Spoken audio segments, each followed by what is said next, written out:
transformed into cannon fodder. And Qingli had just completed a heart bypass surgery when the director summoned her, informing her that she was to fly abroad that afternoon to represent him at an international ACAD conference.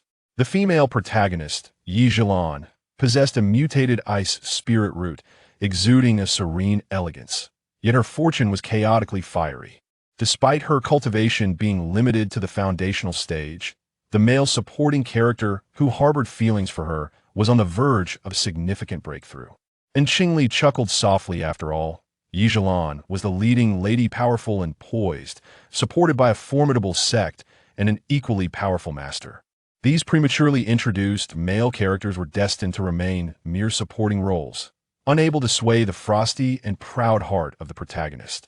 Moreover, due to certain petty female characters, commonly referred to as the malicious supporting roles, unable to win the affections of their desired male cultivator, they sought to undermine the protagonist, causing her considerable suffering, nearly leading to her demise on 2 occasions.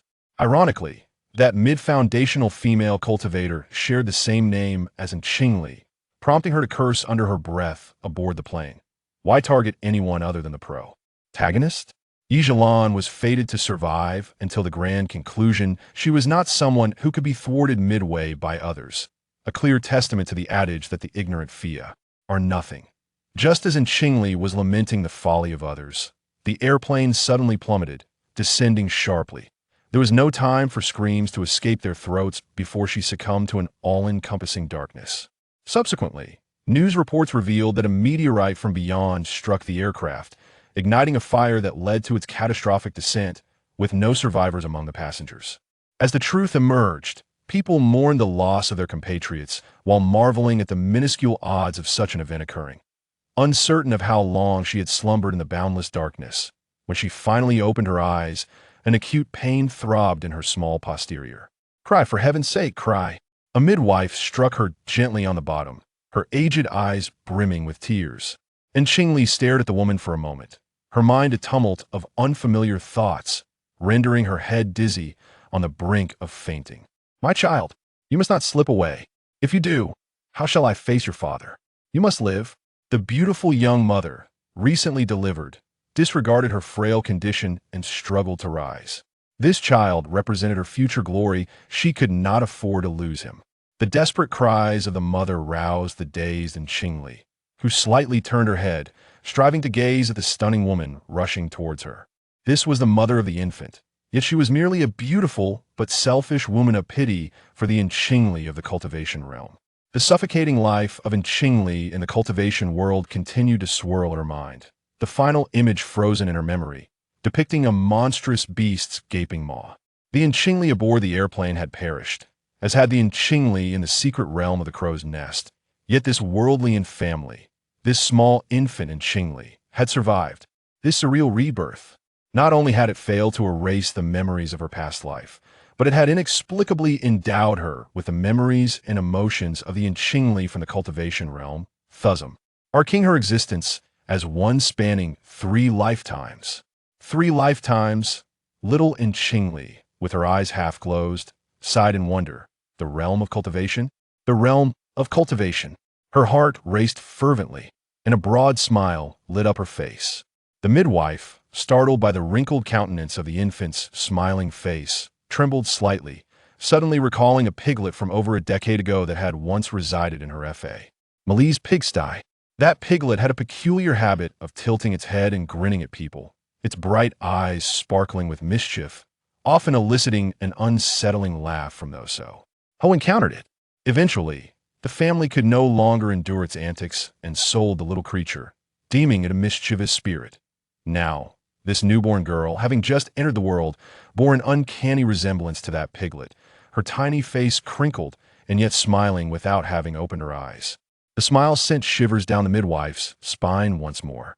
After so many years, she felt that same eerie sensation return, and she couldn't help but ponder if this little girl born, laughing rather than crying, might indeed be another kind of supernatural being. Chapter 2. The Unreliable Father. The imperial city serves as the capital of the great Chu kingdom in the mortal realm, and the family stands as one of the 3 illustrious cultivation families within this metropolis. Indeed, The influence of these three prominent clans subtly eclipses that of the imperial authority. After all, to the ordinary folk devoid of spiritual roots, the cultivators of these families, occasionally spotted soaring through the skies on their swords, appear no different from the legendary immortals. Master, a servant has come to report that the Liu family welcomed a daughter last night and humbly requests a name from you, announced a subordinate. And Heroine, diligently toiling in a distant courtyard, momentarily halted his efforts and replied with irritation, "She has just been born. What need is there for a name? Let her be called a 19 for now. Once she turns 5 and we ascertain her spiritual roots, we shall bestow upon her a proper name." The clan had already procured 10 concubines for him, and shortly he would need to return to another courtyard to continue his labor. The clan's mandate for him was to father 50 offspring within 3 years. Thus, he still had 31 children left to conceive, a thought that stirred his frustration. "Yes, master," the servant replied. As he hesitated, feeling the weight of the reward bestowed by the Liu family, he summoned his courage to continue, "Master." According to the midwife of the Liu family, the little 19 was born not crying but smiling, which is rather peculiar. "We hope you might discern the matter further." "Not crying but smiling?" exclaimed the beautiful maiden in Heroine's embrace, clutching his arm nervously. "Could it truly be a prodigy? Why the curiosity, my dear?" And Heroine teased, gently caressing Qing's face. "Perhaps I should heed your wishes and pay a visit to the Liu family to take a look?" The master of the household, Qing, elongated her voice in a playful tone, causing the servants outside to tremble, thinking to themselves that this Qing lady possesses quite the charm, which explains why she can capture the master's affection. "The lady cannot bear to part with you.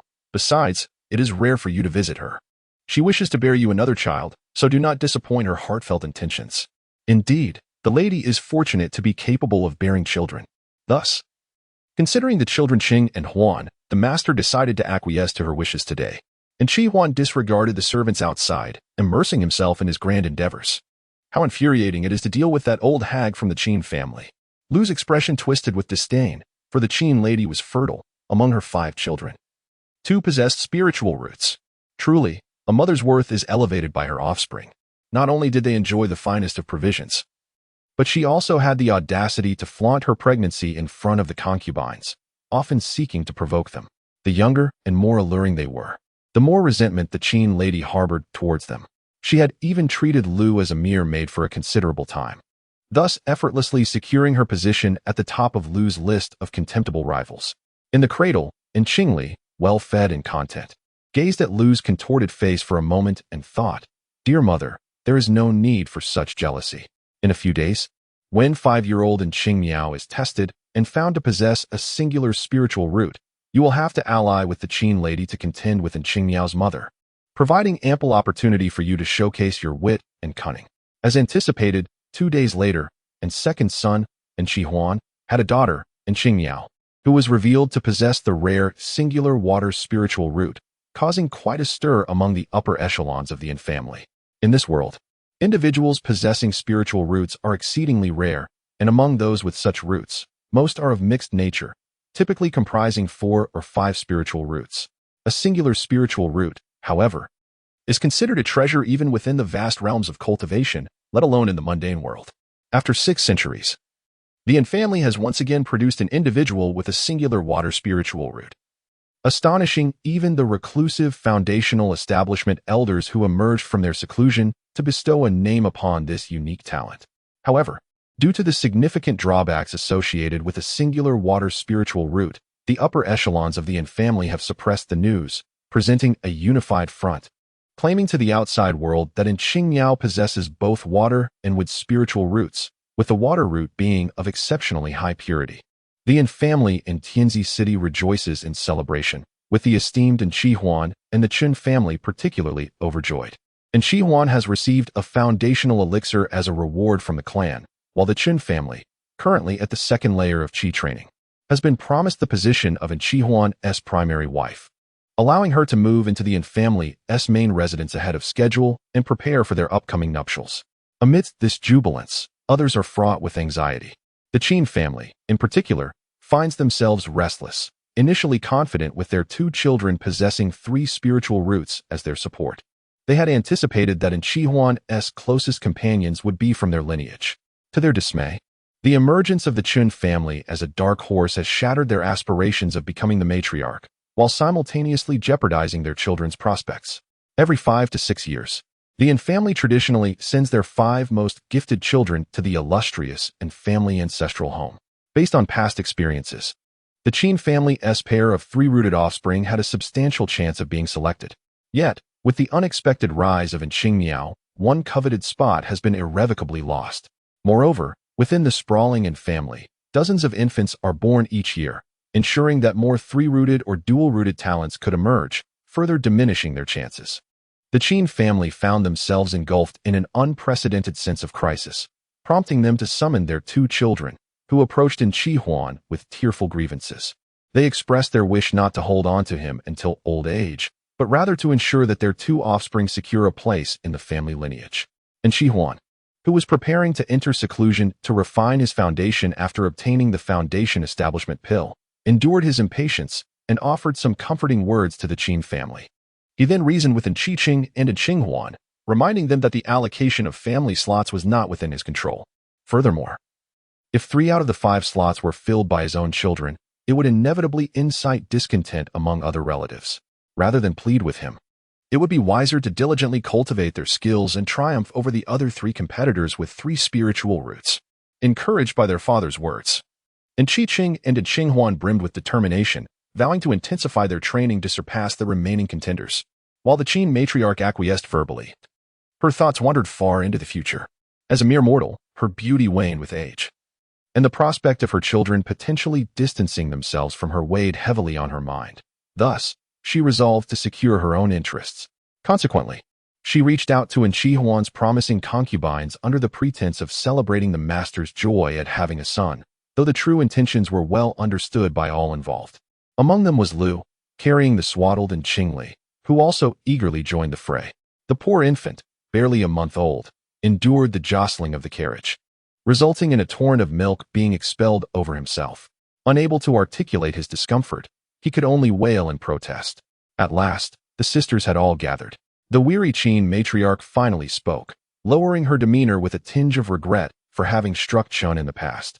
In truth, several of the concubines present had also felt the sting of her hand during their pregnancies. Qin, known for her jealousy, was a figure well known among the residents of the Yin family. Her 2 children, both possessing rare 3-element spiritual roots, served as her source of arrogance. Dismissing the servants, a gathering of women, accompanied by a few children under the age of 5, convened with furrowed brows. In the past, when the family head remained unmarried, they were all concubines, and despite occasional discord, no one truly held the upper hand. However, with the new matriarch firmly established, Chun had suddenly risen above them all, and henceforth, matters concerning sustenance, clothing, rewards, and punishments would rest in her hands. How could this not unnerve them? Moreover, Chen's daughter was exceptionally gifted, to speak frankly. Even the family head, Qinghuan, might heed her every word, leaving these concubines uncertain about their futures. And Qingli listened as the women around her lamented and expressed their grievances. They spoke of unity among sisters, declaring that should the matriarch prove unkind, they would band together to implore the family head for justice. These were all concubines of their own father, and it must be said, each one was strikingly beautiful. The room was filled with such charm, it could rival even the emperor's harem. Chapter 3. The little leader of the academy and Qingli was reluctant to see Lu stir up trouble, but being young and voiceless, she could not dissuade Lu's fervor. Lu harbored genuine feelings for Qinghuan, believing that having a daughter would draw his attention more frequently. Alas, with Qingmiao's unexpected arrival, Qinghuan, having acquired the foundation establishment pill, had suspended his procreation efforts and entered closed-door cultivation, leaving them uncertain about when he would emerge. This left some distressed while others were elated. With Chen's rise to prominence, she finally had the opportunity to voice her grievances. The 2 offspring of the Qin family could not endure the humiliation inflicted upon their mother, and emboldened by their age advantage over Qingmiao, they challenged her. The Yin family not only permitted but actively encouraged their younger generation to engage in contests. As a practitioner with a singular spiritual root, Qingmiao possessed her own sense of pride, and her disdain for the Qin family further fueled her fearlessness in accepting the challenge. Consequently, the Yin family academy was abuzz with excitement. In the initial 2 years, the siblings Qingqing and Qinghuan maintained a steady upper hand. However, Qingli, with her astonishing cultivation speed attributed to her singular water spiritual root, swiftly ascended to the third level of qi cultivation and began retaliating against Qingcheng and Qinghuan. At the third level of qi cultivation, she had already acquired some fundamental spells, and the skirmishes among the younger practitioners gradually became more intriguing. As Qingli, with her singular water spiritual root, adeptly mastered water spells. She often conjured a half-meter-long water dragon that surged toward her opponents even before Qingcheng and Qinghuan had fully formed their earth escape technique. When they attempted to deploy thorn seeds and adopt a binding technique of green wood, Qingli deftly pinched with her thumb and middle finger, condensing the moisture in the air into form. With a flick of her fingers, she transformed the droplets into sharp water needles, piercing through the thorn seeds, shattering them into fragments. Should Qingcheng and Qinghuan resort to fire attacks, it would play directly into Qingli's hands. She would raise her arm, drawing a circle in the air, conjuring a vast pool of water that cascaded down like a waterfall, extinguishing their meager flames. The contrast was stark. The force of water was great, while the fire was feeble. Yet, in terms of cultivation level, Qingli and the siblings were clearly both at the third level of qi cultivation. In the academy, the little radish head of the Yin family is often the subject of whispered discussions, speculating that Qingli is no ordinary person, perhaps a reincarnation of a formidable being. It is believed that if she does not return to her ancestral home, she shall remain within the clan to become the foundational ancestor of the family, overpowering the other two clans. After hundreds of battles, the two sons of the Cheng family have utterly succumbed to Qingli, reduced to mere defeated subordinates. Silenced by their own indignation, the Chen family gazes upon Qingli's remarkable presence with pride, while the likes of the Qin and Lu families are consumed by envy and jealousy. Why are you not like that Qingli, that wretched girl? Lu, cradling Qingli, sighs deeply. You spend your days merely toying with a small wooden sword. What differentiates you from those mundane warriors?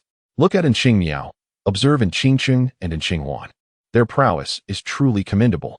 Oh, how bitter is my fate, to have given birth to such an unworthy child. Even after all this time, we await your father's visit to us, mother and daughter. Lu, often engulfed in loneliness and despair, finds solace in her complaints. The head of the family, Qinghuan, has been in seclusion for 3 long years, and during this time, Lu has been deprived of the man she longs for. Thus, she projects her yearning onto Qingli, who bears a striking resemblance to Qinghuan. Indeed, Qingli resembles Lu even more closely, possessing a delicately refined oval face. Her visage is small and exquisite, fair and rosy, with gentle brows, a delicate nose, long lashes, and bright, spirited eyes that shimmer with an enchanting glow. She is undeniably beautiful, yet her tender, lovely face also reflects a hint of Qinghuan's charisma, making her a veritable embodiment of beauty. The young maiden, with her hair styled in twin spirals, listened attentively to Mrs. Lu's incessant chatter, unable to suppress a roll of her eyes. As for that uncontrollable stallion, Qinghuan, he even disgusted her. She could not fathom why Mrs. Lu clung to such thoughts. Perhaps it was due to her idle existence and the repeated oppression from the Qin family that drove her to seek solace in the company of men. Mother, I am no longer a child. I wish to attend school to learn reading and writing. Beneath the old locust tree, Qingli fed a fruit to Mrs. Lu, smiling as she spoke. What use is reading and writing? It would be better to learn needlework. That way, you will be better prepared for marriage. Mrs. Lu, lacking any spiritual roots, frowned in disapproval. Did you not live well without learning to read and write? However, possessing the memories of the original owner, Qingli did not need to start from scratch in her studies. She merely sought a means to escape the confines of this small courtyard that had imprisoned her for 3 years. Mother, father possesses spiritual roots. What if I have them too? If I wish to cultivate and learn spells, how could I do so without knowing how to read? Can you really have spiritual roots? Although Mrs. Lu held on to a glimmer of hope, it had waned over the years. In the past 3 years, none of Qinghuan's children had been able to detect any spiritual roots. There was even a saying that suggested Qingmiao's good fortune had siphoned off the luck that rightfully belonged to the other children of Qinghuan. The source of such rumors was untraceable, yet Mrs. Lu firmly believed in them. Why can't I have them? We are all children of father. Surely it is possible. Qingli clenched her small fists, her face resolute. Then, with a cheerful tone, she added, besides, if a daughter learns to read and write, She can pen her mother's heartfelt thoughts for father to read. Wouldn't that bring him joy? Upon hearing this, Lu's ears flushed a deep crimson. Reflecting on how conversing with the family head about poetry and romance was indeed far more refined than dealing with the likes of the Qin matron or the Qin shrew. Thus, she acquiesced to Qingli's request. The following day, Qingli joyfully set off for the nearby Mortal Academy, escorted by servants. The family possessed a dedicated school for the enlightenment of their offspring, yet it only admitted children over the age of 5 with spiritual roots. Within the Mortal Academy, a host of young children, ranging from 3 to 6 years old, gathered. Though they hailed from affluent families within the imperial city, they lacked the refinement one would expect. And Qingli, resembling a delicate fairy at merely 3 years of age, attracted considerable attention upon her entrance. Hey, that little girl. Several mischievous boys, boasting respectable family backgrounds, one even a nephew of a worldly prince, could not resist teasing her, attempting to lay hands on her lovely visage. Step away, do not touch me. And Qingli retorted, standing her ground. Drawing forth a small wooden sword she carried, she deftly flicked it upward, striking one boy beneath the chin, causing him to wail for his mother. Without hesitation, she advanced a step, executing precise strikes that swiftly brought the rest of the ruffians to the ground. Their cries echoed throughout the Enlightenment Hall, and Qingli smirked, recognizing these mere mortal boys were no match for her, despite having learned some martial skills from her family. Their speed and adaptability were incomparable to her own. She was determined to surpass her predecessor, forging a path in swordsmanship that was both deeper and more enduring. Stop crying, and Qingli commanded, sheathing her sword with a flourish. Upon hearing the sound, the few little rascals immediately trembled, tightly sealing their lips while gazing tearfully at the exalted victor above. The clamor of cries ceased abruptly, leaving the classroom enveloped in a profound silence, so palpable that one could hear a pin drop. Is this the prowess of an immortal? After a brief interlude of quietude, an eruption of fervent chatter ensued. Wow, how remarkable! Whoosh, whoosh, whoosh. The naive little ones, eager to emulate, flailed their fists and kicked their legs, utterly enraptured by the prowess of Qingli, who wielded a small wooden sword with grace. They had been instructed by their families that within the imperial city, those bearing the surnames Yi and Su possessed extraordinary abilities, akin to celestial beings. It seemed plausible that a mere 3-year-old, armed with a small wooden sword, could topple several robust boys with a few swift movements, thus embodying the essence of those small divine entities from the 3 esteemed families. With that thought, Qingli sheathed her wooden sword and, in a calm demeanor, issued a gentle warning, "I am in. Do not provoke me." The little rascals exchanged glances, and eventually, it was an adventurous child who had absorbed a bit of the martial spirit who took the lead, kneeling and clasping his fists in a gesture of respect. One by one, the other children followed suit, kneeling in unison. "O esteemed elder of the family, please accept our humble bow. In every realm, the strong are revered and followed." Thus, the initially unassuming Qingli found herself crowned as the little leader of the classroom. However, being the leader among mere mortals offered little excitement. After a few days, she sought an indefinite leave from her teacher, leaving behind a throng of adoring little ones.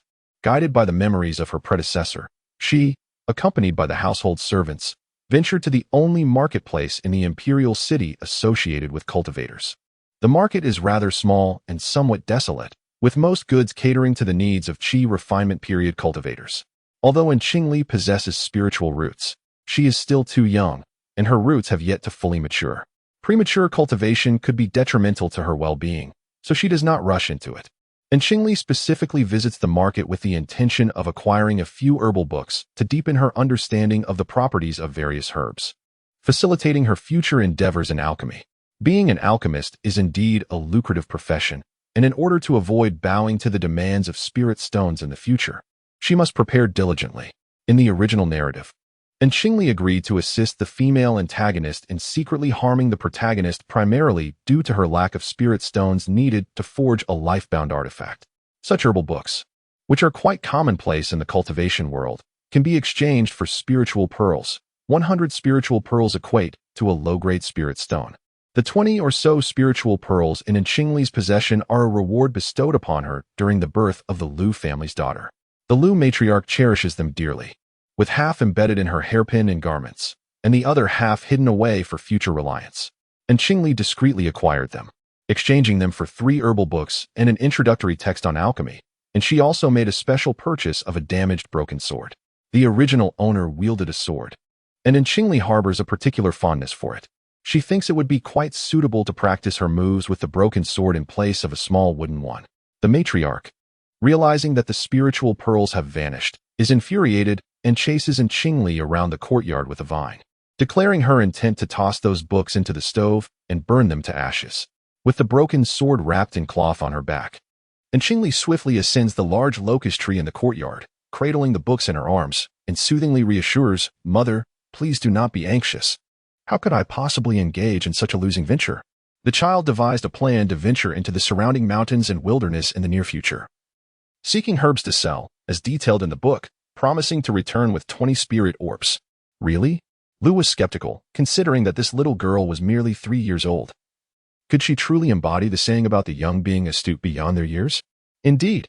And Qingli nodded earnestly, adding that even if she could not find the mystical herbs, she could still gather wild fruits from the mountains to brew wine as a tribute to her father, which would certainly be a delightful endeavor. Upon the mere mention of Heroine, Lu's interest was piqued. She scrutinized Qingli for a prolonged moment before finally yielding to her proposal.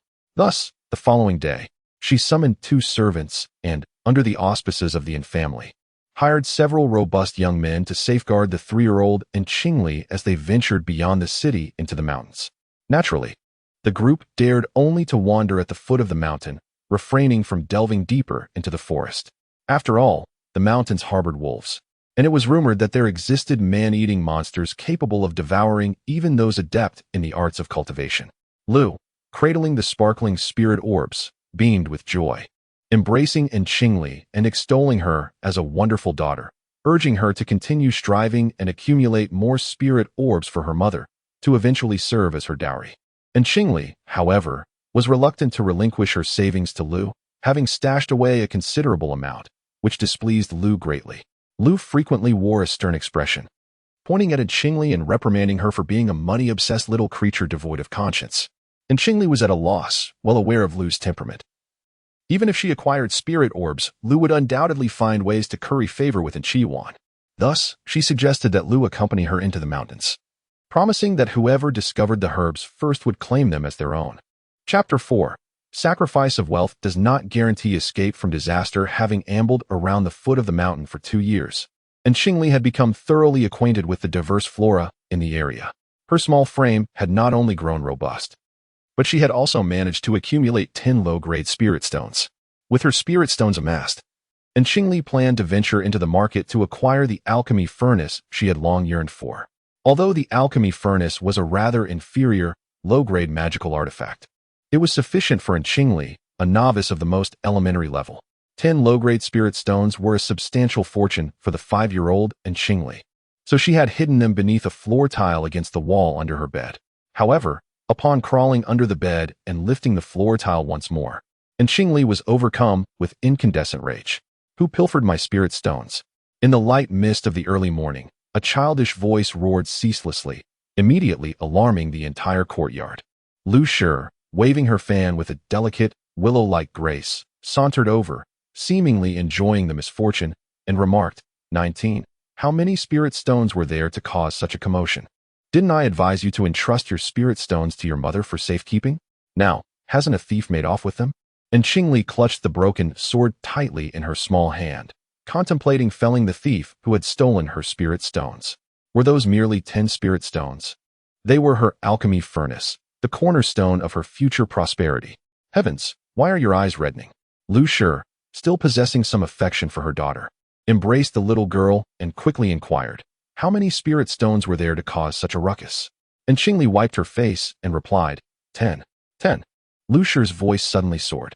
If converted into gold and silver, that would be enough for everyone in this courtyard to live comfortably for the better part of their lives. Hurry, hurry, instruct everyone in the courtyard to remain inside, and search every single room. Dig 3 feet into the ground if necessary. But I must have the spiritual stones retrieved. Qingli furrowed her brow, scrutinizing Lu Shi for a moment, confirming that she was not merely feigning innocence. She gathered the 9 servants and a large yellow dog together, separating them for interrogation. After several hours of questioning, no results emerged. The spiritual stones had gone missing last night. They were clearly present before sleep, with the doors and windows securely locked from within. Yet, upon awakening, the stones had inexplicably vanished. A theft in the secret chamber? It truly is a case of being on guard against everything, yet unable to guard against one's own. Lu Shi trembled with anger, declaring in a harsh tone, "Since none of you will admit to it, then let us send you to report to King Yin. Please spare us, madam. We are innocent. Whoever stole the stones should suffer a terrible fate. We beseech you, madam, and Miss 19 for your discernment." A group of individuals, terrified, swore oaths, fully aware that Lu Shi often lacked clarity and, in moments of crisis, was less decisive than the young mistress. Thus, their pleading gazes all turned toward Qingli, and Qingli's eyes roamed among them, her face thoughtful as she considered that the thief could be an adept practitioner, capable of coming and going without a trace. It seemed she could only seek assistance from the main residence. Accompanied by Lu Shi, she proceeded to the main house. But upon finding no sign of Heroine, they could only explain the situation to the matriarch, Qin Shi, requesting her to dispatch someone to investigate. Was it merely 10 low-grade spiritual stones? One would think it a trivial matter, yet it caused such a commotion, a source of embarrassment. As the matriarch, Qin Shi had cultivated herself to the 3rd level of qi refining over the years with the aid of elixirs, and increasingly looked down upon these aging mortal concubines. Enough. Enough. I am aware of the situation. Simply sell off the servants in your courtyard who have been rendered useless and replace them with a new batch. That cursed enchantress has once again regained her youth. As Lu muttered under her breath while walking forward, she couldn't help but feel envious of Chun, who seemed to grow more radiant with each passing day. And Qingli glanced at Lu, whose focus had strayed, falling into silence as she recalled her lost spirit stones and the missed opportunity to acquire a pill furnace. Was this not a twist of fate? Yet, she had endeavored so diligently in this life to help Qingli carve out a distinctive path for herself. It was crucial to acknowledge that the original Qingli had spent her early years in a small courtyard, anxiously awaiting the day the family would assess her spiritual roots. Is one's ultimate destiny truly so irreversible? The characters in the narrative, those who ascend, continue to ascend, while the unfortunate perish as always. And Qingli felt a surge of anxiety. What then did her arrival in this foreign realm signify? "My child, what has happened to you?" Lu exclaimed, alarmed by Qingli's trance-like state, rendered utterly helpless. And Qingli's gaze was vacant, her vision clouded, while Lu's lips moved, seemingly conveying something, yet not a single word reached her ears. In her desperation, Lu pushed Qingli gently, not with great force, but enough to make her cough up blood. "My child," Lu cried out in horror, her composure shattered, as she hastily carried Qingli toward the main residence for assistance. Fortunately, the main house was not too far, and they encountered Heroine and Qingli's elder brother.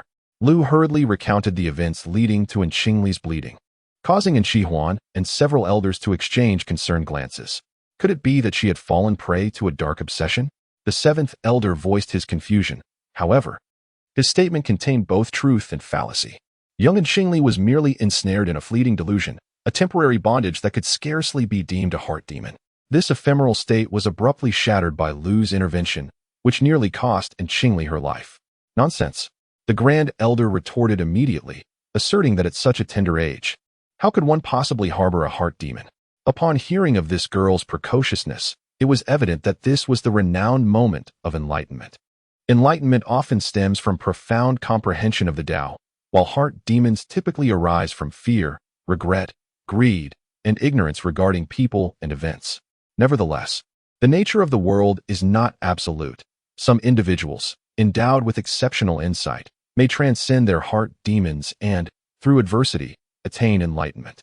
And Qingli, fearing the unalterable fate of a mere pawn, became ensnared in her own thoughts, leading to her temporary delusion. Yet, this delusion was not particularly deep. Even if it could not be dispelled at present, she would naturally awaken in due time. However, Lu's sudden shove had dire consequences for Qingli. It was indeed enlightenment. Without a doubt, the other elders regarded the delusion as enlightenment and concurred, for the Grand Elder, being the eldest, spoke with both reason and evidence. Thus, the 7th elder also embraced the notion of enlightenment. The entire room was convinced that Qingli had entered a state of enlightenment rather than succumbed to a heart demon. It is said that such enlightenment is a rare opportunity in a cultivator's life, Have we not heard that a moment of enlightenment can surpass 10 years of arduous cultivation? The third elder, stroking his graying beard, expressed his regret, lamenting the misfortune of the Heroine family's girl, whose youthful enlightenment had been interrupted midway, yielding her scant benefit while potentially harming her fundamental essence, though there remained hope for her recovery. The remaining elders sighed in unison. And Lu seemed to grasp the gravity of the situation. Her daughter's tremendous opportunity had been irrevocably lost due to her own actions. Overwhelmed with regret and anger, she wept inconsolably, causing the elders present to feel a deep discomfort. Lu was shaken by the elders' thunderous reprimand, and dared not utter a word in the presence of these venerable figures, departing instead in a state of sorrow and lamentation. The elder then turned to Enchihu, instructing him, "You are this girl's paternal uncle. As Chi-Huan remains in seclusion, for the time being, let her stay with you. Is there any difficulty in this arrangement?" Enchihu immediately clasped his hands in acknowledgement, readily assenting. He had only 3 daughters, one married into the Su family, another into the Yi family, and the last remained within their own lineage. Thus, the addition of another girl was hardly a burden. The elders grew increasingly satisfied with Enchihu, casting a glance at the pale-faced Qingli before gradually departing. However, that very night, while Qingli remained in a deep slumber, a significant incident transpired at the family estate. Chapter 5. The Lingxi Beast in the span of a single night. The family suffered the loss of thousands of mid-grade spirit stones, and it was rumored that a certain elder's storage ring, which he had worn for years, had been stolen by the intruders. This storage ring was several tiers above the commonly used storage bags of cultivators, having been purchased at great expense by that elder during a visit to the family's South Main estate. The upper echelons of the family were incensed, and even the less affluent members of the clan were filled with trepidation, with some unable to sleep for several nights, fearing that their modest possessions might be pilfered. Upon hearing that the Qin family had also fallen victim to the thieves, Lu, while concerned for Qingli, felt a twinge of schadenfreude. Shortly thereafter, news emerged that the Su and Yi families had also fallen victim to the thief. United in an unprecedented alliance, the 3 families vowed to uncover the miscreant and compel him to return the stolen spirit stones. It was noted that the thief seemed singularly focused on spirit stones, prompting the cultivators of Tianzi City to separate their spirit stones from their storage bags. As a result, in subsequent incidents, only the spirit stones were lost, while the storage bags remained untouched. Thus, the heads of the 3 families devised a plan. They poisoned 100 mid-grade spirit stones, concealed them in a secret location, and sprinkled a fine powder around the stones. Elders from each family were dispatched to keep watch in the shadows. One fateful night, in the desolate outskirts, the fine powder suddenly revealed the imprint of beastly hooves, which swiftly darted towards the pile of spirit stones. In an instant, the mound of spirit stones vanished. A dozen foundation-building elders sprang forth, each brandishing a handful of talismans, recklessly hurling them towards the elusive beast's tracks. The beast evaded capture, yet left a trail of bright red blood as it fled beyond the area of explosive talismans. "Quickly, do not let this elusive demon escape," they urged. If they could capture such a formidable and stealthy beast, it would surely yield a substantial fortune in cultivation resources when sold to high-ranking practitioners within the cultivation realm. The elders, filled with urgency, were soon joined by late-stage Qi refinement cultivators from the 3 families, who unleashed first-grade explosive talismans, mingled with a spectrum of colorful spells, towards the beast's tracks. Yet, the beast, despite its formidable physique, continued to advance, blood spurting forth as it pressed on. Driven by desperation, it unleashed its latent potential, accelerating its escape to unprecedented speeds. "Scatter! I shall take charge." A sudden explosive shout reverberated through the air, startling the cultivators of Qi refinement, causing their actions to momentarily falter. Suddenly, a dark array plate began to spin fiercely in the air, expanding rapidly, its radiant light surging forth to ensnare the fleeing beast's hoof. The hoof was trapped, and shortly thereafter, a diminutive creature resembling a rhinoceros unicorn appeared within the confines of the luminous prison created by the array. This sight drew the attention of the 3 factions of cultivators, who gathered around, marveling at the small creature that stood merely half an arm's height. Despite its injuries, the little beast maintained a defiant gaze, warily surveying its surroundings, repeatedly ramming its sharp horn against the shimmering barrier. The leaders of the 3 families exchanged swift glances, then approached the high-ranking cultivator who had unexpectedly materialized. Bowing respectfully as they spoke, "We are profoundly grateful for your assistance in capturing this vile creature. It has been a habitual thief, causing us considerable losses." The high-ranking cultivator raised an eyebrow, fully aware of their intentions. After all, this creature was a common prize, and when had it ever belonged to these three families? Nevertheless, it was merely a matter of obtaining some cultivation resources in return, a fair exchange to avoid future complications. To be candid, the high-ranking cultivator exuded the pressure of the golden core stage, causing those around him to tremble slightly. He then smiled and said, "I have been pursuing this demon beast for several years. Since you have aided me in capturing it, I shall not neglect your reward. Observing that most of you are Qi refinement cultivators, how does 6 foundation establishment pills sound?" The three patriarchs found themselves gasping for breath under the oppressive aura of the golden core cultivator, their faces contorted in anguish as they exchanged furtive glances. Summoning their courage, one ventured to speak. "Esteemed senior, it is truly this vile beast that has wrought havoc upon our families, depleting our resources of mid-grade spirit stones by the thousands. Those 6 foundation establishment pills are woefully insufficient." A disdainful snort escaped the lips of the golden core cultivator, and the nearest patriarch spat out mouthfuls of blood in response. With a flick of his hand, the cultivator scornfully declared, "Greedy and insatiable. Do you expect this humble self to compensate for what that beast has already consumed?" With that, he refused to part with even the 6 pills, dismissively waving away the 3 patriarchs as he prepared to reclaim the formation plate. Such a significant fortune was not something the 3 families were willing to relinquish easily. Relying on their numbers, they pressed closer to the golden core cultivator. The cultivator's irritation was palpable as he barked, "Do you seek your own demise? Esteemed senior, how can you say such a thing? The Yin family, the Yi family, and the Su family may be lacking.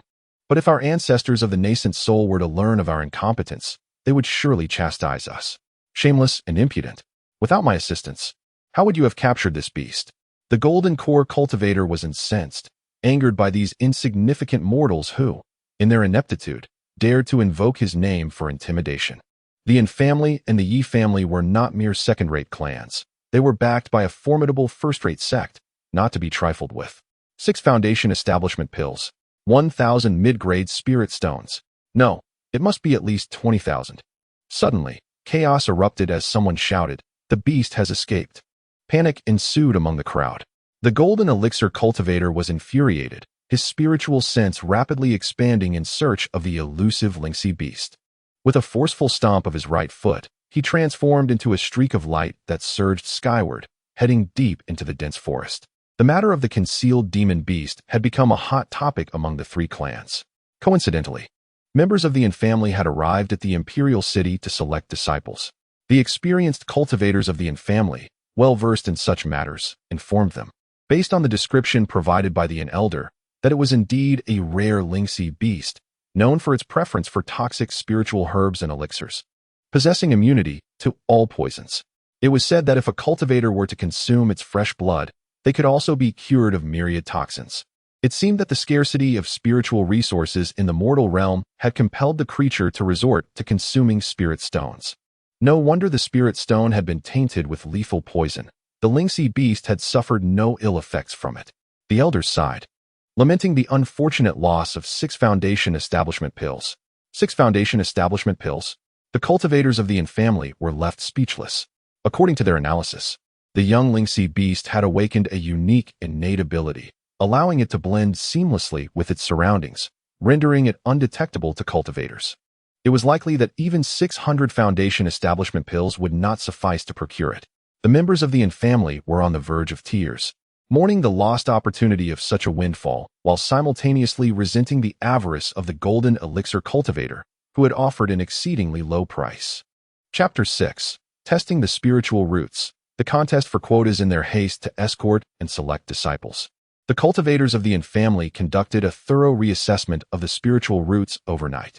Indeed, when Qingli placed her right hand upon the spiritual testing plate, the brilliant can position dazzled the eyes of everyone present.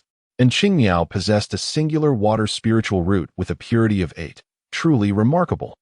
The cultivators of the Yin family rejoiced, for with such a singular water spiritual root, their journey had not been in vain. Summoned into the chamber, the young members of the Yin family gazed upon the proud and haughty Qingli, feeling a blend of envy and admiration. Little did they know that their clan had concealed the truth from them, and Qingli was, in fact, a rare talent with a singular water spiritual root.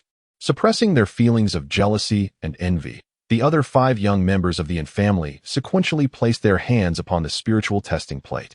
And as with the previous tests conducted in the ancestral hall, they too were revealed to possess 3 spiritual roots, with only 5 available slots.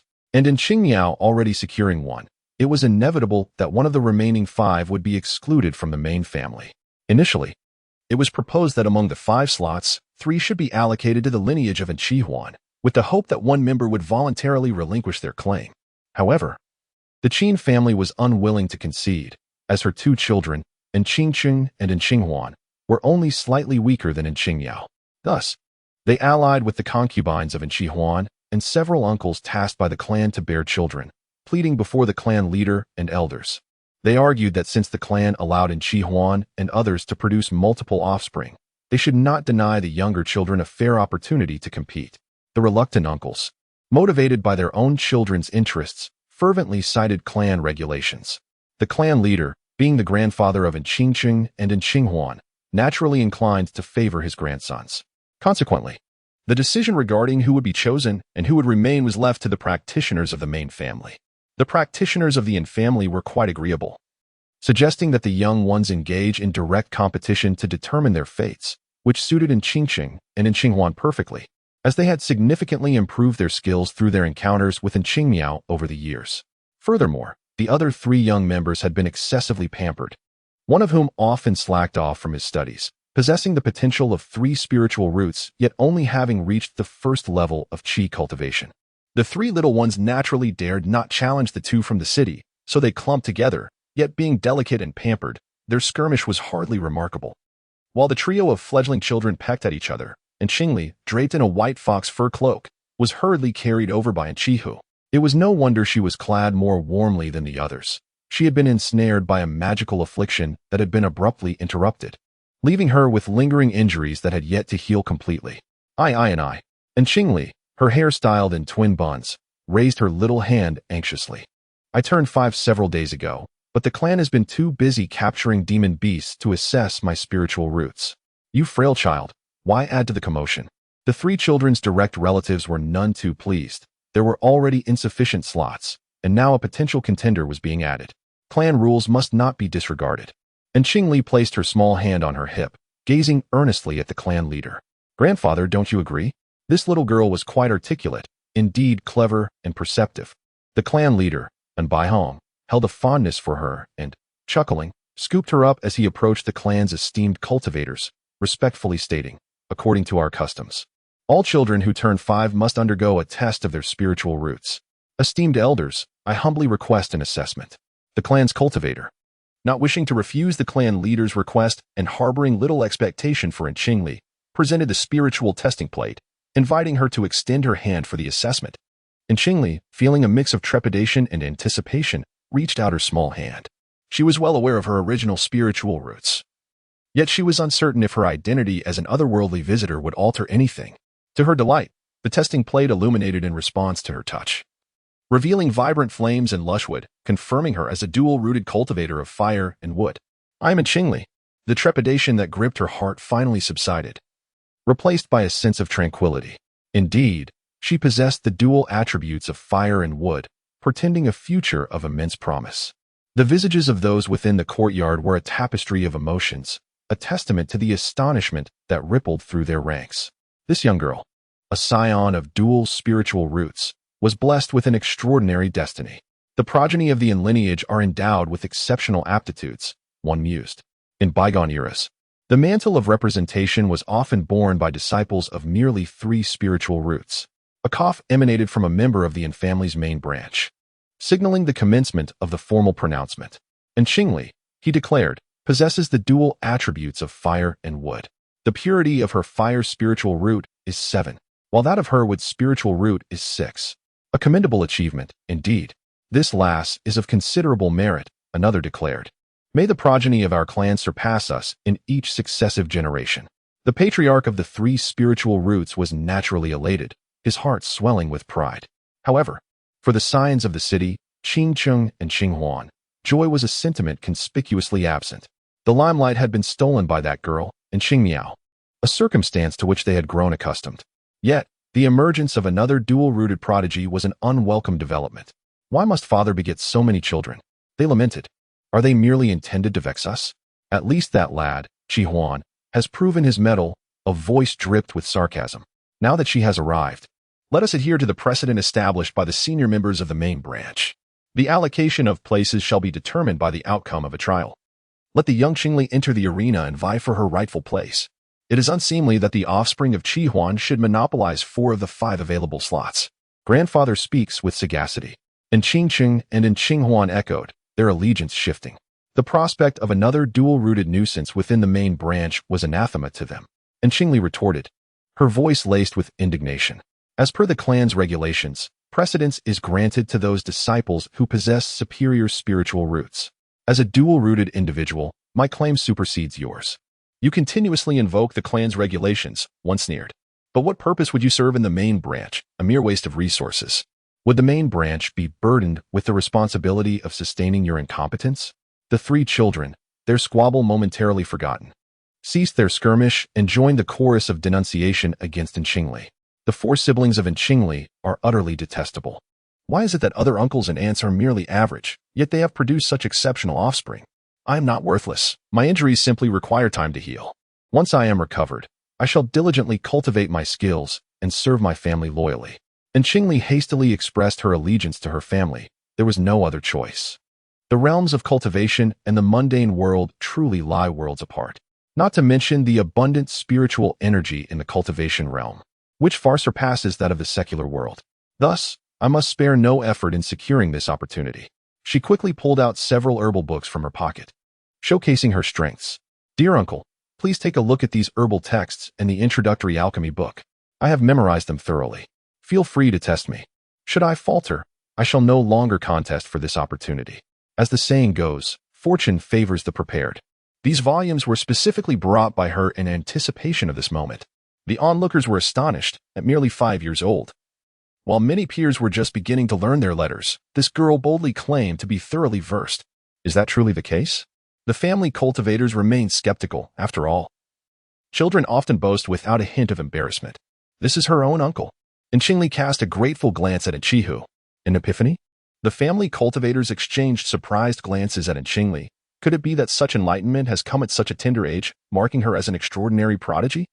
Chapter 7. Confirmation. The family cultivators, intent on assessing Qingli's aptitude, casually flipped through the books to evaluate whether she possessed genuine knowledge. Only then did Qingli, clad in a fox fur cloak, nestle within the embrace of the clan leader, and Bai Hong. Articulating clearly and without omission, Hun grass possesses a cold nature and thrives in the burial grounds of the deceased. It is predominantly utilized in the concoction of Shanggu Dan and Pajang Dan, and it also serves to harmonize the bodies of practitioners with excessive internal heat. Indeed, she was a prodigy. The clan's practitioners continued to evaluate several other herbs, ultimately nodding in satisfaction.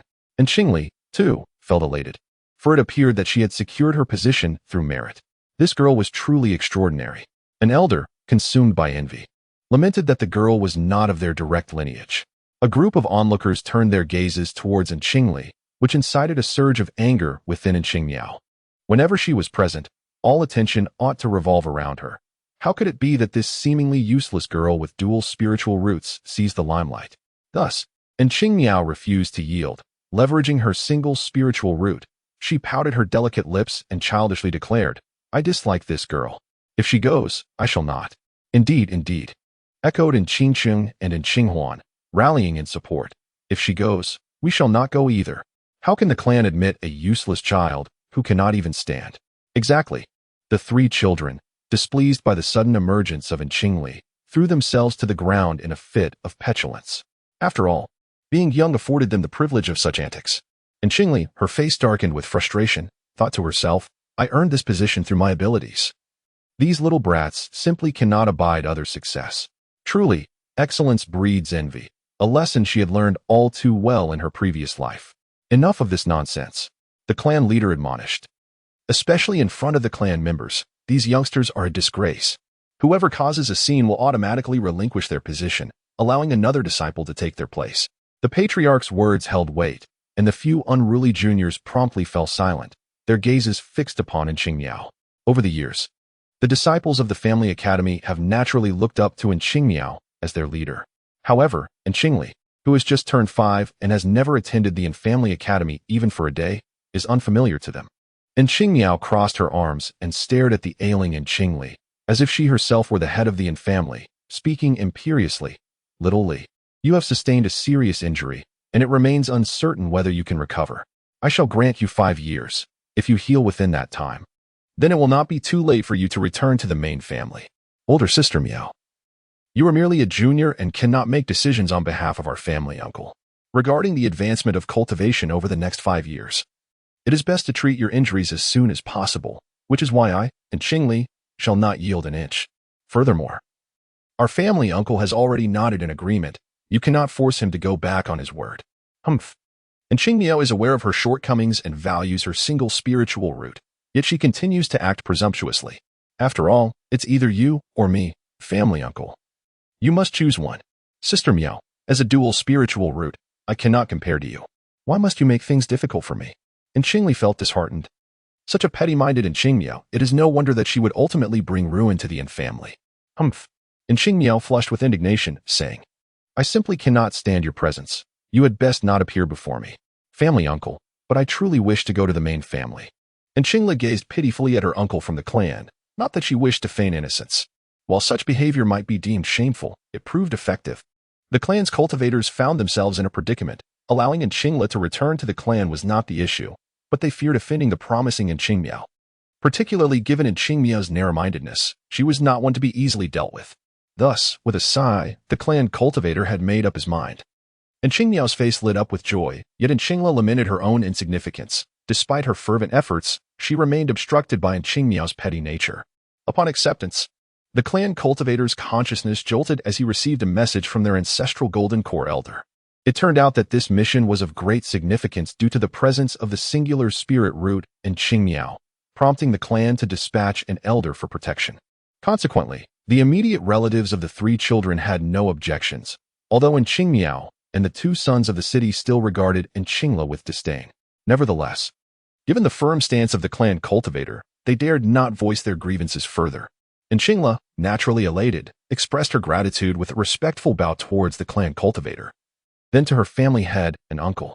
In truth, she was well aware that only specific elixirs would best aid her injuries, yet in the mundane realm, such elixirs were scarce, and even with spirit stones, there was nowhere to procure them.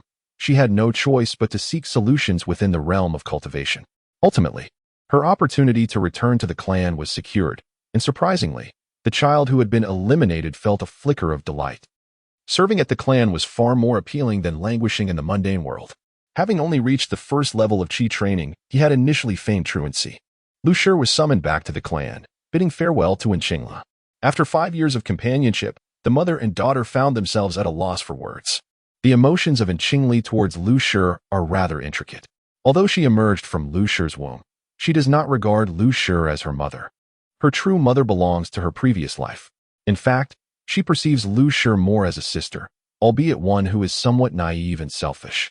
During a moment of despair, Lu Shi's push did evoke feelings of resentment within her, yet what could hatred accomplish?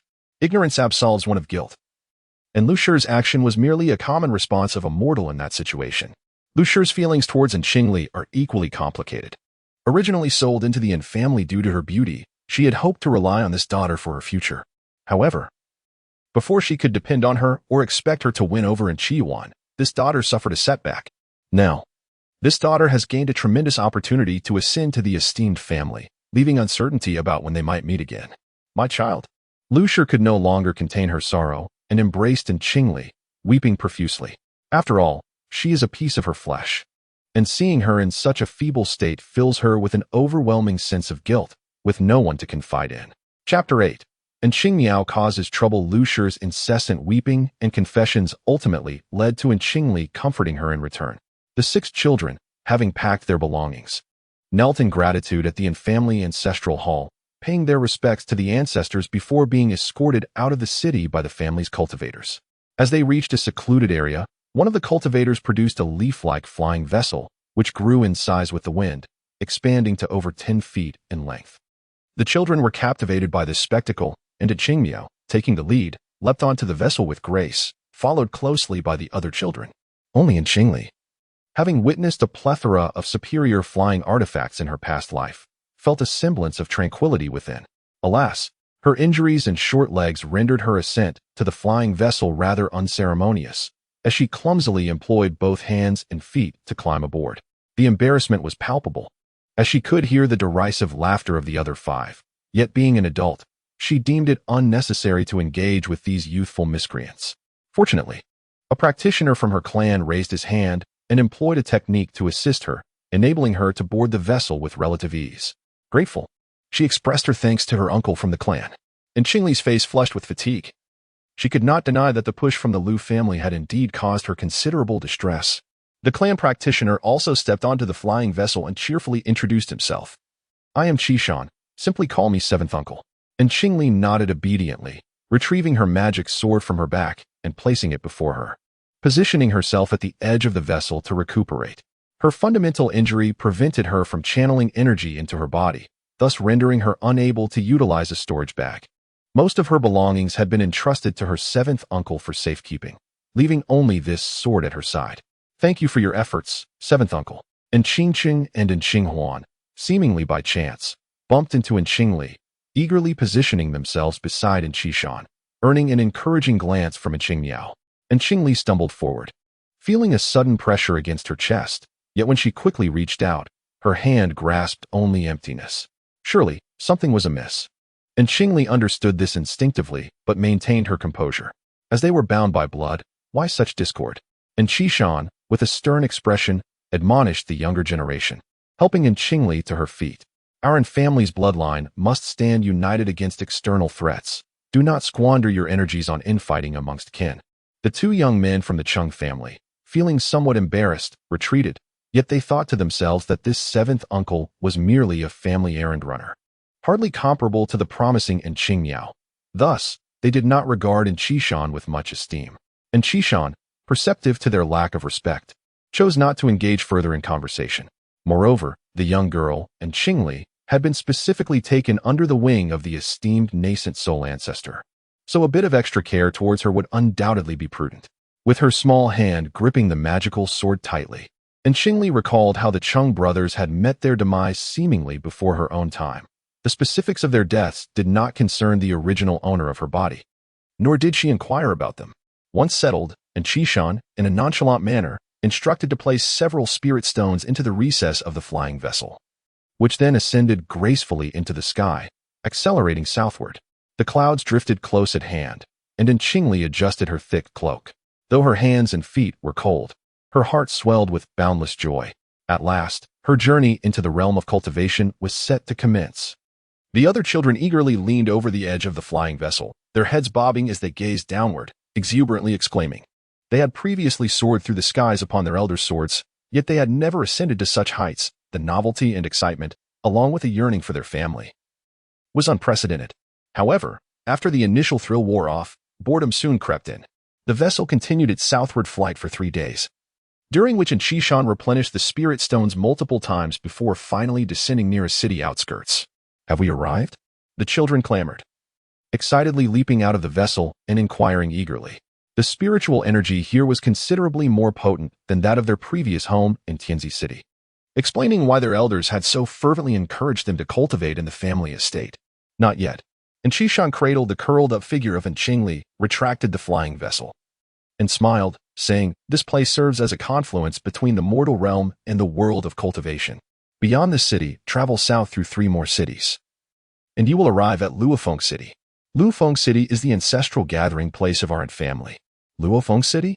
Is it named for a phoenix that fell there?" inquired several curious children.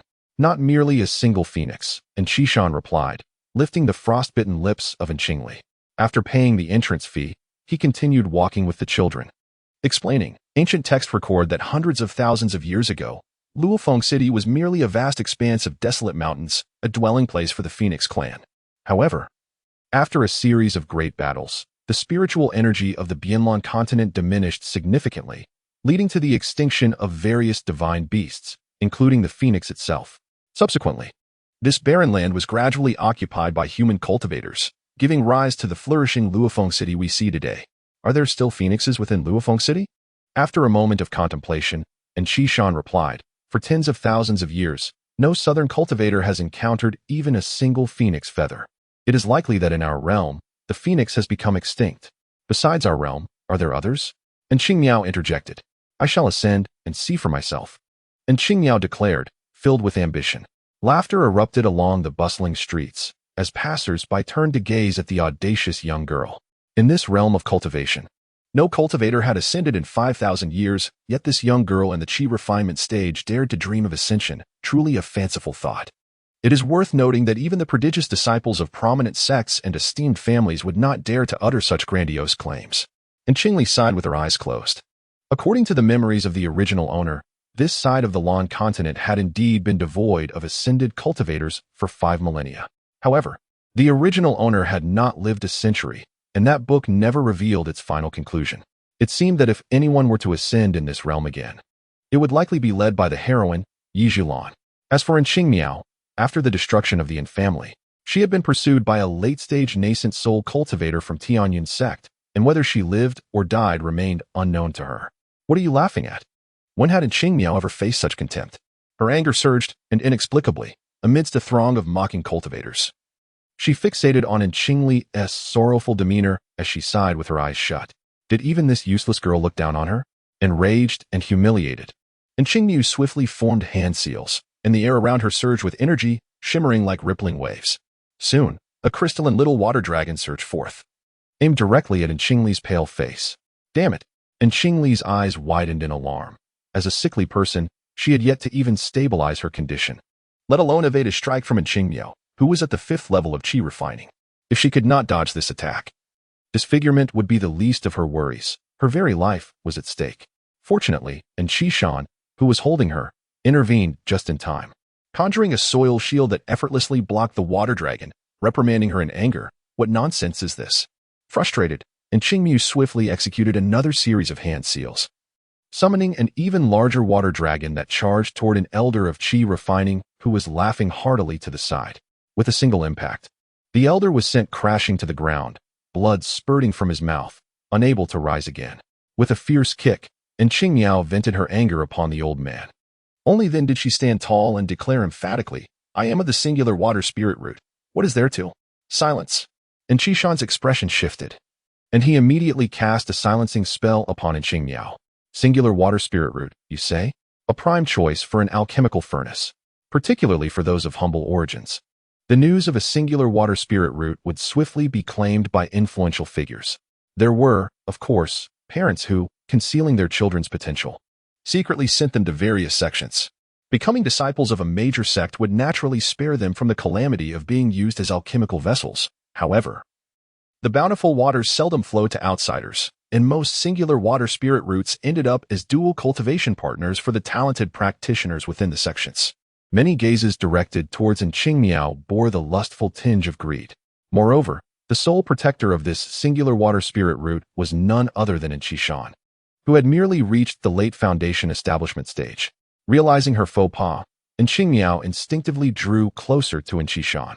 Before their departure, the clan leader had repeatedly cautioned her to keep the secret of her singular water spirit root, lest calamity befall her. However, she found the old man tedious and lacked the patience to heed his warnings. Qingli cast a silent glance at Qingmiao, knowing all too well that in the realm of cultivation, the act of killing and looting was commonplace. Qingmiao's careless mention of the singular water spirit root in a crowd could unleash unforeseen troubles on their journey. Chapter 9. Entering Luofeng City, everyone has their moments of youthful ignorance, and Qingli could only curse inwardly.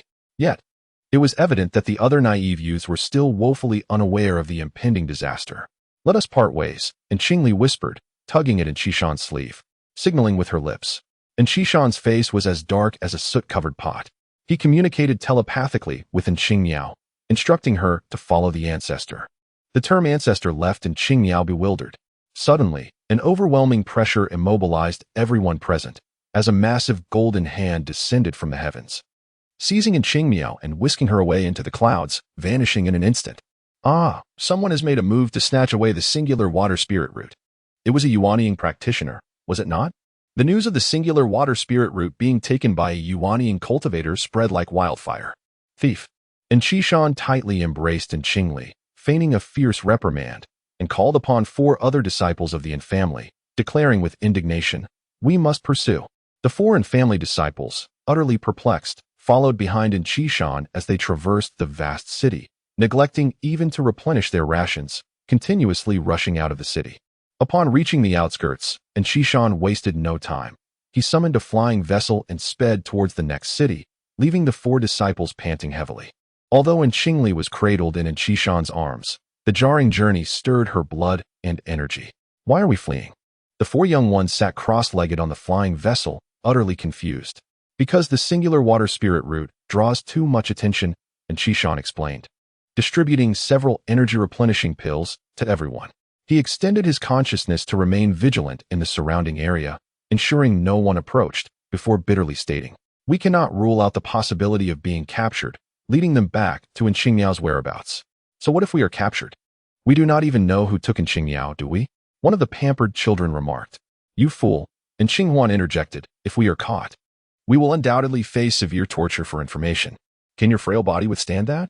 As the delicate child trembled, Qingchen continued to intimidate, moreover.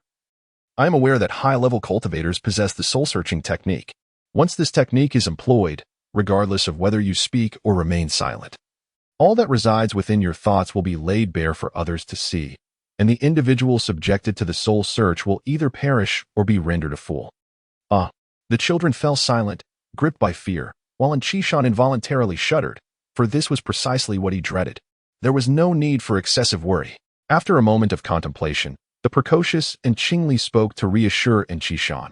"It appears that formidable cultivators are pursuing Qingyao. If we remain vigilant, we should be able to reach our destination safely." Despite her words, she contemplated retrieving 2 vials of poison she had previously prepared for self-defense, only to discover that her small hands found nothing but empty pockets. "Li girl is indeed correct," Qishan nodded, feeling somewhat reassured, and proceeded to send a message back to his family, reporting the situation at hand. They hastened their journey, making minimal stops at the cities they passed through, and even invested a significant sum to utilize the teleportation array. Finally, the 6 of them arrived, weary yet resolute, at the grand city of Luofeng. The vastness of Luofeng City and the richness of its spiritual energy were incomparable to the cities they had traversed. Almost all of the major powers of the southern continent had established their roots in Luofeng City. The Yin family, being a second-rate clan, occupied a marginal position akin to other second-rate and third-rate families. In contrast, the central area of Luofeng City served as the gathering place for sects and prominent families.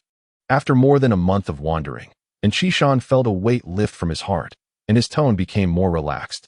Embracing Qingli, he led 4 children and cautioned, "While Luofeng City is vast, each area has its own spheres of influence. You must refrain from wandering aimlessly to avoid being mistaken for spies by rival families. We are currently in the Fong family's domain, which is established by nearby clans. Should you wish to exchange resources in the future, you may come here. As for other places, you may explore them once you have gained more understanding." "Is Luofeng City truly so tumultuous?" the curious young child inquired. "In our Tianzi City, the 3 families are quite amicable and often visit one another. The 3 families of Tianzi City are connected through marriage, with the patriarchs and elders sharing blood ties, so their camaraderie is indeed understandable." Qishan sighed again. However, with the disturbance caused by those monstrous beasts, the resources of the 3 families have drastically diminished, leading to inevitable competition and chaos. The beasts of Tianzi City? Qingli's heart stirred at the mention, recalling Chiho's heartfelt lamentations. The lynxy beast, with a singular horn resembling a small rhinoceros, consumes toxic plants and is immune to poisons. Its blood can neutralize numerous toxins, and it has awakened innate abilities, blending seamlessly with its surroundings. Valued at over 600 foundation-building pills. Just the thought of 600 foundation-building pills caused Chiho great anguish, nearly bringing him to tears. As the group traversed the Fong family's area toward the Yin family's estate, Qingchen spotted a superior-grade magical artifact and inquired about its price, only to find himself lacking sufficient spirit stones, resulting in mockery as a country bumpkin. The 2 sons of Cheng Huan were displeased, and so too was Qingli, though she preferred to avoid further conflict. She currently possesses only a few spirit beads and 3 inferior spirit stones given to her by Qingli before her departure, which she entrusted to the Lu family for safekeeping. Why are things here so exorbitantly priced? Qing complained, eyeing a pair of circular magical artifacts, but, due to her meager finances, did not dare to inquire about the price and chose to leave without a glance. In the cultivation realm of the borderland continent, there exists a distinction among magical artifacts, spirit tools, talismans, spirit treasures, and immortal tools, each further categorized into inferior, middle, and superior grades. The superior magical artifact recently coveted by the twin sons of the city was among the least reputable in Luofeng City. Still, they found themselves unable to afford it, resulting in their ridicule as country bumpkins, which was quite justified. And Qingli, cradled in the arms of Qishan, remained observant of the bustling street. She had many desires for purchases, including medicinal herbs, particularly toxic ones, as well as a high-quality alchemy furnace, not the inferior kind found in the imperial city, but those of a superior grade available in the shops. She yearned for several healing elixirs, a storage ring, a spirit beast pouch, and a well-fitting spirit sword, among other things. Alas, her pockets were emptier than her countenance, having even lost the poison necessary for self-preservation. Everything must be rethought from the ground up. Seventh uncle, and Qingli fidgeted with her fingers, feeling somewhat embarrassed. In my condition, will the clan distribute cultivation resources impartially? She was currently in a frail state and uncertain whether the clan would allow her to languish. This matter regarding future cultivation benefits piqued the interest of the others, who leaned in to listen.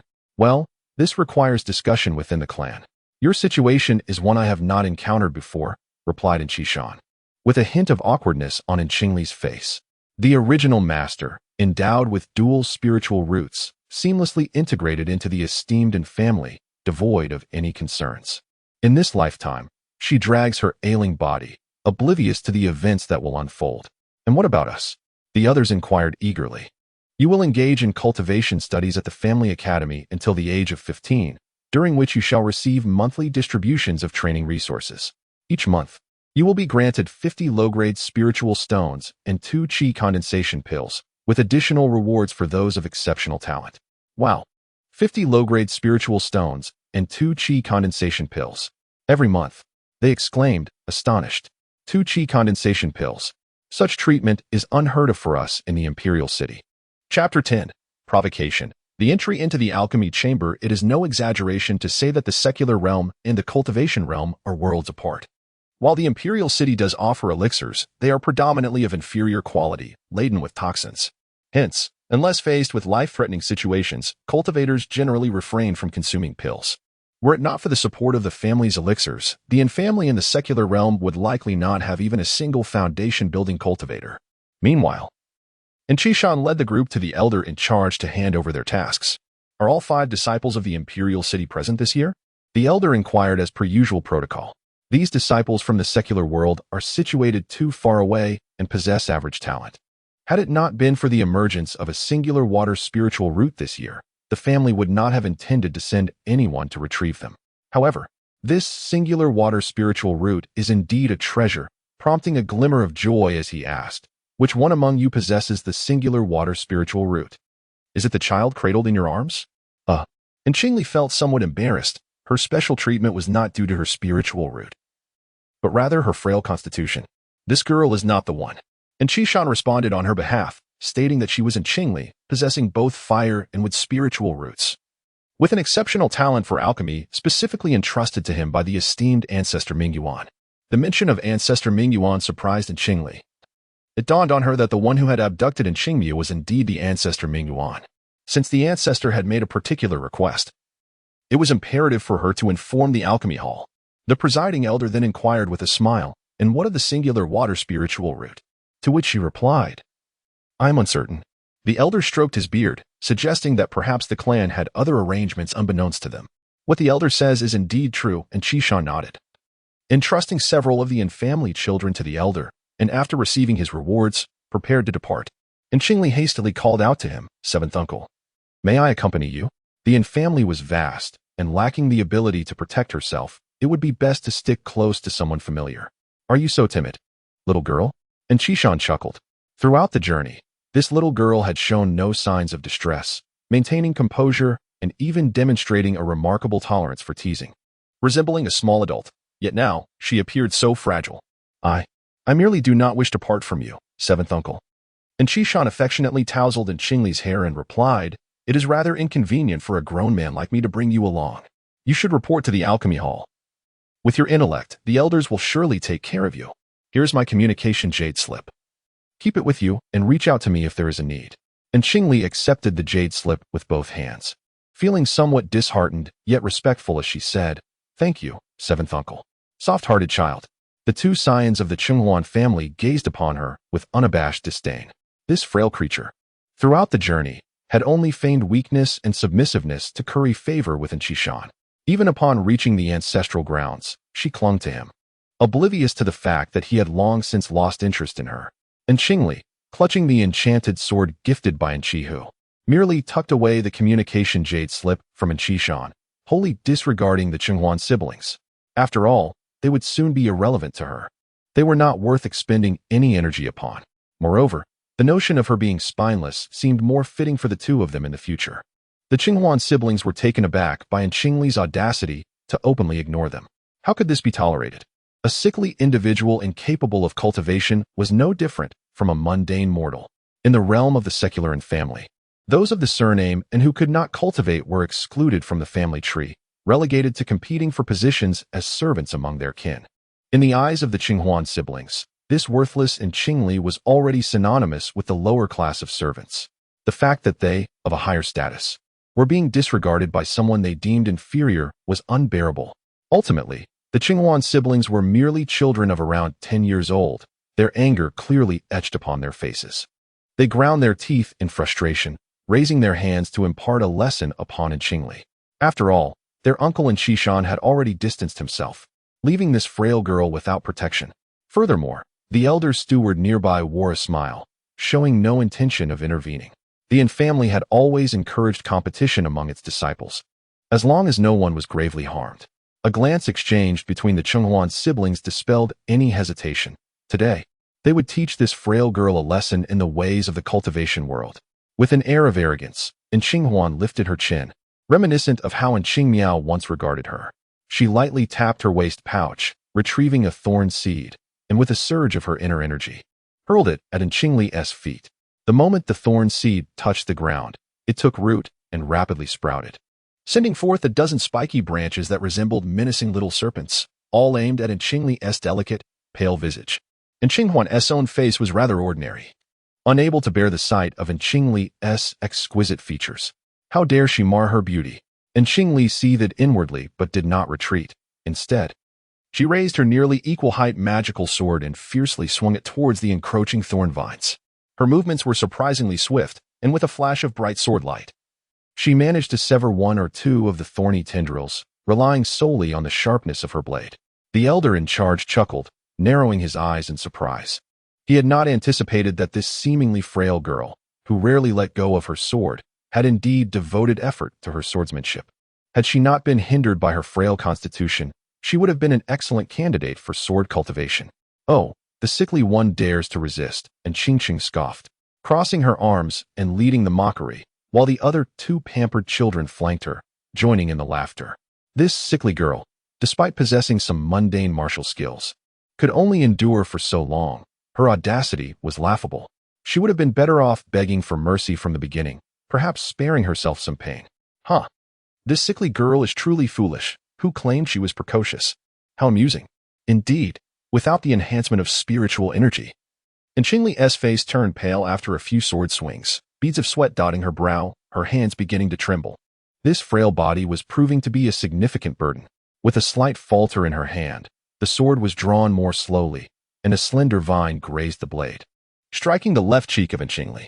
The vine had almost reached her face, and Qingli narrowed her eyes and swiftly dodged to the right, only to find thorns lying in wait, not only to her right, but also in front, behind, and above. Thorns encircled her, poised to mar her delicate visage. Yet Qingli did not seek mercy. She gripped her sword tighter and swung it fiercely. "Ha ha ha, futile, you wretch." The two sons of the city mocked loudly, as if they could already hear the crack as the thorn whipped against Qingli's fair face, countless gray thorns piercing her skin, drawing forth a cascade of crimson blood. "Enough." The elder steward maintained a cheerful demeanor, leisurely raising a finger. The metallic spiritual energy in the air swiftly coalesced at his fingertip, forming a thin veil of golden light. Like a guillotine, the golden light descended lightly, severing the vicious, serpent-like thorns cleanly in two. The small children gazed in astonishment at the elder steward. The golden light moved with such swiftness that some could not discern its shape. What level of cultivation did this elder steward possess? He was likely even more formidable than the clan patriarch. And Qingli, panting, sheathed her sword. Anyone who could attain the position of elder in the clan was at least at the initial stage of the golden core. Well then, there will be opportunities for you to fight in the future, not just at this moment. The elder steward spoke no further. Applying a healing ointment to Qingli's face and escorting the now silent children of the Yin family to their quarters. Each received a jade slip inscribed with clan regulations to memorize and adhere to, and he then led Qingli to the alchemy chamber. In the expansive grounds of the Yin family, there exists a Dan pavilion, a workshop, and a talisman tower, providing a space for disciples with corresponding talents to engage in learning and exchange. As for cultivators at the foundation establishment stage and above, they have private rooms and courtyards for their own research. Hence, among the vastness of the Yin family estate, the liveliest place is undoubtedly where the Qi training disciples congregate. And Qingli was carried by the elder steward to the Dan pavilion, likely due to her tender age, her clever and charming demeanor, coupled with her frail constitution, which endeared her to the elders, especially the elder steward, who had witnessed in Qingli's indomitable spirit when wielding a sword, felt an added affection for her. Applying the finest healing ointment that soon made the injuries on her face vanish without a trace. As they passed by the talisman tower, a sudden explosion erupted, followed closely by several Qi training disciples with soot-covered faces and smoke billowing from their heads. The elder steward, unfazed, remarked to Qingli with a hint of disdain. These rascals are never at peace. The annual funds allocated for the maintenance of this talisman tower are quite substantial. And Qingli cheerfully responded, "Practice makes perfect, with enough attempts. They shall surely succeed." Indeed, this young lady speaks wisely. A few Qi training disciples, having employed a cleansing technique, gathered around with smiles, inquiring, "What is your name? And where do you hail from?" "Off you go," the elder steward waved his sleeve, dismissing them. "Focus on honing your talisman-making skills. It is futile to waste time now." Despite their thick-skinned persistence in pursuing further questions, the elder steward ignored them and continued directly towards the Dan pavilion with Qingli. She smiled silently, fully aware of the intentions of these young lads. The Yin family is large and does not oppose intermarriage among its members, although they all share the surname Yin. The bloodline has diluted over generations, allowing for marriages between members of the Yin family, even those separated by several generations, without concern for producing offspring of diminished intellect. Moreover, sharing the same surname fosters a profound loyalty to the family. Furthermore, the number of girls eligible to enter the Yin family is quite limited. They must possess at least 3 spiritual roots and undergo another evaluation at the age of 15 to remain within the family estate, making those who qualify exceedingly rare. Rarity enhances value, and thus, despite being merely 5 years old, Qingli inevitably attracts attention. The original Qingli, although she did not spend much time in the family estate, was well aware of its customs. She vividly recalls the incident when Qingmiao, with her singular water spiritual root, simply expressed her sudden craving for spirit cakes, prompting a dozen eager youths to rush to the Fong family in a fervent scramble to procure them. However, in this life, Qingli has no desire to dwell on matters of love and affection. In her heart, she yearns solely for longevity and the path to enlightenment. This young girl is remarkably beautiful. Several disciples from the Talisman Tower display expressions of delight. The presence of more pretty girls in the family estate is always a pleasing sight. It seems the estate has welcomed fresh blood, and they must quickly inquire whether there are more lovely and gentle girls like her. The elder in charge cradled Qingli as they entered the Danlu. The Yin family's Danlu, appearing as a modest thatched cottage, is in fact a low-grade spiritual treasure. Upon entering, one discovers a vast expanse within. The space is immense, covering several dozen miles, and at its center lies a large circular clearing, divided into 2 sections of black and white, representing yin and yang. Surrounding the open space, a multitude of rooms are densely packed, some designated for the storage of herbs, others for disciples to refine elixirs, and yet others serve as resting quarters. The original owner, Qingli, had never set foot in the alchemy pavilion, and upon suddenly beholding the expansive vista before her, she could not help but marvel at the profound heritage of the Yin family, a second-rate clan. "Do you fancy the alchemy pavilion?" inquired the elder steward with a smile. This very pavilion was crafted by the last descendant of the Yin lineage and remains the family's sole spiritual treasure. "Indeed." And Qingli nodded fervently, her countenance betraying her excitement. "Then allow me to introduce you to Elder Baiyao, our family's only fifth-tier alchemist. She is the pillar of our alchemy pavilion, albeit quite stern with the disciples of our clan. If you manage to catch her eye, your future prospects will undoubtedly be limitless." Chapter 11. The first layer of qi refinement. Why present me with a frail child? Elder Baiyao, the Yin family's solitary golden core female elder, devoted herself entirely to alchemy. At approximately 150 years of age, she possessed a striking beauty and an exalted status. The elder steward, seeking to appease her, remarked, "It was specifically instructed by ancestor Mingyuan, with dual spiritual roots of fire and wood. Baiyao, you might as well put her to the test. If she proves ineffectual, she can remain in the alchemy pavilion as a humble sweeper." With a graceful gesture, and Qingli knelt and performed a proper disciple's salute, respectfully declaring, "And Qingli pays her respects to Elder Baiyao." Having diligently memorized the properties of various herbs during her time at home, she was determined to pursue the path of alchemy and sought Elder Baiyao's assessment. "Memorize the properties of herbs, you say?" At last, Elder Baiyao cast a discerning gaze upon Qingli, casually retrieving 3 herbs from her storage ring for identification. And Qingli answered one by one, skillfully pointing out the properties and effects of the medicines. Beside Baiyao stood a woman in her 60s, yet remarkably youthful in appearance. She had already taken a dislike to Qingli due to her courteous demeanor towards Baiyao's disciples, and upon witnessing Qingli's precociousness, her disdain only deepened. "She is merely a rote learner," the woman thought. However, alchemy is not solely about memorization. A good memory does not equate to adept hands. This girl should not be overly proud of herself. And Qingli took this to heart. She bowed respectfully once more, expressing her gratitude to Elder Baiyao. Her sincere appreciation indicated a desire to be accepted as a disciple and to receive healing, akin to being reborn by parents. No matter the magnitude of the gesture, it was well warranted. The elder, stroking his beard with a smile, secretly mused that this young girl was indeed quite astute. Thus, Qingli remained by Elder Baiyao's side, acting as an assistant in gathering herbs.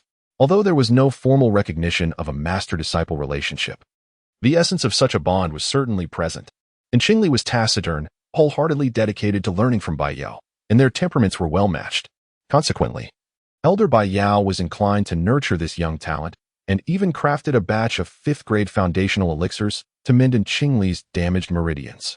As the woman departed, she cast a furtive glance at Qingli, her murderous intent unmistakable, and Qingli harbored no regrets about offending her. For the woman had long since concluded that Qingli posed a threat to her future control over the Danlu.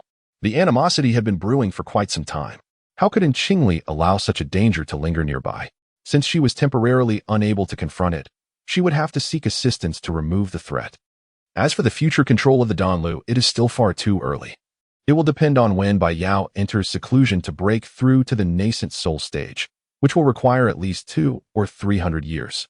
And Qingli felt immense gratitude towards Baiyao for her protection, and her fondness for Baiyao grew exponentially. One night, Qingli hung the sign indicating her seclusion outside her home for the first time and gracefully settled into a meditative position on her couch.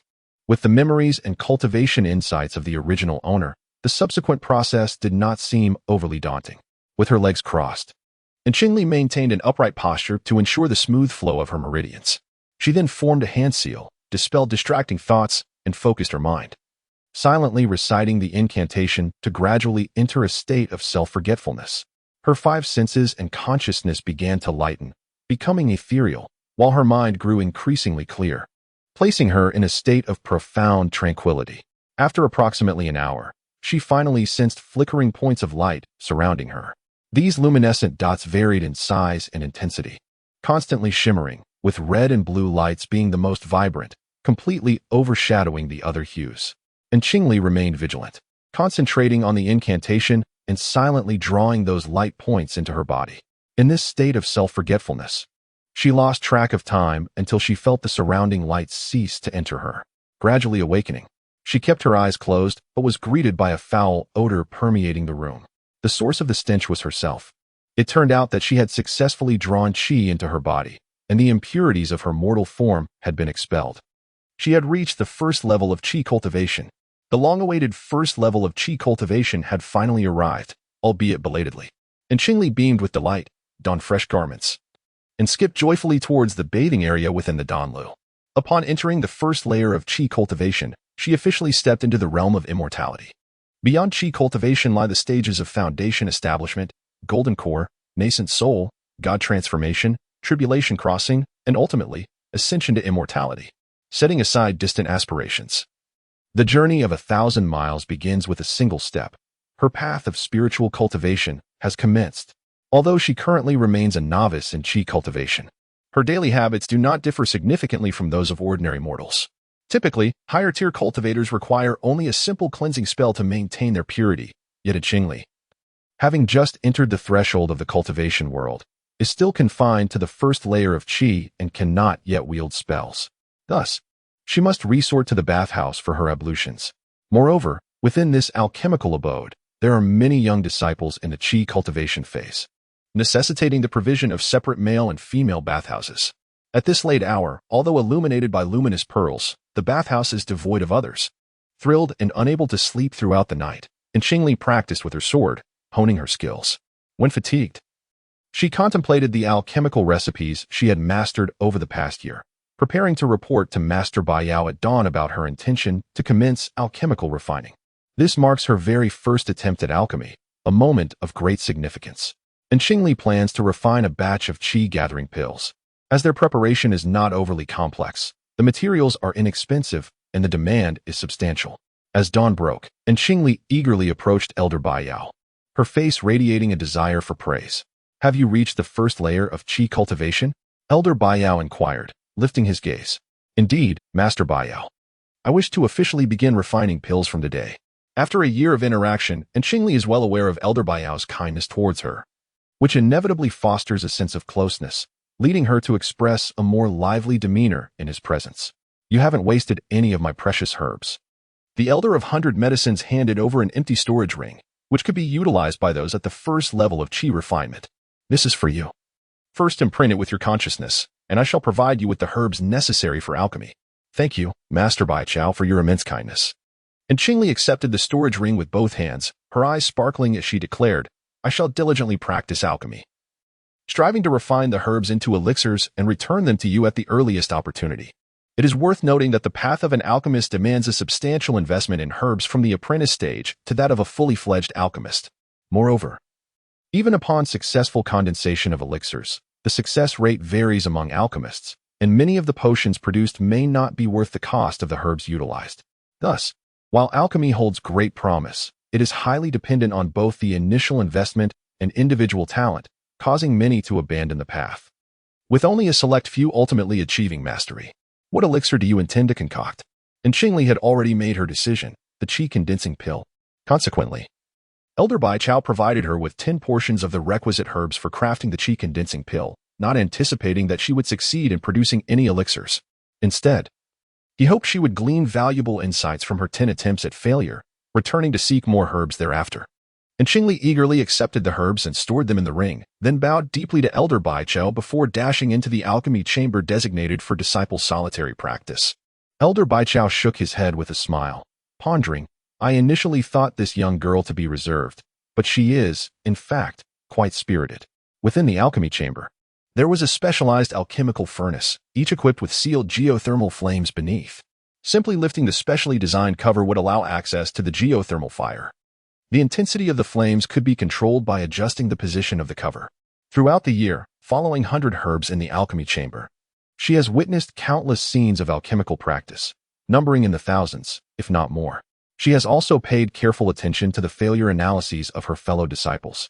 Thus, in her mind, concocting a furnace of qi condensing pills is not a daunting task.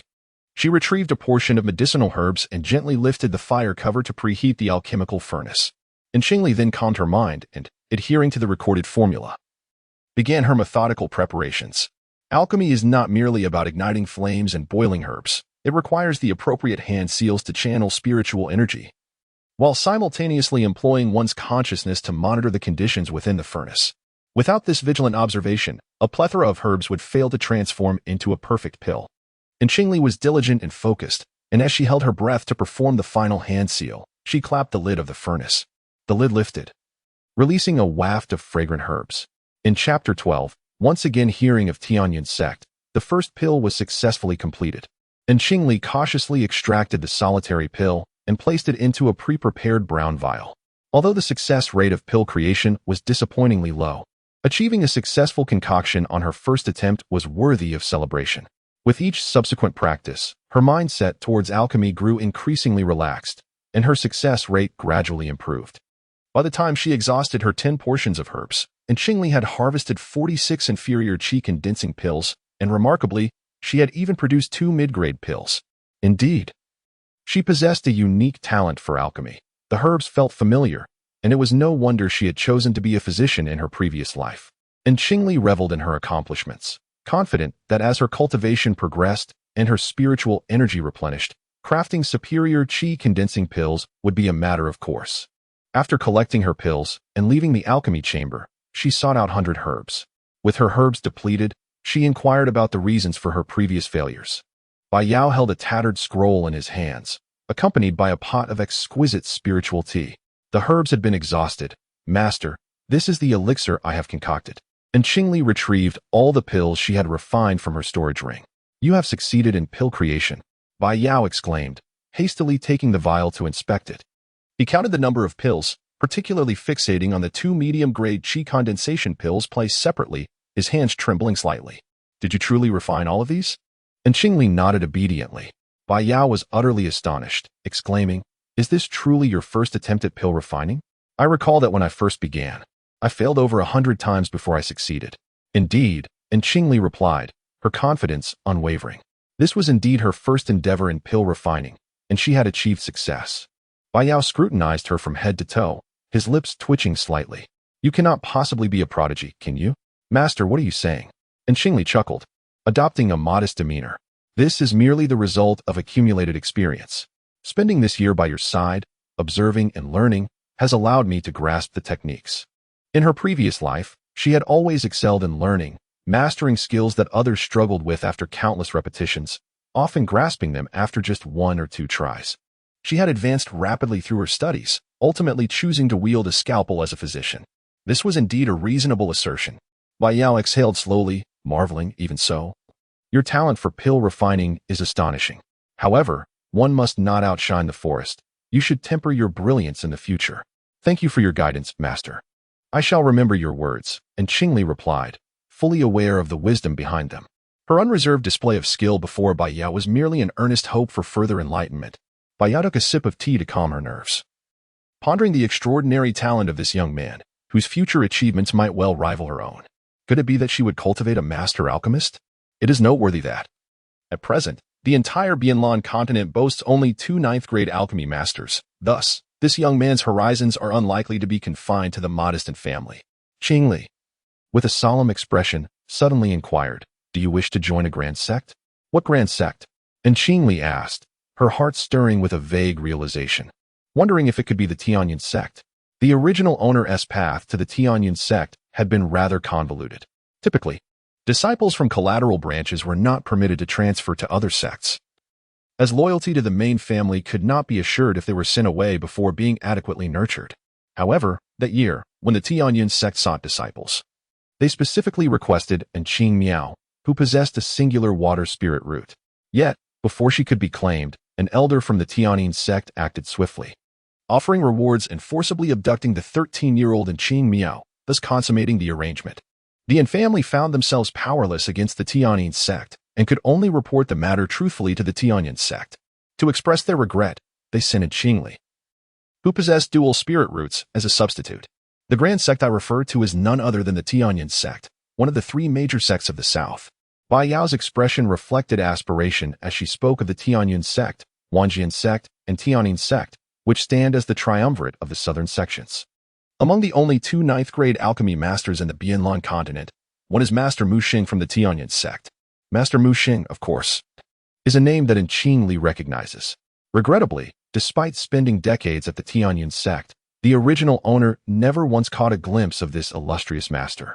Years ago, I too had the opportunity to join the Tianyun sect. Reflecting on the past, I cannot help but feel a sense of nostalgia. At that time, my master was nearing the end of his life, and my clan required a gifted individual to continue overseeing the Pill Pavilion, so I chose to remain. Do you harbor resentment towards your master? And Qingli inquired anxiously. To speak candidly, she was engulfed in trepidation regarding the Tianyun sect. Fearing an uncontrollable convergence towards the main plot, dreading the inescapable fate of a mere pawn. Should she cower within the safety of the Yin family or boldly venture into the perilous and expansive realm of the Tianyun sect? This dilemma left in Qingli's heart in turmoil. If venturing forth would lead to death during the Foundation establishment stage, should she still proceed? Remaining in the Pill Pavilion was a decision I made willingly, thus I bear no grievances, Bai Yao replied calmly. Perhaps joining the Tianyun sect would elevate my alchemical skills. Yet who can say for certain? The clan member who took my place in the Tianyun sect has tragically fallen. Fortune and misfortune are often indistinguishable.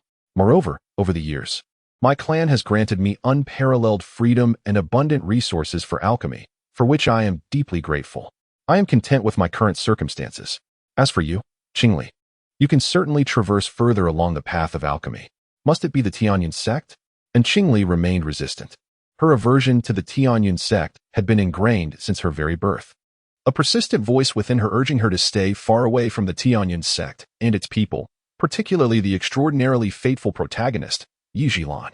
Is there truly no better alternative than the Tianyun sect? Bai Yao questioned, perplexed, for the spirit herb peak of the Tianyun sect was the dream of every alchemist. Indeed. Is there truly no better alternative than the Tianyun sect? Was she not destined in this lifetime to pursue the grand path? Did not the profound heritage of the Tianyun sect serve as her most formidable ally in this quest? Yet, in the face of the Tianyun sect, she finds herself shrinking back, overwhelmed by trepidation and thoughts of escape. How, then, can she even contemplate ascension along the grand path? Since the narrative inexorably leads her towards the Tianyun sect, and regardless of her attempts to evade it, she is summoned to that tempestuous realm. What purpose does her reluctance serve? Even if she manages to evade the Tianyun sect, even if she escapes the protagonist, she may ultimately fall victim to the maw of a ferocious beast. If fate has decreed a deadly calamity, it is likely inescapable. It is best to go with the flow of nature. Why torment oneself with anxiety and fear before the storm has even arrived? With this thought, a glimmer of clarity and determination shone in Qingli's eyes. As the demonic barrier was shattered, her state of mind experienced a remarkable elevation in that instant. With a resounding boom, as her consciousness ascended, the spiritual energy around her began to surge towards Qingli with fervor. This little prodigy, Bai Yao once again twitched the corner of his mouth, setting up a gathering array of spiritual energy around Qingli, personally guarding her during this pivotal moment of enlightenment. Chapter 13. The Art of Revitalization. As the moment of enlightenment concluded, Qingli ascended from the first layer of qi refinement directly to the third layer. Moreover, the original owner's state of mind had reached the mid-foundation stage, and with Qingli inheriting this state, her own mental realm was naturally formidable. Now, with her state of mind far surpassing her cultivation level, Qingli was confident that her pace of cultivation in this lifetime would exceed that of her predecessor, rather than lag behind. Thus, even with a methodical approach to her training, reaching the mid-foundation stage would pose no challenge for Qingli in this life. Bai Yao silently urged herself to acknowledge the existence of prodigious talents in this world. She provided Qingli with several recipes for commonly used elixirs, along with an ample supply of herbs for her to diligently study within the alchemical chamber. Subsequently, she sought out several jade slips containing spells frequently employed during the qi refinement stage, urging Qingli to master techniques such as object manipulation, rain control, and fire summoning. While she herself went in search of the Yin family patriarch, the patriarch of the Yin clan, a mid-stage golden core cultivator, held Bai Yao in high regard. Without preamble, Bai Yao proposed that 2 years hence, the Tianyun sect would be opening its doors to accept disciples, and she wished to secure an inter-sect disciple slot for Qingli. However, the girl belonged to a collateral line, and according to tradition, such slots were reserved solely for those of direct lineage. The patriarch found himself in a quandary. A family of considerable size could not be governed solely by his will, as the opinions of the other elders were also paramount. That girl possessed remarkable talent in alchemy. Bai Yao, a revered elder of the clan, was reluctant to elaborate. Yet as the sole fifth-tier alchemist within the family, her insights carried weight. With her extraordinary aptitude for alchemy, it would surely be more advantageous for her to remain within the clan. The patriarch, of course, first contemplated the family's interests. Retaining her within the family would allow him to cultivate her into a fifth-tier alchemist. Having one fifth-tier alchemist was already sufficient for the clan, and a second would merely be a matter of embellishment. Yet, Bai Yao shifted her approach, persisting in her entreaty, asserting that if Qingli were to join the Tianyun sect, she would undoubtedly ascend to the ranks of a sixth-tier or even seventh-tier alchemist. In turn, she might even impart knowledge back to Bai Yao, potentially allowing her to progress further along the path of alchemy. Furthermore, should she, in due course, ascend to the rank of a seventh-grade alchemist, and were the family to solicit high-grade elixirs under her name in the future, she would, no doubt, acquiesce. Mindful of the family's initial patronage. A seventh-grade alchemist, you say? The clan head was profoundly stirred, the progeny's innate gifts being so remarkably astonishing. More than merely a seventh-grade alchemist, Bai Chao did not vocalize his thoughts, but within his heart, he was convinced that Qingli would become a future ninth-grade alchemy grandmaster. This child's talent is no less than my own. To think I remained in the family, delving into solitary research, only to attain the fifth grade. If she were to receive tutelage from an eminent mentor, becoming a seventh-grade alchemist would merely be a matter of a century or so. Elder Bai Chao speaks with reason. The clan head had already placed his faith in Bai Cao's words, but as this impinged upon the interests of the direct lineage disciples, the other direct lineage elders would likely obstruct it. Merely an exceptional case, on a rare occasion. When the time comes, the clan head shall elucidate the principles, and I shall also be present to lend my support. Presumably, those elders are not so incorrigibly obstinate. Bai Chao lowered his gaze and added, if that last achieves success in the Tao of alchemy in the future, it is my hope that the family does not exact too much. For even the greatest benevolence has its limits. The clan head's countenance shifted as he probed, Bai Chao, are you, by chance, harboring resentment towards the clan for having impeded your prospects in the past? After all, with Bai Cao's alchemic talent, had he successfully entered the Heavenly Vein sect in the beginning, he would likely already be a seventh-grade alchemist by now. Nay, Bai Chao responded serenely. It is merely that I have been confined to the fifth-grade alchemic realm for an extended period, and I seek to advance further, yet I find myself without a path. Bai Chao expressed his gratitude with cupped hands, and after exchanging nods of acknowledgement with the clan head, he gracefully departed. It is also said that Qingli refines elixirs by day and cultivates by night, never ceasing for a single day. The more resilient and expansive the meridians, the more spiritual qi they can accommodate, and the more substantial the reservoir of spiritual power within the body becomes. This method of cultivation, known as ascetic practice, is a fundamental skill that every practitioner must master. Novices in the initial stages of qi cultivation predominantly lay their foundations through this ascetic approach before selecting an appropriate technique to continue their training, adhering to the unique methods prescribed by their chosen practice. As for her, being endowed with both fire and wood spiritual roots, she intends to utilize her wood root to cultivate a robust supportive technique while reserving her fire root for a future, more formidable offensive fire attribute technique. It is not that she is averse to cultivating fire attribute techniques at present. Rather, the original owner's fire techniques were mediocre, and she has no desire to pursue them. Furthermore, the family, now a diminished second-rate clan, offers no fire attribute techniques that catch her interest. After a year of cultivation, she has made modest progress. In addition to refining elixirs during the day, Qingli persistently tends to the medicinal fields in the courtyard of the 100 Herbs Institute. As a golden core elder of the clan, her residence is quite spacious, and the medicinal fields within are newly cultivated experimental plots. These plots contain delicate spiritual herb seeds alongside some wilting spiritual herb roots. Many of these herbs require specific, often harsh, conditions to thrive. Herbs that can grow easily are deemed common and thus lose their value, becoming akin to weeds. Consequently, the medicinal gardens of many high-ranking practitioners necessitate dedicated disciples for their upkeep, who must daily summon rain, invoke winds, and even employ fire control and frost techniques to regulate the surrounding temperature of the spiritual herbs. This cyclical process, over time, allows the technique to gradually mature. It is said that since the ascension of the esteemed ancestor, few disciples of the family have succeeded in mastering this technique, likely due to a lack of patience for the meticulous labor required in the fields. After all, myriad cultivation techniques exist in this world, each with its unique approach. The way of the sword is a far more dignified and unrestrained path than tending to grass in a field. However, envisioning the battle prowess comparable to that of a sword cultivator upon forming a nascent soul, and Qingli had no choice but to grit her teeth and persist in cultivating this formidable auxiliary technique. As the adage goes, fortune favors the persistent. Months passed, with failures and restarts, and Qingli, on the verge of collapse, finally succeeded in nurturing dozens of rare spiritual plants. She was overjoyed. Not only had her skill improved significantly, but these dozens of spiritual plants were also an unexpected bonus from her practice. In particular, these rare spiritual herbs were valuable enough to exchange for a medium-grade spiritual artifact, ensuring the acquisition of her alchemy furnace. Chapter 14. Fierce battle with the two prodigies of the city ring. Indeed, tending to spiritual plants requires a natural gift. Within the clan's territory, many cultivators also cultivated medicinal fields in their courtyards. Some of these fields were used to cultivate herbs for alchemy, while others were purely for leisure. The herbs in Qingli's medicinal field, where she practiced her technique, flourished and were quite valuable. Realizing that she had to report to the Heavenly Cloud sect in a few months, Qingli planned to gradually sell these herbs. You spendthrift. One day, Baiyao suddenly noticed that two herbs were missing from the medicine garden.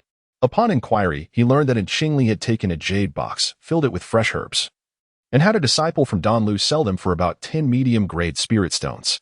Master Baiyao, you said I could do whatever I wanted with these herbs. Qingli, wearing a small straw hat and holding a small medicinal hoe, looked utterly innocent. She merely wished to accumulate more spirit stones, so that in the future, she could venture into the territory of the Tianyun sect to procure a fine alchemical furnace, from which she hoped to amass wealth, ultimately acquiring the finest alchemical furnace and flying swords. These spirit herbs, with the passage of time, could yield not merely a handful of middle-grade spirit stones, but even several upper-grade spirit stones in exchange. Baiyao lamented the squandering of such precious resources, declaring that she had purchased these herbs and that Qingli should oversee them for the time being. With that, she tossed a storage bag containing approximately 400 middle-grade spirit stones, along with several fifth-grade elixirs, to Qingli. Why didn't you mention this sooner? Qingli inquired, adjusting her small straw hat woven from vines, adorned with delicate purple flowers. Those of exceptional aptitude often disdain such cultivation methods. These 8 disciples, nearly 15 years old yet still not having reached the later stages of qi refinement, sought opportunities to remain within the clan's territory. Observing the valuable young seedlings scattered about, Baiyao felt a surge of joy and remarked that the clan had always adhered to the principle of survival of the fittest. If they lacked the ability to tend to the spirit plants, they would have no choice but to manage the family businesses outside. Qingli responded with an understanding "oh," acknowledging that in the realm of cultivation, possessing a skill was indeed advantageous. The following day, Baiyao brought 8 mid-stage qi refinement disciples to Qingli. Qingli gazed upon the 8 dispirited disciples, feeling a twinge of sentiment. Most of them were at the 6th or 7th layer of qi refinement. And while their talents were not lacking, the fierce competition within the clan had led to their dismissal for not meeting the standards. Upon closer inspection, she was surprised to find familiar faces among them.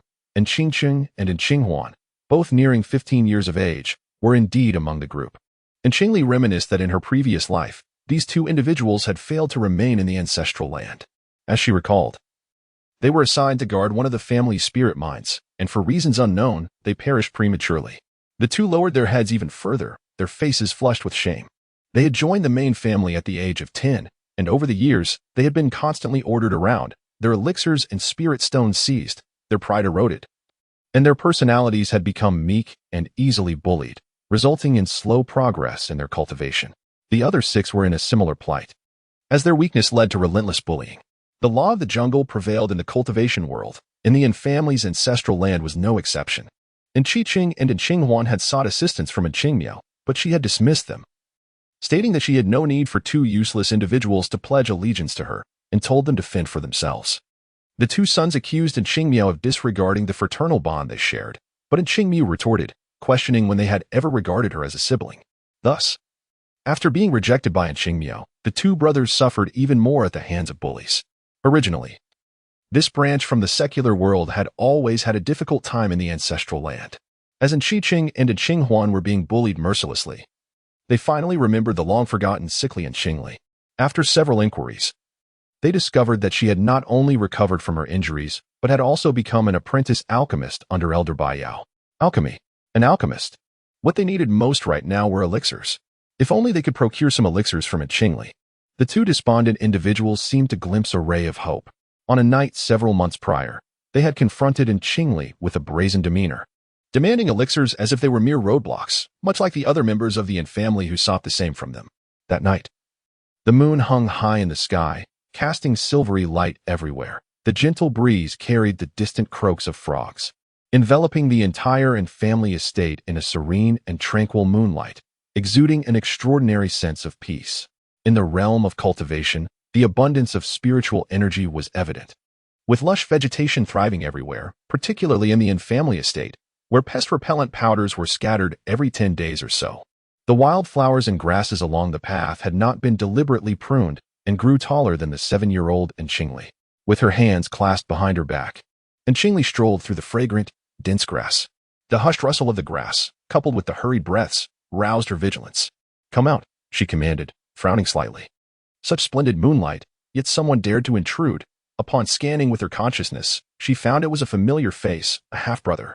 The two sons of Qinghuan emerged from the underbrush, shedding their previous timidity, and demanded sternly, "Hand over the spirit stones and elixirs." "Are you certain you wish to rob me?" Qingli inquired at that moment, displaying no fear of being robbed. Despite her cultivation being merely at the 5th layer of qi refinement, which paled in comparison to the Qinghuan brothers, they were a few years her senior. Already at the 6th layer of qi refinement, and there were 2 of them. For too long, the 2 from the city ring had endured oppression, resembling a fade of strength concealing their inherent weakness. Faced with Qingli's composed retort and reminded of the formidable backing she possessed, they faltered, struggling to maintain their composure. In a state of panic, they deceitfully declared, "To be frank, it is not us who seek the elixir from you. It is Qingmiao, yes. She sent us." Qingli, observing the anxious and flustered demeanor of the city ring duo, remained unconvinced. "Indeed, it is she," they insisted, gaining a modicum of confidence as they crossed their arms menacingly.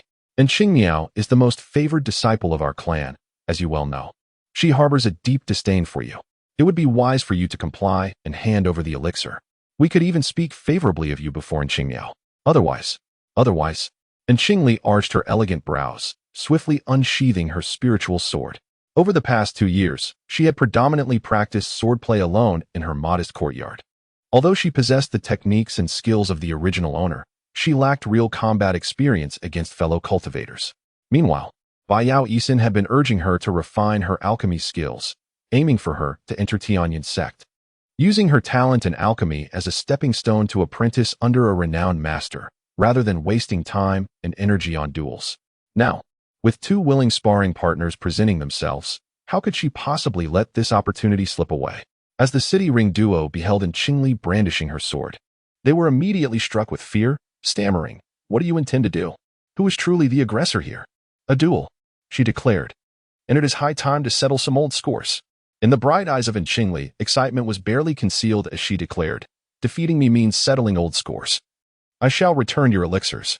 It was peculiar for a mere alchemist to actively engage in a duel with them. The 2 sons of Qinghuan felt a sense of unease, even suspecting deceit.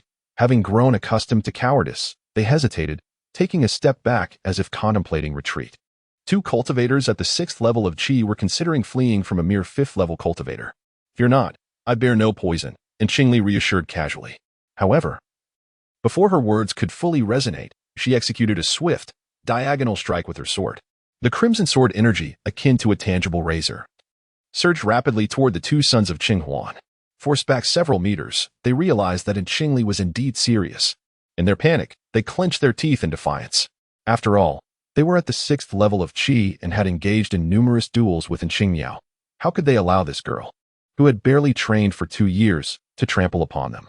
Such arrogance was astonishing, relying solely on elixirs for her cultivation. Exchanging glances, the 2 sons of Qinghuan summoned their long-forgotten fighting spirit and finally charged forward. "You brought this upon yourself," Qinghuan exclaimed in frustration. The humiliation he had once endured suddenly erupted at that moment. He stomped his right foot heavily on the ground, creating a 1-meter square pit. The soil within rapidly heaped upward, forming a thick earthen wall, standing at 1.5 meters tall, as a barrier before him. amidst the swirling dust. And Qingli leaped, intent on striking down upon him with her sword. Suddenly, a vine shot out from behind the earthen wall, aiming to grasp her sword-bearing right hand. It was none other than Qinghuan, hidden behind the wall, using his fingers to channel with spirit power, manipulating the grass vines for a surprise attack. As Qingli wielded her sword with a swift, decisive stroke, the sword's energy swept through the air, instantaneously shredding the encroaching vines into mere fragments. How could this be? The two from the Qing ring were utterly astonished. Was her cultivation not merely a product of piled-up elixirs? How could her reactions be so rapid? Her spiritual power so formidable, and her sword aura so domineering? It was evidently on par with their painstakingly cultivated sixth layer of qi. And Qingli was not inclined to offer them further contemplation, capitalizing on her downward momentum to swiftly target Qinghuan's wrist with another strike. A true swordsman values speed, precision, and lethality above all. In the face of overwhelming velocity and force, any ornate technique becomes futile. This was not the same as the grappling of mere mortals. Thus, intricate and capricious swordplay was unnecessary. However, should she acquire profound sword techniques in the future, she would certainly dedicate herself to their meticulous study. It is said that advanced sword techniques can assist a swordsman in comprehending the essence of the sword, allowing those who grasp it to wield their blades with an almost transcendent mastery, entrapping their opponents within their own sword realm, rendering them unable to escape. Though Qingli had yet to obtain any formidable sword techniques, she relied solely on her sword as an instrument, depending on speed and strength to confront her adversaries. This particular stroke of sword energy was even more condensed and arrived with greater swiftness. With a thunderous crash, the hastily conjured earthen wall by Qingli was shattered by her blade, and Qingli offered no respite, leaping onto the remnants of the wall to deliver another piercing strike through the air. How could she possibly unleash another slash? Such abundant reserves of spiritual power. Was it truly an accumulation of elixirs? Even as a swordsman, one channels their own spiritual energy through the sword. They assumed that the initial barrage of fierce strikes would sufficiently deplete Qingli's internal energy. She must have secretly consumed a spirit-replenishing elixir. With a face smeared with dirt and despair, Qingcheng clutched Qinghuan and retreated in a flurry. Qinghuan, in a state of panic, hastily formed a hand gesture to channel her with spirit energy, causing the surrounding vegetation to surge forth, coalescing into a massive serpent of grass that lunged menacingly toward Qingli. Qingli's brow furrowed as she leaped into the air, the flora beneath her erupting skyward as if aiming for the luminous moon above. The plants on the ground, in response, surged upward, clawing at the air like ravenous creatures of the wild. Though Qingli was merely at the 5th level of qi training and unable to wield a sword, she soared to the highest point before descending in an arc, seizing the opportunity, and Qinghuan deftly manipulated the grass to ensnare Qingli, armed with her sword. Qingli danced upon the ground, leaping and dodging with the agility of a cunning rabbit among flowers. With a thunderous crash, a wall of earth suddenly obstructed Qingli's path, an astute maneuver by Qingcheng, who had anticipated her landing spot and summoned the earth's spirit energy. A prime opportunity. Qinghuan quickly orchestrated the encroaching plants to confine Qingli within a confined space. Dazed from the impact of the earthen barrier and cut by thorns on her back, blood trickled forth. Gritting her teeth, she thrust her sword upward, twisting her body like a dart, forcefully breaking free from the encroaching prison of grass. Ascending into the night sky, she spun beneath the moonlight, her sword pointed downwards, unleashing a wave of sword energy that swiftly stripped the pursuing vegetation bare. Had she truly only practiced for a little over a year? The two from Qinghuan were utterly horrified, while Qinghuan's heart raced fervently. She attempted once more to manipulate the flora against Qingli, only to despairingly realize that the vegetation surrounding Qingli had been reduced to a viscous green sludge. Furthermore, both of their spiritual energies had been significantly depleted during their recent duel, yet they found themselves in a predicament without any elixirs to replenish their strength. Observing the waning energies of her opponents, Qingli stepped onto the sodden ground, saturated with grass and mud, and launched her assault once more, brandishing her sword. In the moonlight, her petite figure wielded such an elongated blade, which appeared somewhat uncanny. "We concede," the two from Qinghuan exclaimed, their faces pale and breaths unsteady, as they despondently sank to the ground. "We possess no elixirs for spiritual recovery, nor any magical artifacts to aid us. We admit defeat." And Qingli, still yearning for further excitement, noted that the Qinghuan duo had already lost their fighting spirit. remaining seated and refusing to confront her any longer. Those are merely excuses. Your hearts have faltered, and Qingli remarked with a frown before turning to leave. Now, the Qinghuan duo stood before her, lacking any semblance of their former arrogance and boorishness. And Qingli paid them no mind, for she had never held any affection for them. Moreover, due to her own decision to engage in a duel, which she did not conduct in the designated area of her clan and caused excessive damage to the flora, she faced severe repercussions, being sentenced to a year of unpaid labor in alchemy for her family, in addition to her monthly obligations for the following year. The clan encouraged dueling, yet it strictly prohibited battles in random locations. Otherwise, how could the young ones be allowed to ravage the clan's plants and structures? Those who engage in dueling outside the designated areas would face penalties, and since the family intended for Qingli to focus on alchemy, her punishment was somewhat more severe. Having been selected to manage the medicinal garden, you should dedicate yourselves to learning diligently. Mastering this knowledge is indeed a valuable skill for survival, and Qingli earnestly remarked. A skill for survival? The 8 individuals stared blankly, having arrived with a mindset of despair, never envisioning such distant prospects. They merely hoped for a stroke of luck to remain within their clan's territory. Though they faced daily humiliation there, their lives were not at stake. And the abundant spiritual energy provided hope for foundational cultivation through diligent practice. 10 mid-grade spirit stones. The 8 exclaimed in astonishment. Indeed, the glittering stones could greatly ignite one's fighting spirit. Precisely, and Qingli continued. Cultivators need not resort to killing or thievery, nor must they refine pills or craft talismans. Simply nurturing the spiritual herbs will yield substantial wealth, akin to how one might prosper in the secular world through pig farming. However, we shall pursue a refined and exclusive path, rather than a broad and commonplace one. Do you understand my meaning? Understood. The 8 were not foolish. The rarity of high-quality resources makes them valuable, capable of exchanging for many spirit stones. With spirit stones in hand, the path of cultivation becomes much smoother. Excellent. And Qingli nodded with satisfaction. In Chapter 15, titled Spirit Beasts Deliver Space, while others tended to the medicinal garden in vast plots, and Qingli managed it by individual plants. Motivated by Qingli's earlier encouragement, the 8 worked wholeheartedly, fearing even the slightest negligence. Nevertheless, 6 delicate spiritual plants still perished. And Qingli did not cast blame. She recalled her own struggles, having lost one plant after another, nearly leading her to question her resolve. Understanding the challenges of nurturing these spiritual plants, she urged them to persist in their research and reflection, cautioning against hasty abandonment. The 8 individuals were profoundly grateful, particularly the 2 from the city circle, who privately sought out Qingli and bowed deeply to express their thanks for her willingness to set aside past grievances and diligently instruct them.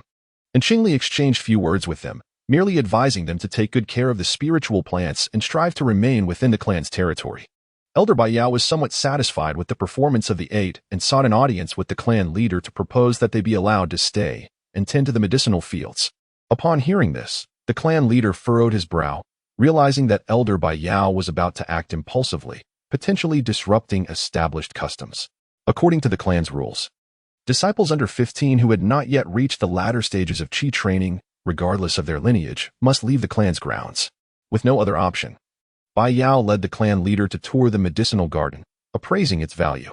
As expected of a clan leader, he quickly sensed the allure of spiritual stones and convened the elders to discuss the garden, assessing the potential investments and returns. Upon discovering the considerable profits involved, he cheerfully consented to allow the 8 to remain, even amending the clan regulations to state that individuals of particular utility to the family or those who made outstanding contributions could be exempt from the usual restrictions on cultivation levels. Upon learning that they could continue their cultivation within the clan, the 8 were overwhelmed with joy, dedicating themselves even more fervently to the care of the spiritual plants. Their improved mindset led to a series of breakthroughs in their cultivation. In the courtyard of Baiyao, dozens of disciples were fervently engaged in cultivation, with Qingli first mentoring the 8, who then went on to instruct other eager novices. Elder Baiyao relinquished his courtyard and chose a new residence elsewhere. On the eve of the founding and recruitment of disciples at the Tianyin sect, the spiritual plants harvested from the courtyard had already been sold in dozens, garnering enough spirit stones for Qingli to acquire numerous alchemy furnaces. Regrettably, none of these treasures had found their way into Qingli's storage ring. The clan leader, reflecting on the fortune brought by the young girl, felt a twinge of reluctance to part with her. Yet he steeled himself for the long-term benefit and reported in Qingli's name, along with several other disciples possessing dual spiritual roots, to the Tianyun sect through a jade communication slip. Subsequently, Bai Yao informed in Qingli of the nomination. Tianyun sect, and Qingli clenched her small fist, exhaling a breath. That was to be her future battlefield, far removed from the comforts of the Yin family. In her room stood a wardrobe, acquired for her by Bai Yao upon her arrival, as she was initially unable to use a storage ring. It was filled with an array of garments. However, once she could utilize the storage ring, the wardrobe became merely a decorative piece, housing old clothes. Without warning, and Qingli flung open the wardrobe, and within, upon a thick white fox fur cloak, a small beast suddenly opened its large eyes in surprise. Their gazes met. The atmosphere grew somewhat awkward. It turned out that the wardrobe was not only a refuge for mice but also for this large-eyed spirit rhinoceros beast. And Qingli vaguely recalled that the spirit rhinoceros had arrived in the realm of cultivation aboard a favorable wind boat. Yet she had not anticipated that it had made a nest in her wardrobe over the past 2 to 3 years. Hello there. And Qingli forced a smile, gesturing with her hand as she attempted to communicate. I must take my leave. This room will soon be occupied by other disciples. Will you depart as well? The beast, despite its formidable appearance, was beyond her ability to conquer or capture, and thus she harbored no ulterior motives. The lynxy beast tilted its head, observing her for a moment before suddenly expelling a round, ordinary bead from its mouth. Is this for me? And Qingli inquired, picking up the seemingly mundane bead devoid of any spiritual energy fluctuations. She extended her consciousness to probe it, yet could discern nothing. However, she sensed that this bead was extraordinary, its true nature just beyond her comprehension. The lynxy beast began to paw at the ground, then raised a hoof to press down on the bead before nudging in Qingli's dantian. Are you suggesting that I should store the bead in my dantian? She asked, to which the beast nodded affirmatively. Then I shall not be polite. And Qingli bit her fingertip, allowing a drop of blood to fall onto the bead's surface.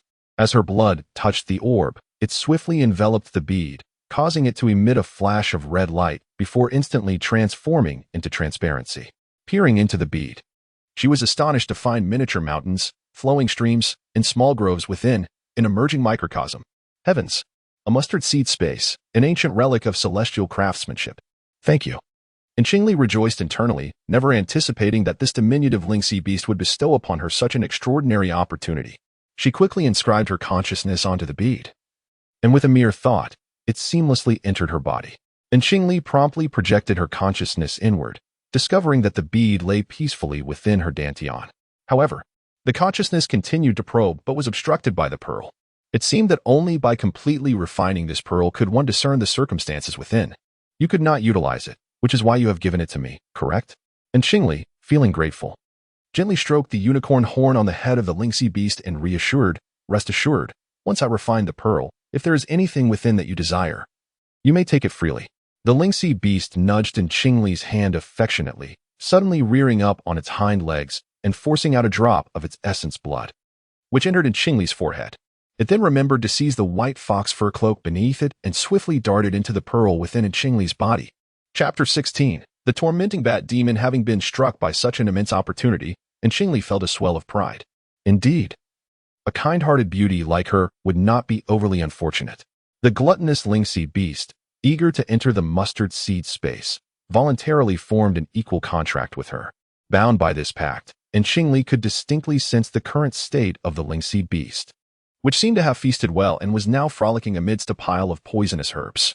She was aware that there existed miraculous techniques capable of uncovering every treasure within and without a person, much like the protagonist Yi Zhilan, who, at the age of 6, entered the forbidden grounds of her clan and awakened the Ice Soul Eye. It was said that under the gaze of the Ice Soul Eye, no malevolent spirit could conceal itself, and it could naturally unveil the treasures cultivated within a cultivator's dantian. Thus, before anyone discovered the mustard seed space, and Qingli needed to refine it swiftly, merging it entirely with her dantian, thereby eliminating any fear of detection. Such bloodbound and sentient celestial artifacts proved surprisingly convenient for refinement. Time passed swiftly, and 3 days slipped by. As the refinement concluded, and Qingli's cultivation unexpectedly ascended to the 7th layer of qi training. A pleasant surprise that could likely be attributed to the ethereal energy of the mustard seed space. Little lynxy, I have arrived. With a mere thought, and Qingli vanished into the mustard seed space. Yet, within the empty room, the mustard seed space was nowhere to be found. It had completely melded with the surrounding air. One can surmise that the Lingxi beast's ability to locate this space stemmed from its own innate concealment powers, akin to the mysteries of the mustard seed space. Inside the mustard seed space, sensing the presence of the Lingxi beast, and Qingli concentrated her thoughts and instantaneously transported herself to its side. The sensation of this instant travel was exquisite. She was the sovereign of the mustard seed space, akin to the celestial laws governing this realm. As if she were a deity within this domain, capable of commanding and relocating everything within it. Little Qingli. The tender voice of the Lingxi beast echoed in Qingli's mind. It turned out that this Lingxi beast was a young girl. And Qingli lifted the Lingxi beast and settled onto her fox fur cloak, smiling as she asked, "How old are you? And what is your name?" "I do not know. I only know that it has been several decades since I consumed that pearl," the Lingxi beast replied. The intelligence of demon beasts develops slowly. Some may cultivate instinctively for hundreds of years without attaining awareness. "And what of your parents, your companions?" "I do not know." The Lingxi beast continued to shake her head, bewildered. She had been pursued by mountain demons and human cultivators alike until, in the past 2 years, she found a semblance of peace residing in the wardrobe of Qingli's home. It is profoundly attached to Qingli's fox fur cloak, relishing the comforting sensation of being enveloped in its soft fibers. "My poor little Lingxi." And Qingli gently shook the Lingxi beast in his embrace, lamenting the child's plight, bereft of parents, siblings, and destined to wander aimlessly. "From now on, you shall accompany me. I will care for you." And Qingli extended his consciousness, surveying the lush flora and fauna of this expansive realm. The area was vast, rich in spiritual energy, with lofty mountains and crystal-clear waters, fields adorned with vibrant blossoms, and ancient high-grade spiritual herbs flourishing in the mountains, sufficient to sustain the little beast. The small Lingxi blinked its round eyes and softly uttered a sound of agreement. "Let us seek out something delicious." With that, Qingli cradled the little Lingxi and, in a flash, arrived at a cave. The cave was dimly lit, and Qingli released his consciousness to probe deeper, discovering an alarming multitude of blood-sucking bats within. Several had attained a remarkable level of cultivation, reaching the second tier, akin to mid-stage qi refinement for human cultivators. Suddenly, Qingli ignited his sword with a flick of his wrist. It turned out that the cave's leader, sensing an intruder, had dispatched numerous minions to defend its territory. A dark swarm of blood-sucking bats surged forth, flapping their inky wings and bearing sharp fangs. Rushing like a tempest, a truly formidable sight, with over a dozen having reached the first tier. While dealing with these bats was merely a fleeting thought, and Qingli, unable to contain his eagerness, momentarily set the Lingxi beast aside, gripping his sword that appeared in his hand as if conjured from thin air. "Come forth," and Qingli shouted, channeling his spiritual energy as he advanced into the midst of the bat swarm. A myriad of bloodthirsty bats, unexpectedly faced with a solitary intruder, charged fearlessly into battle, their furious determination evident as they collided violently against Qingli's protective energy barrier. The clangor of impact resonated sharply, enveloped by the swarm of bats, and Qingli, cautious not to underestimate her foes, infused her sword with spiritual energy and executed a sweeping strike. The crimson blade of fire surged forth with remarkable speed, instantly dispatching a considerable number of the inadequately trained vampires. Alas, in midair, only a meager handful of first-tier bats remained, isolated and diminished in spirit, some grievously wounded by her sword's energy. Yet, even cornered, these creatures fought fiercely, their resolve unmistakable as they bared their fangs and lunged toward Qingli's neck. Undeterred, she advanced, channeling her energy into her blade, slicing through the air with unrestrained vigor. Each strike claimed the life of a bat, some even falling in pairs or threes, all succumbing beneath her relentless assault. Having attained the 7th level of qi refinement, Qingli's speed with the sword had markedly improved, bolstered by the infusion of spiritual power. She felt an inexhaustible strength coursing through her veins. Grasping her sword, she yearned for a contest with the second-tier bats lurking within the cave. It had been some time since she had engaged in combat. Her days spent in the alchemical chamber, surrounded by peace-loving practitioners engrossed in their craft, had left her longing for a worthy adversary. Yet, she was ready for a fight. With her sword raised, Qingli taunted from outside the cave. The second-tier beasts, displaying a modicum of intelligence, recognized the futility of further provocation and wisely retreated into the depths of the mountain cave, remaining silent for an extended period. They conceded defeat. A small spirit, Lingxi, joyfully dashed towards her. Today comes to a close, but I shall return often. The Lingxi beast opened its mouth and swallowed the poisonous herb, savoring the taste delightfully. Inside the cave, a long centipede that guarded the poisonous plant, after a brief moment of confusion, became enraged. Little Qingli, little Qingli. The ecstatic Lingxi beast rolled about in Qingli's embrace, proclaiming how delectable the herb was and expressing a desire to consume it again. The Lingxi beast primarily advanced by refining poisons, thriving on toxicity as if it were life itself. And Qingli waved her hand grandly, declaring, "All the poisonous herbs of this realm are yours. However, dear Lingxi, since this small world is not yet fully formed, you must not consume every type of poison completely. Remember to leave some seedlings to allow them to continue growing. This mustard seed space, being an ancient celestial artifact, will undoubtedly expand and evolve as its master's cultivation deepens. The aura within this space is rich, rendering spirit-gathering formations unnecessary.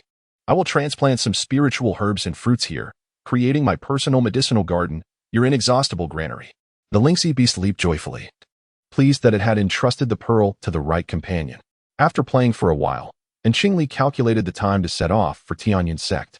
Bidding farewell to the Lingxi beast as she swiftly exited the space, she hurriedly stored her belongings in the storage ring before stepping out to seek Elder Baiyao. Elder Baiyao had long desired to venture out and took the initiative to lead the disciples to Tianyun sect, accompanied by the recently emerged Minghing ancestor. The 4 dual spiritual root disciples gathered, exchanging names and establishing their ranks by age. At 8 years old, Qingli was the youngest among them and the only girl. The venerable Elder Baiyao spoke briefly. "As you are all of the family lineage, you must support one another and remain loyal to your clan." The 4 disciples responded in unison, "We shall remember Elder Baiyao's words.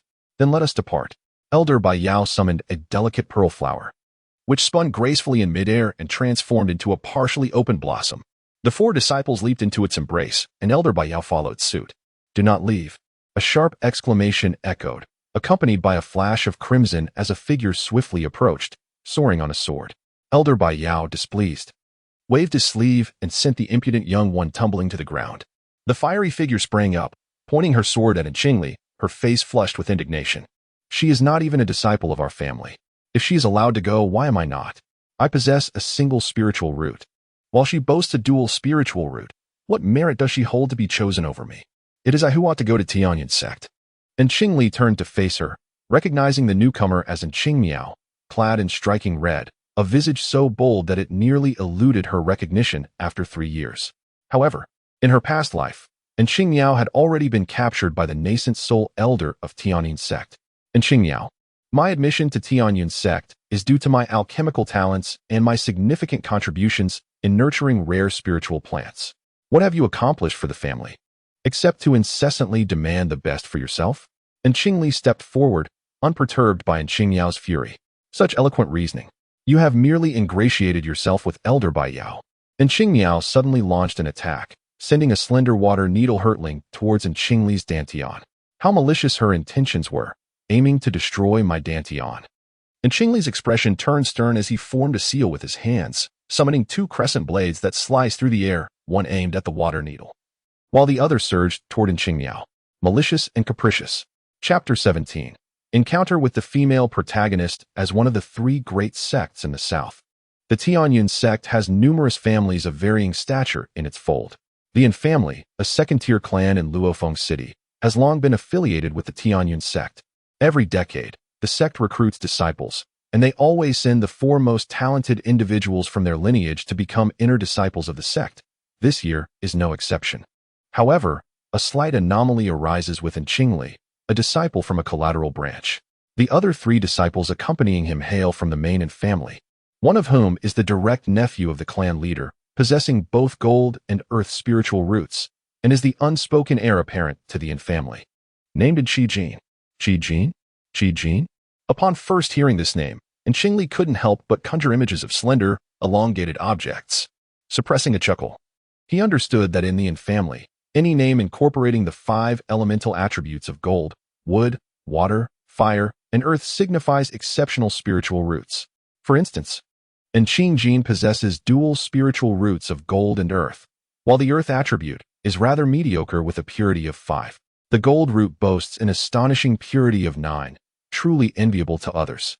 In the distance, a towering peak known as Chitian Mountain ascended into the clouds, shrouded in mist. The 100 herbs guardian pearl flower cascaded gracefully downward, landing softly before the majestic and solemn mountain gate.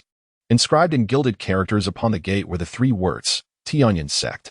Standing beneath the imposing entrance, one could not help but feel a profound sense of insignificance. Returning to this familiar place, and Qingli gazed upward, his heart swelling with an indomitable spirit and boundless ambition. The family of Luofeng City had received the summons to send their disciples into the sect. With a resonant call, Bai Yao led his 4 companions up the 1,000-step stone staircase, approaching the stoic gatekeeper disciple. He presented a jade slip bearing a command. The disciple, in the foundation building stage, scrutinized the slip marked with the sect's insignia and nodded indifferently. Suddenly, a loud voice echoed from below the mountain, announcing the arrival of the Yi family from Luofeng City, bringing their clan members into the sect. Before long, a robust middle-aged man appeared, accompanied by a throng of dozens of young men and women, strolling leisurely toward them. Upon seeing this, the gatekeeper disciple immediately welcomed them with a smile, scarcely taking the time to examine the communication slip before bowing to grant them passage. In recent years, the Yi family had been on the rise, not only with the new sect leader hailing from their lineage, but also with a Yi family ancestor in the nascent soul stage who had successfully broken through to the transformation stage. The Yi family's fortunes were astounding, showing a marked ascent from a second-tier clan to a first-tier one. Bai Yao, pinching his short beard, remarked on the passage of a century, his appearance unchanged. Yi Daoyu, he greeted with a composed gesture. Yi Jinhuan glanced at Qingli and the others, clicking his tongue in disdain, merely mediocre. Indeed, they could not compare to your Yi family's mutated ice spirit root. Bai Yao bowed once more, leading the 4 descendants of the family as they turned to enter the mountain gate. And Qingli understood that the mutated ice spirit root mentioned by Bai Yao referred to the protagonist of the original tale, Yi Zhilan. In recent years, the Yi family had consolidated their outstanding branch members, young and old alike, within Luofeng City. Yi Zhilan's parents were both golden core true beings, yet their relationship was distant and cold. As a result, she was raised by the Yi family's nascent soul ancestor from birth. In the secluded grounds of the Yi family, the ancient ancestor of the Yuan Ing, Yi Jinhuan, practiced in solitude, while Yi Zhilan treated the forbidden area as her own amusement park, entering and exiting at will. Thus, in the original narrative, she ventured into the restricted zone at the tender age of 6, inherited the legacy of her forebears, and awakened her ice soul eyes. And Qingli calculated in her mind. It had been over 3 years since Yi Zhilan had awakened her ice soul eyes. Lanner, come here, Yi Jinhuan suddenly laughed heartily. I shall lead you to Aunt Bai Yao. It turned out that within the Tianyan sect, the expanse was vast, stretching endlessly, with peaks of various sizes standing tall, each adorned with pavilions and gazebos at their midsections, the purpose of which was unknown. Upon their first visit to the Tianyan sect, Bai Yao, accompanied by his 4 sons, found themselves at a loss for direction, hesitating amid the grandeur. And Qingli, however, was aware of the way, though she feigned ignorance. A young girl, at the 11th level of Qi refinement, gracefully emerged from the crowd, with skin as smooth as jade and silvery hair flowing like a river. Her beauty was striking and unforgettable.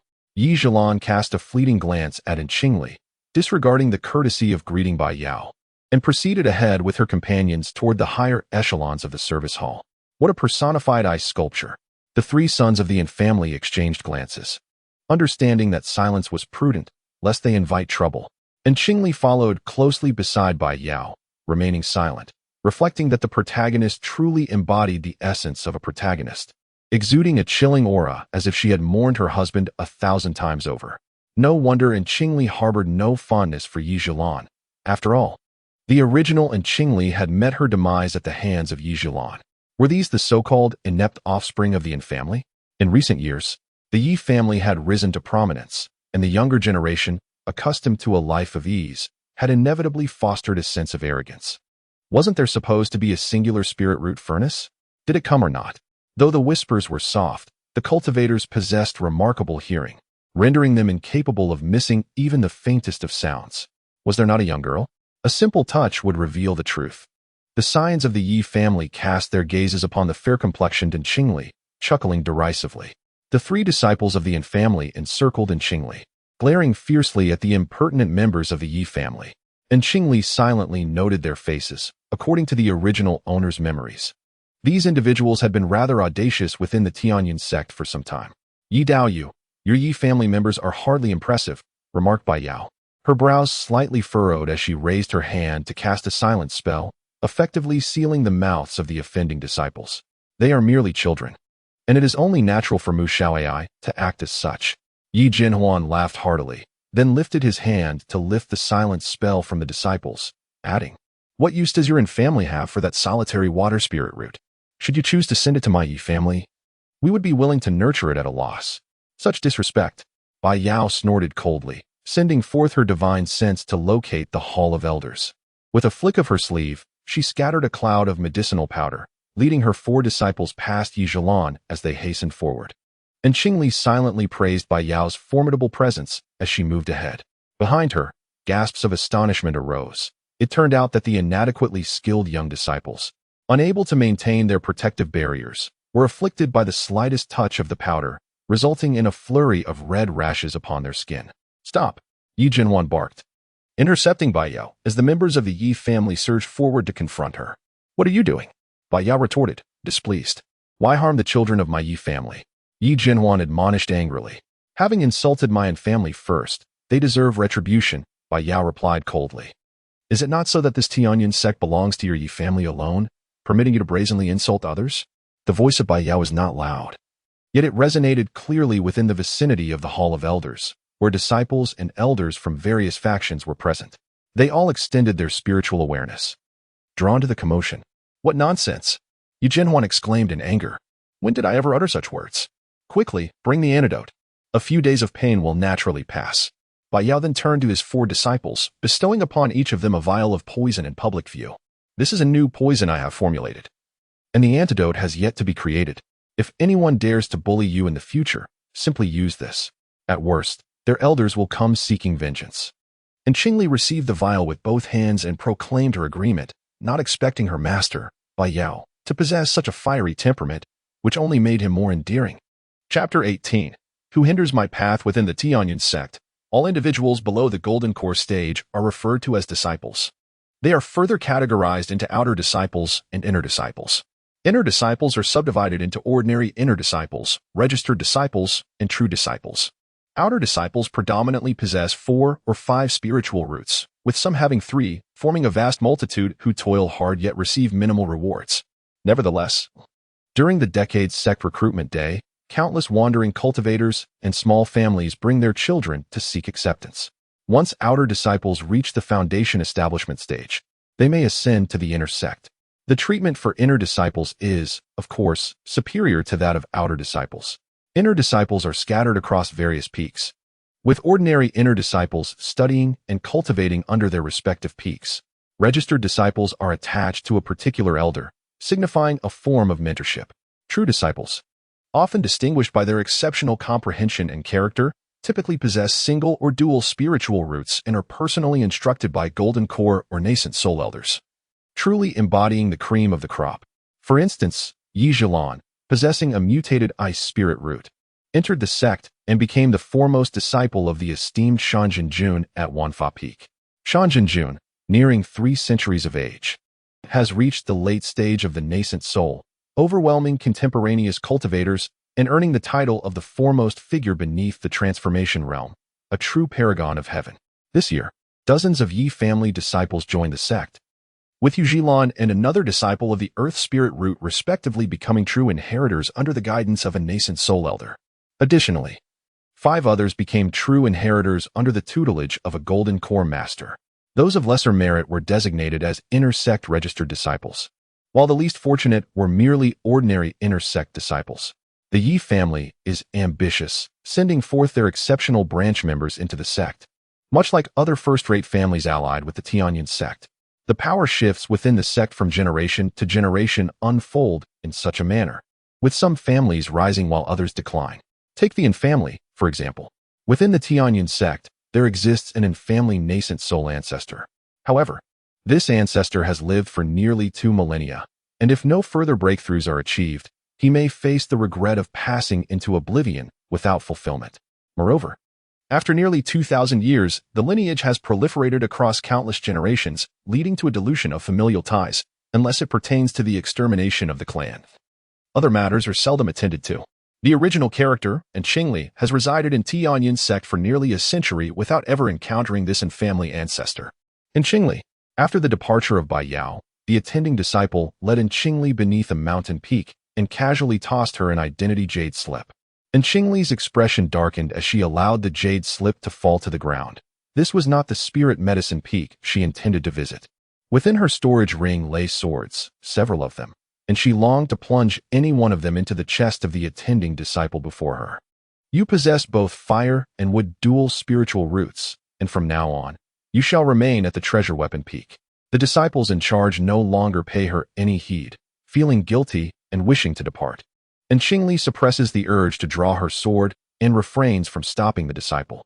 Once the disciple has distanced themselves, she releases a fireball to incinerate her identity jade tablet and head straight towards the Spirit Herb Peak. The Spirit Herb Peak, Treasure Weapon Peak, 100 Array Peak, 1,000 Talisman Peak, and 10,000 Law Peak constitute the 5 principal summits of the Tianyuan sect. The Spirit Herb Peak specializes in alchemy, while the Treasure Weapon Peak focuses on artifact crafting, each with clearly defined roles. Typically, disciples like Qingli, chosen by their families to enter the sect, would report their spiritual roots and talents in advance, indicating their intended paths. However, the jade slip submitted by the family distinctly stated that Qingli possessed exceptional alchemical talent and was intended for the Spirit Herb Peak. Now, being abruptly cast into the Treasure Weapon Peak suggests that someone has been secretly meddling.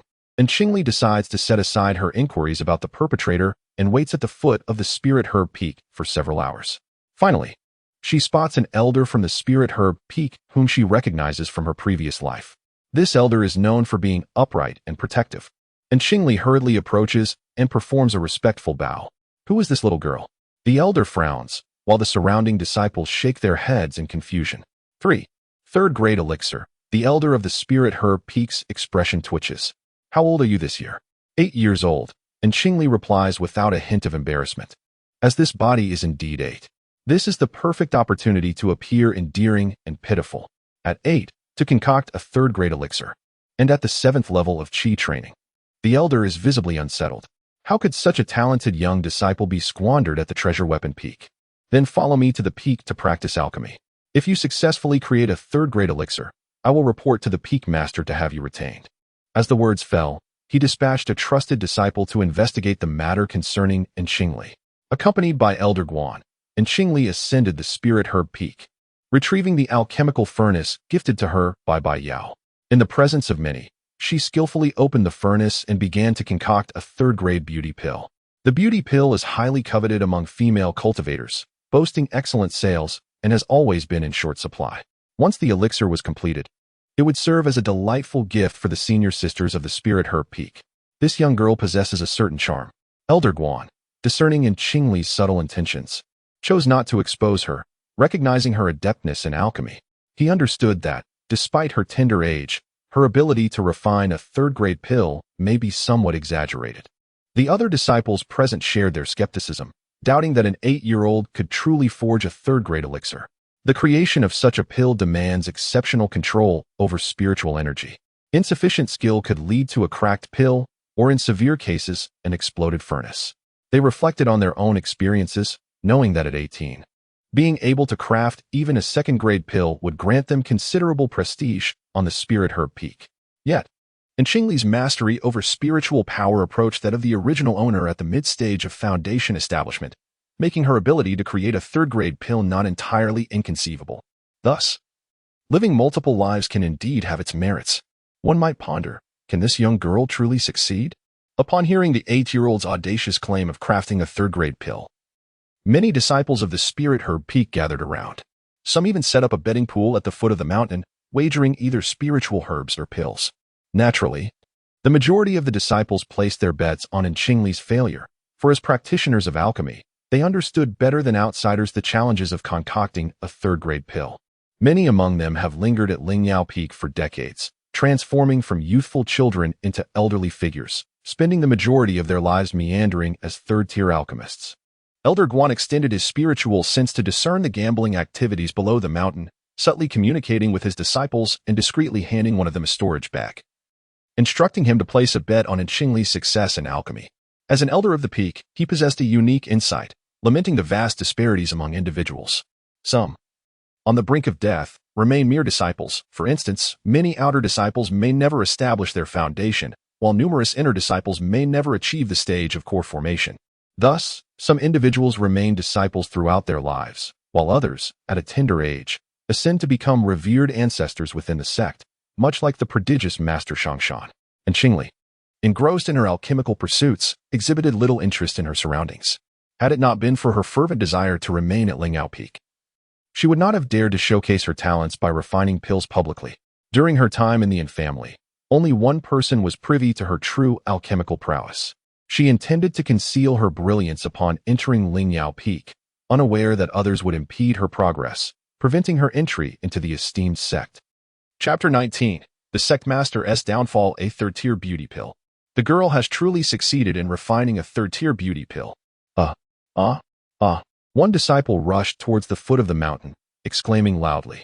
8-year-old Qingli has refined a batch of third-tier beauty pills with a success rate of 50%, yielding 28 inferior-grade pills and 2 medium-grade pills. My heavens! A prodigy! This little girl is an incredible genius. Numerous disciples lamented in despair, bemoaning the precious spirit herbs and elixirs they had lost. How they regretted their earlier decisions. Had they known of the existence of prodigies in this world, they would have recognized that such talent was right before their eyes. Alas, they were blind to the brilliance around them. Fortunately, their skills in alchemy meant that amassing wealth again would not prove too arduous. Meanwhile, another disciple, having struck it rich, dashed up the mountain, joyfully reporting to Elder Guan. He had faith in his master's discernment and had discreetly placed a few bets, reaping considerable rewards. Oh, this girl, Elder Guan mused, pondering what wonders could unfold if she possessed foundational cultivation. She might very well create a high-grade beauty elixir. Such a little prodigy was beyond his teaching capabilities. Soon she would either be under the tutelage of the Peak Master or the esteemed Master Musheng. Indeed, the Master of the Spirit Herb Peak, Chu Yaoa, had learned of Qingli's public alchemical demonstration and understood why this young girl had been relegated to the treasure artifact peak. Concurrently, many prominent figures within the sect became aware of the unfolding events. The conflict had originated from a clash between the Yi and Yin families. The Yi family, being the stronger, frequently provoked the weaker Yin family. However, the Yin family, comprised of resolute women, was not one to endure humiliation quietly. They retaliated by teaching the younger members of the Yi family a lesson and openly accused them of bullying. This infuriated Yi Jinwan, who was enraged by the Yin family's failure to recognize the prevailing circumstances in their comparison of the current Yi family to its former self. Leveraging the authority of the Yi sect leader, he covertly coerced and tempted the elders into altering Qingli's identity jade slip. Intending to send this promising alchemist to the treasure artifact peak for rigorous hammering in the crafting of tools. One might have thought that an 8-year-old girl, lacking in understanding, would simply weep and accept her misfortunes. However, this young girl proved to be quite resourceful. She swiftly embraced the leg of the elder from Lingyao Peak, publicly demonstrating her exceptional talent for alchemy, which endeared her to the elders of Lingyao Peak. Yet, this tale does not conclude here. Rather, it has only just begun. Even Qingli believed that after showcasing her alchemical prowess, she would seamlessly gain admission to Lingyao Peak. However, after a prolonged wait, she was met with the response that she must remain at Lingyao Peak and could not leave the serene Shaojing Lake.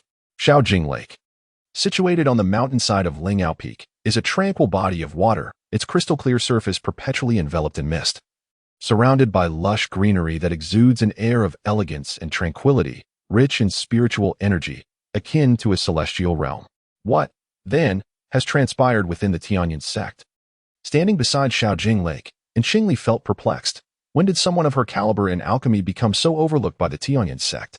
It is well known that the larger the sect, the more they value promising talents, for such individuals ensure the enduring prosperity of the sect.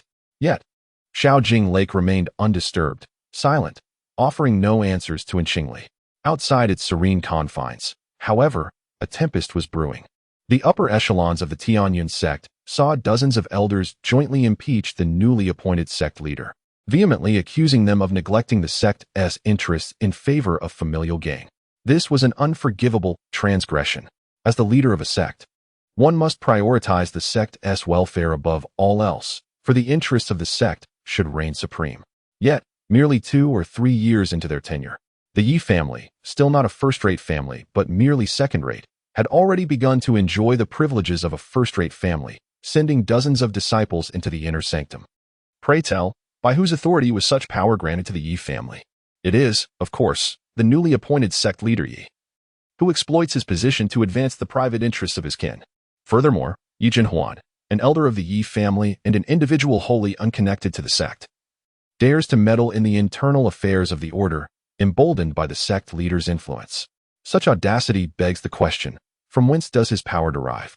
A most promising talent in the art of alchemy was nearly lost due to the actions of an outsider who knew not his own limitations, a failing for which the sect leader must bear the burden of responsibility.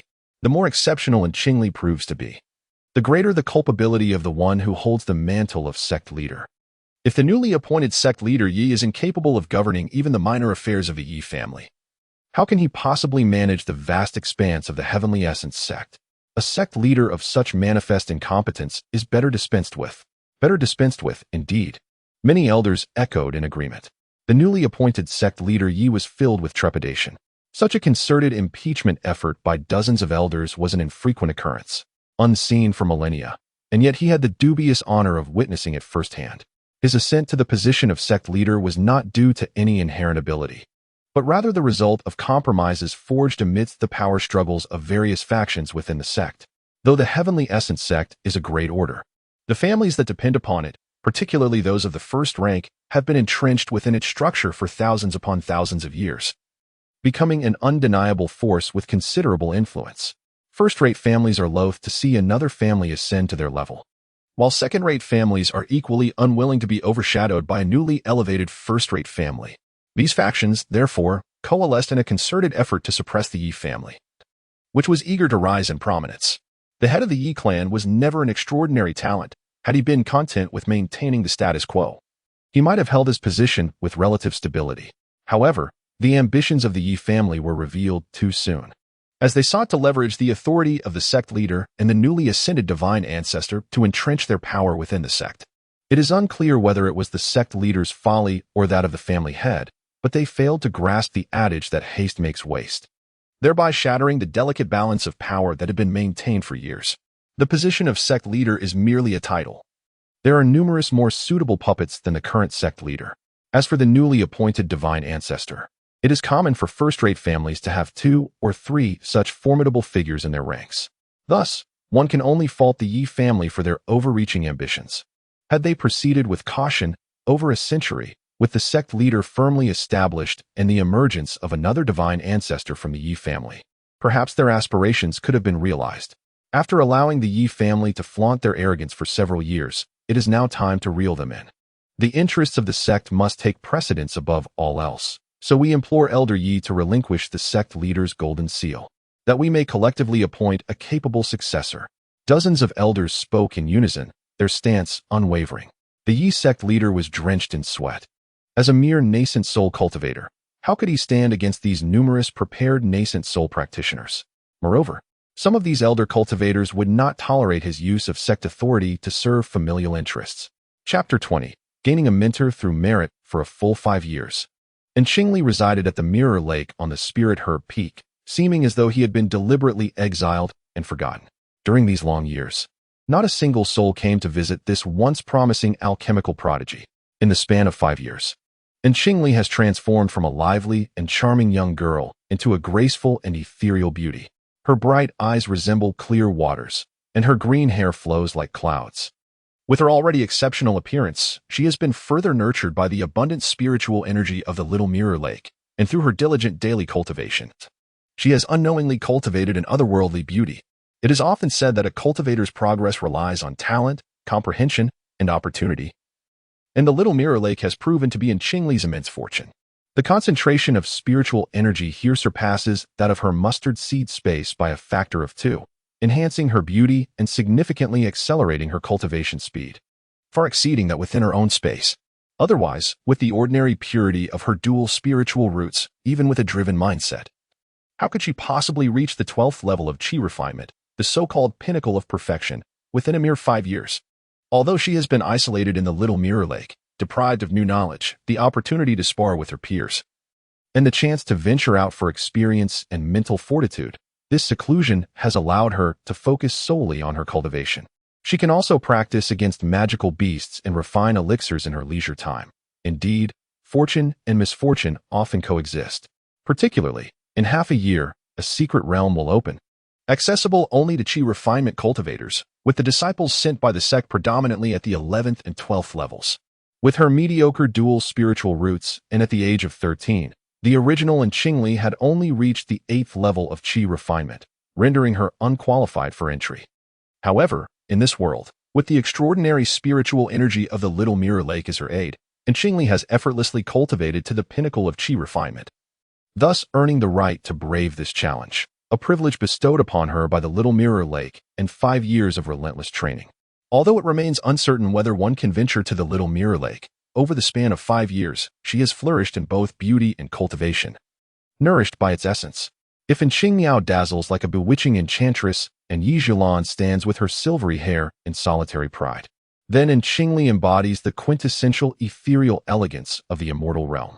In a world of cultivators, many women possess commendable appearances, yet few possess a corresponding extraordinary aura. However, these three radiate a harmonious brilliance, making them the paragons among beauties. Time has flown by so swiftly. In the blink of an eye, the jade-like fruits have ripened.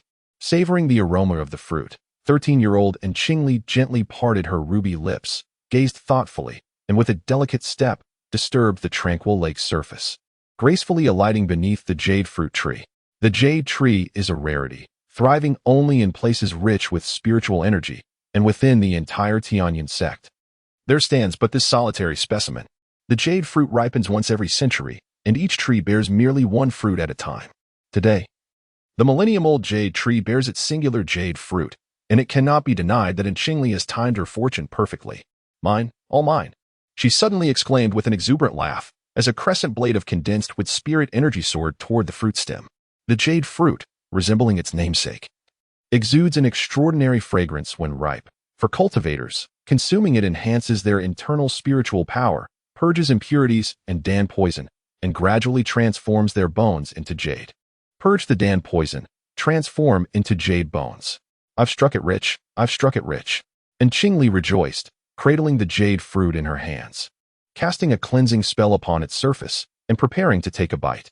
Child, it is not your fortune, but mine. It is mine. The sound of her laughter reverberated across the waters of the Little Mirror Lake. Who goes there? The jade fruit, so tantalizingly close, suddenly darted away, and Qingli swiftly raised her hand to grasp it, only to find a golden rope, slithering like a serpent, ensnaring her tightly, and suspending her from the jade fruit tree. I am the master of the Little Mirror Lake, as the gentle breeze caressed his overly extravagant bright purple robe. A faint scent of herbs wafted through the air. Mu Sheng, the true monarch, a strikingly handsome man adorned with a white jade crown, stood poised in midair, nonchalantly raising a leg to kick in Qingli, before delicately adjusting the crooked floral crown atop her head, arching his long brows as he inquired, "Little thief, who are you?" Mu Sheng, the true monarch. It turned out that the legendary Mu Sheng, who had lived for over 6 centuries, possessed such a flamboyant appearance. What's wrong? Who said that an alchemy master must be a solemn, old curmudgeon? Mu Sheng brought the jade fruit to his nose for a whiff, then carefully tucked it into his personal herb garden. He pinched in Qingli's tender little face, threatening, "You, little girl, have infiltrated the forbidden grounds of my Little Mirror Lake, donning no disciple's attire, and have dared to steal my precious jade fruit. What punishment do you deserve?" And Qingli's expression shifted, her thoughts whirling. Suddenly, her bright eyes glistened with tears as she lifted her head, calling out earnestly, "Master, your disciple has finally awaited your arrival." "What?" Mu Sheng recoiled in alarm, exclaiming, "Nonsense! Who is your master? Disciples are nothing but foolish and troublesome. I have no desire to squander time on a simpleton." Yet, and Qingli paid him no heed. Despite being bound and suspended from the tree, she leaned forward determinedly, bowing 3 times as she proclaimed, "Master Mu Sheng, I beg you to accept the 3 bows of your disciple, and Qingli. 5 years ago, the disciple was sent to the Mirror Lake, where she acquired a multitude of provisions and elixirs, tasked with the stewardship of this realm of spiritual flora, all in anticipation of her master's return from his travels to formally accept her as a disciple. I have encountered many individuals, so do not attempt to deceive me. Mu Sheng's brow furrowed increasingly, and he turned to flee. Master, it is indeed true. And Qingli urgently called him back. Consider this. Without the peak master's consent, how could a mere Qi refinement period girl like myself possibly intrude upon this Mirror Lake? If the peak master did not wish for me to be your disciple, why would I be entrusted with the care of this spiritual vegetation? Master, your heart is truly ruthless. Setting aside the flourishing state of your spiritual flora, let us not forget the invaluable Bu fruit. Had I not nurtured it daily with spiritual energy, it would have long since fallen to the ground and become mere compost. Mu Sheng had long observed the lush spiritual vegetation of Mirror Lake and was well aware that the Bu fruit was ripe, with this little girl playing an indispensable role in its cultivation. The Bu fruit tree had existed for over 14 centuries, showing signs of withering, and had not borne mature fruit for several hundred years. Now that he aimed to refine this Bu fruit into a 9th-grade Bu pill, the medicinal properties of the pill would far surpass those of the fruit itself. Furthermore, given his current alchemical proficiency, 1 Bu fruit could yield 2 or 3 Bu pills. A truly lucrative endeavor. Is this Bu fruit truly a product of your nurturing? Mu Sheng sought confirmation once more. He had previously contemplated numerous methods, even crushing spirit stones to bury beneath the tree or setting up a spirit-gathering array to enhance the surrounding spiritual energy, yet none had proven effective. What method did you employ? Mu Sheng was eager to learn for himself. The ancestral methods are not to be disclosed to outsiders, and even when shared, success is not guaranteed. And Qingli earnestly declared, yet she could share a few insights with her master, aiding him in nurturing this singular seedling. Can you truly cultivate this jade tree to its fullest potential? Mu Sheng pondered, intrigued. If so, every century he might harvest a mature jade fruit, devoted to alchemy.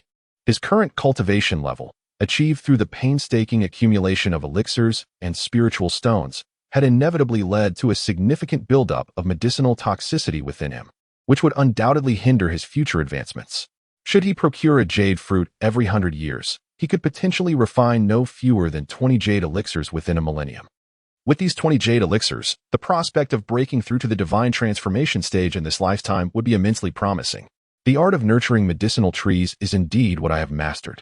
And Qingli quickly articulated her capabilities, asserting that as her cultivation progressed, so too did her skills.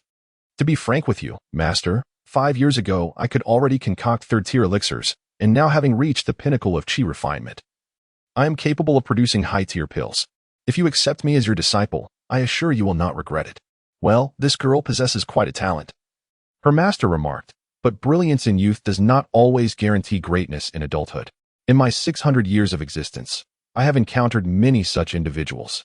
Nevertheless, according to the sect's traditions, it is imperative to take on a disciple to inherit the teachings. Mu Sheng sighed, his tone tinged with resignation. Considering the jade tree and the jade fruit, as well as your remarkable aptitude for nurturing flora, I shall reluctantly accept you as my disciple. This bundle of celestial rope shall serve as a token of our initial meeting.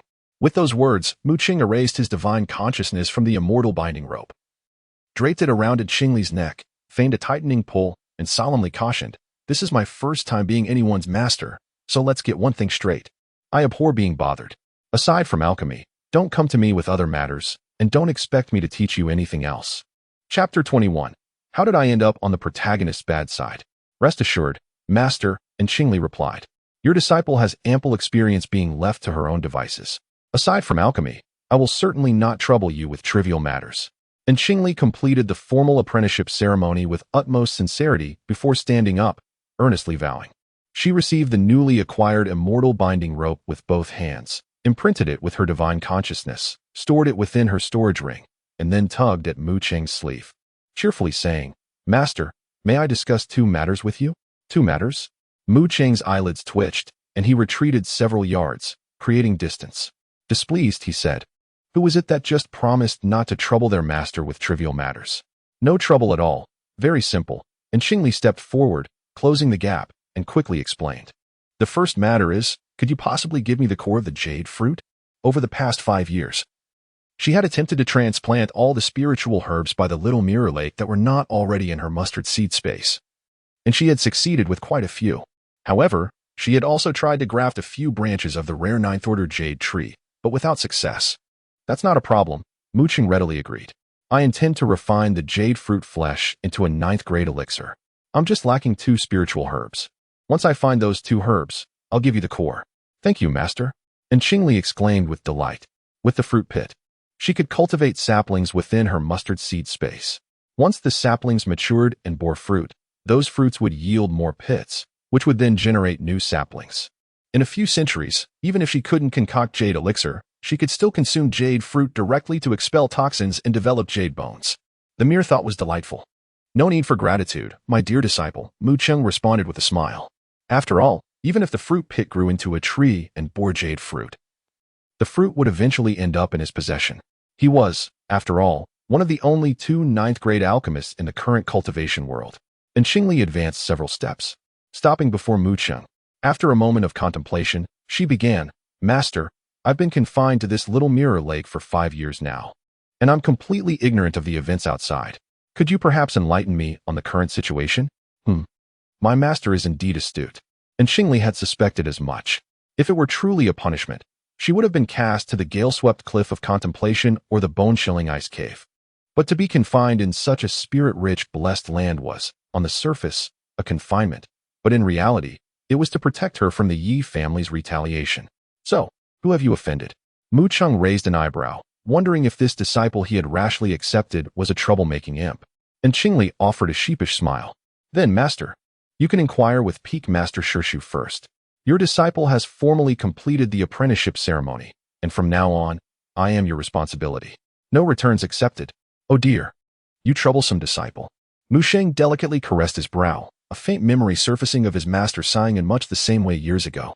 Now, the tables had turned, and he found himself in the position of being tormented by his own disciple. No need for pretense. Let us face this together. Mu Qing lifted in Qingli and, with a gust of wind, departed from the serene Shaojing Lake. As he extended his consciousness, it gracefully settled before Peak Master Chu Yao. The seasoned Peak Master, who had surpassed 5 centuries, appeared as a composed and mature man, resembling not a junior to Mu Qing, but rather a father figure. With a placid expression, he glanced at the 2 cups of freshly brewed spirit tea on the low table before him. His tone laced with mild reproach. I had thought you would remain with others for eternity. And Qingli bowed respectfully, addressing him. And Qingli pays her respects to Master Uncle Peak Master. I am profoundly grateful for your protection over the past 5 years, and even more so for your kindness that has allowed me to dedicate myself to enhancing my cultivation at Shaojing Lake. She was indeed an astute young lady, possessing considerable insight, having cultivated to the pinnacle of qi refinement. In just 5 years, she had progressed from the 7th level of qi refinement to its ultimate completion, not having squandered the spiritual essence hidden beneath Shaojing Lake. Peak Master Chu nodded in satisfaction, yet with an air of surprise he remarked, You address me as Master Uncle. Does this mean you have successfully apprenticed? And Qingli's lips curled into a proud smile. Thanks to my master's unwavering support. Chu Peak Master chuckled heartily. You have a cleverness about you, managing to persuade Brother Mu to take you on as a disciple. And Qingli blinked innocently. Isn't this precisely your intention, Master Uncle? Ha. Indeed it was my intention, but I did not anticipate you possessing such talent. Master Chu Feng turned his gaze towards Mu Qing, extending a cup of tea with one hand, and inquired with a smile, Brother, are you satisfied with the disciple I have chosen for you? Well, he is quite the slippery one, possessing a modicum of talent for nurturing flora. Mu Sheng replied after taking a sip of the spiritual tea to moisten his lips. What exactly did this little rascal do to attract such animosity? To be confined in the little mirror lake for 5 years? With a sigh, Master Chu Feng recounted the entire saga in detail, including the aspects known to Qingli and those that were not. On that fateful day, dozens of Yuanying elders united to confront the situation. And just as the matter reached its critical juncture, the ancestral figure of the Yi family, a transformation stage elder, emerged from the forbidden grounds. This elder, representing the Yi sect leader, apologized to the assembled Yuanying elders and decreed that all disciples from the Yi family, aside from the direct disciples, should be expelled from the sect. Moreover, he volunteered to bear the punishment on behalf of the Yi sect leader, pledging to reflect in solitude on the cliff of reflection for 50 years. The Yuanying elders, however, insisted that the fault lay with the Yi sect leader, and thus the transformation stage elder should not bear the consequences. Consequently, significant matters within the sect were to be deliberated and decided upon by the 5 peak masters. Thus, at present, while the Tianyun sect is nominally led by the Yi clan, actual power is absent. 50 years is ample time for the 5 peaks to undermine the Yi sect leader and elect a new one. Is it truly so? Mu Sheng, who generally paid little heed to sect affairs, was unaware even of what the Yi sect leader looked like. Casting a glance at Qingli, he remarked, "You little girl possess quite the knack for trouble, managing to bring down an entire sect leader." And Qingli herself had not anticipated that matters would escalate to such an extent. Her initial intention was merely to showcase her abilities and seek refuge with the spirit her peak. Zhu Feng cast a gaze of admiration. "Your insight is indeed profound. Which is precisely why you have been confined to the Little Mirror Lake. Uncle Master, you flatter me. However, I am filled with trepidation. Do you not think the Yi family harbors a deep enmity towards me?" And Qingli looked at Mu Xing with a pleading expression. The Yi family still had many members within Tianyun sect and in Luofeng City, and there was even an ancient ancestor of the transformation stage. "Master, I am but at the Qi refinement stage. You must protect your disciple." And Qingli silently worried about the days to come, especially when she recalled the cold, ancestral sword of the female protagonist, which made her heart sink further. No matter how hard she tried to evade confrontation, she still found herself entangled with the female lead. This tragic fate of being a mere pawn seemed to have someone actively pushing her down that path. It was utterly beyond her control. Chapter 22. On sword cultivation to preserve her life was no simple task. Staying on Lingyao Peak before reaching the nascent soul stage would suffice. Mu Sheng dismissed the notion, remarking that prior to his own nascent soul, he hardly ever descended from Lingyao Peak, being wholly engrossed in alchemy. It was only upon encountering a bottleneck in his alchemical pursuits that he traversed the realms of cultivation in the company of 2 tribulation ancestors. And Qingli clenched her small fist. "No, I must grow stronger." What does it mean to grow stronger? It means being able to contend with peers of the same cultivation level and to evade those of higher realms. Mu Xing's countenance darkened at her words, displeased. "Then you might as well pursue sword cultivation or spell cultivation. Why bother learning alchemy from me? Do you look down upon the art of alchemy?" Alchemy and spell cultivation both possess the potential to empower individuals. And Qingli's demeanor is sincere, and her tone is unexpectedly resolute. "Master, alchemy can lead to enlightenment, and so can the practice of spells. I aspire to become both a master alchemist and a formidable practitioner of martial arts. My current path is the dual cultivation of alchemy and spellcraft." Although Qingli is unwavering in her commitment to dual cultivation, she does not dismiss the utilization of magical artifacts and spiritual tools to aid in combat.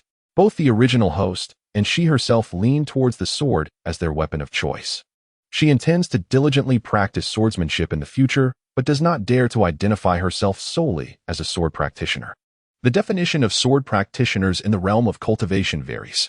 One perspective holds that any cultivator who wields a sword can be classified as a sword practitioner, which is the mainstream understanding, even if such practitioners clumsily throw talismans or scatter poison while engaging in combat. However, sects or factions like the 10,000 Sword sect disdain this classification. They only honor those who have comprehended the essence of the sword as true sword practitioners. Others, including even their own sword-wielding disciples, are deemed pseudo-sword practitioners or prospective sword practitioners. Nonetheless, the disciples of the 10,000 Sword sect prefer the term sword cultivators over prospective sword practitioners. They believe that once they grasp the essence of the sword, they can ascend to the rank of true sword practitioners, thereby obtaining the strength to challenge opponents beyond their level. And Qingli aligns with the 10,000 Sword sect's definition of sword practitioners. She holds a deep respect for them, believing that a true sword practitioner must tirelessly wield the sword day after day, year after year, for decades, or even centuries, unwavering in their original intent and diligently refining their skill, rather than casually acquiring an ancient sword and a powerful sword manual to learn a few impressive techniques, thereby calling themselves sword practitioners without true merit. Such a pseudo-sword cultivator, lacking comprehension of the sword's intent, merely employs the sword as a tool, akin to practitioners who utilize spirit fans or spirit towers. Hence, and Qingli has provisionally designated her path as the dual cultivation of alchemy and martial arts, deliberately refraining from entangling herself with the true way of the sword. The path of the sword is solitary, demanding unwavering focus and dedication. And Qingli's eclectic studies and resolute yet unfocused spirit prevent her from arrogantly claiming mastery over the sword, as that would be a desecration of its essence. Only if she were to one day grasp the sword's intent could she dare to regard herself as a sword cultivator, for it is known that the original owner, despite nearly a century of diligent sword practice, failed to comprehend the sword's intent and could only be deemed a pseudo-sword cultivator or a near-sword cultivator, thus highlighting the arduous nature of sword cultivation. And Qingli, engaged in alchemy, martial arts, and sword practice, is undoubtedly a pseudo-sword cultivator at present. Nonsense. What sort of dual cultivation of alchemy is this? Mu Sheng exclaimed angrily, overturning the low table. And Qingli stood firm with clenched fists, her resolve unshaken. Wretched disciple. Mu Sheng trembled with rage, indignant that she should entertain such reckless ambitions based on a mere smattering of talent. The high-ranking cultivators who enter the path through martial arts or swordsmanship have all been tempered by countless battles, having narrowly escaped death. How many lives do you possess to contend with them? If your life is lost, what then will you use to refine elixirs? And Qingli raised her voice. Master, I shall diligently safeguard my life, allowing me to continue my alchemical pursuits. Wretched disciple, wretched disciple. Mu Sheng felt a surge of blood rise in his chest, regretting his momentary lapse in judgment for accepting such a reckless disciple. Indeed, disciples seem only to come to collect debts. Mu Sheng silently vowed to his inner demons never to take on another disciple again. Master, forgive me, concerning the heart of the path, I dare not conceal the truth. Master, do not be overly vexed. Finally, the esteemed Chu Feng has intervened.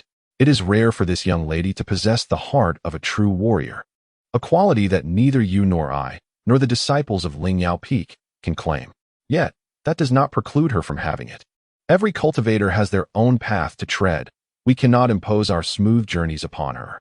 Humph. Mu Sheng let out a cold snort, fearing that in the end, both sides might find themselves with nothing to show for their efforts. But what constitutes having achieved something? And Qingli spoke up. Is reaching the transformation stage truly an accomplishment? Becoming a ninth-rank alchemist, is that an achievement? Beyond the transformation stage lies the tribulation, and above a ninth-rank alchemist exists the immortal alchemist. Since cultivation knows no bounds or terminus, what then does the master mean by having achieved something? A cultivator's life is fundamentally a pursuit of the Tao. Why should one impose limitations upon oneself? In the quest for one's own truth, even if one were to fall midway, what does it matter? No matter where one may fall, it is still a fall upon the path of seeking the Tao. And Qingli spoke fervently, sharing her insights from what she barely considered 3 lifetimes of experience. Having lived a few more years, having died and been reborn, naturally, her thoughts had multiplied. And without realizing, she had embarked on a lengthy discourse. The 2 nascent soul cultivators present, both exceptionally gifted alchemists, having lived a proud and smooth life for centuries, were hearing such fearless declarations for the first time. They gradually found themselves moved, each delving into their own understanding of the heavenly principles. The comprehension of the heavenly principles by nascent soul cultivators is far beyond that of qi refining and foundation establishment cultivators. As in Qingli quietly expressed her innermost thoughts, she unexpectedly found her state of mind relaxing, elevating her cultivation to a remarkable level, having reached the late stage of foundational establishment with great perfection. Originally, she had suppressed her cultivation, but with her mindset now enhanced, the spiritual energy within her surged, poised to establish her foundation at any moment. The 2 infant soul cultivators remained engrossed in their own insights, oblivious to their surroundings. True enlightenment arises from genuine understanding, without benefit. Contemplation is akin to drawing water with a sieve. Immersing oneself in contemplation does not equate to attaining enlightenment. And Qingli had no intention of establishing her foundation at this moment. In 6 months, the once-in-a-century Phoenix Feather secret realm would open, where the original protagonist had encountered several significant opportunities.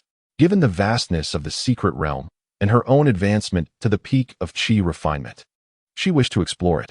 Therefore, Qingli forcefully restrained the surging spiritual energy within her and set out to find her 2 disciples, instructing them to seek the elder of the spiritual herb peak to safeguard the 2 infant souls who were deeply absorbed in their insights, ensuring their utmost safety. Remarkably, the one who arrived the quickest was Elder Guan, although he still held the rank of Golden Core Elder. In Qingli, Elder Guan inquired uncertainly. For women change significantly as they mature. Greetings, Elder Guan, and Qingli smiled and bowed, feeling immense gratitude towards him for having introduced her to the spiritual herb peak. "Where have you been all these years?" Elder Guan asked curiously as he sat cross-legged, his gaze shifting with concern towards the two infant souls standing in the discussion hall. These two were the pillars of their spiritual herb peak, and any lapse in their safety was unacceptable. Particularly esteemed is Grandmaster Mu Cheng, one of the last two remaining alchemy grandmasters in the cultivation world. The entire cultivation world relies on these two grandmasters for the elixirs needed for advancement, making them as precious as the nearly extinct Mahayana cultivators. They are truly the treasures of the entire sect, the treasures of the entire cultivation world. Before I and Qingli could speak, several more elders arrived. Upon their arrival, they immediately sat down cross-legged, dedicated to protecting the two nascent soul cultivators in the main hall. And Qingli refrained from speaking further and quietly sat down cross-legged beside Elder Guan. Elders and disciples continued to arrive in succession. Before long, the disciples and elders of the Spirit Medicine Peak densely occupied the entire open space outside the main hall, sitting cross-legged. Soon after, even golden core cultivators from other main peaks were suspended cross-legged in the sky above the main hall. After a night, Peak Master Chu awoke. Although his cultivation had not improved, he knew that this epiphany had been greatly beneficial, and he had already touched the barrier of the late nascent soul stage. After another night, suddenly, with a loud boom, the spiritual energy of heaven and earth surged wildly into the Spirit Medicine Peak's council hall, gradually pushing Mu Cheng's cultivation from the early nascent soul stage to the mid-nascent soul stage. The numerous cultivators outside the hall had long emptied their minds, immersing themselves in the aftermath of Mu Cheng's epiphany, seizing that trace of the remaining heavenly Tao. Breakthroughs gained through enlightenment have always been precious, improving not only cultivation but also state of mind, understanding of the heavenly Tao, and providing immense benefits for future advancements. The numerous cultivators outside the hall benefited, rising one after another to bow to Mu Cheng before quietly departing. Mu Cheng remained cross-legged in the council hall for a full 2 months, stabilizing his cultivation before thinking of Qingli again. It is indeed a rare occurrence for a cultivator to experience enlightenment. Yet the extent of the benefits derived from such moments is contingent upon one's innate understanding. Some may glean but little, while others reap substantial rewards. Mu Cheng, having been ensnared in the nascent soul stage for several centuries, found himself surpassed by his junior disciples in cultivation. Were it not for this fortuitous opportunity, he could only speculate how long it might take to discover a breakthrough. The nature of such breakthroughs is profoundly enigmatic. Take that mischievous little rabbit, who returned from a trial and ascended directly from the nascent soul early stage to the late stage. Now in the midst of the nascent soul stage, Mu Cheng raised his slender fingers to gently massage his brow. In light of the enlightenment granted by his troublesome disciple, he resolved to overlook her minor transgressions and permit her to experiment with her so-called dual cultivation of alchemy. However, life is singular and precious. Thus, as her master, he ought to procure a few protective treasures for her. Disciples truly are troublesome little debtors. Mu Cheng first visited the treasure peak, where he utilized a 9th-grade longevity pill to commission 3 items for Qingli. The first was a mid-grade spiritual defensive robe, the second a mid-grade fire attribute flying sword.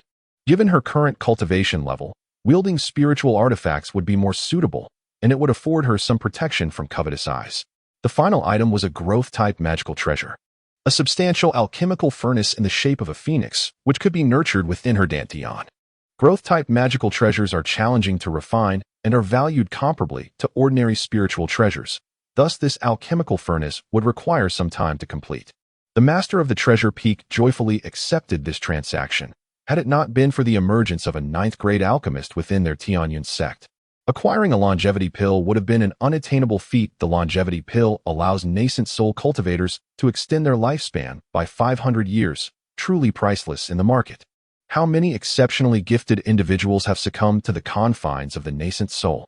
Should one be granted an additional 500 years of lifespan beyond the nascent soul, the transformation into a god could indeed be anticipated. Hence, the master of Treasure Artifact Peak was acutely aware of the fortune he had amassed. As he rummaged through his storage ring, he thoughtfully bestowed upon Mu Cheng a remarkable tool for escape, known as the Cloud-Chasing Boots, a mid-grade magical artifact. While 100 mid-grade artifacts may not equate to a single longevity pill, this particular artifact's marvel lay in its minimal consumption of spiritual energy. allowing the wearer to achieve speeds comparable to one with a wind spiritual root of the same rank, making it most suitable for travel or evasion. Chapter 23.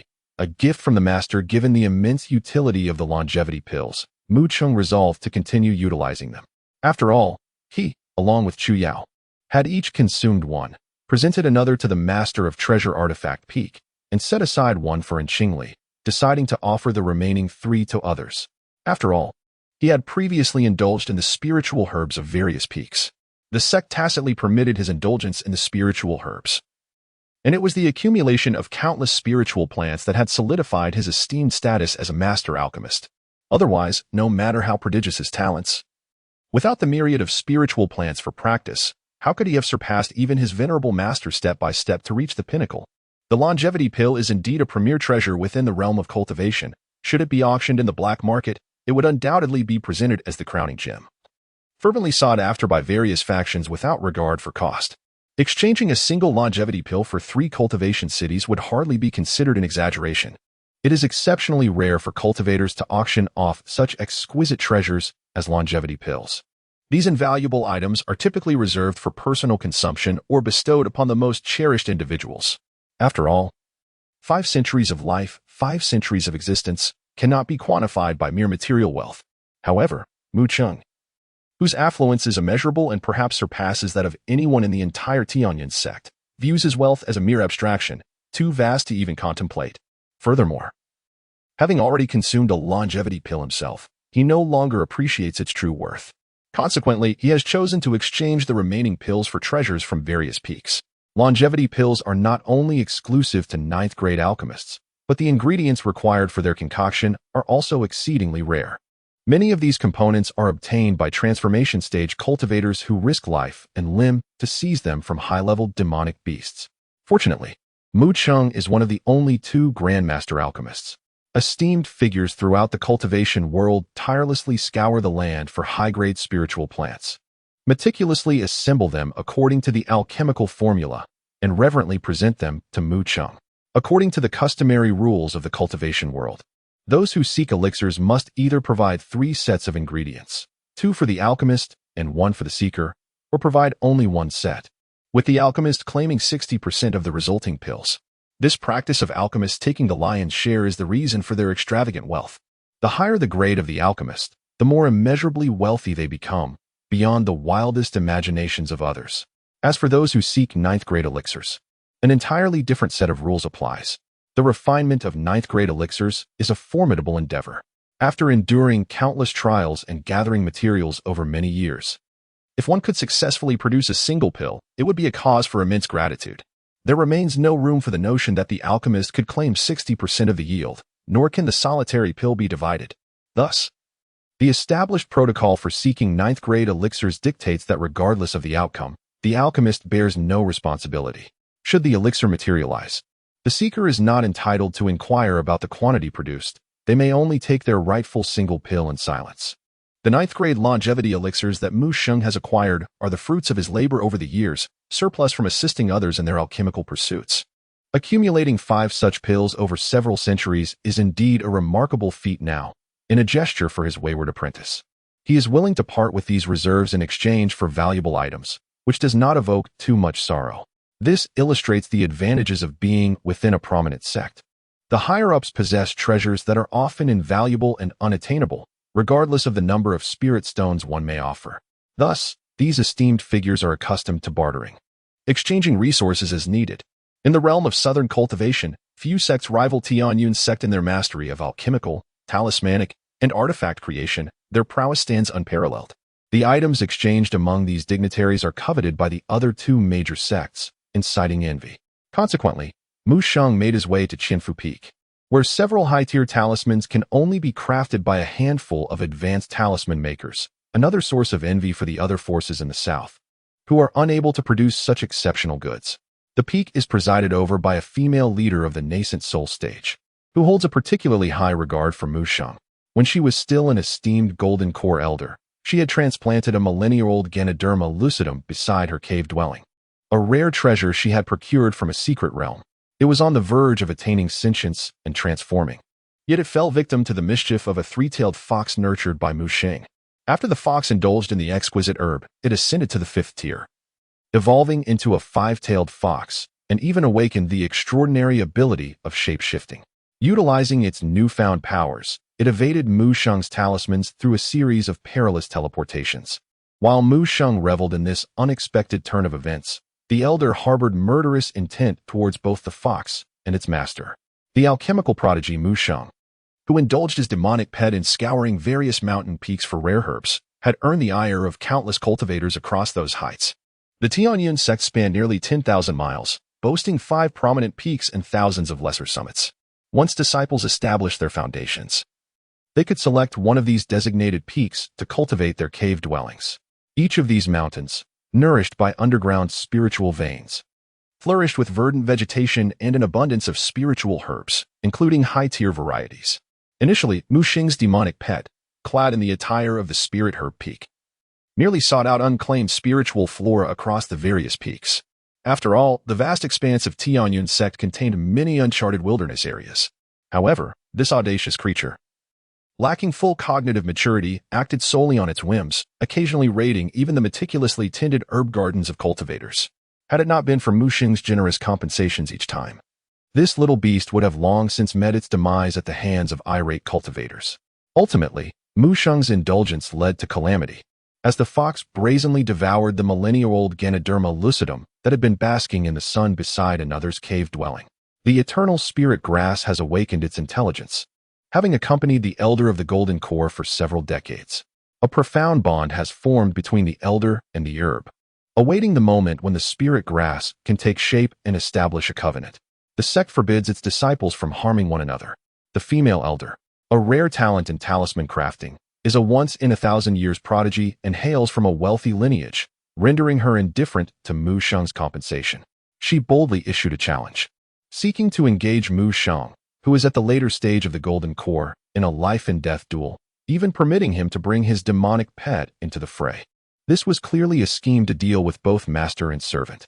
Thus, the sect leader earnestly advised the elder not to kill someone as inept in combat as Mu Sheng, for her own sake, for the sect, and for the entire southern cultivation realm. Ultimately, it was Mu Sheng's master who intervened, offering a sincere apology to the elder of the Golden Core, accompanied by a yuaning pill and an exceedingly precious jade pill, which brought the matter to a close.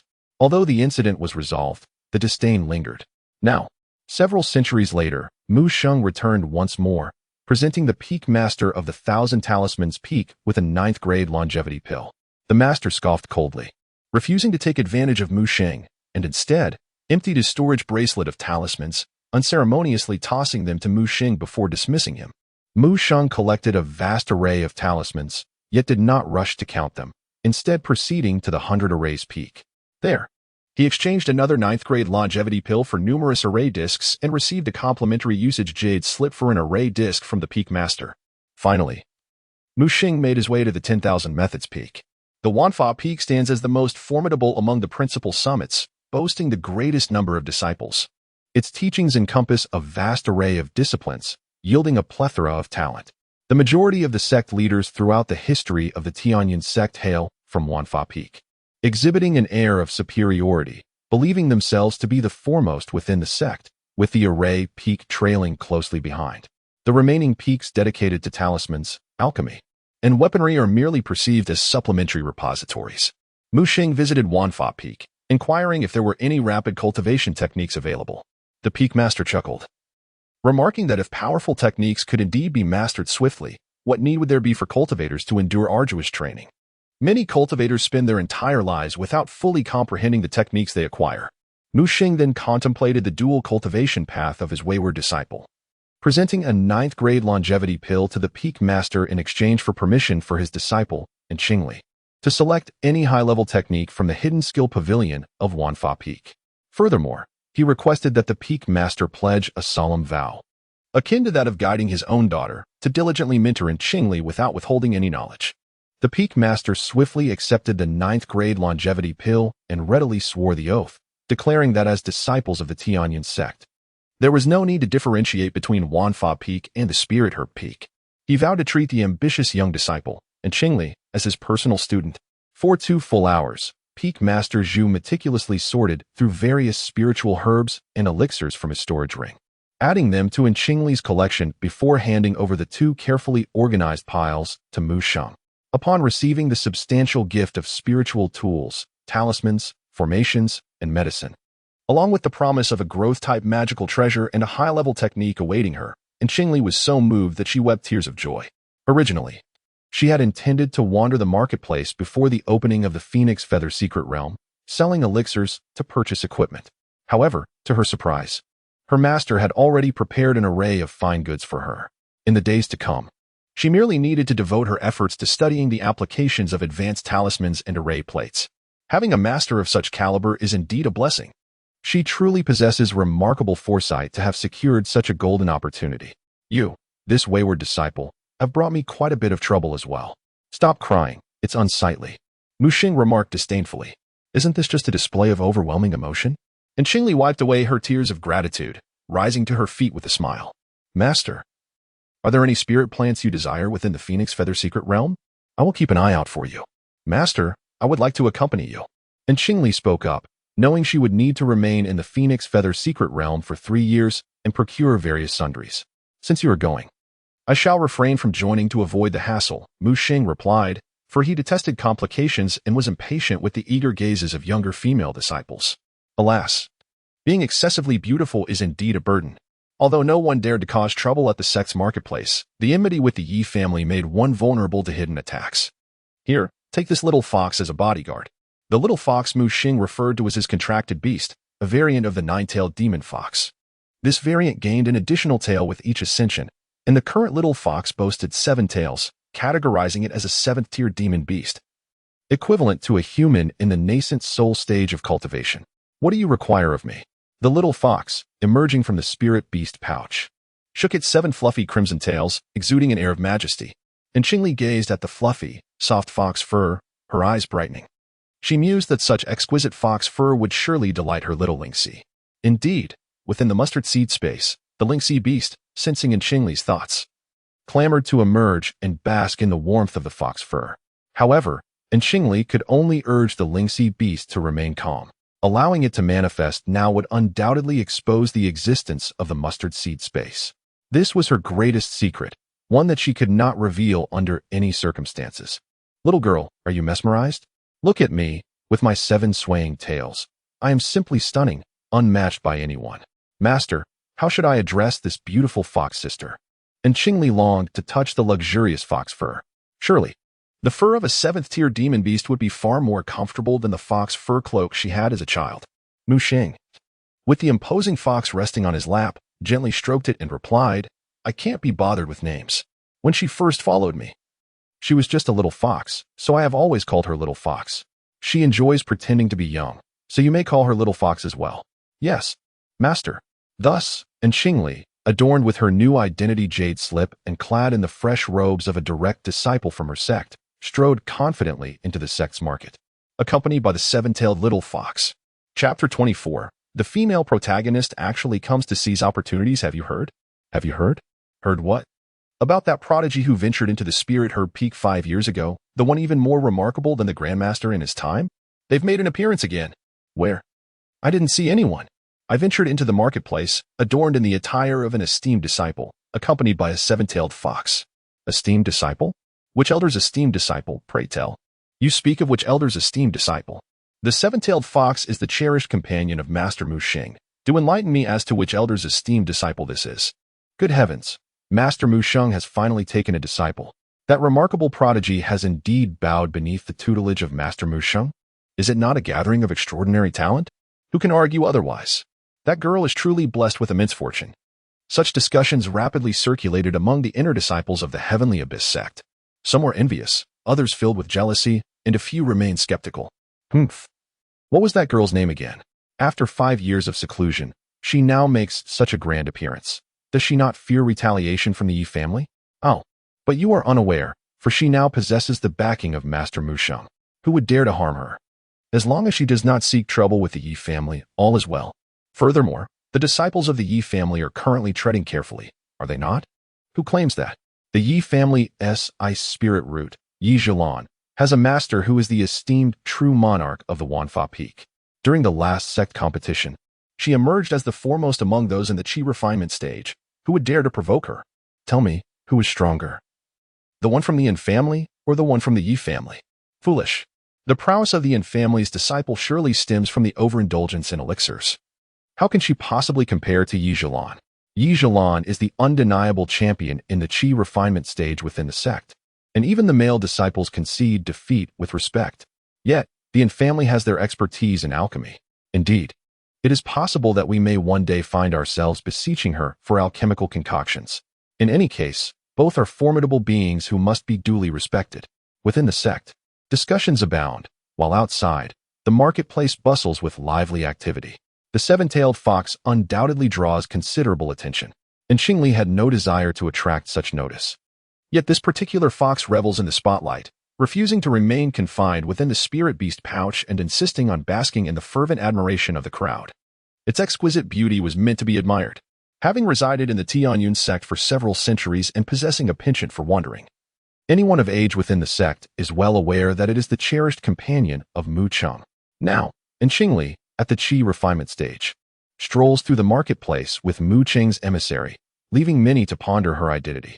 Yes, she is indeed the one who once dared to traverse the spirit medicine peak in pursuit of third-grade elixirs. If memory serves, her name is something like Qing. Remarkably, she has achieved the pinnacle of Qi refinement at such a young age. TSK, what merit is there in merely accumulating elixirs? Countless senses flit about, exchanging thoughts telepathically, and Qingli feigns ignorance. Her cultivation is not merely a result of elixirs, but the fruit of rigorous training. Unbeknownst to her, delicate snowflakes have begun to drift from the sky, falling like salt upon her forehead and nose, creating a pleasantly cool sensation, which she does not consciously shield against. The pair, one person and one fox, continue their leisurely exploration of the marketplace. This marketplace is, in fact, a bustling town adjacent to the Tianyun sect, directly governed by it. Shops abound, half of which are operated by the sect, while the other half are leased to various other factions. Within the bustling marketplace, itinerant cultivators and disciples of various sects were permitted to peddle their wares freely, rendering the entire district extraordinarily lively. It was, without question, the most expansive, comprehensively stocked, and distinguished market in the entirety of Falling Phoenix City, contemplating the opportune introduction of the spirit rhinoceros beast in the future. And Qingli's initial thought was to procure spirit beast pouches, anticipating the potential discovery of nascent spirit beast cubs within the Phoenix Feather secret realm. She decisively acquired 20 such pouches in one fell swoop. The beast-taming sect disciple, overjoyed by the substantial sale of spirit beast pouches, gestured towards an array of bizarre and diverse spirit beast eggs arrayed upon the ground. He enthusiastically presented them, inquiring if any caught in Qingli's discerning eye. Merely commonplace trinkets. The seven-tailed demonic fox naturally disdained such vulgar items of unremarkable lineage. Esteemed Fox Demon Sr. interjected a beast-taming sect disciple clad in civilian attire. One ought not to be so dismissive. The ultimate nature of a spirit beast remains veiled until it emerges from its shell. Mutation and the awakening of innate divine abilities are not beyond the realm of possibility. Ah, yes, the disciple continued. Esteemed young Taoist, behold this crimson butterfly bee egg. Observe its exceptionally alluring crimson hue, far more dazzling than that of ordinary crimson butterfly bee eggs. It very well may be a mutated specimen. And Qingli delicately held the vividly scarlet crimson butterfly bee egg, scrutinizing it intently with her divine sense. Indeed, it was a genuine egg, and not a mere pebble painted with dye. Her mustard seed space was presently devoid of crimson butterfly bees. Cultivating a colony would be opportune for the collection of nectar and the brewing of honey. Given your forthrightness, Taoist friend, the disciple declared, feigning reluctance, let us settle at 1,000 medium-grade spirit stones. And Qingli offered a soft chuckle and retorted, Taoist friend, do you take me for a simpleton? The ordinary red butterfly bee eggs are worth merely 1 mid-grade spiritual stone, yet your tone is exceedingly bold. 5 mid-grade spiritual stones is the absolute maximum. After all, this is a variant. The seven-tailed demon fox interjected, who can guarantee this is indeed a variant? Furthermore, who knows whether you have dyed it red? For heaven's sake. The disciple's face flushed with urgency, and Qingli promptly added, Then make a solemn vow, swearing that your goods are without deceit. The disciple softened his tone and replied, 800 mid-grade spiritual stones. I shall offer you 15 mid-grade spiritual stones for this red butterfly bee egg, along with an additional 10 red butterfly bee eggs. And Qingli feigned to depart. All right. The disciple gritted his teeth and retrieved 10 tiny red butterfly bee eggs from his spirit beast pouch, handing them over to Qingli.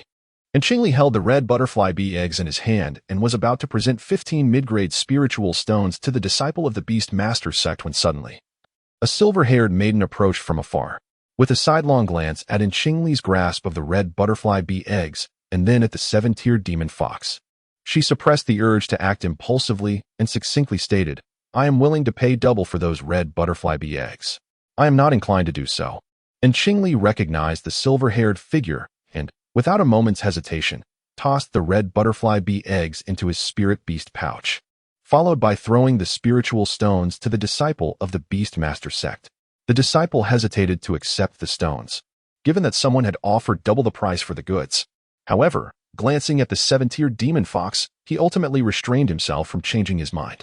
In Taoist, you still harbor resentment towards my Yi family, thus refusing to transfer the spirit beast eggs to me. Yi Zhilan spoke coldly. And Qingli was well aware that the individual before her, who had awakened the ice soul vision, sought her scarlet butterfly bee egg for a reason surely. They had caught sight of something extraordinary. Could it be that the vividly red scarlet butterfly bee egg could indeed hatch into a variant? My dear friend Yi, do not indulge in fanciful notions, and Qingli remarked with a smile. I have already procured this item with spirit stones. If you desire the scarlet butterfly bee egg, you may purchase it from the proprietor yourself. With an air of playful indignation, she continued, you come demanding what I have just acquired. Could it be that you still harbor resentment towards me and seek to provoke a confrontation? At this juncture, Qingli feigned a frown, adding a touch of feigned epiphany. I see it now. You are deliberately trying to incite me, preparing to use it as a pretext against me. Yi Zhilan's phoenix-like eyes brimmed with concealed wrath as she coldly regarded Qingli's faux realization, inwardly deeming her a fool. Chapter 25. The male supporting role protects his master, and Qingli was reluctant to engage further with the female lead. Standing upright, she feigned indignation as she spoke. Friend Yi, you must cease your pursuit. Otherwise, you are indeed seeking trouble with me. I now have a master of my own. Consider your position wisely. With that, she called upon the little fox and turned to leave. The snow continued to fall, revealing hexagonal flakes, while a thin layer of snow blanketed the ground. Suddenly, a derisive laugh echoed through the crowd as a strikingly handsome young man, wielding a magical jade fan, obstructed Qingli's path. Before her stood a tall young man, possessing a pair of enchanting peach blossom eyes beneath his thick brows. His nose was elegantly prominent, and his lips formed a striking diamond shape, complemented by a slightly upturned, fleshy chin adorned with a rare beauty mark. Coupled with the inherent nobility of his prestigious lineage, he had successfully secured a position among the top 20 on the handsome list of the Tianyan sect. However, Qingli's attention was not captivated by his visage, but rather by the fan he held in his hand, a fine-grade magical jade fan. It is noteworthy that although Qingli had received a magical treasure from Mu Sheng, she had to keep it hidden, too afraid to reveal it in public. Yet here was a relatively young Foundation establishment disciple, flaunting a high-quality magical artifact brazenly. It was simply, and Qingli's heart raced. She longed for it. But upon glancing at the two nascent soul bodyguards behind him, she could only relent. This junior sister of the spirit herb peak, how about parting with that item? I shall offer you 10 high-grade spirit stones. As soon as the young man's words fell, his affectionate peach blossom eyes glanced sideways, flashing a charming smile at the icy Yi Zhilan. Theoretically, one high-grade spirit stone equated to 100 mid-grade spirit stones. Yet high-grade spirit stones possessed pure spiritual energy, making the value of 10 high-grade stones far exceed that of 1,000 mid-grade stones. Sell it, urged a disciple from the Beastmaster sect, who was selling spirit beast eggs, lamenting over the 15 mid-grade spirit stones Qingli had given him, wishing he could turn back time. And Qingli, having read about him, quickly surmised that this was the most notorious dandy of the Tianyan sect, hailing from the foremost family in Luofeng City, and one of Yi Zhilan's numerous admirers. In the illustrious city of Luofeng, the Ji family stands at the pinnacle among the 8 foremost clans, boasting 3 transcendent beings. 2 of these celestial beings serve within the Tianyan sect, while one remains to preside over the family itself. The young man before us, wielding a magical artifact, is none other than the direct grandson of a venerable transcendent ancestor, and uniquely, the sole heir. This illustrious ancestor is notorious for his penchant for ambushes, deliberately displaying wealth to entice covetous individuals, only to later retaliate without remorse, seizing their treasures. It seems this young scion, with his ostentatious display of artifacts and several storage bags dangling from his waist, is attempting to emulate his ancestors' lucrative methods. Without hesitation, he declared, "Hand over your possessions." Ji Lianhao, glancing at the gleaming storage ring on his finger, produced 10 high-grade spirit stones and tossed them toward Qingli, confident that this transaction would come to fruition. And Qingli stepped back, allowing the spirit stones to tumble to the ground, and tentatively suggested, I actually don't find myself in dire need of spirit stones. If you were to exchange that fan in your hand, I might reluctantly acquiesce." "What?" A collective gasp resonated among the onlookers as they scoffed at the audacity of this young girl, demanding to swap for another's magical artifact. Ji Lianhao's demeanor darkened, and with a seemingly casual flick of his Kunshan jade fan, a gust of wind erupted, stirring up a minor tempest. Nearby stalls bore the brunt of this chaos, as goods were sent soaring into the air, only to rain down like scattered raindrops. By the heavens, among the afflicted vendors, those from the Beastmaster sect lamented most pitifully. Amidst the whirlwind, cultivators and merchandise whirled together, blending with the flurries of snow, while only Qingli managed to maintain a semblance of composure. As the wind surged, a flying sword suddenly shot forth from the dantian with a resounding clang, deeply embedding itself into the ground. And Qingli knelt on one knee, her hands tightly gripping the sword's hilt, and promptly activated her defensive spiritual shield, narrowly avoiding a humiliating ascent into the heavens. With foundational cultivation combined with a top-tier magical artifact, even a gentle flick could unleash such formidable power. Should that Ji Lianhao channel his spiritual energy and unleash his full strength, he would likely obliterate the entire street. Indeed, he is one of Yi Zhilan's admirers, infuriatingly so.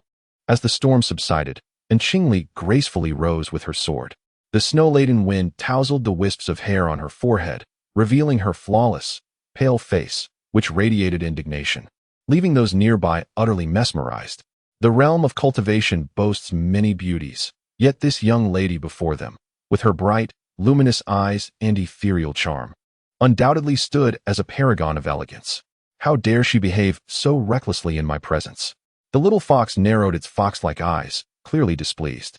With a flick of its tail, it conjured a solid barrier of spiritual energy to shield Qingli and her companions, then raised a paw, intent on teaching Ji Lianhao a lesson. Suddenly, a massive hand descended from the clouds, pressing Ji Lianhao down into a half-kneeling position as a voice thundered, "In the market of Tianyun's sect, no one is permitted to cause trouble." "Humph. If there is to be no trouble, then consider yourself fortunate, young man." The little fox reluctantly withdrew its paw. Ji Lianhao calmly wiped the blood from his lips, half-kneeling in the snow, and grinned impudently. "Esteemed true monarch of the law enforcement hall, I understand and will no longer act recklessly. I shall compensate these vendors double for their losses." And Qingli raised an eyebrow. Indeed, having the backing of a powerful family like Ji's was advantageous. Had it been an unknown loose cultivator causing such a ruckus today, they would be fortunate to escape with their life intact.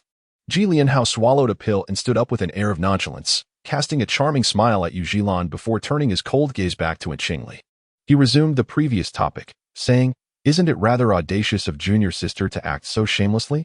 It's merely a handful of red butterfly bee eggs. Yet you are still not satisfied with 10 superior spirit stones. Must you persist in this display of avarice?" And Qingli, feeling exasperated, shrugged her shoulders and replied, "The items belong to me. Whether I choose to sell them is at my discretion. I have already set my price. It is you, senior brother, who is reluctant to part with your treasures." Ji Lianhao, filled with indignation, was well aware of Qingli's dismissive glance. However, he was no fool. He would not exchange his treasured artifacts for a few trifling items. Yet, how could he endure the humiliation of losing face before the woman he admired? He pressed further, his tone growing stern. "Will you, or will you not trade those spirit stones?" His demeanor suggested that if she were to refuse, he would leverage his esteemed background to forcefully seize them. How audacious! "Do you truly believe I would shy away from confrontation?" The little fox raised its tail and took a couple of steps forward. And Qingli, equally vigilant, discreetly gripped a teleportation talisman in her hand. Though she maintained a smile as she said, "If senior brother is so fond of the red butterfly bee eggs, you could simply purchase all of them available in the market instead of attempting to snatch these from me." Ji Lianhao paused, realizing the truth in his junior sister's words. His eyes, filled with hope, turned towards Yi Zhilan. At that moment, Yi Zhilan, adorned in white with silver hair, seemed to merge with the swirling snow. An ethereal beauty that could dazzle even the most discerning of eyes. Ji Lianhao's gaze upon Yi Zhilan deepened, infused with a newfound infatuation. Yi Zhilan maintained an unwavering gaze, coldly articulating, "I only desire what she possesses." And Qingli turned her eyes towards Yi Zhilan, her frustration palpable as she stamped her foot, exclaiming, "Indeed, you are deliberately provoking me."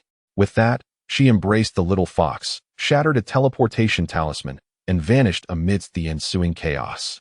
The onlookers stood in astonishment, realizing it was a high-level teleportation talisman. Truly, she was a disciple of Master Mu Sheng, an extravagant spendthrift. It is well known that even the most rudimentary teleportation talismans start at the 5th tier, with a travel range of merely 10 miles, costing at least 20 high-grade spirit stones. The price of a 7th-tier talisman, capable of transporting 2 to 30 miles, could fetch no less than 1,000 high-grade spirit stones in the black market, while the highest tier, the 9th, remains an enigma in terms of price. Such talismans, essential for survival in critical moments, require the blood of the swift-winged beast for their crafting. The higher the tier of the talisman, the more precious the blood required, thus rendering them exorbitantly expensive. Regarded as a spendthrift, Qingli cradled the little fox and retreated to a secluded alley, where she changed out of her sect attire into the guise of an ordinary cultivator. She then ventured to a nearby shop, purchasing several veiled hats to obscure her spiritual aura, donning one upon her head. The little fox, still reluctant to remain in the spirit beast pouch, transformed into a creature the size of a hamster, burrowing into the folds of Qingli's clothing. Though her array of talismans was plentiful, her spirit stones were somewhat lacking. Thus, she settled in an open area, sitting cross-legged, unfurling a piece of white cloth to display the various elixirs she had concocted over the years: foundation establishment pills, beauty pills, chi condensation pills, spirit recovery pills, blood-boosting pills, miasma-breaking pills, detoxification pills, tranquility pills. A plethora of elixirs, a chance not to be missed. In the snowy expanse, Qingli summoned her spiritual power and called out, prompting cultivators within a 5-mile radius to hasten their arrival. The demand for foundation establishment pills in the cultivation realm far exceeds the supply. Every sect and family has numerous chi-refining cultivators eagerly awaiting their turn. Consequently, the foundation establishment pills produced by sects and families are primarily reserved for internal distribution, seldom sold externally. Furthermore, wandering cultivators seeking to purchase these pills find themselves without avenues. Thus, Qingli's call to sell foundation establishment pills immediately incited a frenzy, with even the chi-refining disciples of the Tianyun sect clamoring to buy. The first to be snatched up were the foundation establishment pills, with no one bothering to haggle. Following closely were the beauty pills, a favorite among female cultivators, which male cultivators also purchased to win the favor of their beloved. Other medicinal pills, priced reasonably, were likewise seized by both chi-refining and foundation establishment cultivators in considerable numbers. In the cultivation world, medicinal pills are indeed coveted commodities. Alchemists nurtured by sects and families typically submit their concoctions to be managed by their respective sects or families, or they engage in internal barter. For instance, alchemists trained by the Tianyun sect, aside from fulfilling the monthly tasks assigned by the sect, can exchange any surplus pills for contribution points. These contribution points are invaluable. They can be traded for spirit stones, talismans, array plates, magical artifacts, and even manuals of profound techniques, as well as various high-grade materials for talisman crafting and alchemy, provided one possesses sufficient points. Consequently, many disciples of the sect actively undertake tasks to accumulate contribution points, not only to hone their skills, but also to obtain the items they require. The sect is vast, abundant with treasures that are often more advantageous and convenient than those available in the market. Consequently, the elixirs in the market are primarily sold by scattered cultivators, typically of lower grade and fewer varieties. It is rare to find someone like Qingli, who offers a diverse array of third-grade elixirs. Qingli's decision to set up a stall to sell elixirs was sparked by her urgent need for spirit stones. After her wares were swiftly purchased, she prepared to pack up and leave. Within less than an hour, she had amassed over 2,000 medium-grade spirit stones and more than 50,000 low-grade spirit stones, which brought her immense joy. She had always believed that being an alchemist was a promising profession. Thankfully, she had not squandered her talent. Just as she reveled in her success, a cold voice suddenly echoed in her mind. Amidst the swirling snow, a silver-haired girl walked past her with unwavering focus, leaving behind a chilling remark. "Alchemist, I will be waiting for you in the Fengyu's secret realm." Chapter 26. The 10,000 appearance pearl. Was she already being targeted by the female lead? Would she meet an untimely demise at the hands of the female protagonist? And Qingli pondered this as she strolled through the market, her hooded cloak shielding her from view. There certainly existed a possibility. After all, she was merely a novice in the qi refinement stage, easily subdued by any Foundation establishment cultivator. Should she preemptively eliminate the original female lead? A sinister thought crossed in Qingli's mind, who said she could only be the victim of other schemes. What if she could dispose of the original female lead? The notion excited her momentarily before she composed herself.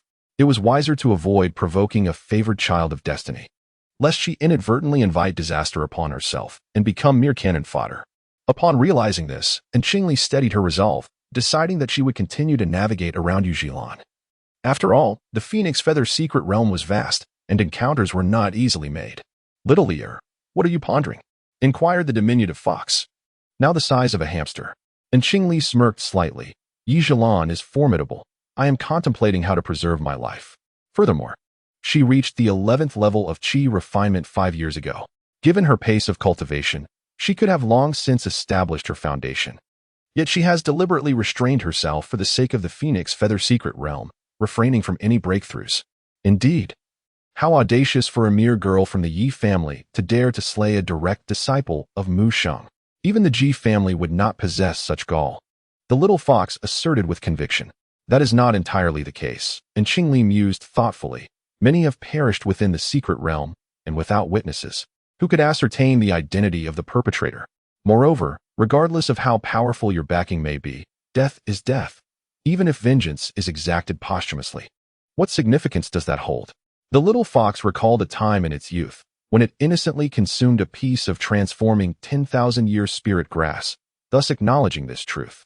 The owner of that spirit grass was a rare talent in talisman crafting, and although he had initially reacted with fury upon discovering the loss, he ultimately had to accept the harsh reality. Indeed, a support system is merely that. One's survival must ultimately depend on oneself. "I suppose I am too feeble." And Qingli lamented. "If Yijilan were to truly end my life, the sect would surely not demand her head in recompense. At most, they would impose a few decades of penalties upon her. My master, with his lackluster combat prowess, could not exact vengeance on the entire Yi family for my sake. He could only ensure that they remained deprived of 9th-grade elixirs." "Ah, that may not be so certain, dear Lear." The little fox smirked triumphantly. "Your esteemed master is, after all, a grandmaster of alchemy. There are quite a few high-ranking cultivators who have sought medicine from him and benefited from his grace. With but a word from him, those cultivators, eager to settle their karmic debt of receiving medicine, would be capable of annihilating the Yi family, leaving no survivors." Indeed, she mused, a fresh wave of pride washing over her. My master is a grandmaster of alchemy. Having a capable master provided a buffer, ensuring that enemies would at least pause to consider the implications before making a move. However, she knew that even with her master's influence, her survival and growth ultimately depended on her own efforts. With these thoughts in mind, Qingli stepped into another curious treasure pavilion, where she selected a myriad faces pearl. This pearl, crafted from the inner core of a mermaid from the Eastern Sea, allowed a cultivator to transform their appearance at will, based on their thoughts. Even nascent soul cultivators would find it challenging to discern the true face beneath the illusion. And Qingli reasoned that even if the myriad faces pearl couldn't completely evade Yijilan's ice-soul eyes, it could still help her avoid unwanted encounters, such as Yijilan's numerous admirers, both present and future. Removing her veiled hat, Qingli emerged from the curious treasure pavilion with the myriad faces pearl in her mouth, now transformed into an ordinary, refined-looking young man. Alas, the myriad faces pearl could only alter one's appearance, not one's physique. Nevertheless, this pearl had depleted all the spirit stones she had earned from selling pills, and she had even had to add 3 grade 6 bone renewal pills to the transaction. With the imminent opening of the Phoenix Plume secret realm, cultivators entering the realm were likely to suffer broken limbs, causing the value of bone renewal pills to double, with prices continuing to soar. Alas, she sighed, it seems I am destined not to hold on to spirit stones for long, transforming into an ordinary youth. And Qingli gazed skyward with a sigh, realizing there were numerous items still to be acquired. Little ear, I wish to visit the Lingshan building to savor its exquisite dishes, exclaimed the little fox, its nose twitching with excitement as it frolicked in Qingli's embrace. The Lingshan building, renowned within this bustling market, is a prestigious establishment owned by the Tianyun sect, celebrated for crafting a variety of delectable spiritual cuisines. As long as one is willing to pay the price, a myriad of unexpected delicacies awaits. The head chefs at Lingshan building are masters who have transcended the culinary arts, often referred to as food cultivators. These skilled chefs possess the remarkable ability to harmoniously blend diverse ingredients, maximizing their inherent medicinal properties, allowing patrons to relish delicious flavors while nourishing their bodies with the natural energies and essences of the ingredients. Although few cultivators indulge excessively in culinary delights, the prospect of enhancing one's internal spiritual energy through food, without the worry of impurities or toxic residues, is indeed enticing, provided one has sufficient wealth. Oh, I heard that one can bring their own ingredients to the Lingshan building, correct? And Qingli inquired, his empty purse weighing heavily on his mind. Indeed. One may also exchange spiritual herbs for beast meat, the little fox replied, licking its lips with seriousness. But let it be known, I only consume meat, not herbs. Understood. And Qingli declared, leading the little fox as they confidently entered the Lingshan building. The air within was laden with the tantalizing aroma of spiritual herbs and dishes, stirring the appetite of all who entered. Esteemed young friend, would you prefer a private room or the main hall? A cheerful attendant approached, presenting a jade slip that detailed the culinary offerings of the Lingshan building, alongside their prices and effects. The main hall buzzed with lively chatter, creating a stark contrast to the frigid world outside. The establishment had always thrived with business, often frequented by several cultivators who would join forces to order a dish. And Qingli cast a glance around, and, to her surprise, spotted Qingjin along with a few disciples from the Tianyun sect. 5 years had passed, and Qingjin had transformed into a strikingly handsome young man, muscular and robust, his cultivation having reached the 11th level of qi refinement. In a private room, Qingli, accompanied by her diminutive seven-tailed fox, sought to keep her identity concealed. As her words fell, Qingjin seemed to sense something, lifting his gaze towards her. He stared at the ordinary-looking youth that was in Qingli for a moment, then hesitantly communicated through thought, Qingli? And Qingli was taken aback, after 5 years. And Qingjin could still recognize her voice, and she nodded slightly in acknowledgement. And Qingjin was filled with joy, exchanging a few brief words with his companions before hastening over to Qingli. The attendant, noticing this, led the two of them to a private room on the 2nd floor. Esteemed guests, what would you like to order? The attendant inquired, presenting a jade slip to Qingjin. I'll pass, Qingjin replied, a hint of embarrassment creeping in. Most of the fine items he had acquired through his training had been exchanged for contribution points at the sect, leaving him unable to treat anyone. Do not worry. This meal is on me, Qingli declared generously. I have spent several years at the Spirit Herb Peak and lack for nothing in terms of herbs. Cousin, there is no need for you to be courteous. Qingjin chuckled heartily. Very well, then I shall treat you next time. Having made the rare trip to the Spirit Cuisine building, Qingli delved her consciousness into the jade slip, meticulously examining its contents. With an ample supply of spirit herbs in her spatial pocket, she intended to select a few dishes most suitable for her. And Qingjin, suppressing his many questions and with nothing else to occupy his time, began to study the jade slip in his hands as well. Chapter 27. The unfeeling Qingmiao and Qingli had already reached the great perfection of qi refining. To prepare for entering the Phoenix Feather secret realm, she did not intend to further increase the spiritual power within her body. Instead, she wanted to focus on enhancing the strength of her physical body or her spiritual consciousness. At your Spirit Cuisine Pavilion, do you have any spirit cuisine that enhances the strength of the physical body? And Qingli asked, holding a jade slip. In recent years, her cultivation had advanced too rapidly, and the strength of her physical body had not kept pace. Before entering the secret realm, she had to find a way to make up for this shortcoming. According to the original owner's memories, the Spirit Cuisine Pavilion specialized in this type of business and had a very good reputation, with precise ingredient matching tailored to the individual. The effects were much better than those of cultivators privately taking marrow-cleansing pills. Some cultivators could not withstand the effects of marrow-cleansing pills and were bedridden for a year or two. The Phoenix Feather Secret Realm would open in half a year, and Qingli did not want to become a bedridden invalid again. Moreover, the southern cultivation world was not limited to just Phoenix Falls City. Some highly valued disciples from other cities would forego readily available marrow-cleansing herbs and pills, traveling thousands of miles to the Spirit Cuisine Pavilion specifically to seek the help of the food cultivators here for marrow cleansing. Highly valued disciples, of course, should be given the best treatment within their means. Yes, we do, the shop assistant said, seemingly a bit hesitant. Some things need to be said up front. Our head chefs are all experts in matching spirit herbs. It's not difficult to prepare this type of spirit cuisine, just like matching medicinal herbs for a medicinal bath. However, a medicinal bath strengthens the body from the outside in, while spirit cuisine strengthens the body from the inside out. But this type of spirit cuisine, firstly, cannot guarantee the taste, and secondly, after consumption, the process of expelling impurities from the body is quite painful, and you may not be able to withstand it. So, esteemed guest, please consider carefully. However, I am in immediate need of this. And Qingli spoke earnestly, inquiring whether she might have the opportunity to meet your esteemed chef. I wish to pose my questions in person. As her words fell, and Qingli reached out to the spirit creature within her mustard seed space, instructing it to fetch a spirit grass aged 800 years and encase it within a jade box. Meanwhile, she pretended to rummage through her storage ring, feigning that the item was retrieved from there. Opening the jade box, she presented it before the attendant. The attendant, utilizing his spiritual sense, scanned the contents and was astounded to discover an 800-year-old washing marrow grass. Washing marrow grass. 800 years. This represented a significant transaction, and Qingli also employed his spiritual sense to inspect it, and his expression underwent a drastic transformation. In recent years, the Yin family had cultivated nearly 100 varieties of precious spirit grasses. However, their ages were relatively short, yielding good prices but not exorbitant ones. The 800-year-old high-grade spirit grass was scarce in the Yin family's reserves, particularly the rare washing marrow grass. So, may I have the privilege of meeting your esteemed chef?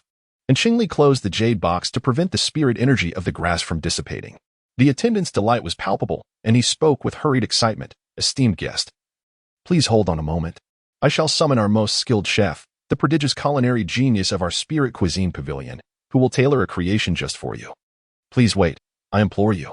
With repeated assurances, the attendant hastily exited the private room to seek out the chef in the kitchen, leaving only Qingli and Qingli behind. With a slight cough, Qingli hesitantly inquired, Qingli, what about your spiritual medicine? And Qingli, without so much as a blink, replied promptly, my master resides at the Little Mirror Lake, where numerous high-tier spiritual plants flourish. And Qingli, a member of the Wanfa Peak, was quite distant from the spirit medicine peak, and even with all his might on a sword, it would take him a considerable time to arrive. He was not well acquainted with the forbidden grounds of Spirit Medicine Peak, which True Sovereign's cave abode lay by Little Mirror Lake. And Qingli calmly responded, it is the dwelling of True Sovereign Muxing. What? True Sovereign Muxing? And Qingli exclaimed, fortunate that this private room was soundproof and shielded against spiritual probing. The little fox nestled in Qingli's embrace proudly leaped forth, its tail swaying as it transformed into a regular-sized fox, and spoke in human tongue. Indeed, it is our esteemed Muxing. And Qingli stared at the exquisite seven-tailed fox, swallowing hard as he leaned back. He then expressed with considerable contentment, it is indeed the legendary fox elder. Qingli, you possess extraordinary fortune, living up to the expectations of our elders. When you suddenly vanished from the Spirit Medicine Peak years ago, we, the Yin family disciples, searched high and low but could not uncover any news. Thankfully, the Yin family has your soul token, assuring us of your safety. How is the Yin family? How is Master Baiyao? And Qingli eagerly asked. The Yin family is well. And Aunt Baiyao has already become a 6th-grade alchemist. Furthermore, the cultivation of spiritual plants at home has begun to flourish. And we have opened a modest shop in this market. Have you been there? And Qingli shook her head. In the past 5 years. It was her first visit to this market, and there were still many places she had yet to explore. In another century or so. And Qingli furrowed her brows. foreseeing a catastrophic calamity for the family. "Qingli, what troubles you?" inquired Qingli, perplexed. "It is nothing," she replied with a faint smile before shifting the subject. "How are the others from our clan faring? Are they all well?" The thought of dragging the entire family down into oblivion filled her with dread. And Qingli snorted in indignation before elucidating, "Our family has always been reliant on the Tianyan sect. This reliance entails that the family submits a fixed quota of cultivation resources to the sect annually, which, in turn, provides protection to us. Otherwise, how could we maintain our foothold in Luofeng City? A mere envoy from the sect, a cultivator at the transformation stage, could obliterate our family entirely." "Indeed," she conceded. "Please continue, brother." And Qingli listened attentively. In this land rich in spiritual energy, the three great sects were formidable giants. And any family that did not choose to submit would be left with no other option but to perish. This submission demanded unwavering loyalty. A family could only devote itself to one major sect, especially regarding disciples who joined the sect for cultivation. At this point, Qingli suddenly clenched his fists, seething with rage. Yet that Qingmiao has acted with reckless abandon, secretly conspiring and seeking out the Tianyin sect, where she has become a disciple under a malevolent Yuaning elder, showing utter disregard for the lives of our thousands of kin in Luofeng City. And Qingli was equally alarmed upon hearing this. The current Qingmiao had actively sought refuge with the Tianyin sect. Unlike in her previous life when she had been abducted by a Yuaning monster from the sect, it is essential to recognize that voluntary betrayal and coerced capture are fundamentally distinct in nature. For disciples affiliated with prominent families, willingly defecting to another sect constitutes a grave transgression. The authority of the sect must not be challenged. Should ill-intentioned individuals incite turmoil and mobilize sect directives, the annihilation of Qingmiao and the family could be sanctioned, leaving others powerless to intervene. Even the family disciples who have already pledged allegiance to Tianyin sect would be rendered voiceless. Unless the family could prove their innocence by eliminating Qingmiao, they would find themselves in a precarious position. However, since Qingmiao has already joined the Tianyin sect, should the family dare to eliminate her, the Tianyin sect could invoke vengeance for their disciple, resulting in the family's destruction. Thus, the family is paralyzed by fear and can only watch as Qingmiao, unperturbed by calamity, grows increasingly arrogant. At this juncture, Qingli shuddered, pondering the consequences had the family failed to eliminate Qingmiao and had the sect leader of Tianyin still borne the surname Yi. It would have spelled disaster for the family. What of Qingmiao's subsequent allegiance to the Tianyin sect? Qingli exhaled deeply and continued, acknowledging that upon learning of these events, the sect would undoubtedly be enraged. Fortunately, the then sect leader of the Yi family had already met with misfortune at the Cliff of Reflection, and significant sect matters were resolved collectively by the Five Peaks. Among these peaks, several disciples of the family had managed to ascend to the esteemed position of Golden Core elders. And with the presence of the family's nascent soul ancestor and the intervention of the Lingyao Peak Master, the situation did not escalate to the point of annihilation. Nevertheless, for the ensuing century, the family would be compelled to contribute an additional 50% of their cultivation resources to the sect as a form of retribution. Sacrificing wealth to avert disaster is, after all, a reasonable course of action. And Qingli furrowed his brow, recognizing that the family was inherently weak, unable to resist the Tianyin sect, nor could they contend with the Tianyin sect. Moreover, the Heavenly Essence sect and the Heavenly Sound sect have long harbored intentions of confrontation. In the city of Falling Phoenix, there is no room for two celestial powers. Thus, the Heavenly Sound sect's acceptance of Qingmiao is evidently a provocation. It must be said that Qingmiao possesses a remarkable talent for choosing her path and stirring trouble. Who can deny this? Upon mentioning Qingmiao, the suppressed wrath within Qingli surges anew. Had it not been for the downfall of the sect leader surnamed Yi, our family would have scarcely had the chance to spare resources to avert disaster, and we would have long been dragged down to our doom by Qingmiao. However, the annual requirement to pay an additional 50% of resources, such a substantial sum, will, over time, deplete our family's foundation. Our family, already waning in prominence, would, if not for our innovative pursuits in spirit plant cultivation, find ourselves relegated to the ranks of lesser noble families within 50 years. And Qingli also sighed in lamentation. Even if Qingmiao were to be expelled from the clan, such severe punishment would still be necessary. It serves as a slow, torturous demise. A warning from the sect to the affiliated families. Otherwise, those subordinate clans might emulate her example, feigning the abandonment of their most talented disciples, only to secretly send them to other sections. How could one maintain order under such circumstances? All of this chaos stems from that wretched Qingli. With her narrow brow, pointed nose, and high cheekbones, her thin lips appear as if sculpted by a knife. It should have been evident that she is devoid of loyalty and compassion. And Qingli clenched his fist, as large as a sandbag, grinding his teeth in fury, his forehead throbbing with veins. And Qingmiao's enchanting and alluring visage, in his eyes, has transformed into an abominable and malicious countenance. How could she, so callously indifferent to the lives of 20,000 people, be deemed human? And Qingli chose not to elaborate further, fearing he might exacerbate the situation. Observing Qingli's chest rise and fall in agitation, he silently offered a calming spirit fruit. The room fell into a tranquil silence, broken only by the fierce sounds of Qingli consuming the spirit fruit, his demeanor resembling that of a predator devouring its prey. After a brief interval, a knock resonated at the door, and a servant ushered in a tall, graceful young cultivator. And Qingli was taken aback. This was the renowned master chef the servant had spoken of, a paragon among culinary cultivators, yet he appeared as delicate as a flower in a brothel truly. One must not judge by appearances. Honored guest, we apologize for the wait. This is our esteemed chef at Lingshanlu, the master of crafting spirit-enhancing dishes. Chef Qingli, the servant proclaimed with eloquence. Do not be deceived by Chef Qing's youth, though he is merely at the foundation establishment stage. He possesses an innate earth spirit body, boasting a purity of 10 in his earth spirit root. From birth, he seems to commune with spirit plants, and his culinary creations bring out the medicinal properties of various ingredients to their fullest potential, allowing them to complement one another beautifully.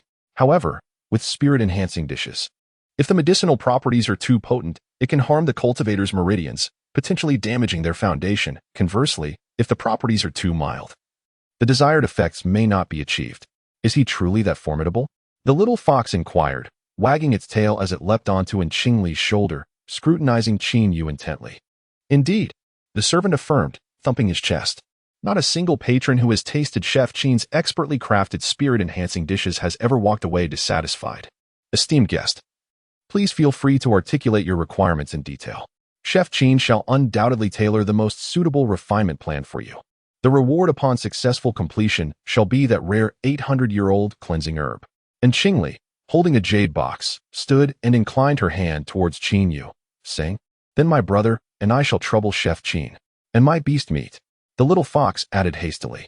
Qingli nodded, and after confirming the age of the spiritual herb, he spoke in a measured tone.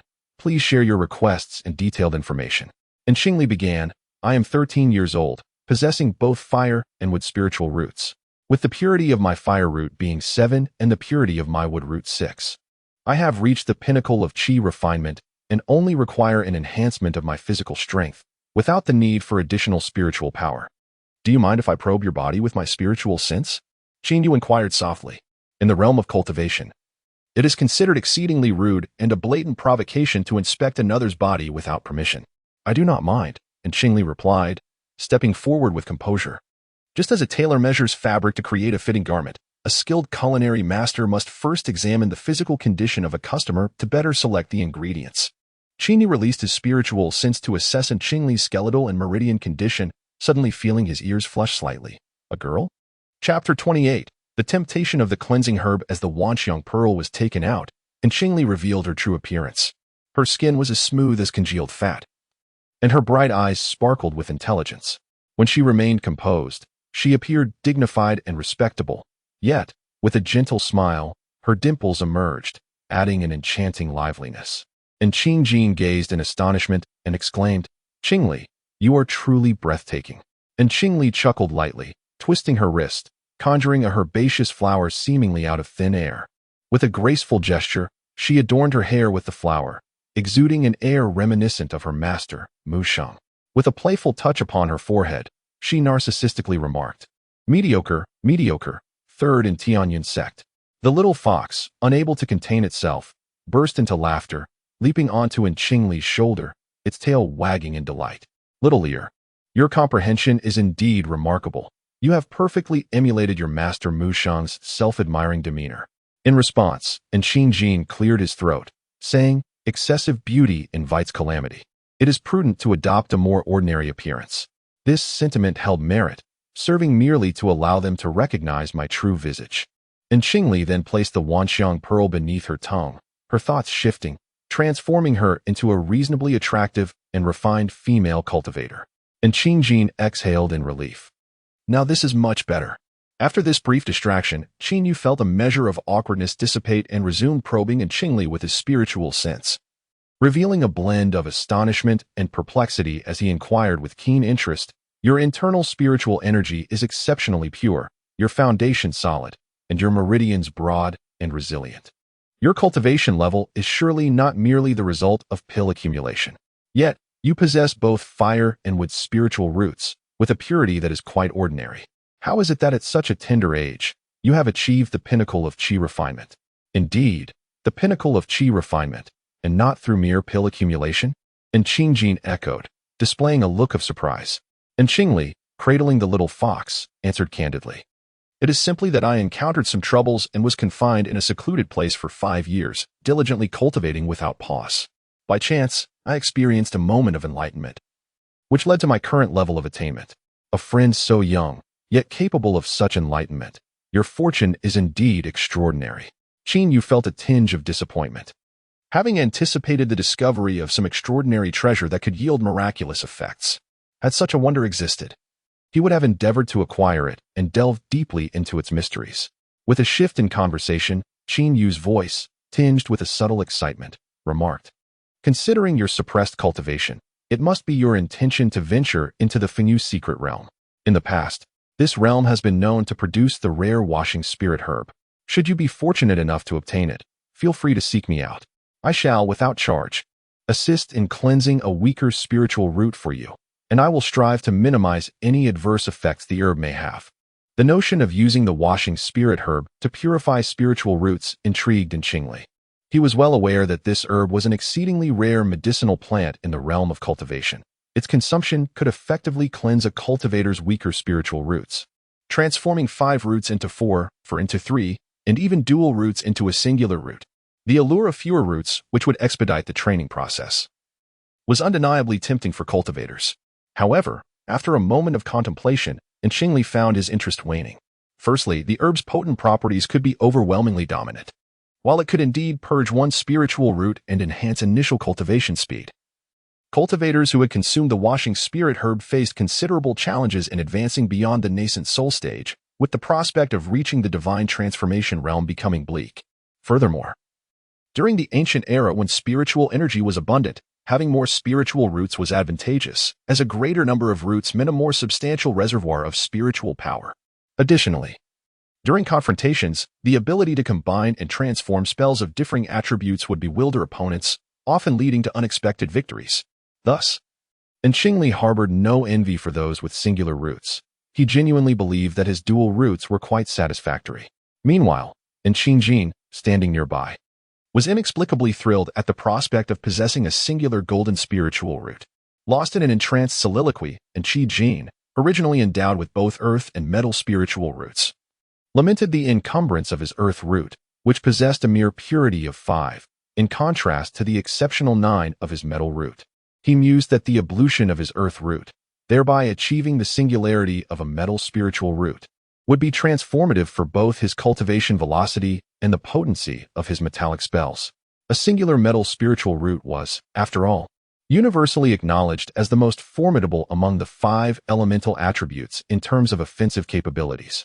Observing Qingli's feverish elation, Qingli laid a restraining hand upon his shoulder, casting a sobering word, "Elder brother," even setting aside the near extinction of the spirit-cleansing herb. The fact that those who have ingested it find their path to becoming a deity obstructed warrants the most profound contemplation. Qingli promptly interjected, "With my presence, I shall exert every sinew to transmute the hopeless into the hopeful." Qingli, clenching his fist, arrived at a resolution and turned towards Qingli, conveying his conviction through divine sense. "Qingli, apotheosis is inherently arduous. Even if I were to cultivate to the nascent soul stage with dual spiritual roots, the prospect of apotheosis would remain faint. with the Yin family's gradual decline, bereft of a deity-level cultivator for nearly 2 millennia. The demise of the Yin family's nascent sole patriarch within the sect threatens even our position as a second-rate family. Now, with Master Qing's assurance, I am willing to risk a trial for both myself and the Yin family. Nevertheless, given the scarcity of the spirit-cleansing herb, and considering your status as an alchemist under the patronage of Grandmaster Mu Cheng, should you one day procure surplus spirit-cleansing herbs, I implore you to grant your foolish brother a specimen. Both I and the entire Yin family shall be eternally grateful. To obtain it would be my blessing. To fail, my fate. I beseech you to remain attentive. In his excitement, Qingli hastily knelt before Qingli, then bowed towards Qingyu. Is there a spirit-cleansing herb at hand? Upon witnessing Qingli's sudden excitement as he knelt, Qingyu was similarly stirred.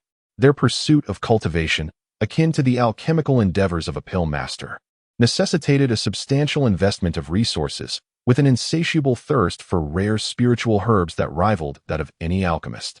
Qingli, feeling somewhat helpless, assisted Qingli to his feet and chuckled, "Such precious herbs as the cleansing spirit grass have long been depleted by our ancestors. It is not so simple as to say they are readily available. I merely promised my brother to do my utmost in the search. Setting aside the matter of cleansing spirit grass for the moment, let us discuss the refining of the body instead." With an apologetic smile, Qingyu redirected the conversation, stating, "I have a clear understanding of your situation, young friend. However, it is customary for those from prominent families to engage in various methods of body refinement from birth, gradually enhancing their physical strength. I observe that you have not previously undertaken such deliberate cultivation. Do you prefer a gentler, more gradual approach? Or are you willing to endure a more intense regimen? Given the late start and the need to venture into the secret realm, a vigorous approach is advisable, provided one can survive and recuperate before entering the domain." In Chapter 29, A Life and Death Struggle, Qingyu assessed Qingli's circumstances and inquired about Qingli.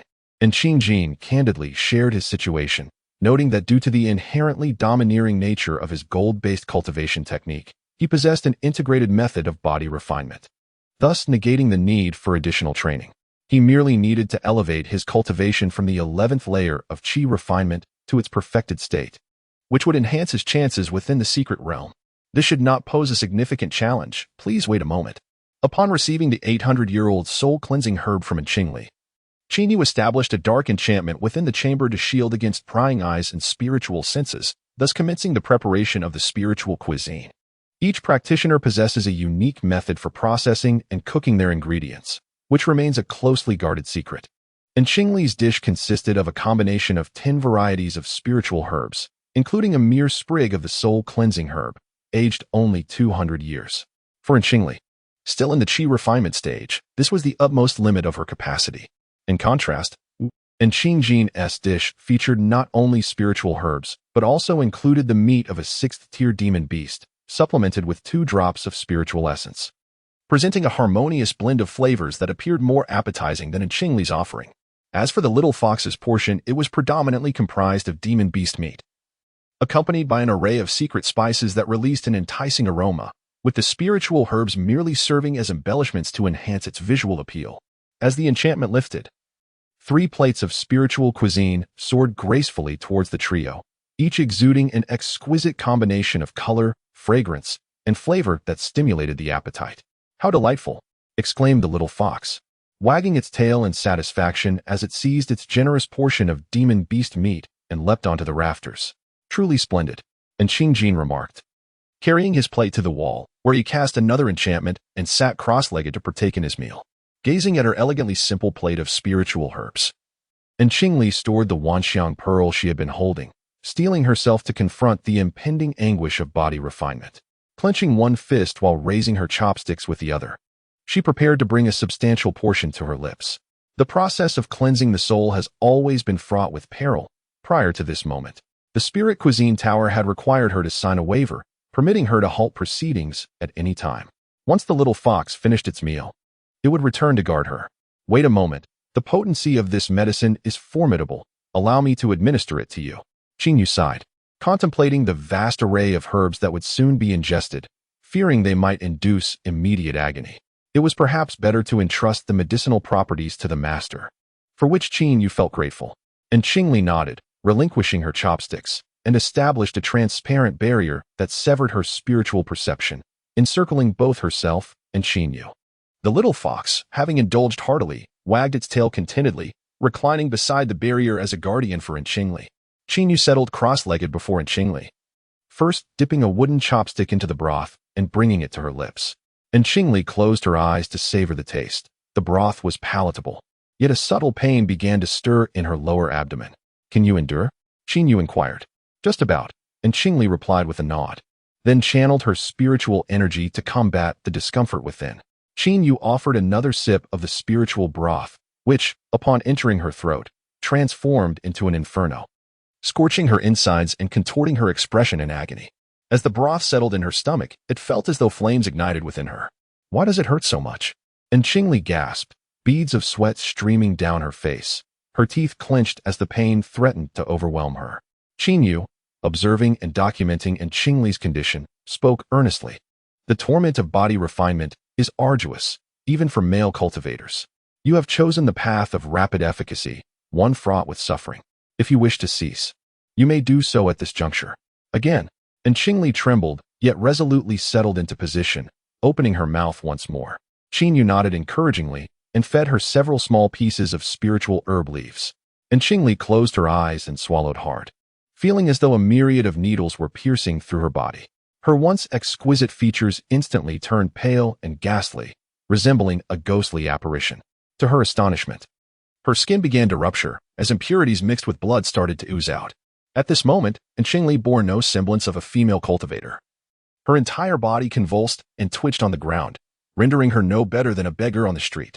Qingli, holding the spiritual meal, retreated slightly, sealing off her sense of smell and hearing, diligently observing Qingli's condition. Noticing that Qingli's spiritual power had somewhat recovered, she inquired, "Can you endure any longer?" "You are managing to hold on better than I had anticipated." As she spoke, Qingli fed another small piece of the cleansing herb to Qingli. Qingli again shut her eyes and swallowed, determined to finish the meal she had chosen, even through tears. Had it not been for her significantly heightened pain tolerance after her cultivation, she would have succumbed to the agony long ago. The cleansing herb was the main ingredient of this spiritual dish, and the excruciating pain in her lower abdomen was beyond imagination. In a daze, Qingli felt as if she were undergoing a life and death trial. Fearing that she might perish at the hands of this food cultivation before Yijilan could even make a move, the little fox anxiously hovered outside the barrier, its claws raised and then lowered multiple times, contemplating whether to break through the barrier to rescue Qingli completely. "What a fool," sighed the little fox inwardly. She could easily rely on her looks and alchemical skills for a living, yet she willingly subjects herself to such a perilous fate. Why must she endure this torment, devoid of even a fraction of her master Mu Cheng's cleverness? Mu Cheng was indeed astute.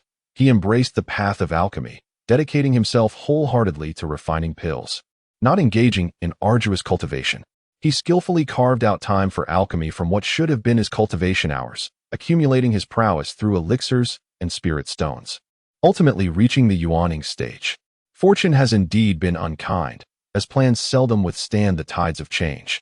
The meticulously arranged jade fruit tree, meant to bear its fruit, has suddenly faltered, having failed to produce ripe offerings for centuries.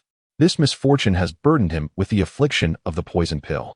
Each step forward remains fraught with difficulty. This young woman, though not akin to his master, possesses a tenacity and dedication reminiscent of him. Upon witnessing Qingli's brief unconsciousness, Qingli was taken aback, remarking on the uniqueness of the young disciple's cultivation technique. As he spoke, he placed a segment of spiritual herb into Qingli's mouth, lacking the strength even to swallow. Qingli was forcefully administered the herb, prompting a response from her. Her consciousness somewhat muddled, she fixed her gaze on Qingli, her eyes instinctively reflecting a murderous intent. Unperturbed, Qingli offered words of reassurance. The path of cultivation is inherently fraught with peril. If you cannot endure this minor pain of tempering your body, your journey ahead will be fraught with challenges. However, if you can grit your teeth and persevere, your resolve will strengthen, and the path before you will widen immensely. It seemed that Qingli absorbed Qingli's words, her murderous intent gradually dissipating. Struggling amidst the bloodied ground, she endeavored to sit cross-legged. Qingli refrained from offering assistance. Observing her bloodied form as she struggled to rise, ultimately managing to sit upright after several attempts. "Very well," Qingli remarked, a look of approval gracing his features. He extended his spiritual awareness to assess Qingli's internal condition, then placed a substantial piece of washing marrow herb into her mouth, commanding, "Swallow it." With eyes wide, Qingli, resolved to embrace the underworld, forced down the sliver of marrow-cleansing herb. Agony surged anew, blood streaming from her in torrents, as if 1,000 needles sought to pierce her from within. Distraught, the spirit rhinoceros beast frenetically pawed at the ground within the mustard seed space. Unable to bear it any longer, it materialized invisibly beside Qingli, whispering encouragement into her ear. Simultaneously, a resounding boom echoed within the room as countless streams of spiritual energy coalesced into a gray vortex, converging upon Qingli, who sat cross-legged in the corner, eyes closed. He greedily absorbed the surging essence of heaven and earth. The little fox, stationed outside Qingli's restrictive spell, glanced back at the now-fulfilled Qingli before swiftly returning its gaze to the tormented Qingli. 3 hours later, Qingli, invigorated by the spiritual meal, successfully ascended to the great perfection of qi refining. Before he could revel in his triumph, he beheld Qingli's bloodied and mangled form within the transparent barrier.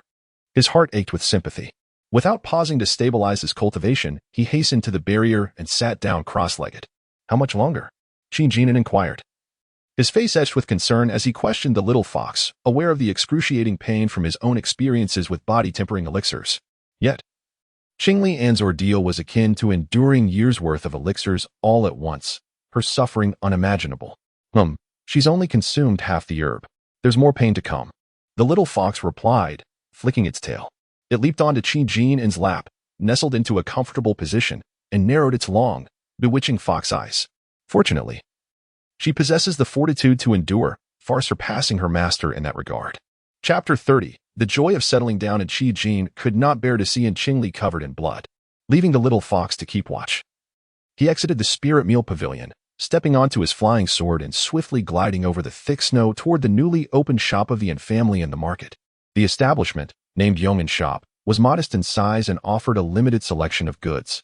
Yet it specialized in high-grade spiritual herbs of shorter cultivation periods and also engaged in the trade of high-grade spiritual herb seeds. Inside the shop, there was a young assistant and an elderly man well-versed in herbal knowledge, along with a late-stage foundation establishment disciple serving as security. The young assistant was actually a female disciple from the family, possessing average spiritual root talent but charmingly adept at conversing, endearing herself to customers with her wit. The elderly herbalist was a third-tier alchemist from the Danlu, aged considerably, having consumed numerous medicinal pills. Yet he had remained stuck in the mid-foundation establishment stage for nearly a century, with no hope of breaking through to the golden core stage. Thus, he voluntarily applied to work at the shop to continue contributing his expertise. The late-stage foundation establishment disciple was Shan, the foremost combatant below the golden core within the family. Wherever there was a need, he would be present. And Qingli greeted his relatives, 7th uncle, 6th uncle, and 5th great-grandmother, acknowledging them according to their family hierarchy. The family did not oppose intermarriage among those sharing the same surname, leading to a web of familial connections and a rather tangled lineage. And Bomai pouted playfully, declaring, "Qingli, I am younger than you, and as I have mentioned numerous times, according to my mother's side of the family, I am still your junior." And Qingli replied earnestly, "Since you belong to the Bo generation, you are deserving of being called great-grandmother." And Bomai pouted even more. Their debate over familial hierarchy had persisted since childhood. And Shan welcomed Qingli into the shop with a playful remark, suggesting that he was once again in need of spirit stones and had come to withdraw some. As a member of the family, he received a monthly allowance according to his cultivation level, a privilege also extended to those sent to the Tianyin sect. Traditionally, the family dispatched individuals to deliver these allowances to the sect, but since the establishment of their shop in the Tianyin sect's marketplace, it had become customary for the disciples of the family to collect their allowances directly from here. Only someone like my 7th uncle would truly understand. And Qingli chuckled heartily and added, "Qingli has made her appearance as well. This is indeed remarkable. She has become a disciple under Master Mu Cheng of the Spirit Herb Peak, and I intend to help her collect her share." "What?" The other 3 in the room gasped in astonishment, confirming once more, "Did you say she is a disciple under Master Mu Cheng? Is that truly the case?" Indeed. And Qingli had anticipated their reaction. The clan leader, and Bai, with tears welling in his fierce eyes, suddenly recalled the time when the Yin family had faced calamity. And the master of the spirit herb peak had spoken in defense of them. Initially perplexed by that event, he now realized it was likely due to Qingli's relationship with Master Mu Cheng. Being the chief disciple of a 9th-grade alchemy master held immense significance. The bond between a master and disciple in the cultivation world was akin to that of a father and son in the mortal realm. And Qingli's association with Master Mu Cheng could be likened to being half a daughter to him. The Yin family had never witnessed such fortune among the disciples sent to the sect over the years. It was indeed in Qingli, this talented young girl, who had managed to become a direct disciple, and of a grand master at that, bringing glory to the Yin family. Not long after, the higher-ups of the Yin family, along with its various disciples, became aware of Qingli's apprenticeship under Mu Sheng. What was once a family shrouded in gloom suddenly shed its dark clouds, and a jubilant atmosphere enveloped the clan. Even when the news reached the Yin family's talisman tower, resulting in multiple explosions that left several significant holes, no one dared to admonish. They merely considered it a celebration for Qingli's ascendance, a fitting tribute indeed. After all, Mu Xing is a 9th-ranked grandmaster, the only one of his kind in the southern cultivation realm, in a region where the realms of tools, talismans, and formations have lost all 9th-ranked grandmasters. There remains but one in alchemy, the sole luminary. As the saying goes, when one flourishes, all flourish. With Qingli soaring to new heights, and having Mu Sheng as her formidable support, the Yin family now possesses a powerful ally, compelling other clans to think twice before confronting them. Blessings from ancestors. Blessings from ancestors. Blessings indeed. The head of the Yin family, accompanied by a multitude of elders, entered the ancestral hall, where they fervently bowed and paid their respects to the ancestral tablets. Within the hall, numerous revered ancestors who had made significant contributions to the Yin family were enshrined, with the most prominent positions occupied by 5 notably polished longevity tablets, intricately carved from 7th-rank black spirit sandalwood, dedicated to the mighty ancestors of the Yin family who have ascended to higher realms. Once, the Yin family basked in glory, producing several extraordinary beings who ascended, and they were regarded as a top-tier family in Luofeng City. Yet, as fortune fluctuates and fortunes wane, they have faced a steady decline over the past few millennia. Now, perhaps due to Qingli, who may very well become a master alchemist in the future, a flicker of unspoken hope ignites within them. How splendid! And Qingjin, who had been sitting in meditative vigil beside her, promptly inquired, "Why don't you attempt to strike me?" The diminutive fox volunteered. Then, pardon my discourtesy. And Qingli, her form drenched in blood, stretched her limbs, and abruptly unleashed a full-force punch upon the little fox. The 7th-tier fox merely recoiled a fraction of an inch, yet commended her. Remarkable. In such a brief span, your physical fortitude has attained the mid-foundation establishment stage. Your trials have not been in vain. Excellent. Then it was worthwhile. And Qingli's lips curved into a smile. Observing her gore-besmirched state, she successively cast 3 purification spells upon herself. Commendable progress. And Qi forthwith presented a storage pouch laden with spirit stones, and with a cheerful countenance, declared, "This is your stipend for the past 5 years. Doubled at the Patriarch's express instruction. Knowing you are not wanting for elixirs, I presume to exchange them for spirit stones. Pray tell, Qingli, do you deem me intrusive?" "Ha, precisely what I required." And Qingli swiftly accepted the storage pouch, employing her divine sense to enumerate the spirit stones within. 12,000 low-grade spirit stones, truly splendid. And Qi further remarked, "As per custom, the loftier your cultivation, the greater your stipend. Upon achieving foundation establishment, your allowance shall increase further." Foundation establishment can wait until after the Phoenix Feather Secret Realm. Clutching the spirit stone pouch and contemplating further acquisitions, and Qingli resolved to continue perusing the market. And Qingjin offered his services as a guide, accompanying Qingli as she procured pots, pans, spirit rice, and dried monster meat. While spirit replenishing pills are permissible within the secret realm, they harbor residual toxins, albeit minimal, which she was loath to ingest. Moreover, with a sagacious and resourceful rhinoceros beast at her disposal, the simple task of preparing spirit rice presented no challenge whatsoever. If in the future the spirit beast is responsible for preparing spirit rice for her, should I not purchase a few aprons for it to wear? The image of the spirit beast donning a little apron caused Qingli's thoughts to drift far away. Within the confines of the space, the spirit beast sensed Qingli's musings and trembled its foreleg, which clutched a poisonous herb. observing in Qingli's indulgent nature. And Qingjin decided to reach into his own pockets and purchased a delightful array of pastries crafted from spirit rice for her. And Qingli graciously accepted, munching while wandering, casually feeding some to a little fox, and secretly sending a few to the mustard seed space for the spirit beast to savor.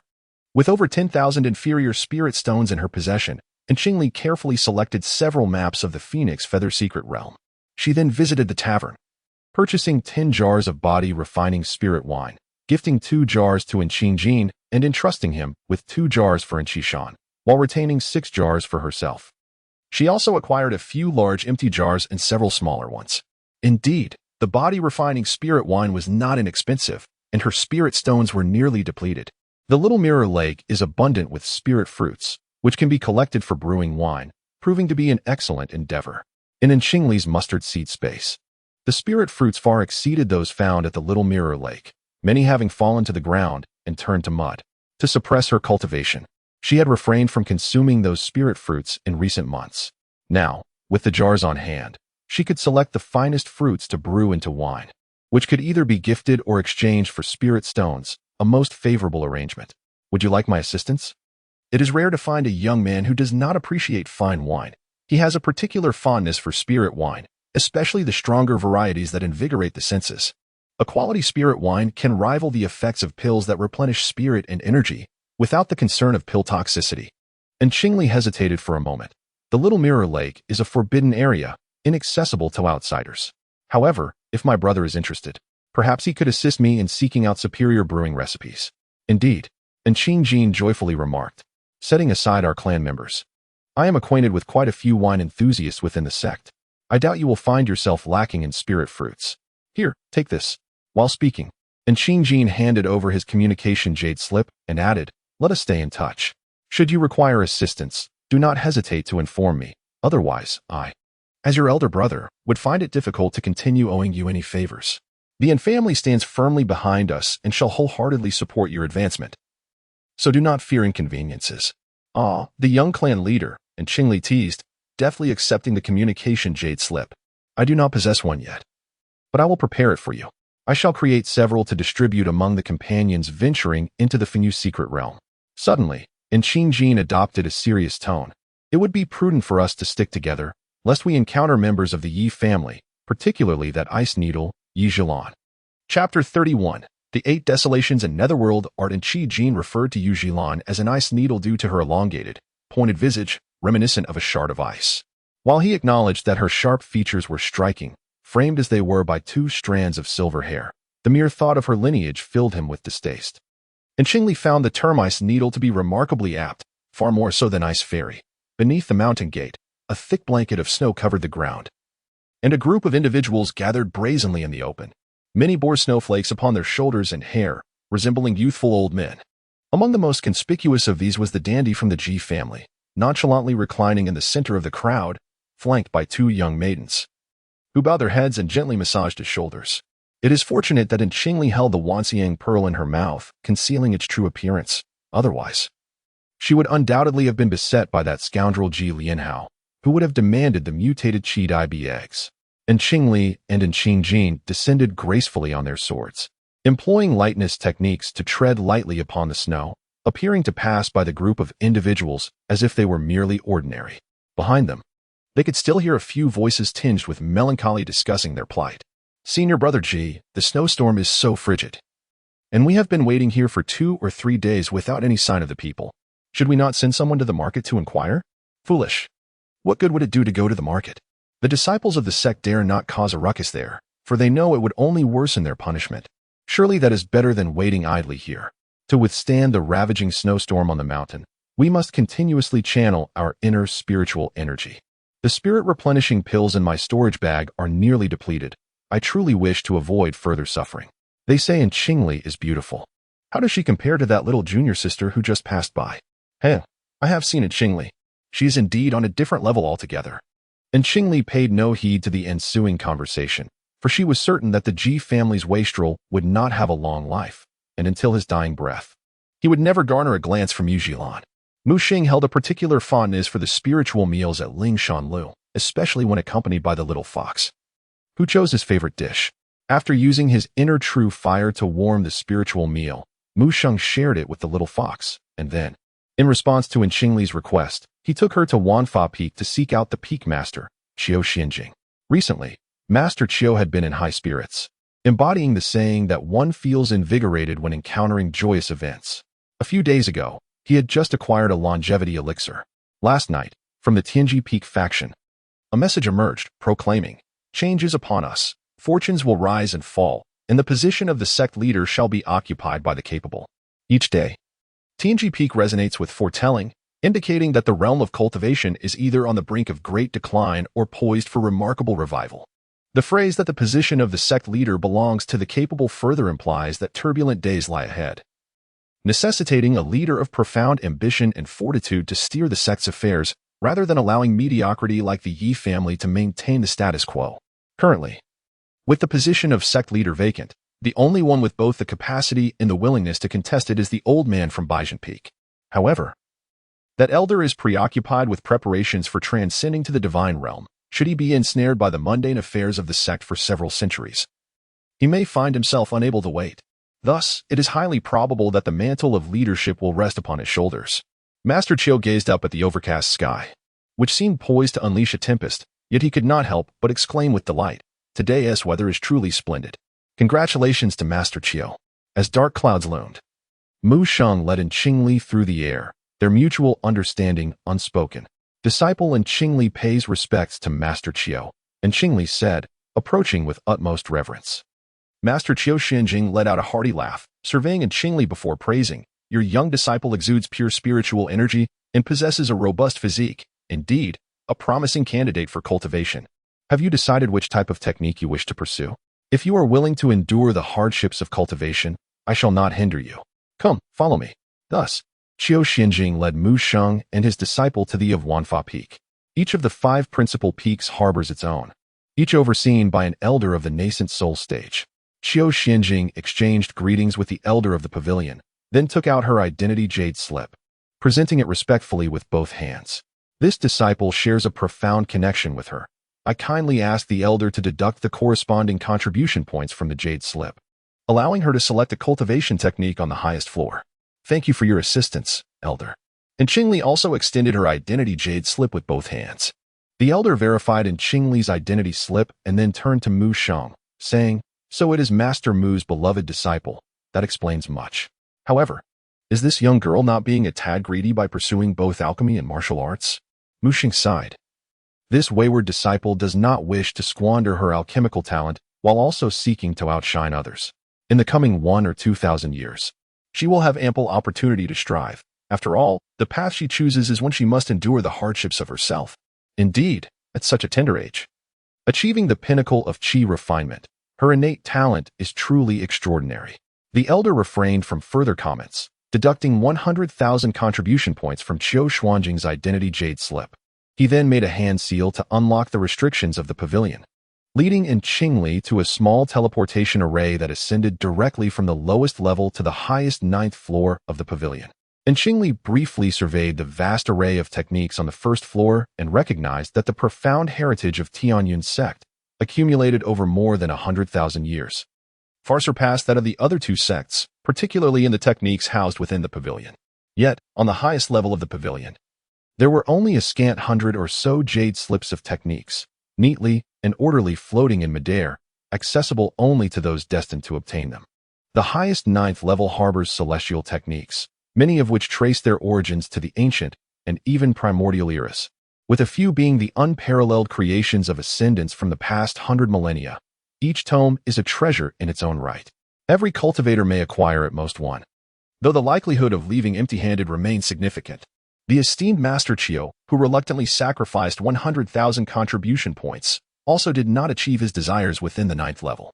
Should one find nothing in this exalted realm, the only recourse is to descend to the 8th level and select from there, and so forth. The elder guarding the repository, noting Qingli's mediocre dual spiritual roots, patiently elucidated further, stating, however, the techniques on the 8th level are still commendable. A few may even be tenuously classified under the 9th level, while some have been excluded due to their incomplete nature. When we choose our techniques, the most suitable is indeed the best, rather than the best being inherently suitable. Do you comprehend? The disciple understood. And Qingli recognized that the elder's words were intended to soothe her heart and acknowledged her own spiritual root aptitude, thus nodding calmly in agreement. Her presence in this ninth level, an enlightening experience, was due to the fortune bestowed by her master, Mu Sheng. The original owner of her identity had merely been a registered disciple, laboriously amassing contribution points over decades, limited to perhaps wandering the fourth level. Her disposition was commendable. The elder guarding the repository nodded in satisfaction and added, "You may now sit cross-legged upon the transmission platform, close your eyes, and circulate your spiritual energy, paying close attention to your sensations. Thank you for your guidance, elder." And Qingli respectfully bowed to the elder and then, with a delicate leap, gracefully ascended to the jade platform shaped like a lotus, standing high. As soon as she settled into a meditative posture, a shimmering veil enveloped her entirely, and Qingli promptly closed her eyes, channeling her innate fire attribute spiritual energy to keenly perceive her surroundings. The elder guarding the pavilion, witnessing this lively spectacle, was taken aback, stroking his beard and secretly pondering the profound fortune of this girl. It is well known that these nearly 100 celestial grade techniques were either meticulously replicated or innovatively created by the formidable masters of the Tianyun sect throughout the ages, selected from the very best. Typically, they held an air of arrogance, dismissing many single-element root disciples, making this enthusiastic display quite rare. These extraordinary celestial grade techniques, housed within the highest tier of this semi-divine artifact, were infused with the essence of their previous or even several predecessors. Some still retained a trace of the former possessor's consciousness, being exceedingly discerning, not only selecting spiritual roots, but also probing into the cultivator's temperament and comprehension. The girl before them, though her spiritual root was not particularly remarkable, undoubtedly possessed extraordinary insight. Unaware of the intricacies at play, and Qingli simply kept her eyes closed, meticulously sensing the eager techniques embodied in the jade slips. Suddenly, a jade slip, having lain dormant for nearly 80 to 90,000 years, soared from the distance, colliding with others, ruthlessly embedding itself into Qingli's forehead, vanishing in an instant. Could this be it? Before Qingli could delve into the contents of the jade slip, another crimson jade slip, seemingly filled with indignation, swiftly followed, forcefully entering her forehead and disappearing as well. In that moment, within her sea of consciousness, the formidable fire attribute technique, 8 desolations and netherworld method, emerged. It was, astonishingly, of ancient origin. In the realm of Bianlan, it was referred to as ancient 500,000 years ago and as remote ancient 1 million years prior. Thus, it can be inferred that this treatise, The Art of the 8 Desolations in the Abyss, originates from a profound martial tradition dating back 1,000,000 years. Furthermore, as stated on the opening page of the text, prior to this moment, no practitioner in the Bianlan realm had ever attempted to cultivate this technique. The predecessor of the sect who acquired it possessed the dual spirit roots of water and wood, rendering them incapable of mastering fire-based arts. Hence, before their ascension, they bequeathed this technique to the sect. Perhaps it is a twist of fate that the venerable ancestor who left this legacy bore the surname in, quite possibly linking them to the esteemed and family of Luofeng City. The text commences with the assertion that fire consumes all. The 8 desolations and abyssal fire possesses the ability to incinerate both body and spirit. When cultivated to its utmost pinnacle, the practitioner can transform into the abyssal fire itself, becoming impervious to death and destruction. The notion of becoming the abyssal fire, imperishable and eternal, suggests that even if a flicker of flame remains, it could ignite a conflagration of rebirth, rendering one virtually indestructible. Alternatively, it may imply that even in the face of inevitable ascension or the natural passage of life, one could metamorphose into fire, thereby enduring throughout eternity. The text remains ambiguous, perhaps due to the absence of practitioners in the Bianlan realm, leaving such mysteries unexamined. And Qingli remained rooted in place, lost in contemplation. The elder guarding the pavilion hesitated for a moment. Encountering a disciple who could assimilate 2 techniques simultaneously was unprecedented. How should this situation be addressed? Surely, it would not suffice to eliminate the disciple and restore the techniques to their original states. The elder appeared somewhat troubled, and Qingli, suppressing her excitement, innocently remarked, "Elder, it was the 2 techniques that initiated the exchange. I had no intention of disrupting the established order, nor do I possess the capacity to do so." The elder, with hair as white as snow, opened and closed his mouth several times before finally stating, "You truly possess extraordinary fortune. I observe that you previously ventured into that text, which pertains to spatial attributes. Immerse yourself in its understanding. Regarding the two cultivation methods, there is no need to disclose them to others, as the hidden skill pavilion will have its own records. Furthermore, the techniques of the 7th and 8th levels may only be passed on to our own disciples, while the 9th level must remain undisclosed for life. Before departing, one must take a solemn oath against the inner demons." Chapter 32. / Is it a reflection of my insufficient cultivation? Or is that spatial technique inherently devoid of substance? And Qingli mused, unable to suppress her speculations, pondering whether it could be akin to a celestial tome without words. The small lingxi, adorned with a crown woven from poisonous herbs, emerged from the mustard seed space and addressed in Qingli. "It must surely be that your cultivation is too low. Spatial attribute techniques are not easily comprehended. Those with a weak foundation who recklessly delve into them may easily succumb to confusion and disrupt their path of heart. The temporary self-sealing of that spatial technique is also a measure of protection for you." "How do you know this, lingxi?" And Qingli inquired, playfully poking the shiny black horn atop the lingxi beast's head. With a sense of pride, the lingxi beast replied, "Ever since I awakened my concealment abilities, my mind has naturally acquired knowledge pertaining to spatial attributes. Could it be that my acquisition of this spatial technique is, in fact, due to you, lingxi?" And Qingli exclaimed joyfully, lifting the lingxi beast and planting a kiss atop its floral crown. "You truly are my lucky star." "Of course," the lingxi beast beamed. "It is also due to the mustard seed space within you. Perhaps that spatial technique, since the spatial celestial artifact residing in your dantian. With the assistance of a spatial celestial artifact, you are more adept at comprehending spatial attributes than others. Isn't that spatial celestial artifact also a gift from you?" And Qingli could hardly contain her joy as she joyfully showered the lingxi beast with several affectionate kisses. The lingxi beast, brimming with pride, shook its floral crown adorned with deadly herbs. Any unfortunate soul who dared to touch the lingxi beast at that moment would find themselves swiftly succumbing to its toxic vapors, meeting a grim fate. Fortunately, during their bond, and Qingli had acquired a drop of the lingxi beast's essence, rendering her immune to all poisons. "Come, little lingxi, let us gather fruits and brew celebratory wine." With that, and Qingli released the restraints and emerged from the small earthen kiln. She retrieved a sizable jar of wine from her storage ring, while the lingxi beast transformed into a stream of air, swirling around her. And Qingli first cast several purification spells upon herself to prevent any toxic residue from contaminating the spiritual fruits. She then extended her consciousness to survey the spiritual flora surrounding the little mirror lake. In the past, when she was confined to this lake, she had fully embraced her role as a prisoner. Though she diligently practiced and tended to these spiritual plants, she never dared to covet the spiritual fruits. Moreover, with so many fruits available, it was impractical for her to lay claim to them. However, the circumstances had changed. She was now a disciple of Mu Sheng, effectively a half-master of the Little Mirror Lake. The spiritual fruits here were now within her domain. And given Mu Sheng's indolence, he would not even bother to collect the fruits that had fallen. It truly was a wasteful act. And Qingli held the large wine jar aloft with one hand and gracefully descended beneath a bountiful red spirit fruit tree. The red spirit fruit, a 7th-tier fruit, was adorned with plump, vibrant red orbs resembling tiny lanterns.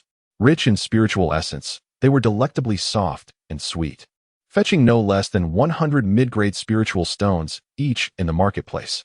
This single tree bore 139 fruits, amounting to a staggering total of 13,900 mid-grade spiritual stones.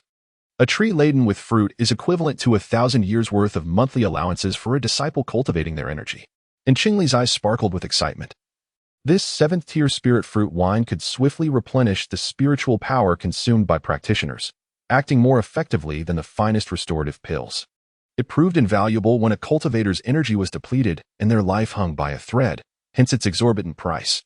Within the secret realm, one could not avoid engaging in battles with both humans and beasts, and in moments of energy exhaustion, possessing this crimson spirit fruit wine would provide a glimmer of hope. Before venturing into the secret realm, it was essential to prepare several large jars of this wine, thereby diminishing the need to concoct excessive amounts of premium restorative pills. The red butterfly bee eggs she purchased from the market were placed in the little mirror lake, with 2 safely nestled there and the remaining ones, including the one coveted by Yi Zhilan, stored within the expanse of her spirit fruit orchard. The seventh-tier red spirit fruit was ripe every 60 years, bearing dozens or even hundreds of fruits at once, unlike the ninth-tier jade fruit, which was exceedingly rare, yielding only one every century. Although the next batch of red spirit fruits would not mature for another 60 years, in less than 2 years, she would possess vast jars of red spirit fruit honey. And Qingli savored the thought, her lips curling in delight as she gazed upwards at the boughs of the little mirror lake, heavy with red spirit fruits. Unable to contain her joy, she exclaimed, "Go forth, my crescent cleaver." As her words fell, she simultaneously wielded 5 crescent cleavers, forged from wood element spiritual energy, and directed them towards the stems of the abundant red spirit fruits. One by one, the stems were severed, and the fruits cascaded down like fiery meteors, all landing flawlessly into the elevated jars, with not a single fruit falling outside their confines. By the time Qingli completed her harvest, scarcely 20 breaths had passed. Indeed, her control over spiritual energy had become increasingly precise. Her aim was sufficient, though her strength still required refinement. Emerging from a verdant thicket of spiritual herbs, the young fox revealed its newly constructed den. Within Little Mirror Lake, the herbs flourished with such abandon that some grew as wildly and profusely as common weeds, lacking the delicate refinement befitting their nature.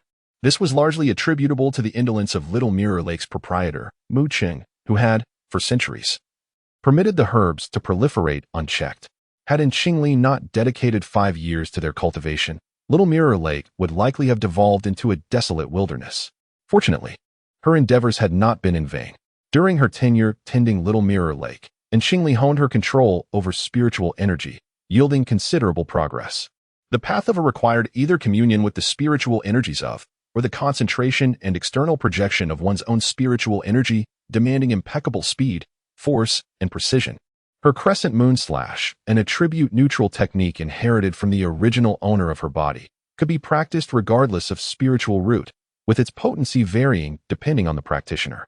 The more refined and robust a cultivator's spiritual power, and the greater their mastery over it, the more formidable its destructive potential.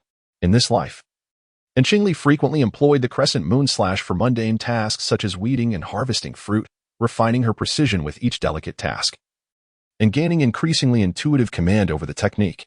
Furthermore, she had achieved the ability to unleash the crescent moon slash with the aid of a sword, the blade's momentum lending the technique greater velocity and intensity, resulting in a gratifying increase in power. Initially, she could only conjure a clumsy, ill-formed crescent moon slash, requiring incantations and mental concentration. Now, she could instantaneously generate 5 crescent moon slashes, effortlessly severing trees and mowing grass. Once she attained foundation establishment, with her spiritual power becoming even more potent and refined, shattering mountains and pulverizing rocks would be within her reach.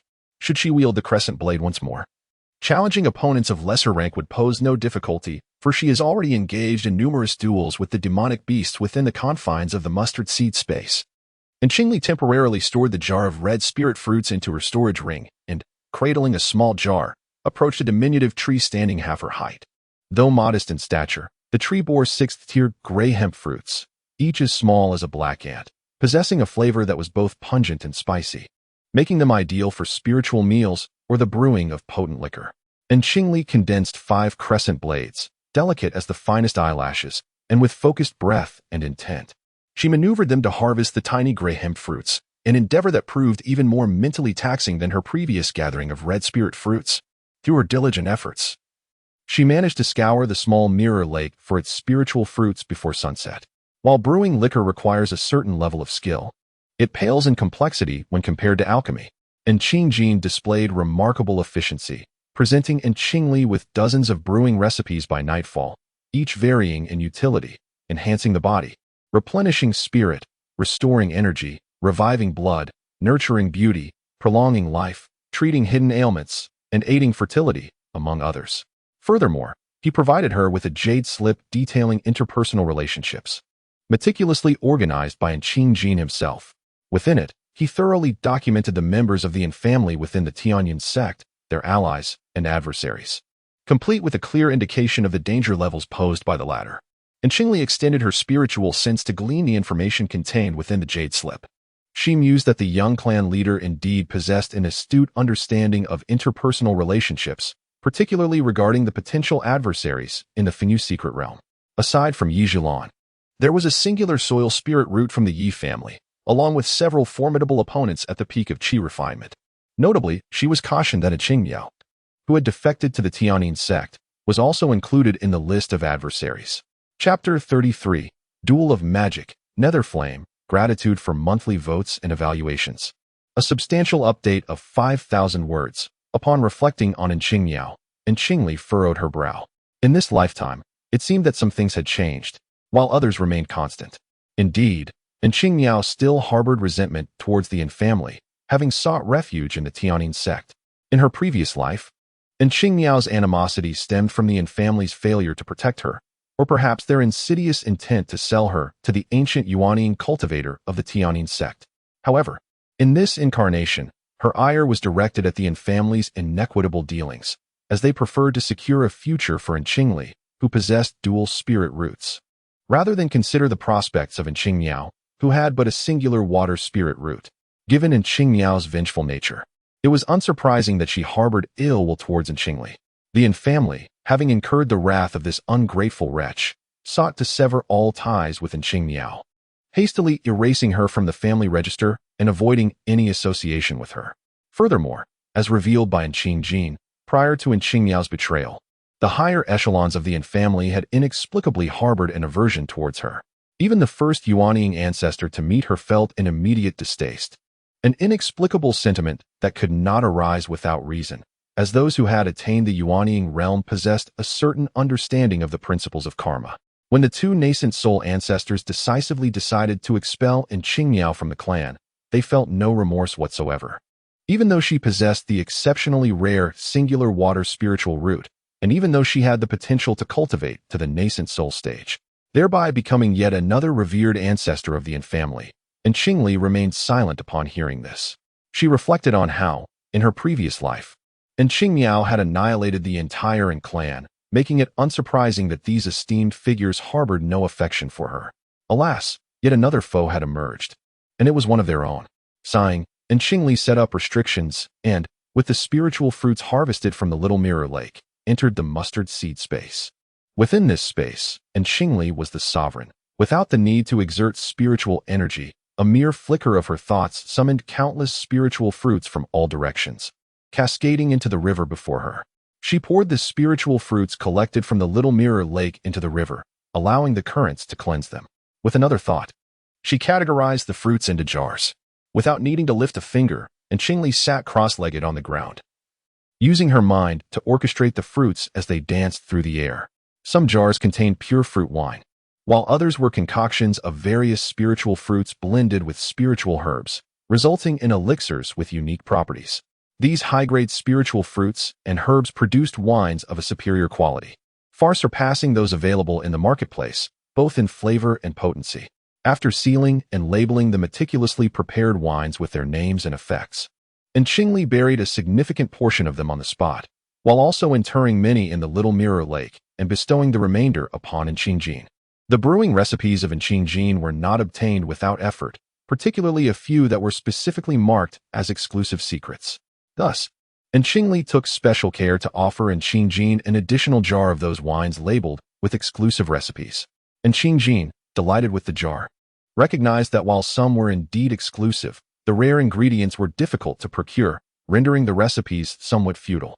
Now, not only were the ingredients complete, but they were also of superior quality, adding to his prestige when he presented them. After gifting the wine, Qingli proactively sought to spar with Qingjin, who gladly accepted the challenge, kindly reminding her that he would not show any leniency just because of the fine wines. It was a mutual understanding. With the Wanqiang pearl nestled in her mouth, Qingli transformed her appearance and accompanied Qingjin to the sect's arena. Over the years, she had diligently practiced her skills against demonic beasts within the confines of her mustard seed space, instilling fear in many who encountered her. Yet she had seldom had the opportunity to spar with fellow humans. The arena was a designated area for such contests within the sect, comprising a total of 999 various arenas, situated on a vast flatland between Wanfeifeng and Bazenfeng. This circular flatland was not a natural formation. It had originally been the site of several lush peaks, which were moved to other locations by the formidable powers of their predecessors. The Qi cultivation disciples did not possess their own independent caves, and the destructive potential of privately fought duels among foundational cultivators was excessively high. Consequently, disciples eager for sparring typically opted for the arena. One side of the arena featured a groove. By placing a small number of spirit stones within, a transparent barrier would rise, preventing the leakage of the cultivator's powers during combat, thereby safeguarding the surroundings. Moreover, at every arena where the prohibitions rise, there are dedicated elder attendants to oversee the proceedings, preventing the disciples from becoming overly absorbed in their battles and incurring unnecessary losses. The atmosphere in the arena is always vibrant, and Qingli and Qingjin waited for a brief moment before securing a vacant spot designated for the Qi refinement disciples to spar. They hastily inserted spirit stones into the groove, activating the barrier. "Let us begin." And Qingjin was well aware that Qingli's cultivation was not merely a result of medicinal enhancement. Thus, he entered the arena with utmost focus. With a forward thrust of his right arm, a golden spear materialized in his grasp. In response, Qingli summoned a fire attribute flying sword with a flick of his right hand, which spiraled around him. Having both experienced the trials at the Lingshan Tower, they had each attained the pinnacle of Qi refinement, neither yielding in cultivation prowess. "Apologies." And Qingjin bellowed, relying on his formidable golden attribute offensive power. He stepped forward with a tiger-like stride, aiming a strike at Qingli's head with his spear. The spear descended with the force of 1,000 jun. Overwhelming and relentless, bearing down upon Qingli. And Qingli slightly bent his knees, raising his sword to block the attack, relying on the strength of his mid-stage foundation establishment body to withstand the blow. With a resounding clash, the golden and fiery spiritual energies affixed to their weapons collided, erupting in a brilliant display of light and sound. And Qingjin let out another fierce shout, his form enveloped in golden light as his arm swelled, tearing through his sleeves, revealing bulging veins. With fingers entwined around the spear, he exerted his immense strength. This golden technique, passed down from their ascended ancestors, could only be cultivated by those with a purity of gold spiritual root reaching 8, inherently incorporating elements of physical cultivation. The force of his might was like a mountain, causing Qingli's blood energy to surge as he crouched lower, half of his body momentarily sinking into the ground, barely managing to stabilize himself. Had it not been for her foundational strength having reached the mid-stage of the foundation establishment realm, her bones would surely have splintered under such brute force. With her palms already cracked, Qingli struggled to hold her sword aloft, when suddenly her wrist spun, and the flying sword sliced diagonally downward. A fierce blade of light aimed at Qingjin's legs. The two combatants, having gauged each other's capabilities, unleashed their most ferocious attacks without restraint. Qingjin swiftly pivoted, evading the oncoming blade of light, and with a sweeping motion of his golden spear, unleashed a tempest of golden tiger heads, their mouths agape, roaring fiercely as they lunged toward Qingli. These golden tigers were solidified to an extraordinary degree, akin to being forged from gold and stone, far surpassing the might of ordinary Qi practitioners, showcasing the ferocity, brutality, and rigidity of gold-based spells in full display. The resounding roar of the tiger shattered the air, followed by a chorus of echoes, and Qingli swiftly extricated herself from the pit, cleaving through the rapidly approaching tiger heads with a single stroke of her sword. Then leaping toward her opponent, wielding her sword with both hands, she thrust downwards with all her might, the sharp sword energy coalescing into a blood-red crescent, hurtling toward Qingjin. And Qingjin, with one hand forming seals, summoned a circular golden shield to safeguard himself. The blood-red crescent surged forth with such intensity that it pierced through the shield, and Qingjin felt a surge of terror. Such an assault should not have come from someone with merely a 70% affinity for fire. Yet there was no time for contemplation. He hastily sidestepped to evade. Sustaining a wound to his left leg, but disregarding the pain, he let out a fierce shout and pursued, his spear dancing upward as the golden tiger head surged forth, targeting Qingli's legs in midair. Like an endless wave of grain, the golden tiger heads rushed up from below with a piercing roar. And Qingli, suspended in the air, raised her sword defensively, hastily retreating to evade their lethal strike. The opponent possessed an astonishing purity of 9 in their spiritual roots and wielded a spear with formidable might. And Qingli, intent on prolonging the confrontation until the adversary's strength waned, aimed to seize victory in a decisive moment. Upon witnessing Qingli's retreat, Qingjin swiftly discerned his strategy and, without a flicker of hesitation, allowed a crescent strike to graze his arm, seizing the fleeting opportunity. Despite the grievous wound that exposed bone, Qingli relentlessly pursued, thrusting his spear forward once more, a multitude of golden tiger heads roaring forth. He sought a swift resolution. The golden tiger, propelled by the spear's momentum, approached with alarming speed. Qingli, unable to find leverage in midair, could not evade in time and was devoured by the golden tiger heads, blood erupting from his legs. Yet, how could Qingli allow Qingli to prevail unscathed? Drawing upon his formidable reservoir of spiritual energy, he unleashed a flurry of sword strikes, crafting spectral images of crescent blades that sliced towards Qingli in chaotic patterns. Qingli, battered and beleaguered, narrowly evaded the initial strikes but was unable to escape the final one, which shattered his shield and left a long scar across his chest. Regardless of their injuries, neither was willing to yield. Both were drenched in blood, their battle fervor intensifying. The roar of the tiger echoed fiercely, reverberating with savage intensity. With a low growl, Qingli swung his sword, cleaving the red crescent into two, then into four, swiftly dismantling the oncoming golden tiger before converging once more to strike at the spear-wielding adversary. On the arena, the clash of crimson sword energy and golden spear became a tumultuous melee, indistinguishable from one another. These two young warriors were indeed remarkable. The observing elder, overseeing the contest, nodded in satisfaction. All around the arena, combatants engaged in their own duels, yet none matched the intensity of this confrontation. Nearby, disciples in the Qi refining stage gathered, fervently discussing the life and death struggle unfolding before them. Particularly those disciples in the early to mid-stages of Qi cultivation, gazed with immense longing as they widened their eyes to observe the duel between two accomplished practitioners of Qi. They strained to listen to the critiques from the senior disciples. Some remarked that the gold-attributed attacks were particularly domineering, especially the assault executed by the gold spirit root, which undoubtedly signified the victory of the practitioner wielding the spear. Others asserted that the fire spirit root displayed a masterful and agile swordplay, executing swift strikes that were fierce and unyielding, indicating the triumph of the practitioner wielding the sword. Thus, yet another uncertain gamble commenced beneath the arena. A few days prior, a match between a lightning spirit root and a wind spirit root had drawn even greater excitement, with numerous foundation-building disciples participating in the wagers. Qingli was exceptionally formidable. Having begun body refinement from birth and currently practicing the most powerful gold-attributed technique of the Yin family, Tiger roars through the universe. He was combative by nature, often engaging in sparring, and possessed extensive combat experience. Most critically, his gold spirit root boasted a purity level of 9, rendering his offensive capabilities astonishingly powerful.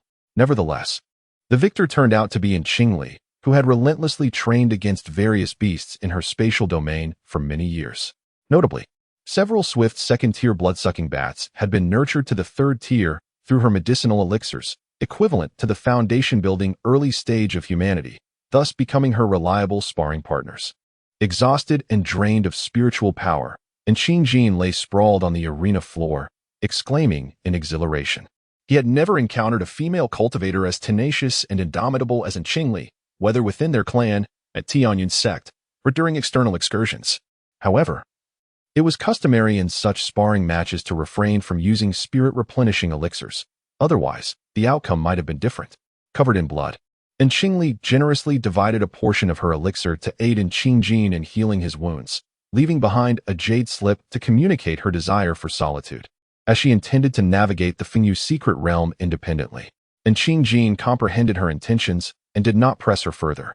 Once he regained his strength and tended to his injuries, he carefully stored away his preferred wines, clutching the jar as he sought out the various wine enthusiasts to express his gratitude.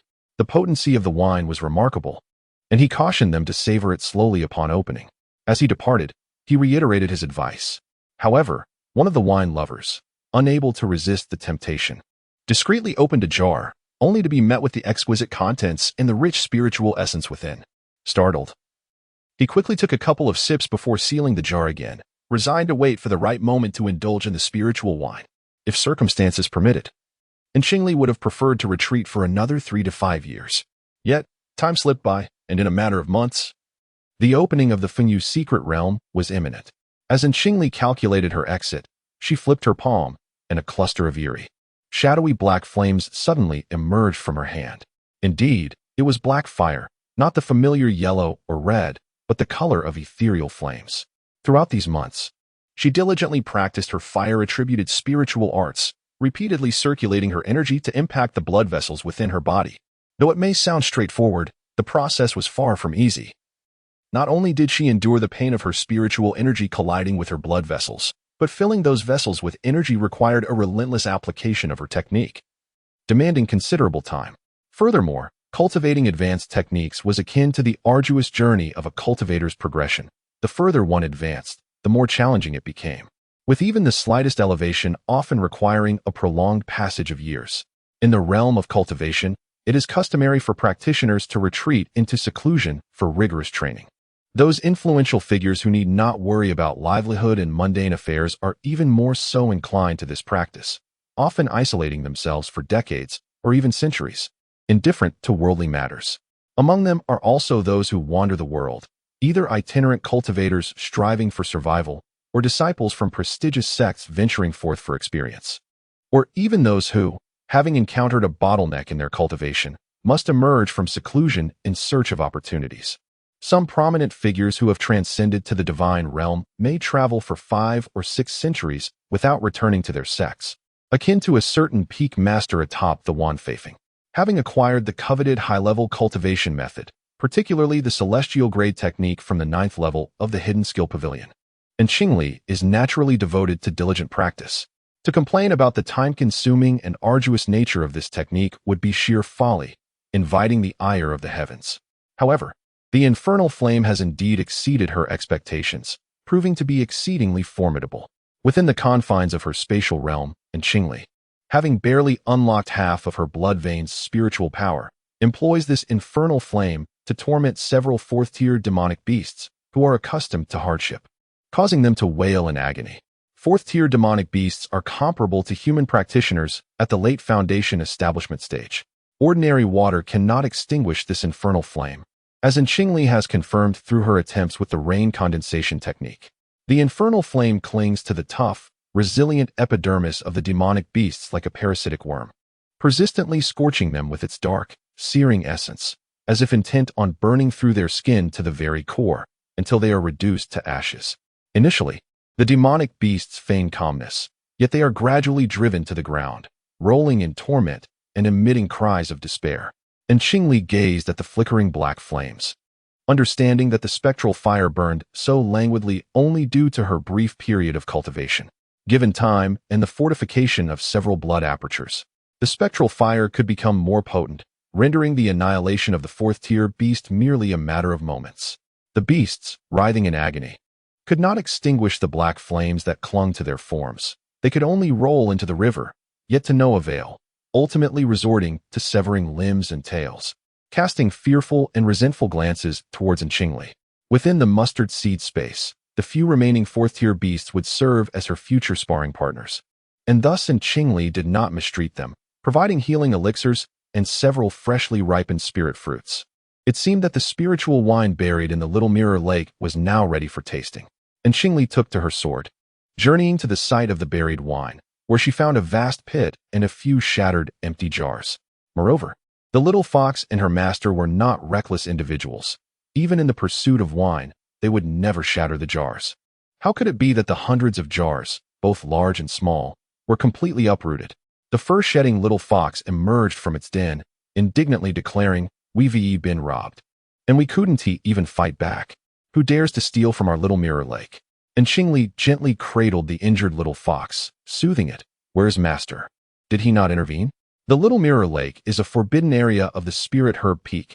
Not even a sect leader may enter without permission. Mushy is in seclusion refining pills. "Here, this jade fruit pit is what he asked me to deliver to you," the little fox replied, its claws raised in frustration. "What a waste of such exquisite wine. Both Mushy and I only tasted a mere drop, just a mere drop." And Qingli gathered the fruit pits into the mustard seed space and selected a high-grade healing elixir for the little fox to consume. She inquired, "Do you know who the wine thief is?" "It wasn't me." The little spirit in the mustard seed space quickly protested, eager to assert its innocence, especially since it had previously pilfered 10 low-grade spirit stones and numerous items from the Yin family. and Qingli understood that during her months of seclusion, the little spirit had indulged in a life of leisure, feasting and napping, and even crafting garlands from toxic herbs to nibble on. I know, the little fox declared fiercely. It was those creatures from the forbidden area on the back mountain. The back mountain's forbidden area? And Qingli's lips twitched. The back mountain of the Tianyun sect was a gathering place for formidable figures, where only those at the transformation stage could gain entry.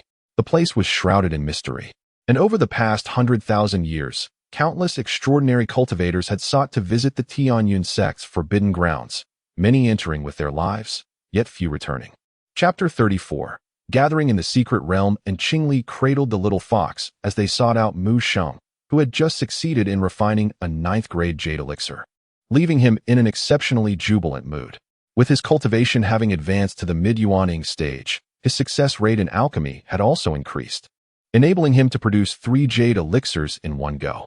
If he consumed one every 30 years, he might soon hope to break through to the late yuaning stage. Are you still laughing? The little fox, sporting a coat of tattered fur, leaped forward to complain. Upon hearing this, Mu Sheng's spirits dampened. He had always been the one to plunder spirit herbs from other peaks, and now he finally understood what it felt like to be on the receiving end of such treatment. Moreover, this little mirror lake is a forbidden area of the spirit herb peak. Their casual comings and goings show a blatant disregard for our spirit herb peak. Mu Sheng, accompanied by the little fox, sought out the esteemed Master Chu. Upon hearing the news, Master Chu was incensed. The group of prominent figures on the back mountain had gone too far, indulging their spirit beasts in thievery. Did they think the Spirit Herb Peak was devoid of guardians? If Spirit Herb Peak were to endure this insult in silence, what would stop them from stealing again? Determined to address the matter, Master Chu rallied a considerable entourage from Spirit Herb Peak and made their way to Wanfa Peak to confront Qiu Xianjing. Upon learning the full account of events, and with the little fox holding the recording stone as evidence, it became undeniable that the group of prominent figures on the back mountain could not evade responsibility. Had it been the previous sect leader, Yi, this matter might have been smoothed over with mere appeasement. However, Qiu Xianjing was no ordinary individual. He was the man destined to become the leader of the Tianyun sect. Thus, Qiu Xianjing sought out the elder in charge of the Kangong Pavilion. This elder, once a formidable figure who had transcended tribulations, had suffered a blow to his soul during his travels, causing his cultivation to regress to the nascent soul stage over the course of 2 centuries. Having voluntarily emerged from seclusion, he resumed his duties as the pavilion's guardian. Upon hearing the term grandson, the elder braced for bad news. Indeed, when his young grandson revealed the purpose of his visit and expressed his determination to be a commendable sect leader, the elder resigned himself to the situation. From his storage ring, he produced 30 high-grade spirit stones and a small, exquisitely crafted house. As a former transcendent master, the elder was not lacking in spirit stones. However, he needed to reserve some for bidding in the black market. Thus, he offered a modest sum of spirit stones, compensating with a treehouse he had salvaged during his travels. This little house was a spatial treasure, capable of expanding or contracting as needed. It could withstand the full force of a late-stage nascent soul practitioner's attack and could barely endure a strike from a transformation god practitioner. It was perfect for resting and seeking refuge while out in the world. It is a rare occurrence for such a plethora of high-grade spiritual liquor to emerge all at once, and it is no wonder that those few mystical beasts are tempted. The elder in charge of the pavilion extended compensation and remarked, "Let this be our recompense to that little girl. Please convey our apologies to the Spirit Herb Peak on behalf of us old fellows. As for the various defensive formations within the Spirit Herb Peak, the elder at the formation peak in the forbidden area will take care of their upgrades and fortifications." Qiu Xianjing accepted the compensation and requested 2 additional jars of spiritual liquor as a fee for his errands before proceeding to placate the people of Spirit Herb Peak. Concerned for the reputation of Spirit Herb Peak, and Qingli dared not act independently, she only accepted the compensation after receiving a subtle nod from Mu Sheng and Master Chu. This was her first encounter with high-grade spirit stones and her inaugural possession of a portable treehouse. With this treehouse, she could enjoy several peaceful nights, even within the confines of the Phoenix Feather Secret Realm. Mu Sheng, Master Chu, and the other elders graciously accepted the apologies from several prominent figures and welcomed the elder from the Formation Peak to arrange the formations for Spirit Herb Peak. And Qingli gazed intently at Mu Sheng and ultimately nodded slowly, offering some of the compensation to the elders of Spirit Herb Peak. Recalling his master's teachings, Mu Sheng asserted, "The little mirror lake ultimately belongs to Spirit Herb Peak." "Indeed, master," and Qingli replied, feeling enlightened. And she retrieved half of the jars of liquor from her mustard seed space to hand over to Mu Sheng. The high-grade spirit stones and the treehouse artifact were hers, while the others who accompanied her received nothing, inevitably stirring some discontent. Mu Sheng's consciousness swept over the hundreds of jars of liquor, and he slightly twitched his lips before adding, "If anyone inquires about the origins of those spiritual fruits and herbs, simply attribute it all to me." And Qingli, tugging at the hem of her garment, chuckled softly. "That has been the case from the start. Ah, disobedient disciple, keep the secret more closely guarded." Mu Sheng was momentarily taken aback, gently flicking at Qingli's forehead with his fingers, before presenting her with numerous recipes and insights regarding the crafting of fourth-grade elixirs. "At such a tender age, you have acquired so much. Take your time to savor it, lest you choke," he advised. "Understood, master," and Qingli replied gratefully, nodding in appreciation without probing further. Mu Sheng then handed the exquisite spirit wines directly to the sect leader, Chu Feng, instructing him to distribute them in the name of the Little Mirror Lake. These spirit wines were indeed precious commodities, eliciting smiles of delight from the elders who received them. As a direct disciple, and Qingli was regarded as an elite among the elite within the sect, possessing a designated quota. Should she choose not to participate, she could willingly relinquish her spot. However, disciples from the Spirit Herb Peak were particularly weak in combat, often preoccupied with alchemy, resulting in few volunteers for the perilous secret realms, where fatalities were not uncommon. In contrast, ordinary inner disciples could easily secure a spot upon reaching the 11th or 12th layer of Qi refinement. The outer disciples, however, were numerous, with countless late-stage Qi refiners among them. Some outer disciples, even in their 60s or 70s, remained stuck in the late stages of Qi refinement, adopting a mindset of "if I do not succeed, I shall perish," as they ventured into the secret realms. Thus, the competition for slots among outer disciples was particularly fierce, primarily contested through battles in the arena. As noon approached, the resonant sound of drums echoed throughout the Tianyan sect. The drumming was urgent, akin to a torrential downpour, reverberating in the hearts of the listeners. Yet, the drums were not physical, they were conjured from the clouds above, with the elder of the nascent soul using spiritual energy to create the sound. Moments later, as the winds dispersed the clouds, the drumming ceased abruptly. 500 Qi refinement disciples swiftly assembled at the mountain gate. Concerned for his first disciple, Mu Sheng accompanied Qingli to the gathering at the mountain gate. As I cast my gaze around, I observed a throng of late-stage Qi refinement disciples, nearly all hailing from other peaks and the outer sect, while only Qingli stood alone as the solitary sprout of the Spirit Herb Peak. In stark contrast, Qingli was brimming with excitement. The vastness of the Phoenix Feather secret realm awaited her exploration. The original owner of this body had cultivated slowly, lacking the qualifications to enter the secret realm. But this incarnation of Qingli had dedicated 5 years to diligent practice at the Little Mirror Lake, thus seizing the opportunity. Surrounding her were numerous disciples equally exhilarated.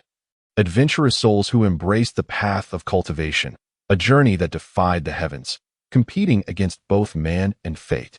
The secret realm concealed immense fortunes. And who could resist such a lure? Look, there she is, hiding away. Many had come to bid farewell, including numerous foundation establishment and Qi refinement disciples, as well as esteemed elders from the golden core and nascent soul stages, all there to see off their friends or relatives. Among them was Ji Lianhao of the foundation establishment stage, primarily seeking to garner attention in front of Yu Jilan.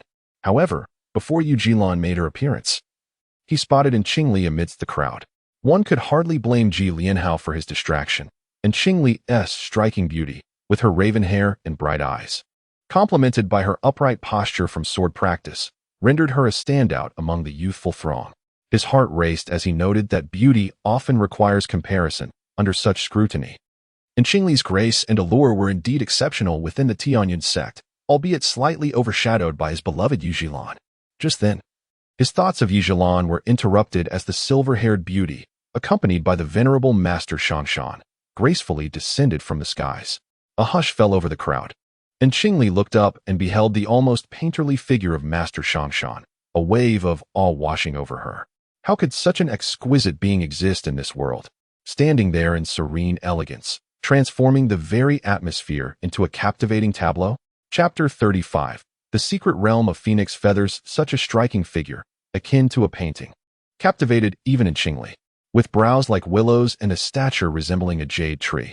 The contours of his face appeared as if chiseled by a blade, sharp yet exuding an undeniable grace. His long eyelashes framed auspicious phoenix eyes, subtly upturned at the corners, revealing a gaze that was both profound and clear, devoid of worldly distractions. Clad in a simple robe adorned with cloud patterns, he stood out amidst the crowd like a precious gem among stones. True beauty lies in the essence, not merely in the skin, and for cultivators, it is even more about the aura they exude. Thus, in the realm of cultivation, the more advanced one becomes, the more striking their appearance.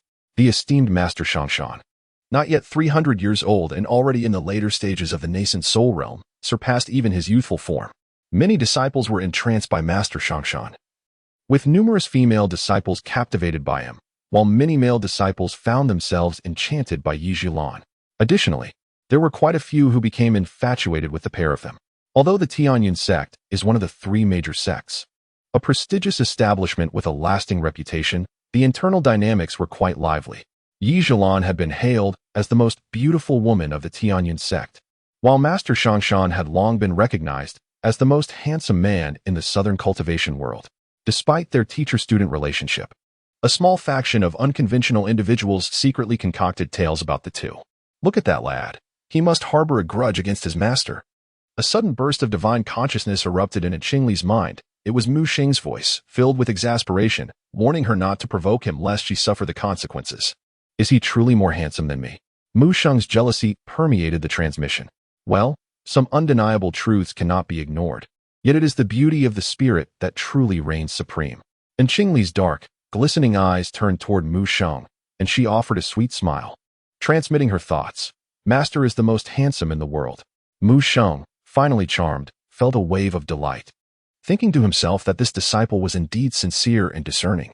Upon reflecting on his own lineage, status, spiritual roots, and appearance, he concluded resolutely, that girl must be deliberately enticing me. In the air, the esteemed true Lord Shangshan summoned the cloud-piercing shuttle. Yi Zhilan was the first to leap aboard, followed by the eager Qi refinement disciples who ascended on their swords, with Qingli stepping in after them. This spirited group of Qi refinement disciples swiftly departed from Tianyun's sect aboard the shuttle. Why do you say that, senior brother? With Mu Xing appearing so earnest, Master Chu dared not be negligent.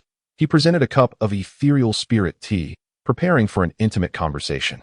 500 disciples are venturing into the Fengyue secret realm. Yet our spirit herb peak has only Qingli. Is indeed too weak. Master Chu frowned, contemplating the past years of spirit herb peak, which had increasingly sought comfort and stability, often relying on others to resolve issues rather than depending on their own strength. What are your plans, senior brother? Mu Xing replied. We shall send the disciples out in batches to gain experience and cultivate a new group of alchemists skilled in poison pill refinement. When the secret realm opens next time, we shall allow more disciples to venture forth. If Spirit Herb Peak cannot protect the Little Mirror Lake today, we shall not be able to guard the Hidden Merit Pavilion in the future. We need more Qinglis, more strong individuals. Agreed. Only by stepping out of comfort can we achieve long-term success, though this may mean the fall of some disciples. The cloud-piercing shuttle traversed the clouds for 3 days, finally arriving at the entrance of the Fengyue Secret Realm. The entrance to the Phoenix Feather Secret Realm has recently become a gathering point for numerous factions, primarily from the southern regions. Among them, a significant portion hails from Luofeng City, while the remainder comes from various other cultivation towns in the south. The three major sects represent the most formidable forces, each allotted 500 entries into the secret realm. The second-tier sects possess 50 entries each, while the third-tier sects have merely 5. Some struggling third-tier sects, unwilling to see their outstanding disciples perish, even resort to selling their quotas to rogue cultivators or prominent families. The noble families of Luofeng City eagerly compete to acquire these quotas, bestowing them upon their most talented members. In this expedition to the Phoenix Feather Secret Realm, many disciples from the first-rate families of Luofeng City have formed groups to explore the mysteries of the realm under their family banners. Among the second-tier families, the Yi family stands out, as those dual spirit root disciples expelled from the Tianyun sect years ago have now matured, congregating in a large group before the secret realm. their numbers rivaling those of certain first-rate families. The 500 disciples of the Tianyun sect leapt from the cloud-penetrating shuttle in a spectacular display, akin to dumplings being dropped into boiling water, creating an awe-inspiring atmosphere that drew the attention of other factions. As Qingli prepared to exit the cloud-penetrating shuttle, she sensed an ominous presence. With a swift pivot, she stepped aside, only to encounter a robust youth with broad ears and a flat nose, who smirked at her with disdain. Who was this unsightly fellow? At that moment, Yi Zhilan also leapt from the cloud-penetrating shuttle, seemingly oblivious to Qingli's presence. And Qingli, with a nonchalant smirk, summoned her sword and departed from the shuttle. Yi Zhilan's striking silver hair naturally attracted attention, prompting hushed discussions among various factions. Once it became known that Yi Zhilan was the foremost alchemist of the Tianyun sect and the prized disciple of the esteemed true monarch Shangshan, envy and jealousy ignited in the eyes of many onlookers. And Qingli discreetly distanced herself from Yi Zhilan, quietly lamenting that the female protagonist indeed commanded attention wherever she went. The Yi family members, initially gazing at Yi Zhilan with pride, subsequently cast envious and resentful glances towards Qingli. This group of disciples from the Yi family, who could have remained in the Tianyun sect, found their prospects shattered by this detestable girl, leading to the punishment of their family head, who was exiled to the cliff of reflection. And Qingli paid no heed to their venomous stares, reflecting that the Yi family had brought this misfortune upon themselves. Yet they blamed her, the initial victim. It was evident they preferred to pick on the weak. Had the Yi family possessed any prowess, they would confront the formidable first- and second-tier families that had conspired against them, rather than directing their ire at her here, which was utterly disgraceful. However, Qingli had no intention of voicing these sentiments directly to the Yi family, for such words would be futile and ineffective. As the last disciple exited the cloud-traveling shuttle, the esteemed master Shangshan manifested, and, as anticipated, a chorus of gasps resonated through the air. The young disciples, still nascent in their cultivation, were easily dazzled by figures akin to celestial beings. What breathtaking beauty! It was no exaggeration. A robust female Qi cultivator fainted in awe, akin to an ordinary mortal. Aside from the family of the female cultivator, no one paid much attention to the fainted figure. This was the allure of a water spirit cultivator, exquisitely delicate and beautiful. Her charm only intensified at higher levels of cultivation. Master Shangshan, being a male cultivator, exuded a harmonious blend of softness and masculinity, creating an aesthetically pleasing presence that was simply transcendent. And Qingli silently commended her exceptional composure, relieved that she did not succumb to such embarrassment. Perhaps out of weariness, perhaps out of helplessness, or perhaps out of compassion for those female cultivators about to be ensnared, the esteemed Lord Shangshan, with fingers as luminous as jade, retrieved a fanged mask and donned it upon his visage. On this maneuver, Qingli's lips twitched in response. Indeed, a chorus of regretful murmurs arose from the surroundings. Chapter 36. The endless prairie. Amidst the ebb and flow of lamentations, the Tianyun sect and the Wanjian sect arrived in succession. 500 disciples from each sect leapt forth from their flying magical artifacts, resulting in two magnificent displays of dumpling rain. The dumpling rain from the Tianyun sect was a riot of colors, reminiscent of a spilled dye vat, while that of the Wanjian sect was starkly monochrome. The disciples clad in white inherited the sword techniques of their predecessors, while those in black solely cultivated their own sword path, comprehending their unique sword intent. They might glean insights from other sword intents without being disturbed by their paths. Each attire had its merits, yet the path of the black-clad cultivators was undeniably more arduous. Nonetheless, the most formidable sword cultivators of the Wanjian sect throughout the ages hailed from their ranks. The disciples of the Tianyun sect predominantly practiced sound cultivation, wielding jade flutes and pipa that could assail both the corporeal body and the soul, even controlling beasts through melody. The male protagonist, Xiao Changqin, originated from the Tianyun sect. Born with a heart for music, and as the grandson of the sect leader, his appearance and talents rivaled those of Lord Shangshan. The original character, Qingli, met an untimely demise, and in her previous life, she had only perused half of the tale, unaware of the ultimate fates of Yi and Xiao. However, Xiao Changqin's status as the male protagonist was unparalleled by any of the other male supporting characters. Today, among the disciples of the Tianyun sect, Xiao Changqin was notably absent. Yet a striking female cultivator clad in red captured attention, wielding a 9-horned curved sickle. The sickle mirrored its wielder, radiating an intense blood-red hue, exuding an air of flamboyance. That was unmistakably Qingli, who had defected from the Yin family. And Qingli could not help but steal another glance, after 5 years apart. And Qingli had become even more alluring and flamboyant. It seemed that Qingli sensed her presence, for among the few female disciples of the Tianyin sect, she spotted the strikingly beautiful Qingli. With a delicate finger, she traced lightly along her pale neck, forming a gesture of annihilation. In Qingli's eyes, Qingli had always been a detestable wretch, so feeble that she was hardly worth mentioning.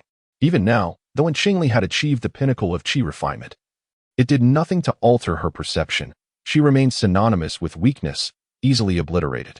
Qingli was well aware of Qingmiao's furtive glances, yet she chose to disregard her, gently averting her gaze and completely ignoring Qingmiao's presence. After all, in the passage of 3 days, the roles could easily reverse. To be disregarded by what was once considered a worthless individual infuriated Qingmiao, causing her to grip her 9-pronged sickle tightly, a low, muffled growl escaping her lips, as if clamoring to sever the head of that feeble wretch. In the crowd, Qi Jin chuckled quietly, knowing that Qingli intended to act independently. Therefore, he refrained from greeting her, choosing instead to observe her from a distance. This casual observation, however, led him to witness a rather amusing scene. He found great delight in watching Qingmiao's humiliation. The disciples of the Wanjian sect were no less impressive. Upon disembarking from their vessel, they unsheathed their swords with resolute pride, standing tall and unwavering, adhering to the belief that a single sword could conquer myriad laws and sounds, boasting as if they were the paramount faction among the 3 sections. As the myriad sects converged, the 3 major sects took the lead. The elders of the 3 factions, all venerable figures who had lived for centuries, encircled one another, exchanging compliments and jibes. Their spirited exchanges were nothing short of captivating. Particularly notable is the Tianyin sect, which, despite being a second-rate sect, has flourished remarkably over the past 10 millennia, becoming rather self-satisfied and dismissive of its former superior, the Tianyin sect.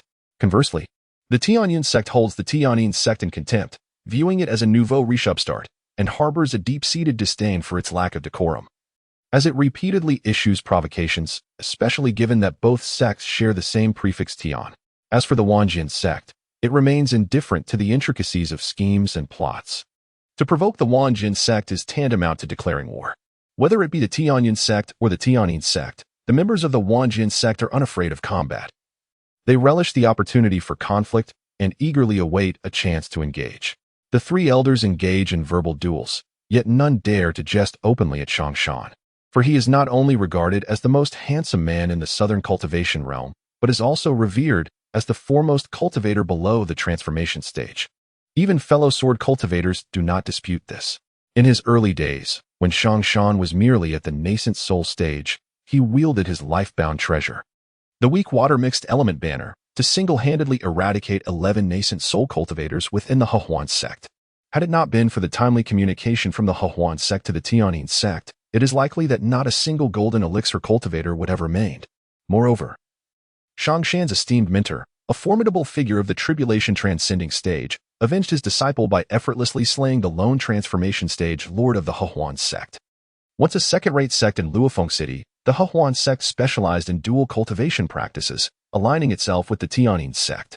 Overnight, without any transformation or nascent soul cultivators to defend it, it fell prey to the animosity of rival clans and rogue cultivators, leaving behind barely a few golden elixir cultivators. Consequently, it has retreated in disgrace from Luofeng City, scattering to various cultivation towns throughout the southern regions. During the escape, disciples at the entrance either fled or perished, and many male and female disciples were captured to serve as vessels for venting frustration. The Hehuan sect, once a prominent second-rate sect, was utterly erased from the southern realm of cultivation. In the northern realm, there exists a sect named the Unification sect, which shares a similar lineage with the Hehuan sect, and is one of the 5 major sects in the north. However, within the Unification sect, both demon cultivators and orthodox cultivators coexist, making it more inclusive compared to the Hehuan sect. Suddenly, a tremendous roar erupted at the entrance of the secret realm, causing the spiritual energy to become turbulent and the restrictions to begin loosening. The leading elders from the 3 factions each summoned a flag, thrusting it into the agitated spiritual energy, forcibly opening a large circular entrance. "Enter," came a booming command, prompting the disciples of the 3 sects to surge in first, followed by those from second-rate sects or prominent families, and lastly, the disciples from third-rate sects or solitary cultivators. Being among the first to enter signified seizing a crucial advantage. As the crowd swelled, jostling became inevitable, and Qingli naturally joined the throng, but just as she stepped through the threshold, she felt someone about to collide with her. Whether intentional or accidental, she immediately summoned her spiritual energy for protection. The individual behind her then thrust their palm forward with evident malice, unfazed due to her defensive attire. And Qingli retaliated with a swift strike from her sword, the crimson crescent slicing through the air, severing the assailant's arm without regard for their identity. Simultaneously, she was inadvertently pulled by a tremendous force, and after a few breaths, she found herself cast into an uninhabited area. It turned out that the entrance to this secret realm was equipped with a random teleportation array, so that once one stepped inside, they would be randomly transported to various locations within the realm. And Qingli immediately extended her consciousness to survey her surroundings, placing the Wanxiang pearl beneath her tongue to transform her appearance into that of an ordinary female cultivator. She then summoned the Lingxi beast to accompany her. It felt as though something was amiss, and Qingli furrowed her brow, realizing that the sensation was a remnant from the entrance of the secret realm, where individuals brushed against one another. However, it was exceedingly foolish for someone to engage in drug powder games with her, a mere alchemist.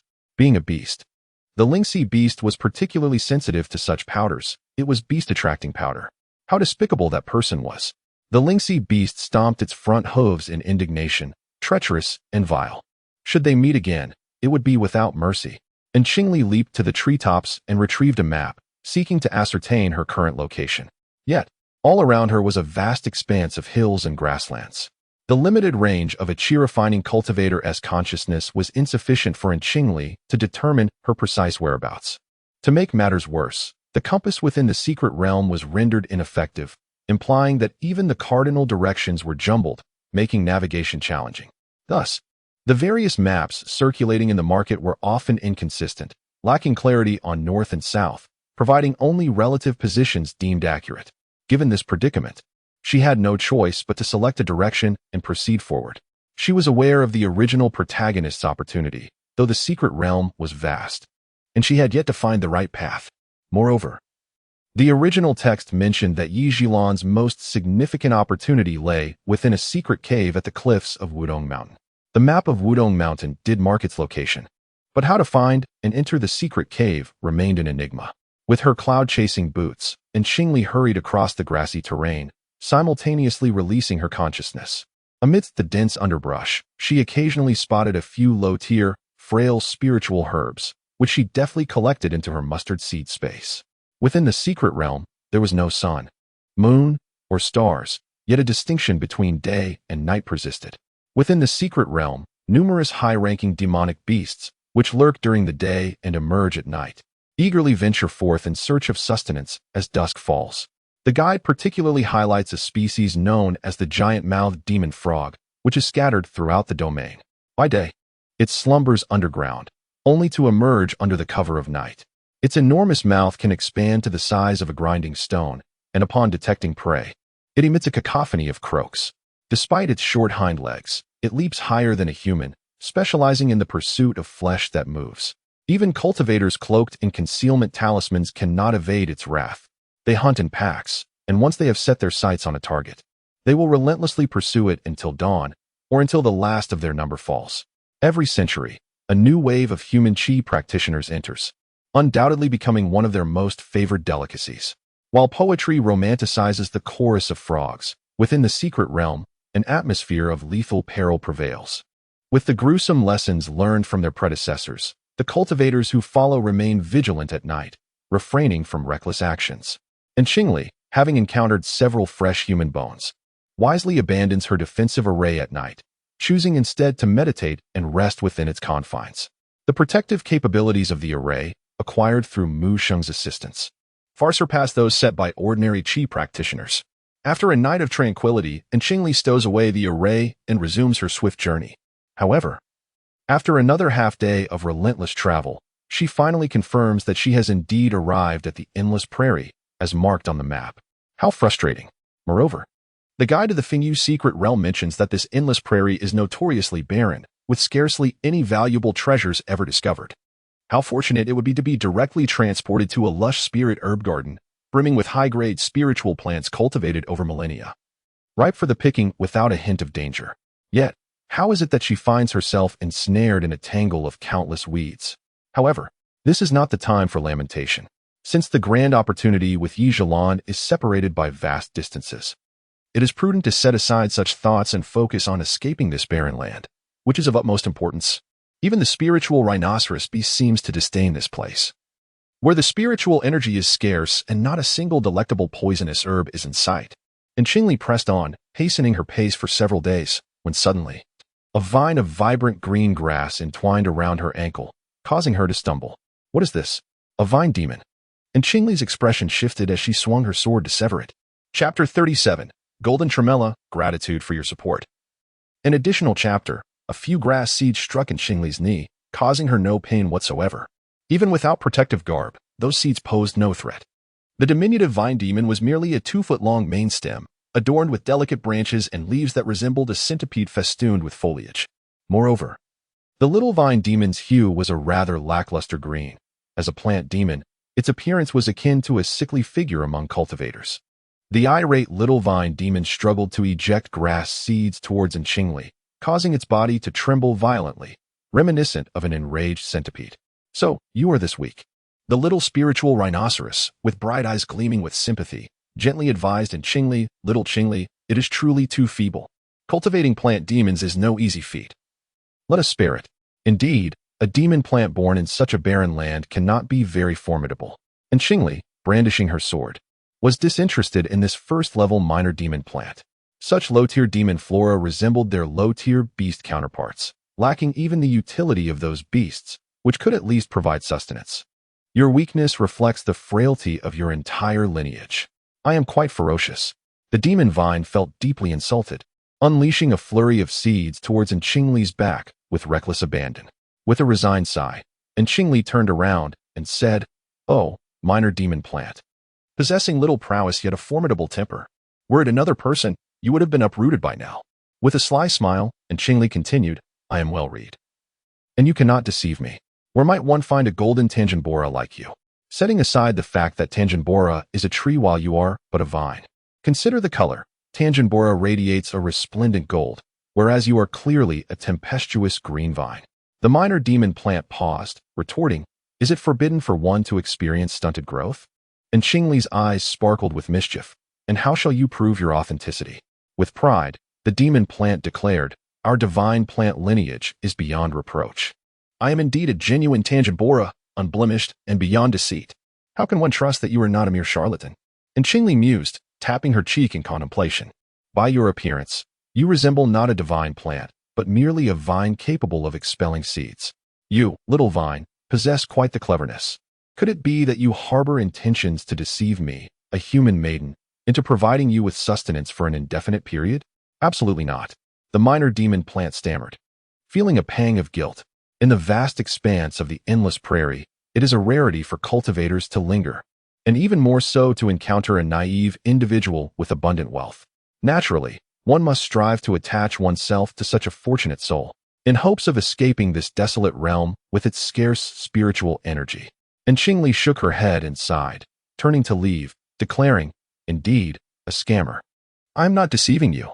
I am truly Jean Imbaluo." The little spirit plant exclaimed, hastily extending its tendrils to ensnare Qingli's ankle, urgently pleading, "Take me with you. I am a divine plant. I can sense all the spiritual flora in this secret realm. I assure you, you will not be at a loss." And Qingli halted, frowning thoughtfully. "You hardly resemble a divine plant. No such esteemed being would demean itself in such a manner. Besides, where could I take you? My storage ring cannot accommodate living beings. Am I to carry you, roots and soil included, while wandering this secret realm?"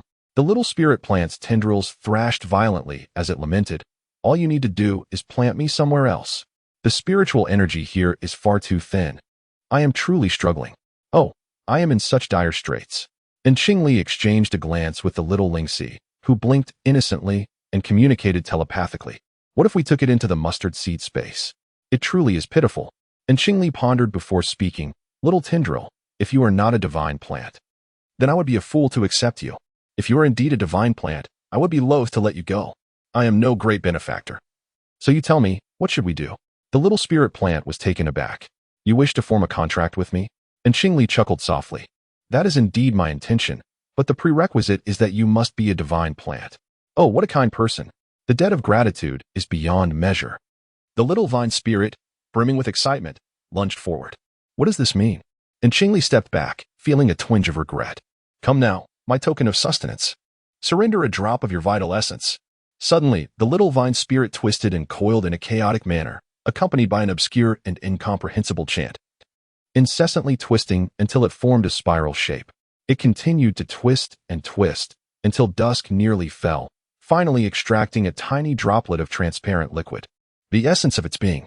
As soon as the transparent droplet emerged, a blinding golden light erupted, and Qingli was momentarily dazzled by the brilliance. Instinctively raising her sleeve to shield her eyes.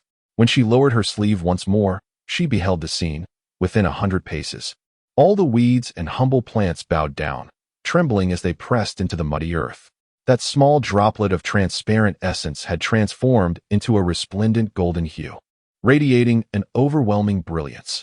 Little Lingxi blinked in astonishment, realizing it was indeed a poorly developed golden tambora. See, I was not deceiving you. The little vine spirit, both proud and weary, waved its tendril, urging in Qingli to take swift action. Very well, considering your earnest effort and the undeniable nature of this divine plant. I shall accept it, even if it is somewhat feeble. And Qingli forced out a drop of crimson blood from her heart and collided it with the essence of the little vine spirit, swiftly merging into one. The essence then rapidly entered her brow. In an instant, and Qingli felt her tranquil mind stirred by tumultuous waves, nearly overwhelmed by the tumult. Countless pieces of information surged into her consciousness, primarily concerning celestial and terrestrial spiritual plants, alongside some ancient divine flora. This vast and immense wealth of knowledge must be the legacy of memory spoken of by the little vine spirit. After a considerable interval, the dizziness in Qingli's mind finally subsided. As she regained her clarity, a mere glance revealed her ability to name every weed within her sight, along with their respective ages, characteristics, and medicinal properties. Remarkably, some of the spiritual weeds within the mustard seed space originated from another realm, and astonishingly, they were not even from the borderland realm. Truly, as her uncle and Shishan had once articulated, the 3,000 minor worlds render the borderland continent merely one among many. This revelation could only serve to enhance her journey as an alchemist. For an alchemist, the foremost critical factor in potion-making lies in the precise ratios of various herbs. Alchemists often rely on their accumulated experience to determine these proportions, as each herb is unique. Some herbs, having matured for many years, possess potent properties, while others, being younger, may lack efficacy.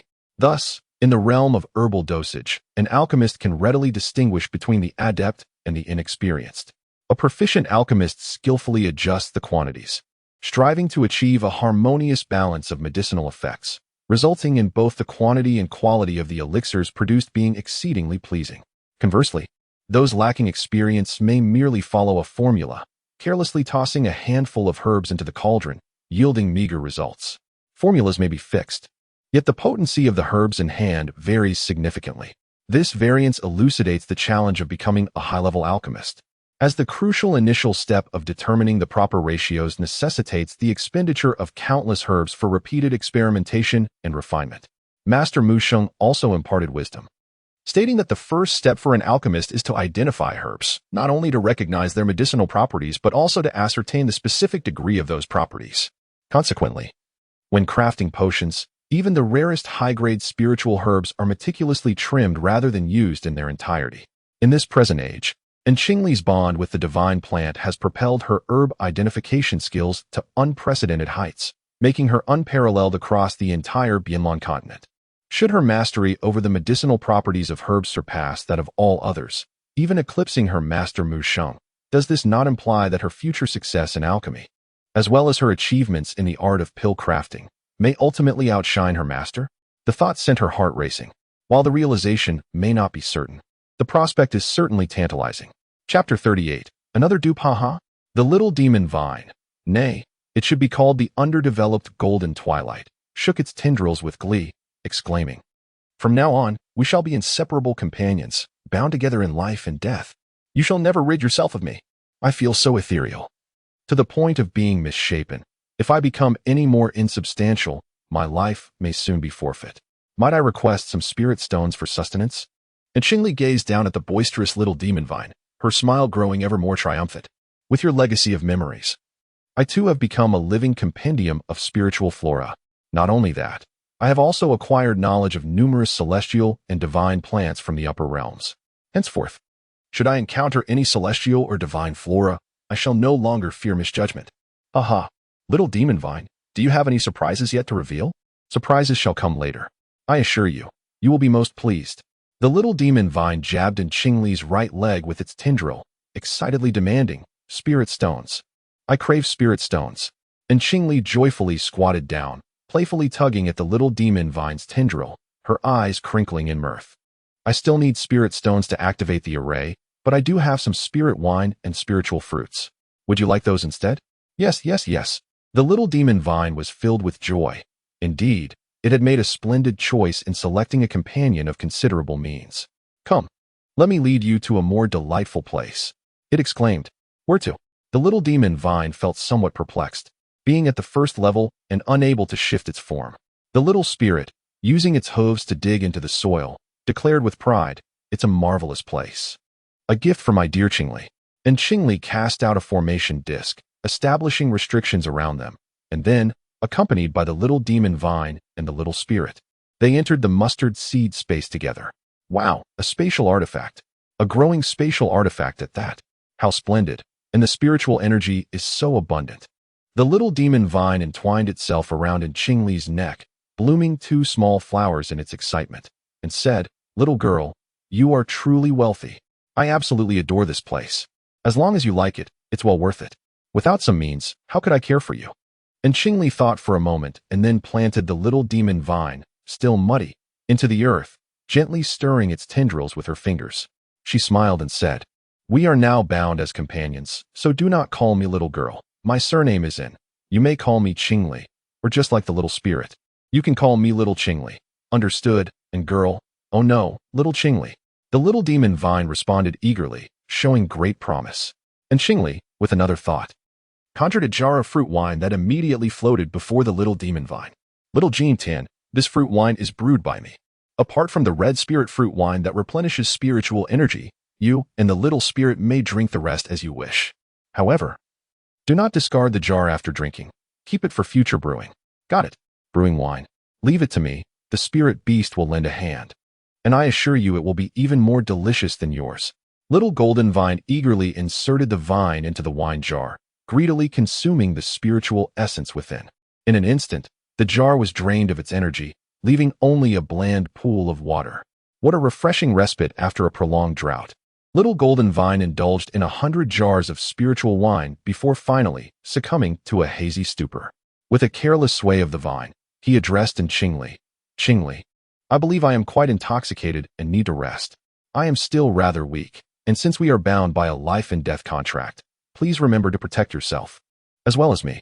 The inebriated little golden vine drifted into slumber, while the secret realm descended into night. Enveloped in darkness and silence, a perfect setting for certain nocturnal creatures to launch their ambushes. In the distance, the croaking of frogs could be heard, leaving one to wonder whether the original beasts of the secret realm or the intruding disciples were the ones in peril. Within the mustard seed space, and Qingli, adept at identifying herbs, swiftly and accurately measured the quantities of ingredients, successfully refining a batch of third-grade spirit replenishing pills with a remarkable success rate of 90%, yielding mostly superior quality, and for the first time, 2 exceptional pills. It felt as though divine assistance was at play. Oh no, it was indeed divine aid. The aid of divine herbs. And Qingli was overwhelmed with joy, her hands trembling slightly as she carefully stored the newly refined pills. She had not anticipated that such a fortuitous event could occur. Prior to this, her best record was merely a 60% success rate, with only a few superior pills produced. To achieve a 90% success rate as a third-grade alchemist was an extraordinary feat. Even Mu Sheng had not reached such heights in his time. Many third-grade alchemists throughout their lives only attain a success rate of 30 to 40%, which is considered quite commendable. Excessive contributions to the sect and glistening spirit stones filled the air. and Qingli was filled with immense joy as she stowed away the pills and alchemy furnace, retrieving the small treehouse bestowed upon her by the elder guardian of the pavilion.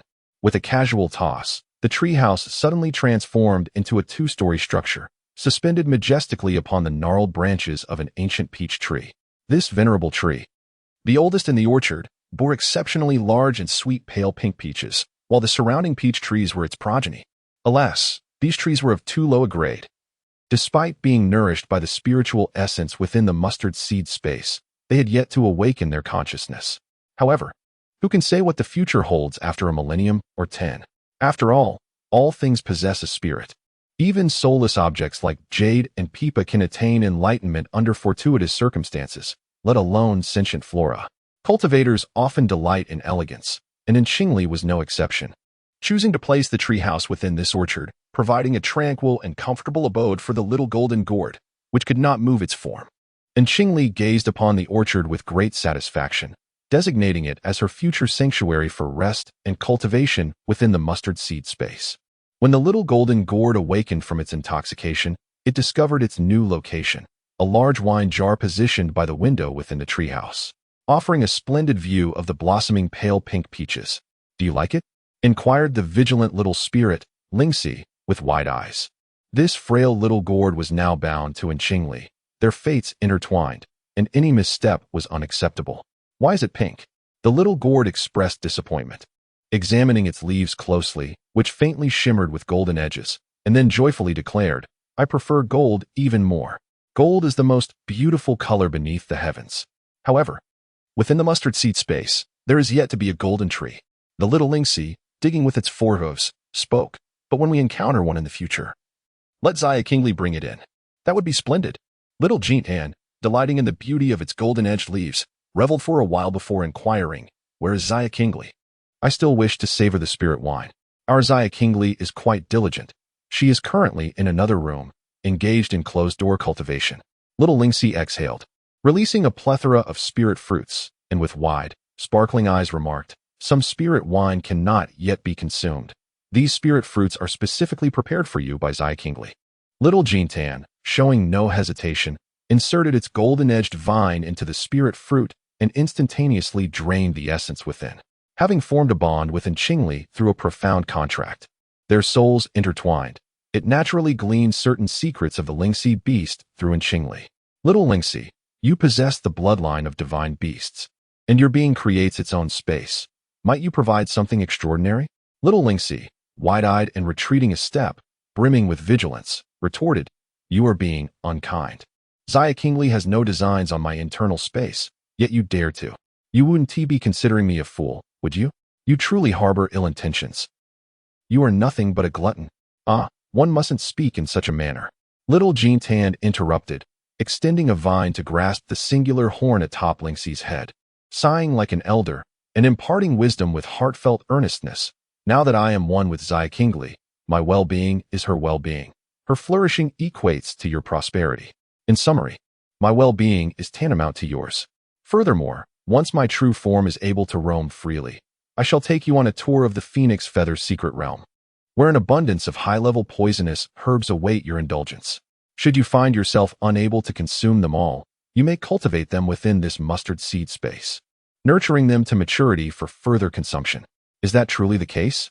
Little Lingxi, entranced by the vision of these toxic high-level spiritual herbs, involuntarily expelled a significant portion of the spirit stones she had painstakingly accumulated over the years. At that moment, she was oblivious to the fact that many of these high-level spiritual herbs were fiercely guarded by formidable demonic beasts, which she was well aware of but could not obtain. Those spirit stones represented her meager savings, the very means by which she had survived during times when poisonous herbs were scarce, including the 10 low-grade spirit stones she had pilfered from Qingli. The spirit stones cascaded forth like beans from a bamboo tube, filling the room to near capacity with their sheer volume. "Ha ha ha, I knew that girl could tame a Lingxi beast as a pet, which must mean her family is affluent enough to support me." Little Jintan reveled in her inner triumph, extending her vines to delve greedily into the mountain of spirit stones, consuming them without restraint. The colossal pile of spirit stones dissipated into smoke at an astonishing rate. Beside her, little Lingxi was on the verge of tears, realizing that little Jean was indeed an insatiable abyss, and both she and little Qingli had fallen victim to her voracious appetite. This little Jean was not only intent on draining little Qingli's resources, but was also bent on impoverishing her as well. Oh. Little Qingli had warned her before that one must not steal from a master. Those with power would not hesitate to retaliate. All these spirit stones were the result of her years of toil, and now, with more than half of her stock depleted, would she have to revert to a life of stealth and secrecy? Alas, it is entirely due to its folly and naivety that it has fallen victim to the cunning of the little golden vine. Little Qingli must take charge. This little golden vine is insatiably voracious. Having consumed mountains of spirit stones, the golden vine gazed at the tearful spirit rhinoceros, twisting its vine-like branches and chuckling. After enduring hunger for so long, it's a rare delight to feast. Perhaps I've indulged a bit too much. Immediately, it rustled its verdant, golden-tipped leaves and comforted little rhinoceros. As a noble divine plant, how could I deceive you? Beyond this endless grassland, after traveling another 100 miles, there lies a valley filled with a vast expanse of eternal soul-fragment grass, enough to satiate your hunger. Really? The little rhinoceros transformed its sorrow into joy, a vast expanse. A millennium's worth? Indeed, it is true. The golden vine, buoyed by its ancestral memories, proudly elucidated. This phoenix feather secret realm was originally the internal space of an ancient phoenix, later acquired by a great power of antiquity and forged into a trial space for disciples of the sect. After numerous twists of fate, this trial space eventually found its way to the borderland realm. As for the soul fragment grass, it is said that thousands of years ago, someone introduced its seeds into this realm, allowing it to take root here. Were it not for the limited lifespan of spiritual plants, there would be far more than just a millennium's worth of soul fragment grass. Oh my goodness! The moment little Qingli emerges from seclusion, we shall embark immediately. The little rhinoceros, ecstatic, leaped with joy. Here in this mustard seed space, I can only consume soul fragment grass aged 200 years. A millennium's worth could it truly be? Drool dripped from its mouth. Of course. The golden vine, showcasing its divine nature, replied solemnly, this phoenix feather secret realm, born from the ancient era, is incomparable to the humble mustard seed space of little Qingli. I observe that the mustard seed space of the young Qingli is still quite tender, likely forged from a primordial artifact using boundary stones. Although it is a growth-type celestial instrument, it has remained nurtured in the Bianlan realm for several millennia. Perhaps it has even wandered through the realms of mortals, where spiritual energy is sparse, for many years. The celestial herbs and divine plants have long since become extinct. Even if seeds of these celestial herbs are buried in the soil, they cannot sprout without the nourishment of celestial essence. Chapter 39. The land of miasma. Upon hearing of the extinction of celestial herbs and divine plants, and that even buried seeds cannot germinate, little Lingxi felt a profound sorrow, as if she had lost a multitude of delectable treasures. It was in the mundane world that she fortuitously stumbled upon this mustard seed space, which she then gifted to Qingli. Had this spatial celestial artifact not encountered her and Qingli, remaining in the mortal realm, it would likely face a fate of extinction in a few millennia, leaving behind only a few weeds and mundane plants. Little Jean Tan observed little Lingxi's expression of lamentation and, clearing his throat, continued to offer comfort. Though the Fengyu secret realm is splendid in many respects, there is one aspect in which it cannot compare to the mustard seed space of Qingli. What aspect? Little Lingxi inquired eagerly, with the demeanor of a wise sage. Little Jean impatiently elucidated. While the Fengyu secret realm is abundant in valuable treasures, they have already been refined and formed, rendering them incapable of further growth. In contrast, the mustard seed space of Qingli, though still tender, is a growth-type celestial instrument. As her cultivation advances, this mustard seed space will also evolve, potentially maturing into another Fengyu secret realm in the future. How long must we wait for that? Little Lingxi asked, her eyes brimming with hope. Little Jean Tan hesitated. In any case, I share my lifespan with her. I shall not allow her to perish before me. I have long pondered this question. The little spirit approached with an air of mystery and inquired, you, the divine plants, claim to share longevity with the heavens and the earth, unless faced with calamities or misfortunes. Yet, Xiao Qingli, being merely a human cultivator, may find ascension elusive. Should she fail to ascend, her lifespan would barely span a mere 10,000 years. Is it not a grave loss for you to forge a symbiotic contract with her? Indeed, I too have contemplated this matter.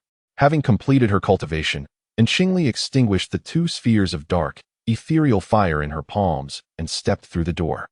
The golden vine drooped, lamenting, "What choice did I have? You witnessed the circumstances at the time. My very form was altered. Without seeking a dependable partner for symbiosis, I would have perished from starvation. Moreover, while we divine plants are favored by the heavenly principles, we are also tightly bound by them. Only by surviving the transformation thunder tribulation can we truly be considered divine plants and partake in eternal longevity. Countless divine plants have perished during this tribulation. Without the assistance of a symbiotic cultivator, survival is nearly impossible. Yet, should a symbiotic partnership be established, we share the same fate as our human counterparts. Thus, the notion of sharing longevity with the heavens is but an illusion that indeed holds truth. The celestial principles maintain balance, hence, you divine plants must either refrain from forming contracts or bind yourselves to a life contract with human cultivators. Qingli, as if enlightened, mused, since the dawn of creation. While there is talk of sharing longevity with the heavens, who has truly achieved this? Even those illustrious ancient deities ultimately return to chaos. The longevity we cultivators pursue is merely a relative form of it. In the realm of mortals, a century is deemed a long life. For cultivators, a millennium signifies longevity. While for immortals, tens of thousands to even millions of years are regarded as a mere extension of existence. A century, a millennium, 100,000 years. I shall continue my cultivation indefinitely, unbounded and relentless. Little Lingxi leapt into Qingli's embrace, playfully exclaiming, "Little Qingli, with the eternal soul-disrupting herb, I can ascend, enhance my abilities, and extend my lifespan. Let us not linger in conversation. Let us seek the herb at once, shall we? The eternal soul-disrupting herb?" And Qingli gazed at the little golden flower, her eyes sparkling with excitement. The eternal soul-disrupting herb is a most exquisite treasure. Who would have imagined that this herb, which terrifies cultivators, serves not only as a crucial ingredient for the fearsome ninth-rank death-seizing pill, but also constitutes the primary component for the ninth-rank soul recovery pill. As its name implies, the ninth-rank soul recovery pill summons the dissipated souls of cultivators, as long as a fragment of their soul remains. It can restore the others to their rightful place, allowing the cultivator to rise from death. It is often said that those who pursue the path of cultivation act against the heavens. The ninth-rank soul recovery pill, which facilitates resurrection, stands in stark defiance of the heavenly order. Consequently, when the pill is refined, the heavens do not permit it, unleashing a terrifying tribulation known as the pill thunder tribulation, aimed at obliterating the heretical soul recovery pill and its alchemist. Most alchemists, like Mu Sheng, seldom prioritize body refinement and cultivation. Thus, beneath the pill thunder tribulation, even survival comes at the cost of half their life. The heavens, intent on eradicating the alchemists due to the soul recovery pill, seem to demand a life for a life. As Qingli is presently merely a third-rank alchemist, thoughts of ninth-rank elixirs are far too distant and do not warrant her concern for the time being. Thus, the everlasting soul-severing grass was of no immediate use to her. However, any variant that had aged over a century could be utilized in the concoction of potions to nourish the spirit. She resolved to gather a greater quantity for practice. "Soul-severing grass, such a treasure!" exclaimed Qingli, her excitement palpable. "Little golden toad, lead the way." In response, Little Golden Toad requested its due. "Let us agree that the spirit stones we acquire will be used to nourish me. I feel rather feeble and am in dire need of sustenance." And Qingli laughed heartily. "No one shall be omitted from our endeavors, especially not you, our great contributor." With that, Qingli activated her cloud-chasing boots, following the guidance of Little Golden Toad as they sped toward the location of the soul-severing grass. They traversed the endless grasslands, scaling several hills, until they finally arrived at a rather secluded valley. The spiritual energy here was significantly denser than that of the endless grasslands. Yet the valley was shrouded in miasma, rendering it quite uncomfortable. The miasma was indeed quite formidable. Clad in a high-level concealment talisman, Qingli stood on the mountainside, gazing downwards. It seemed that this miasma had manifested due to the presence of the soul-severing grass.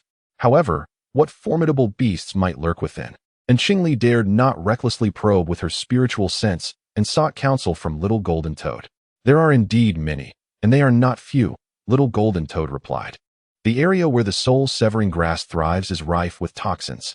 While you have benefited from the spirit rhinoceros and are immune to poisons, your cultivation level is still too low to venture in carelessly. You would merely serve as sustenance. For the sake of your life, We should only explore the periphery and not delve too deeply. Is it truly that perilous? Questioned the little spirit rhinoceros from within the mustard seed space. What shall we do then? Should I conceal my form and sneak in? Little Lingxi, though you possess the ability to conceal your presence. The moment you attempt to harvest the grass, trouble may ensue, mused in Qingli. Perhaps it would be best if I went, even if discovered. I could still put up a fight, and if worse comes to worst, I could escape using a teleportation talisman, couldn't I? After a moment's contemplation, little Lingxi nodded in agreement. Thus, Qingli activated a high-level concealment talisman, holding her breath and focusing her mind as she cautiously stepped into the miasma. Within the noxious fog, visibility was severely limited, and her sight did not extend far. The concealment talisman could only mask her form and presence, unlike the Lingxi beast that could obscure itself within the currents of air. Consequently, Qingli remained a tangible figure upon the ground. A plump, reddish-brown venomous insect, seemingly oblivious, crawled up onto the cloud-chasing boots adorning Qingli's feet. She stood perfectly still, waiting for the insect to traverse her boots, only to discover a small hole, the size of a fingernail, corroded by the creature's venom. What a potent toxin! Qingli inhaled sharply, becoming increasingly cautious. After all, the cloud-chasing boots were a mid-grade magical artifact, comparable in strength to the physical form of a nascent soul cultivator. Although she had access to a mustard seed space, entering and exiting it would generate fluctuations in spiritual energy, making her more susceptible to detection. Furthermore, once inside the mustard seed space, she would be unable to draw external items into it, thus complicating her quest for valuable treasures. The remnants around her were also infested with glossy black fungi, easily identifiable as deadly substances.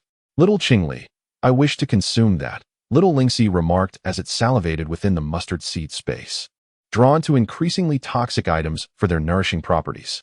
Unexpectedly, little Jintan recited a line from a Buddhist scripture before adding, that is the bone fungus, exceedingly rare to cultivate. In the past, some cultivators have used it to massacre entire cities, such a grave sin, indeed. Chapter 40. A reunion with Qingmiao, a new height. An additional chapter. Having initially ventured forth in pursuit of venomous plants, the discovery of something extraordinary compelled Qingli to seize the opportunity without hesitation. Cautiously, she approached the pile of desiccated bones and collected them into her spatial pocket. After pausing for a moment to ensure she remained undetected, she continued her journey deeper into the ominous miasma-laden forest. Employing her light-footed technique, she advanced slowly, only to find the noxious atmosphere thickening, rendering even the most basic detoxifying elixirs ineffective. She gathered several varieties of advanced poisonous herbs into her spatial pocket, advising her spirit beast, Lingxi, to refrain from consuming them entirely, leaving some for future cultivation before resuming her search.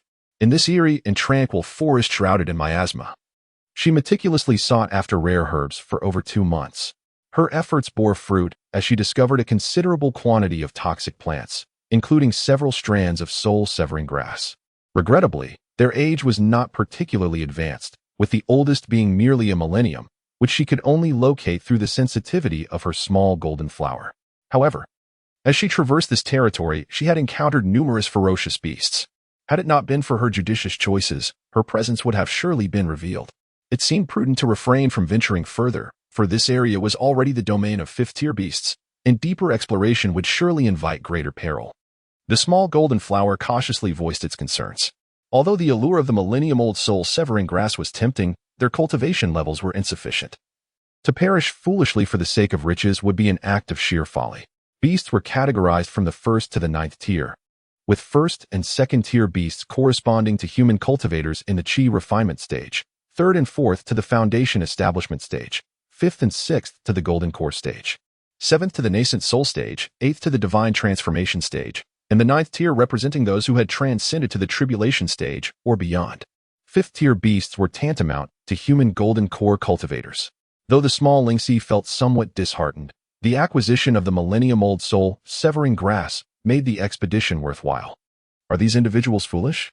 Engaging in conflict in such a perilous place without reflecting on their own capabilities? With such commotion, are they not eagerly offering themselves as sustenance for the high-tier demonic beasts?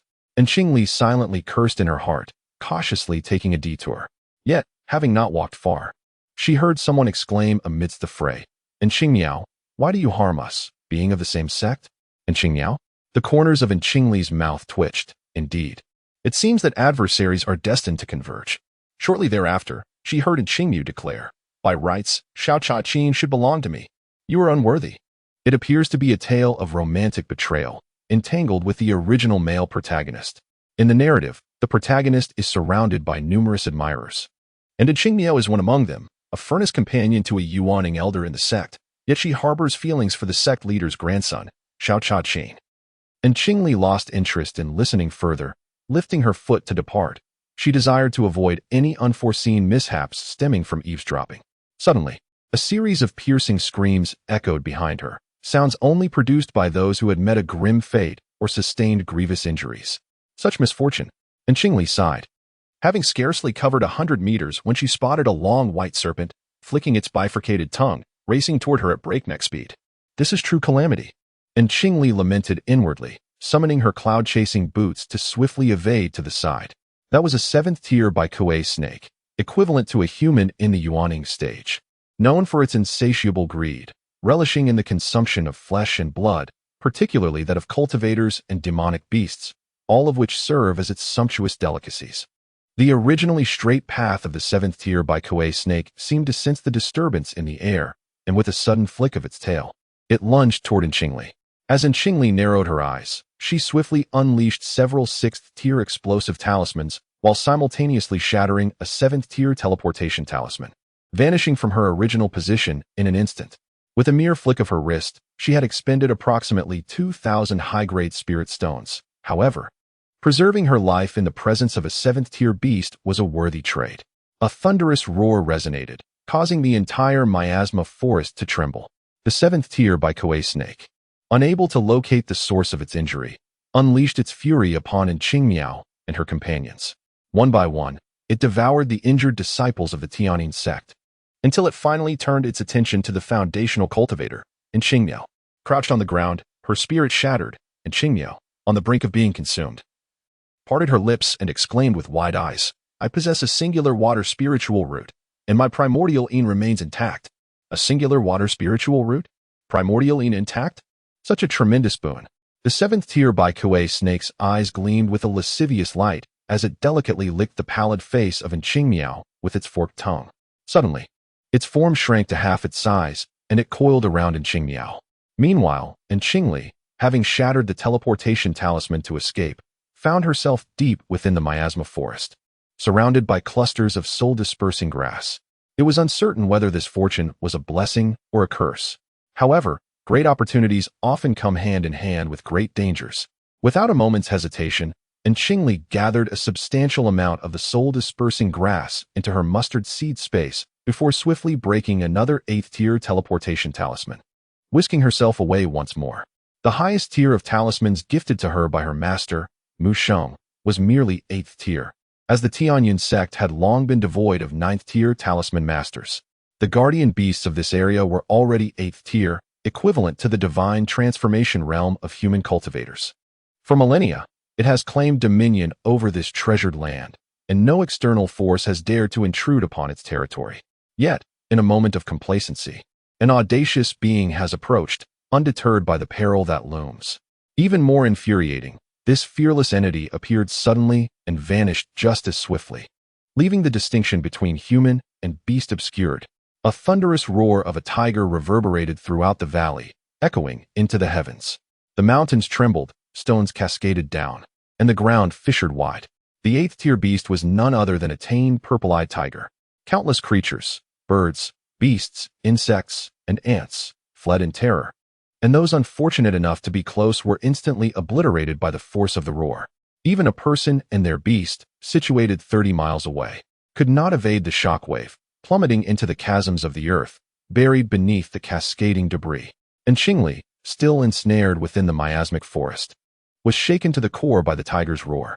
Fortunately, she had employed an 8th tier teleportation talisman, allowing her to escape to a distance of 40 miles, narrowly avoiding a grim fate deep beneath the earth. However, just as one tempest subsided, another surged forth. As Qingli landed from her teleportation, still regaining her balance, a horde of 4th tier iron-winged birds, dislodged by the tiger's roar, descended like boulders from the sky. The flock, in a state of panic, squawked and flailed in a chaotic attempt to take flight, but the wrath of the 8th-tier beast sent tremors through the ground, disrupting the air and making their ascent a formidable challenge. And Qingli had no time to evade. She was immediately knocked over by a plummeting iron-winged bird, landing on her back, and was soon encircled and trampled by the flock. Their sharp talons pierced her flesh, and even her delicate visage was not spared, marred by the unforgiving sweep of their iron-like wings. Chapter 41. Escaping the Jaws of Danger, Successful Foundation Establishment, Gratitude to All. Additional update. Surrounded by the panicked iron-winged birds, and Qingli's head nearly burst under the pressure. Fortunately, a flicker of clarity remained, preventing him from recklessly courting death. In a desperate bid for survival, he awkwardly plunged into the mustard seed space, bloodied and battered. Little Lingxi hurriedly arrived, cradling high-grade healing elixirs, and administered them to Qingli. Without daring to delay, he regained a modicum of lucidity and commanded the mustard seed space to meld with the surrounding environment, making his way out of the avian throng, inching towards the periphery of the miasmic forest. Though the mustard seed space could seamlessly integrate with the environment, its speed was rather sluggish. Deep within the miasmic woods, the 8th-tier purple-eyed tiger, after a furious roar, regained some composure. It twitched its nostrils, pinpointing the lingering scent of the intruder in the air, and suddenly leapt into action. An 8th-tier beast could cover several miles in a single bound. After leaping 7 or 8 times, it abruptly landed before the flock of iron-winged birds. In an instant, the iron-winged birds trembled like chaff, scattering their wings in abject terror, prostrating themselves as if humbly pleading for mercy from the Tiger King. The purple-eyed tiger, however, paid no heed to these lowly creatures. Swiftly, it released its divine sense to sweep across the flock. Although traces of Qingli's aura lingered among the iron-winged birds, there was no sign of his presence. Even probing their bellies with divine sense revealed no corpse of the intruder, nor a single fragment of the lost soul fragment grass. The purple-eyed tiger was filled with rage, its violet pupils swirling in their sockets, manifesting 2 hazy beams of purple light. It swiftly scanned the surrounding air with its head turned, and undeterred, delved dozens of feet underground, yet still found no trace of the intruder. How could this be? How could this be? The tiny purple-eyed tiger, engulfed in a tempest of fury, opened its bloodied maw and drew in a cataclysmic gust of air, ensnaring nearly 1,000 iron-winged birds the size of grinding discs. Alongside an abundance of flora, stones, and debris, all consumed within its gaping jaws. Even the distant, ethereal space of mustard seed, several miles away, was not spared, as the residual force of the tempest spiraled and pulled it inexorably into the tiger's mouth. Fortuitously, the mustard seed space had transformed into mere currents of air. Had it remained a solid entity, it would have met the same grisly fate as those iron-winged birds, instantly reduced to a crimson paste and swallowed whole. And Qingli, whose life still hung in the balance, was drenched in cold sweat, yet felt a profound relief. The beast's remarkable olfactory senses and speed were formidable. Without the protection of the mustard seed space, even if she had shattered an 8th-tier teleportation talisman, her demise would have been inevitable. After devouring the iron-winged birds, the purple-eyed tiger remained in a state of uncontrollable rage, unleashing another thunderous roar that obliterated all in its path. Seizing the opportunity, the mustard seed space hastily slipped away. The powerful breath expelled by the tiger's roar propelled the mustard seed space several miles away in an instant. And Qingli promptly harnessed this momentum, deftly maneuvering the mustard seed space to stealthily traverse beyond the miasma-laden forest, sparing not a moment's delay. As day turned to night, and nearly 2 months elapsed, and Qingli finally escaped the suffocating valley shrouded in poison, integrating the mustard seed space into a pristine river, where she finally exhaled in relief. The swiftness of an 8th-tier beast, coupled with its extensive mental reach, allowed no room for complacency. The little Lingxi beast was particularly jubilant. Throughout these 2 months, it had gradually nibbled on the millennia-old soul-severing herb, achieving a breakthrough to the 4th tier, now equivalent to a human in the late foundation-building stage. However, the essence of the demon beast was inherently formidable, particularly with its singular horn, which was exceptionally hard, coupled with its awakened ability of concealment, rendering it incomparable to an ordinary cultivator in the late foundational stage. Meanwhile, little Jintan rejoiced, having garnered a plethora of 10,000-year-old soul-disconnecting grass. Successfully coaxing out the last reserves of spiritual stones from little Lingxi, accumulating a small mountain of them, including several dozens of superior-grade spiritual stones. After absorbing these spiritual stones, little Jintan successfully advanced to the second tier, each leaf on its body shimmering with golden light, nearly dazzling the great eyes of the lynxy beast. And Qingli controlled the mustard seed space to enter the river, yet did not immediately emerge from it. Originally, she had forcibly suppressed her cultivation to enter the secret realm. But after spending these past few months, the fluctuations of spiritual energy within her body had become intense. She had no intention of further suppression.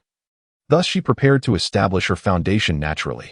Upon entering a state of self-forgetfulness, her five senses and consciousness gradually became extremely light, and the spiritual power within her body began to flow and collide through the meridians without the need for deliberate guidance. When the flow of spiritual power encountered obstruction, it indicated the critical moment for a breakthrough. The mustard seed space was already abundant in spiritual energy, enhanced by a gathering formation.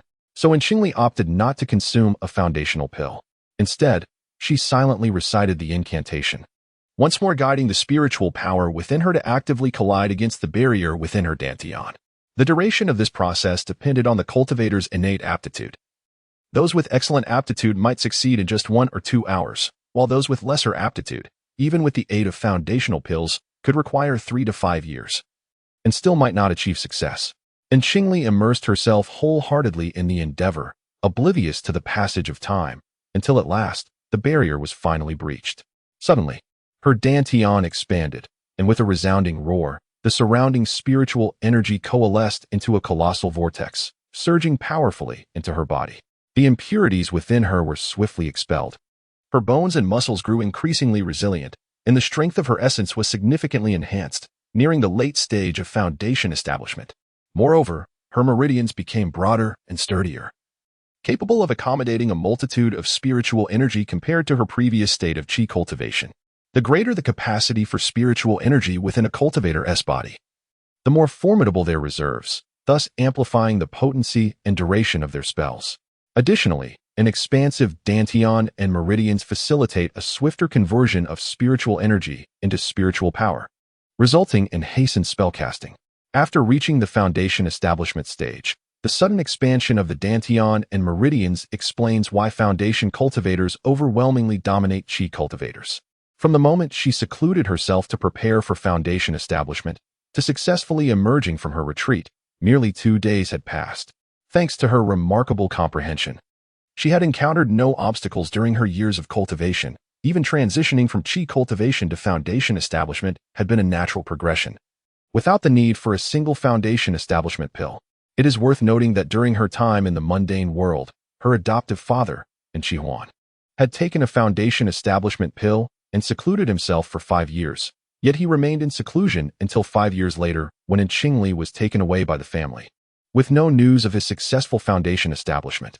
Upon Qingli's success in foundation establishment, the 2 little ones immediately sensed it, particularly little golden Tansy, whose golden aura shimmered even brighter, radiated a heightened brilliance.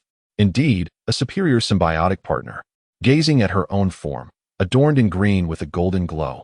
Little golden Tansy felt an overwhelming sense of joy. Wow! No wonder the divine plants and divine beasts, with their noble bloodlines, are willing to forge contracts with human cultivators. It turns out there are such wondrous benefits. Little Lingxi widened its eyes in astonishment.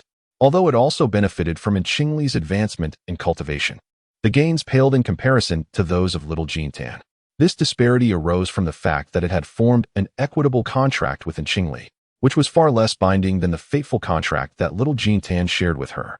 However, a cultivator could only establish a fateful contract once in their lifetime. Even if it wished to transition to such a bond, the opportunity had long since passed. Within Qingli's successful foundation establishment, the most significant transformation occurred within the mustard seed space. Chapter 42, The 1,000-Year-Cold Ice Pearl. A series of thunderous roars echoed incessantly, as the mustard seed space trembled as if shaken by an earthquake. The grayish edges of the space quivered and rapidly expanded outward, instantly revealing a vast expanse of barren land. With closed eyes, Qingli sensed that this successful foundation establishment had more than doubled the size of the mustard seed space. The existing demonic beasts and plants within the space, after experiencing a brief yet profound fear, gradually settled down. Numerous demonic creatures and flora, noticing the newly emerged barren land, began to stir restlessly, plotting to claim their territory. With a mere thought, Qingli relocated an entire patch of 10,000 years soul-dispersing grass to a desolate area, simultaneously transplanting other poisonous plants acquired from the miasma forest nearby. She believed that it would not be long before this area transformed into a miasma-ridden land once again. As the sovereign of this space, Qingli adeptly managed these toxic plants in just a few moments. However, the expansion of the mustard seed space attracted a frenzy of spiritual energy from the outside world. The influx of spiritual energy surged like a torrent, and the colossal vortex of spiritual energy, towering several meters above the river's surface, immediately caught the attention of several nearby treasure-seeking cultivators. Was someone establishing their foundation? Or was a treasure coming into existence? The disciples of Qi refinement, journeying together, exchanged cautious yet excited whispers. Such a commotion was hardly characteristic of foundation establishment cultivators. One disciple conveyed through thought, suggesting that if it weren't for the emergence of a treasure, then it must indicate a high-tier demon beast undergoing a breakthrough. A breakthrough of a high-tier demon beast? The immense vortex of spiritual energy indicated at least a 6th-tier beast, likely a formidable aquatic demon, which posed a significant threat. Some began to harbor doubts about proceeding.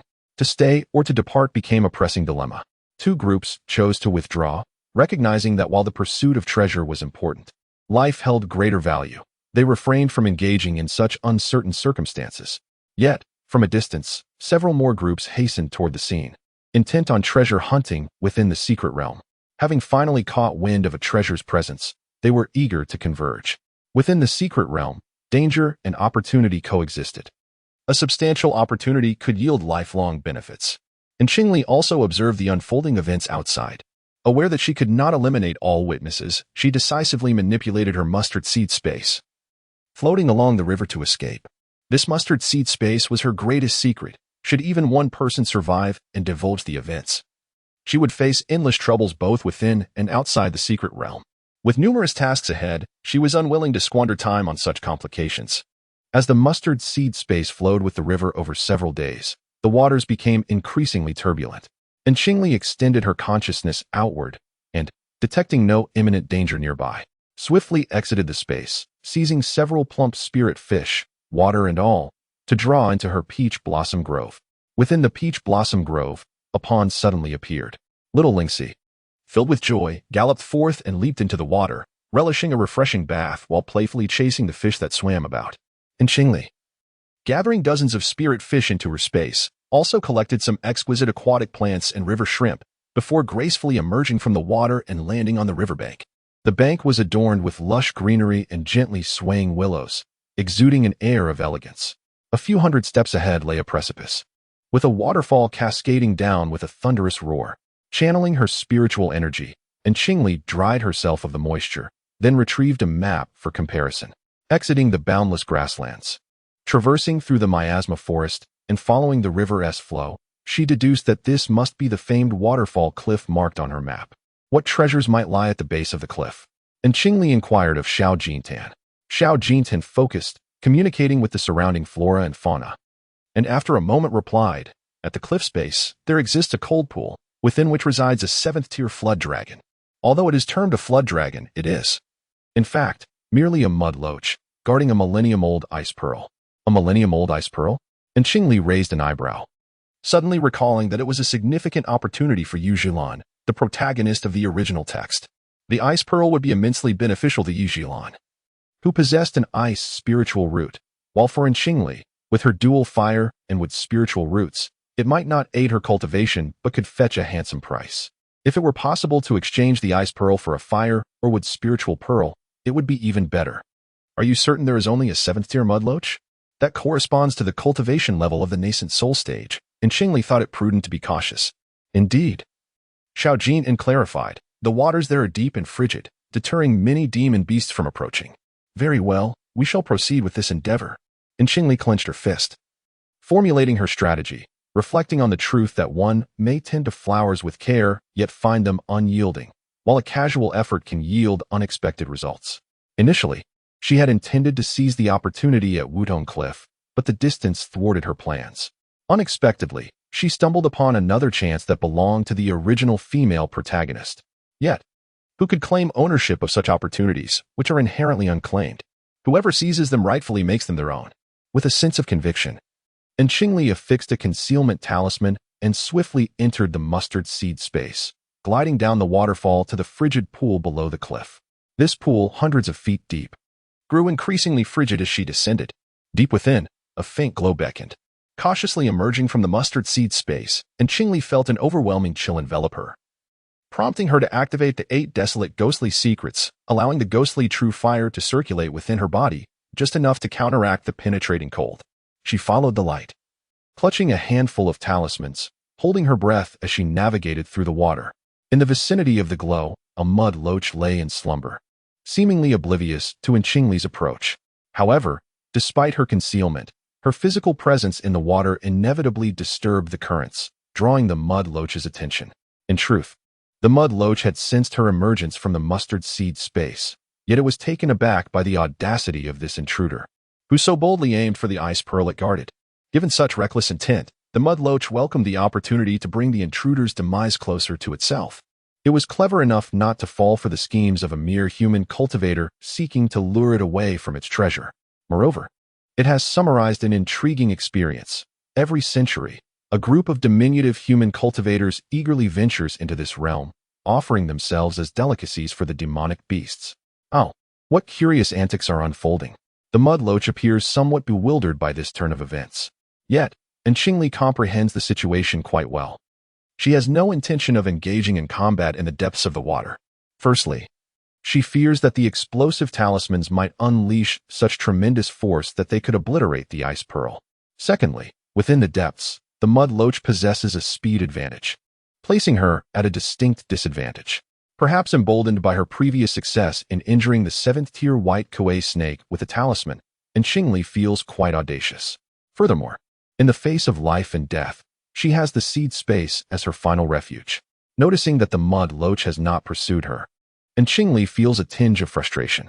Regardless of the circumstances, she must lure the mud loach away from the ice pearl before striking decisively. Is the mud loach truly foolish? It overlooks the opportunity for a meal presented to it.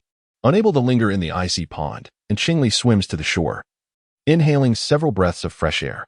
Chapter 43. The Origin of Ice Soul, Gratitude for the Votes and Tips. Additional updates. Qingli retrieves a wine jar and takes several swigs of potent spirit liquor, embodying the age-old notion that alcohol emboldens the heart of a hero, before adhering to a concealment talisman and submerging herself into the icy pond. Drawing from her previous experience, she navigates the task with ease this time. The low-tier explosive talismans were procured specifically from the disciples of Qianfu Peak before her entry into the secret realm. Since the realm is predominantly filled with Qi refinement disciples, there is no need to wield the best tools for such trivial tasks. Thus, the low-tier explosive talismans prove to be quite useful now. When detonated, they produce mere muffled sounds at the bottom of the icy pond, failing to inflict any harm upon the mudloach. Indeed, how could a mere foundation establishment beginner discern the cultivation level of a 7th-tier demonic beast? After several iterations of provocation, it indeed succeeded in inciting the opponent's fury. Is this never-ending? The earthworm, filled with rage, darted forth like an arrow, its mouth open and aimed directly at Qingli, concealed in the shadows. Qingli seized the moment, casting a high-level explosive talisman that had long been prepared, while simultaneously vanishing into the mustard seed space. With a thunderous roar, the depths of the pool erupted into a torrent of blood, the earthworm suffering a grievous blow, its body severed in twain. The upper half writhed in fury, exclaiming, "Cunning human, may your spirit be scattered and may you meet a wretched end."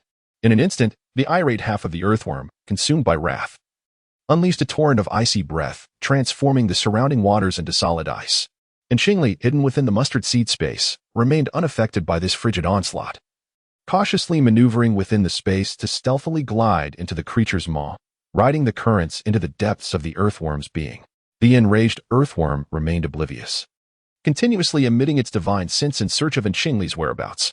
With 2 fingers extending from the mustard seed space, Qingli cast a 7th-level explosive talisman. Whispering a silent incantation, explode. In an instant, the talisman detonated within the earthworm, reducing the upper half to a mere spray of blood. Such a violent surge of spiritual energy was bound to rouse attention in the vicinity, and Qingli, conscious of this, hastily unsheathed her flying sword and made her way towards the Millennium Ice Pearl. As she drew near, she beheld the Millennium Ice Pearl, nestled atop a colossal block of ice, a diminutive gem birthed from this vast, icy stone. Perhaps this elucidates why, in the original tale, Yi Zhilan could only claim the ice pearl while being compelled to leave behind this substantial mass of ice. It appears that there is a misunderstanding. The original text only mentions the ice pearl, without any reference to the considerably more valuable ice stone. Fortunately, you have encountered me. Allow me to assist you in relocating, along with your ice stone bed. And Qingli smiled gently, collecting both the ice pearl and the ice stone into her mustard seed space, nurturing them in the depths of the water. With the treasures secured, and Qingli swiftly entered the mustard seed space, simultaneously retrieving the half-buried corpse of the mud loach, stripping it of its skin, while the remainder was buried in the earth to serve as fertilizer for flowers. However, before the mustard seed space could surface from the pond, voices were heard from the shore. Dear friends of the Yi family, those who witness treasures should share in their bounty. How can you claim them all for yourselves? Indeed, the recent explosion of talismans at the bottom of the pond had attracted those who coveted its riches. Moreover, judging by the tone of the speaker, it appeared they bore the surname Yi.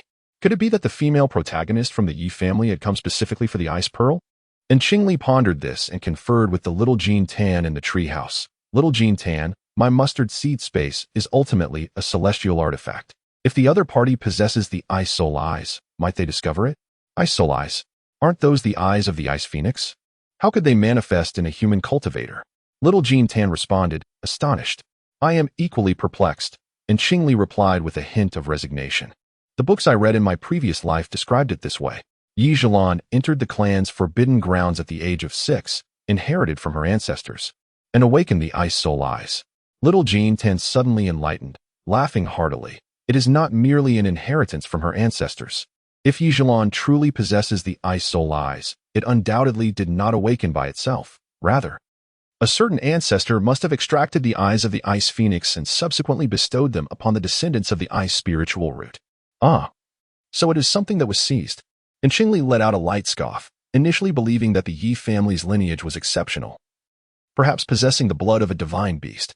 Unfortunately, the realm of Bianlan no longer harbored any phoenixes, and Qingli felt a pang of regret. What should she do next? Should she evade using a concealment talisman or escape through the mustard seed space?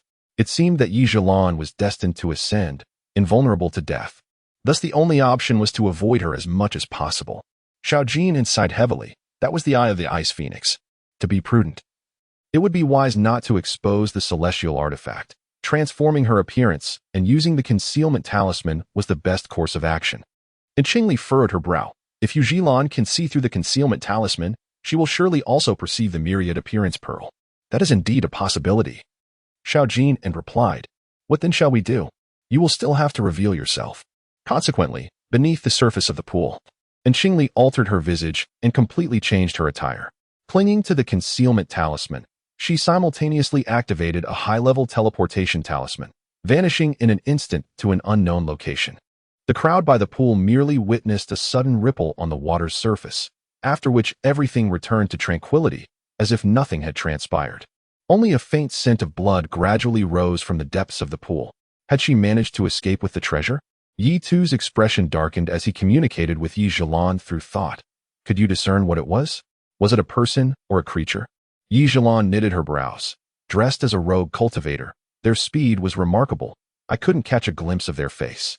However, I could tell that their wealth was considerable, possessing both high-level concealment and teleportation talismans like us.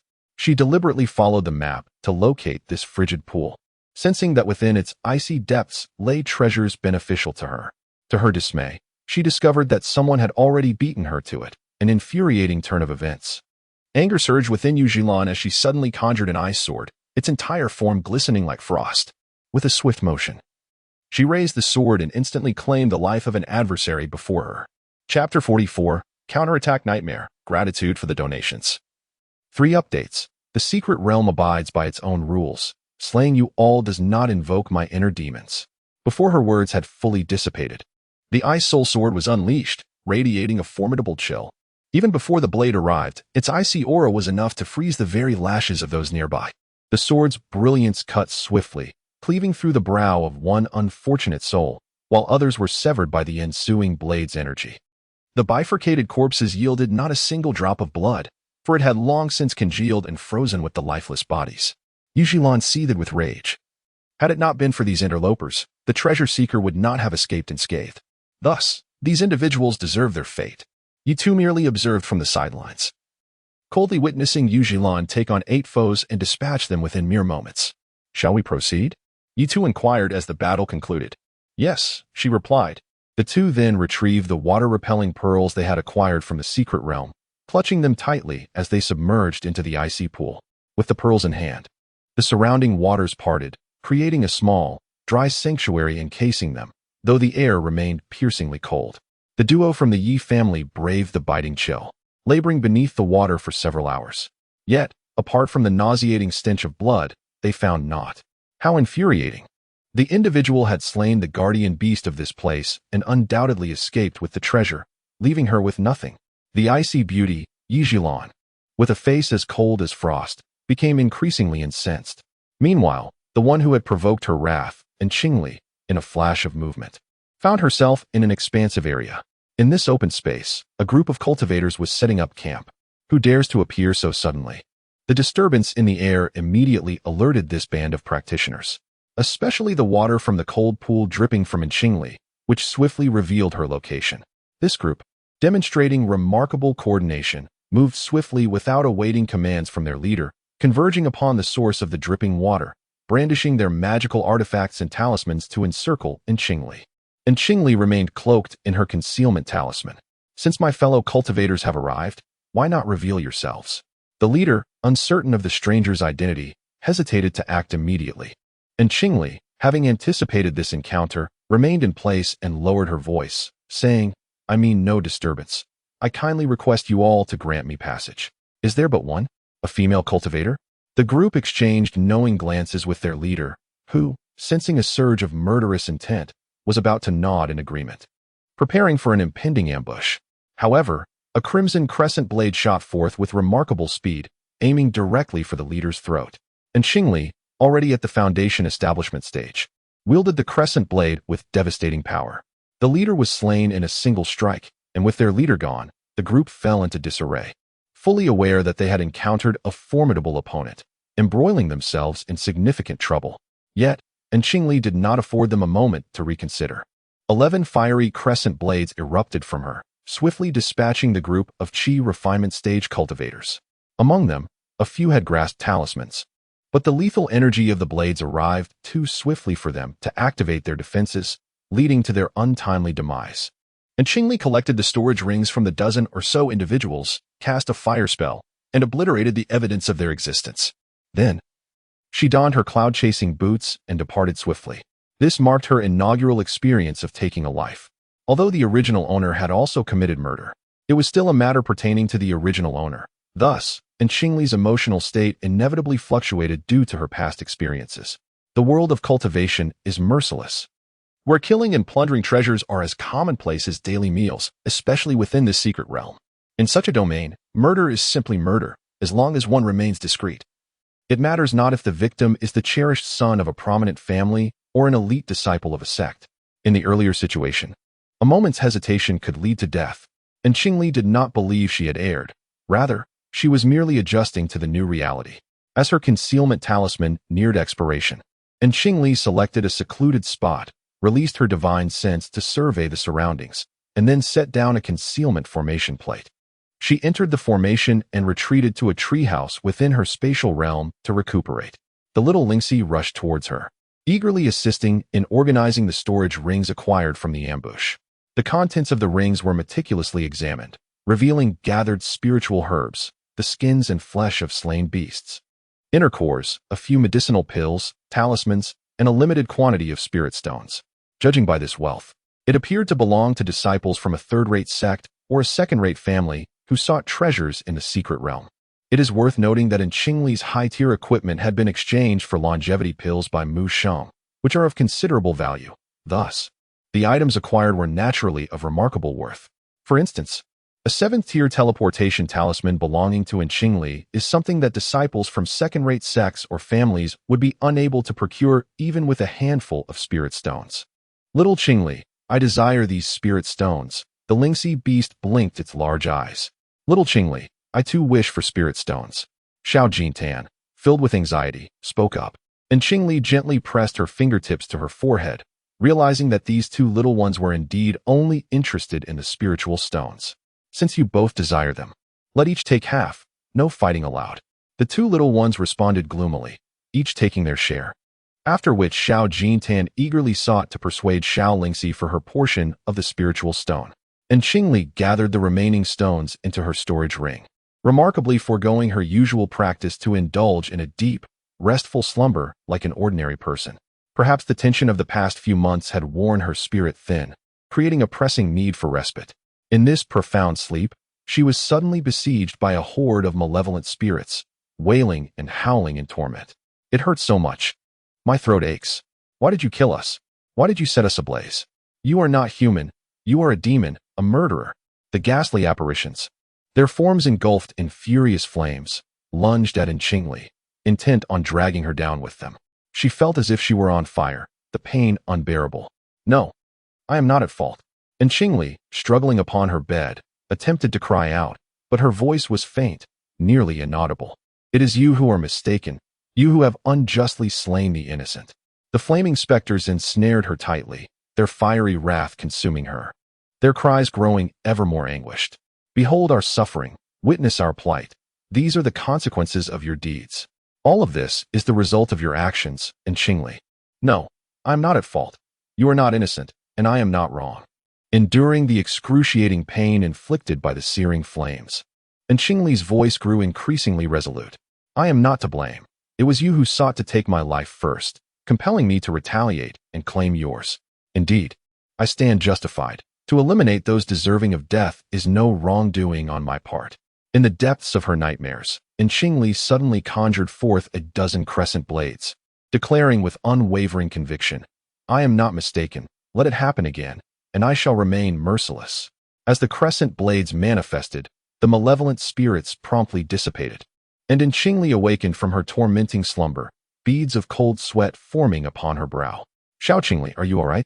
Sensing the disturbance in her spirit, Xiao Jintang and Xiao Lingxi had already taken their positions beside her bed. We exerted great effort to awaken you. After much struggle, we finally succeeded. The Lingxi beast blinked its large eyes, saying, Xiao Qingli, I was simply too concerned, which is why I struck you a bit harder. And Qingli performed a water condensation spell, forming a mirror of liquid, gazing at her swollen cheeks reflected within, and sighed, I do not blame you. It was indeed perilous just now, and I nearly lost my resolve. Xiao Lingxi quickly inquired, what exactly transpired? I was ensnared by a nightmare, and Qingli replied, dissipating the water mirror as she applied ointment while contemplating.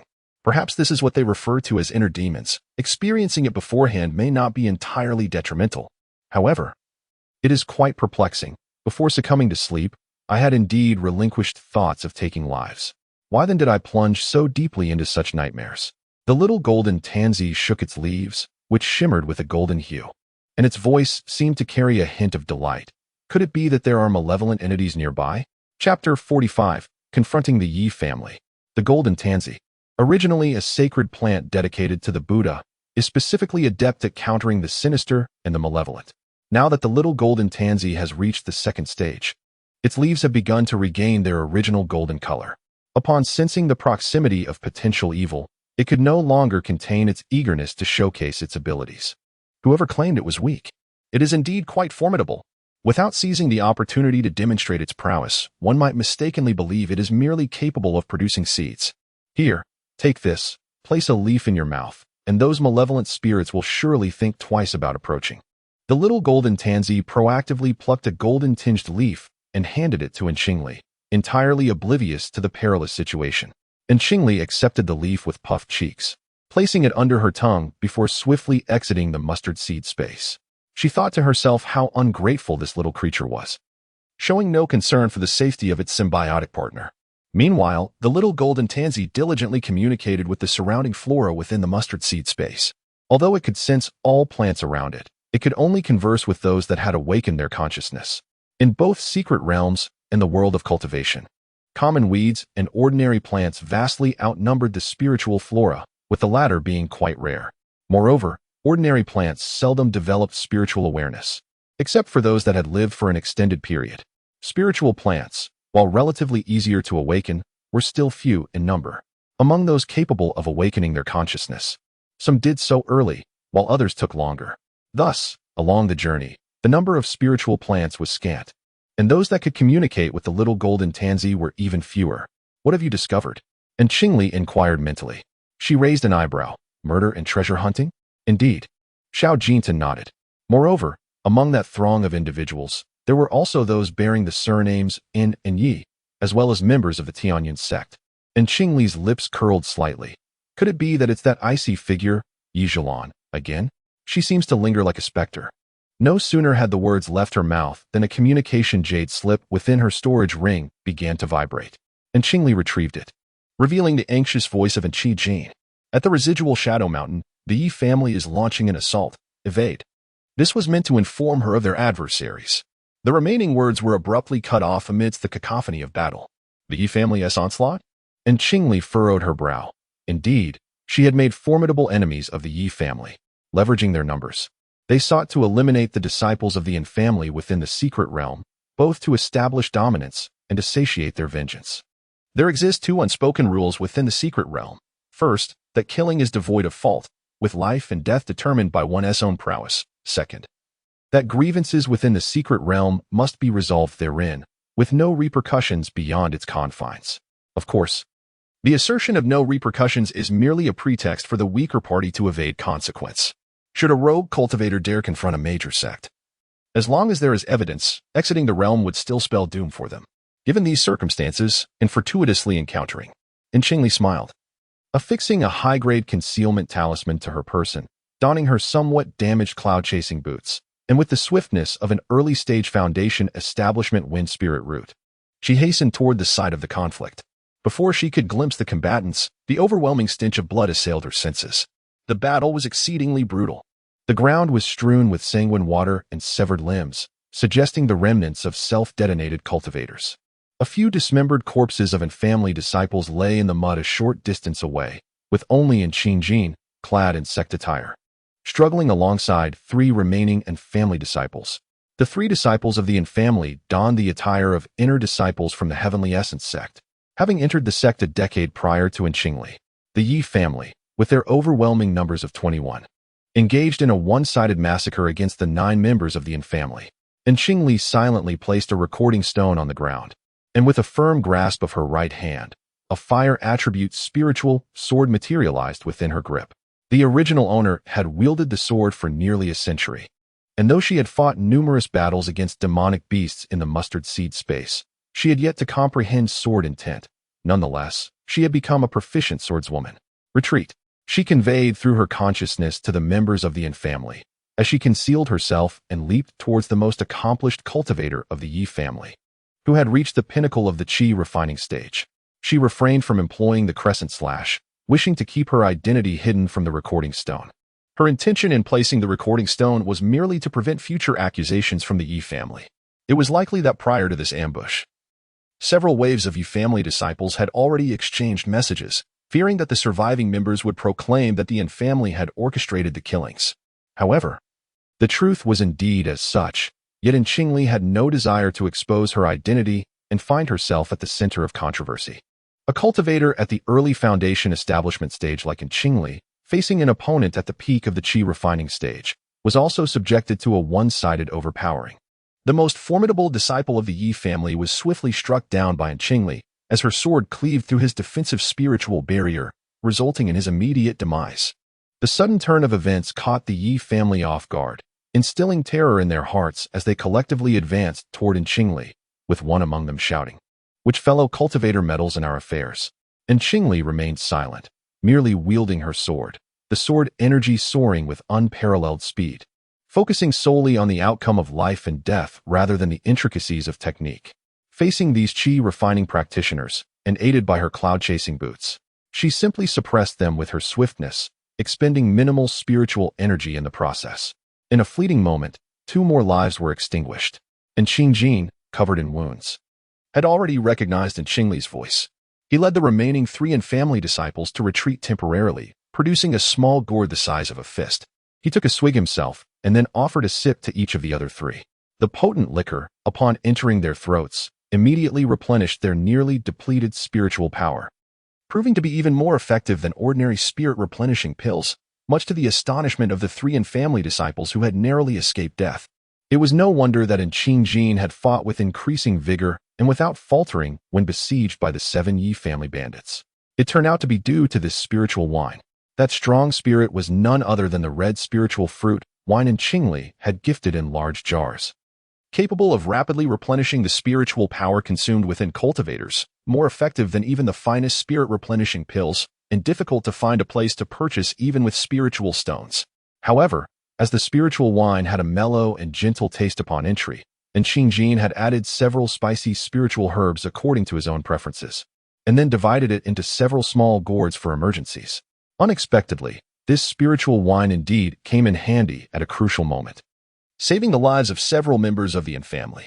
In just a short while, 7 or 8 members of the Yi family had already perished. The Yi family members were panic-stricken and no longer held back any reserves, taking out the talismans they had been saving and frantically hurling them towards Qingli. And Qingli, with her extraordinary speed, had already evaded those exploding talismans, circled behind the Yi family disciples, and with a few swift strokes of her sword, slit the throats of several more. She had been practicing her swordsmanship with such speed in the mustard seed space, thoroughly defeating those vampire bats. The remaining members of the Yi family were in a state of utter panic, while Qingli moved with the agility of a cunning rabbit, evading capture with deftness. Some were so disoriented that they could not ascertain her position, leaving them in a state of despair as they bellowed. Which cowardly wretch hides in the shadows yet fails to reveal their true visage? And Qingli, despite the excruciating pain from his injuries, let out a hearty laugh, proclaiming, "You Yi family are audacious indeed, daring to slaughter even a disciple of the Tianyun sect's inner circle. There will surely be those who stand against such injustice." And Qingli remained silent, allowing the words to hang in the air before she ceased to hold back. As the Yi family disciples sensed their impending doom, they frantically pulled out their meager supply of 5th-tier teleportation talismans, desperate to escape. Yet, Qingli offered them no respite. Those who fled first would meet the king of hell. Ultimately, the last 2 or 3 remaining disciples, lacking teleportation talismans, had no choice but to fight valiantly. Some, in their fervor, attempted to emulate the self-detonation of their predecessors, but alas, Qingli's sword struck faster, piercing through their skulls without granting them a sliver of opportunity. Consequently, nearly half of the more than 40 Yi family disciples who ventured into the Fengyu secret realm met their demise at Qingli's hands. Among them were primarily those with dual spiritual roots, expelled from the Tianyun sect years ago, possessing moderately high purity of spiritual roots. The Yi family had nurtured them well, most being at the 11th or 12th level of qi refinement, but fate had conspired against them, placing them in Qingli's path. Outside the secret realm, the Yi family patriarch watched in horror as the soul tokens of 21 disciples shattered in less than 100 breaths, his eyes turning crimson with anguish. Who has slain my Yi family disciples? Chapter 46, Who has killed my Yi kin? Gratitude. Second update. The Yi family patriarch roared in madness, vowing to exact a blood debt in return for their demise. The deceased were all elites among the younger generation of the Yi family. How could one not harbor resentment? Not only did he resent, but the elders of the Yi family were equally filled with fury, their anger palpable. If the cause was high-tiered demonic beasts from the secret realm, it would be acceptable. However, if it was the result of human intervention, each of those abruptly fallen elite disciples had relatives who cherished them deeply, concealed in the shadows. And Qingli silently retrieved the storage rings of the Yi family members before departing. Earlier, a disciple of the Yi family had already sent word to other members, and she had no qualms about eliminating a few more of them. She merely wished to avoid a direct confrontation with Yi Zhilan, the favored child of destiny, to slay the family of a favored one of the heavens. And Qingli sighed with a wry smile, taking a significant step forward on the path of canon fodder. I recall that the original text featured another traveler from a different realm, a man who considered himself extraordinary, surrounding himself with numerous stunning women, even attracting the attention of a female cultivator of the nascent soul stage who offered herself as a companion. on the streets of the black market. Upon catching sight of Yujilan's striking beauty, he was irresistibly drawn to her, vowing to have her in his boudoir. After several unsuccessful attempts to force her, he ultimately met his demise at the hands of the favored child of destiny. The male cultivator died with lingering regret, murmuring before his end that his soul had come from another world, having attached itself to a foolish heir for 8 long years, lamenting that his life should not have been so brief. This warning from the male cultivator kept in Qingli, also a traveler from another realm, from overestimating her own abilities and challenging Yijilan. However, the life of a cultivator is inherently one of defiance against fate, a struggle for survival against the heavens. Should she ultimately confront Yijilan, she would be prepared to risk her life in the battle, for what was life but a fleeting moment. And Qingli quietly stored away the recording stone and placed the bodies of the Yin family disciples within her storage ring. The individual in question is a disciple of the Yin family, alive and gazing at Qi Jin, seemingly poised to inquire. The disciples of the Yin family cannot perish in vain, nor can the Yin family continue to suffer under the oppressive hand of the Yi family. And Qi Jin harbors a strategic plan, determined to ensure that the Yi family pays a far steeper price for the ambush they orchestrated today. Meanwhile, within the secret realm, the surviving members of the Yi family received 2 missives in succession. The first, brimming with confidence, encountered in, prepare for their annihilation. The second, steeped in despair, Sangyin Mountain, Foundation Establishment, use your sword, come quickly to rescue. When the remaining members of the Yi family finally arrived, the ground bore no trace of their fallen comrades. The corpses had long been devoured by nearby beasts. A sword? The disciples of the 10,000 Swords sect? The surviving members of the Yi family seethed with unbridled hatred. How could the Yin family possibly be linked to the 10,000 Swords sect? Some immediately dismissed the notion, asserting that those lunatics from the 10,000 Swords sect are brazen in their killings, never concealing their actions. Could it be that it was an internal betrayal from within the Yin family? The Yin family lacks the capability for such treachery. We have thoroughly investigated the disciples who entered the secret realm. None could achieve Foundation establishment at such a rapid pace. Do you suppose everyone possesses the same extraordinary talent as Yilan? The speaker, looking down upon the Yin family, noted that, including the elderly member of the Tianyin sect, the Yin family has but 3 Yuanying, hardly a cause for concern. However, there is also in Qingli, who was already at the pinnacle of Qi refinement before entering the secret realm. Some ground their teeth in loathing for Qingli, attributing their expulsion from the Tianyin sect and the punishment of the Yi family's patriarch to that wretched Qingli, who deserved nothing less than death. She is merely a product of alchemical concoctions, hardly demonstrating prowess with a sword. At most, she employs a few talismans to fend off attackers. What capability does she truly possess? A cold sneer accompanied the words. Incorrect. You have forgotten that there is one more person in the Yin family. Suddenly, someone had a flash of insight. Who? Qingmiao, the one who defected from her clan to join the Tianyin sect. She possesses a singular water spiritual root and had achieved the peak of Qi refinement long ago, being poised to establish her foundation at any moment. It has been discovered that she harbors an intense hatred for the Yin family. Having publicly insulted the Yin family's nascent soul ancestor, how could she possibly save a disciple of the Yin family? Who can say? After all, she bears the surname Yin. One cannot dismiss the possibility that her animosity is merely a fade, a ruse to deceive the world and the Tianyin sect.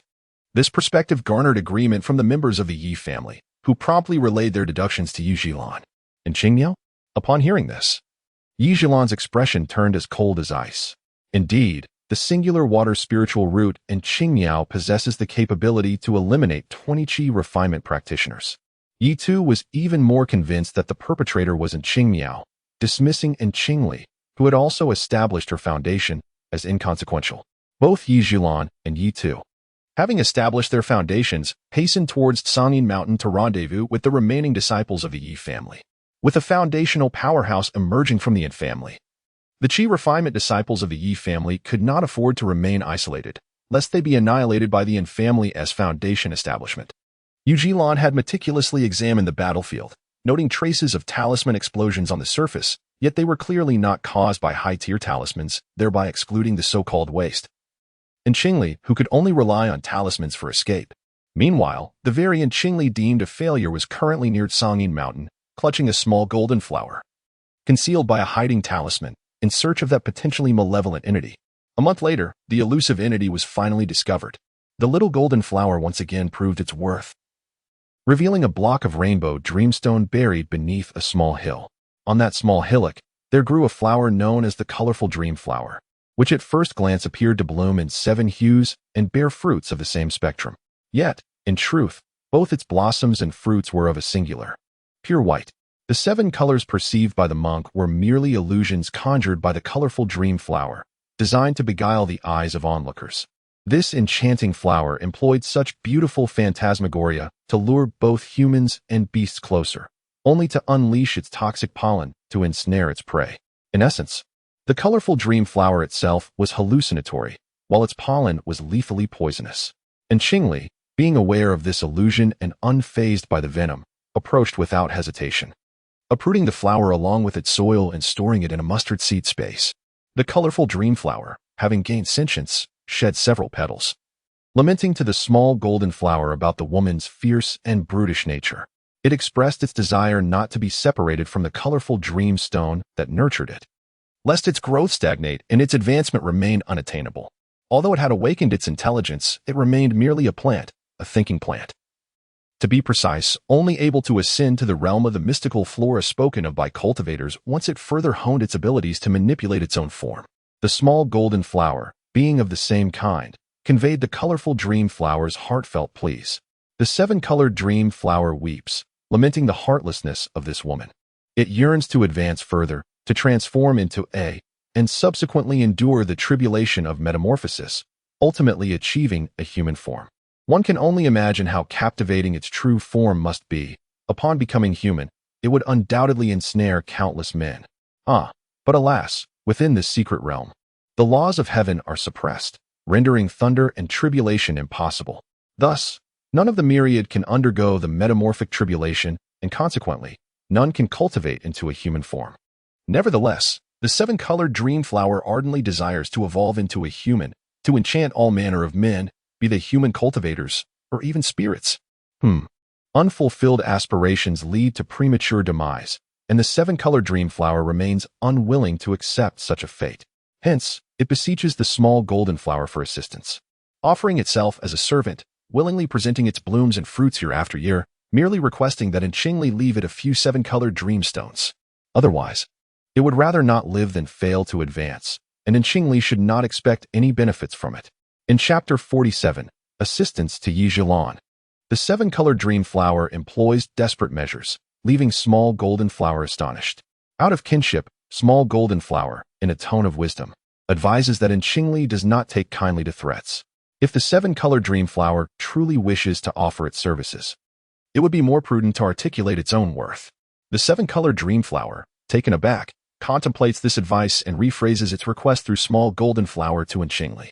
If it seeks to retain some 7-colored dreamstones to facilitate its advancement, enabling it to yield more exquisite and higher tier each year for my use, then a few shall be granted based on circumstances. And Qingli has always approached her tasks with utmost caution, particularly when traversing the secret realms. Even in the act of excavating soil, she remained vigilant, carefully storing the earth she unearthed within her storage ring, ensuring that no dust or debris would be visible to outsiders. She dug directly downward from the location of the colorful dream flower, burrowing to a depth of approximately 20 zhang, until she finally unearthed a fist-sized piece of colorful dream stone. With her face smeared in dirt, and Qingli sheathed her sword and squatted down, grasping the colorful stone in her hand. Just as she was about to store it away, a sudden, bone-chilling cold surged from above her head. The pit was both deep and narrow, leaving her no room to evade. Life and death hung in the balance. It was the Ice Soul Sword, a treasured heirloom of the Yi family, descending straight down toward the crown of Qingli's head. Had the pit not been so constricted, Yi Zhilan might have silently cast a few high-level talismans from above, potentially catching Qingli off guard and obliterating her before she could retreat into the mustard seed space. However, Yi Zhilan, not wishing to destroy the colorful dream stone or the other treasures on Qingli's person, underestimated Qingli's capabilities. Thus, she found herself alone in the depths of the pit, intent on murder and theft. Moreover, with her self-identified status as a sword cultivator, she held a certain pride that disdained the notion of resorting to throwing talismans for a sneak attack. Sword cultivators traditionally rely solely on the sword in their hand to enact vengeance. The Ice Soul Sword struck with remarkable swiftness. According to the original text, the Ice Soul Sword possessed sentience, recognizing only the members of the Yi family who awakened the ice soul. And Qingli later reflected on the absurdity of this notion. The ice soul was inherently bound to disciples of the ice spirit root. So how could there be any talk of awakening? If it was not a matter of bloodline awakening, then on what basis could the ice soul sword recognize its master? Or was it that the ice soul sword only acknowledged the ice soul itself? If that were the case, then the ice soul, which was bound to the Li family's ice spirit root, would surely establish the Li family as its rightful masters as well. Certainly, this is merely a conjecture of Qingli's for the future. At this moment, Qingli found herself enveloped by the chilling aura of the ice soul sword, with the glimmer above her head threatening her very existence. In a sudden burst of determination, Qingli lifted her foot and delivered a powerful kick against the earth and stone behind her, drawing upon her near-foundation establishment physical strength. She managed to create a deep pit in this confined space, allowing herself to evade the imminent danger. Simultaneously, she uttered a low cry, and the binding immortal rope coiled forth like a serpent, ensnaring the ice soul sword and intercepting its ferocious strike.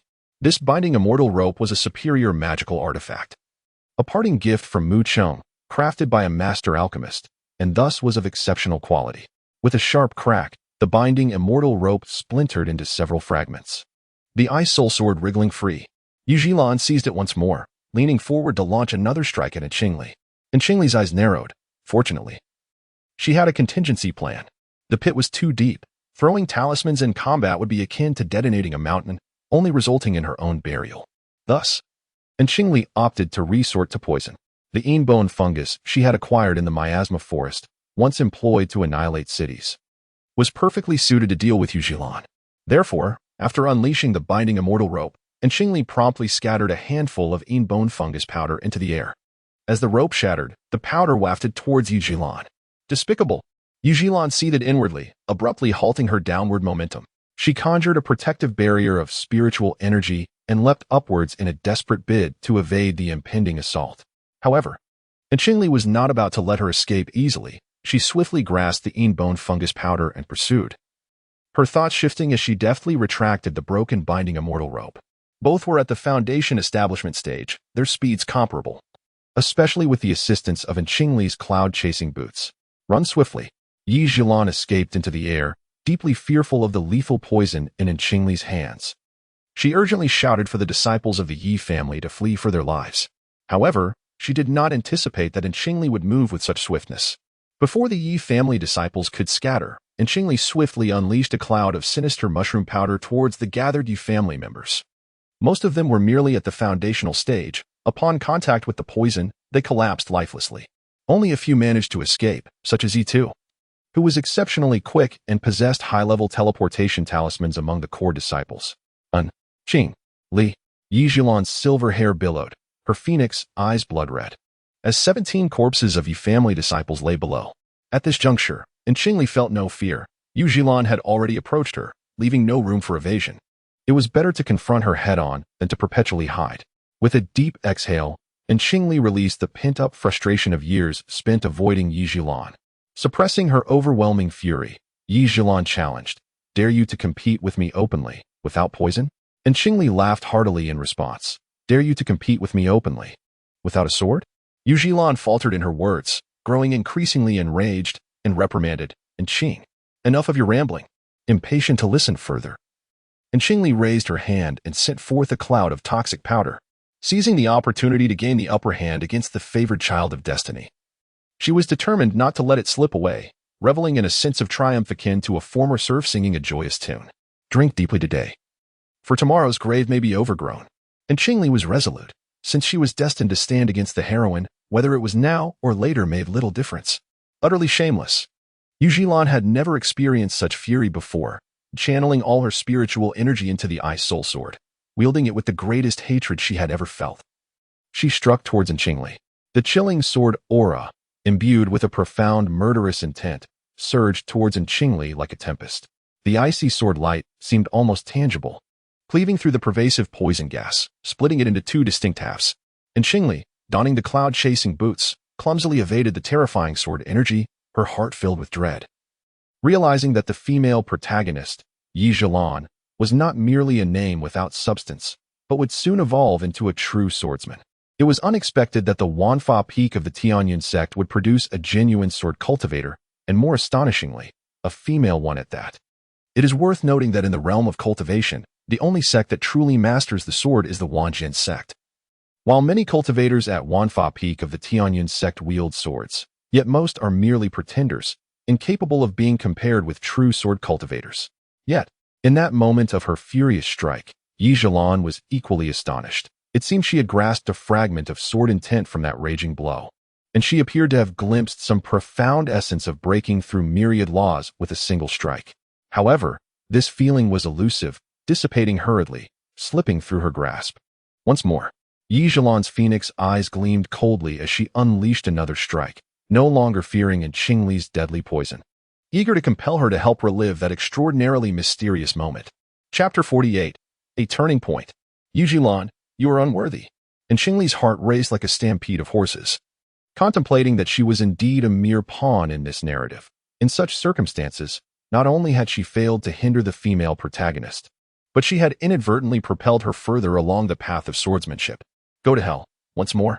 And Qingli seethed with resentment. She was far from foolish and had no intention of becoming a stepping stone for the protagonist's ascent. Thus, she resolved to abandon her poisons and instead unleashed high-level explosive talismans. Wasn't the sword cultivator a believer in the principle of cutting through myriad laws with a single strike? Then let her see how he would handle these deadly high-level explosive talismans. Yi Zhilan, consumed by fury, realized that these talismans were unlike her toxic powders.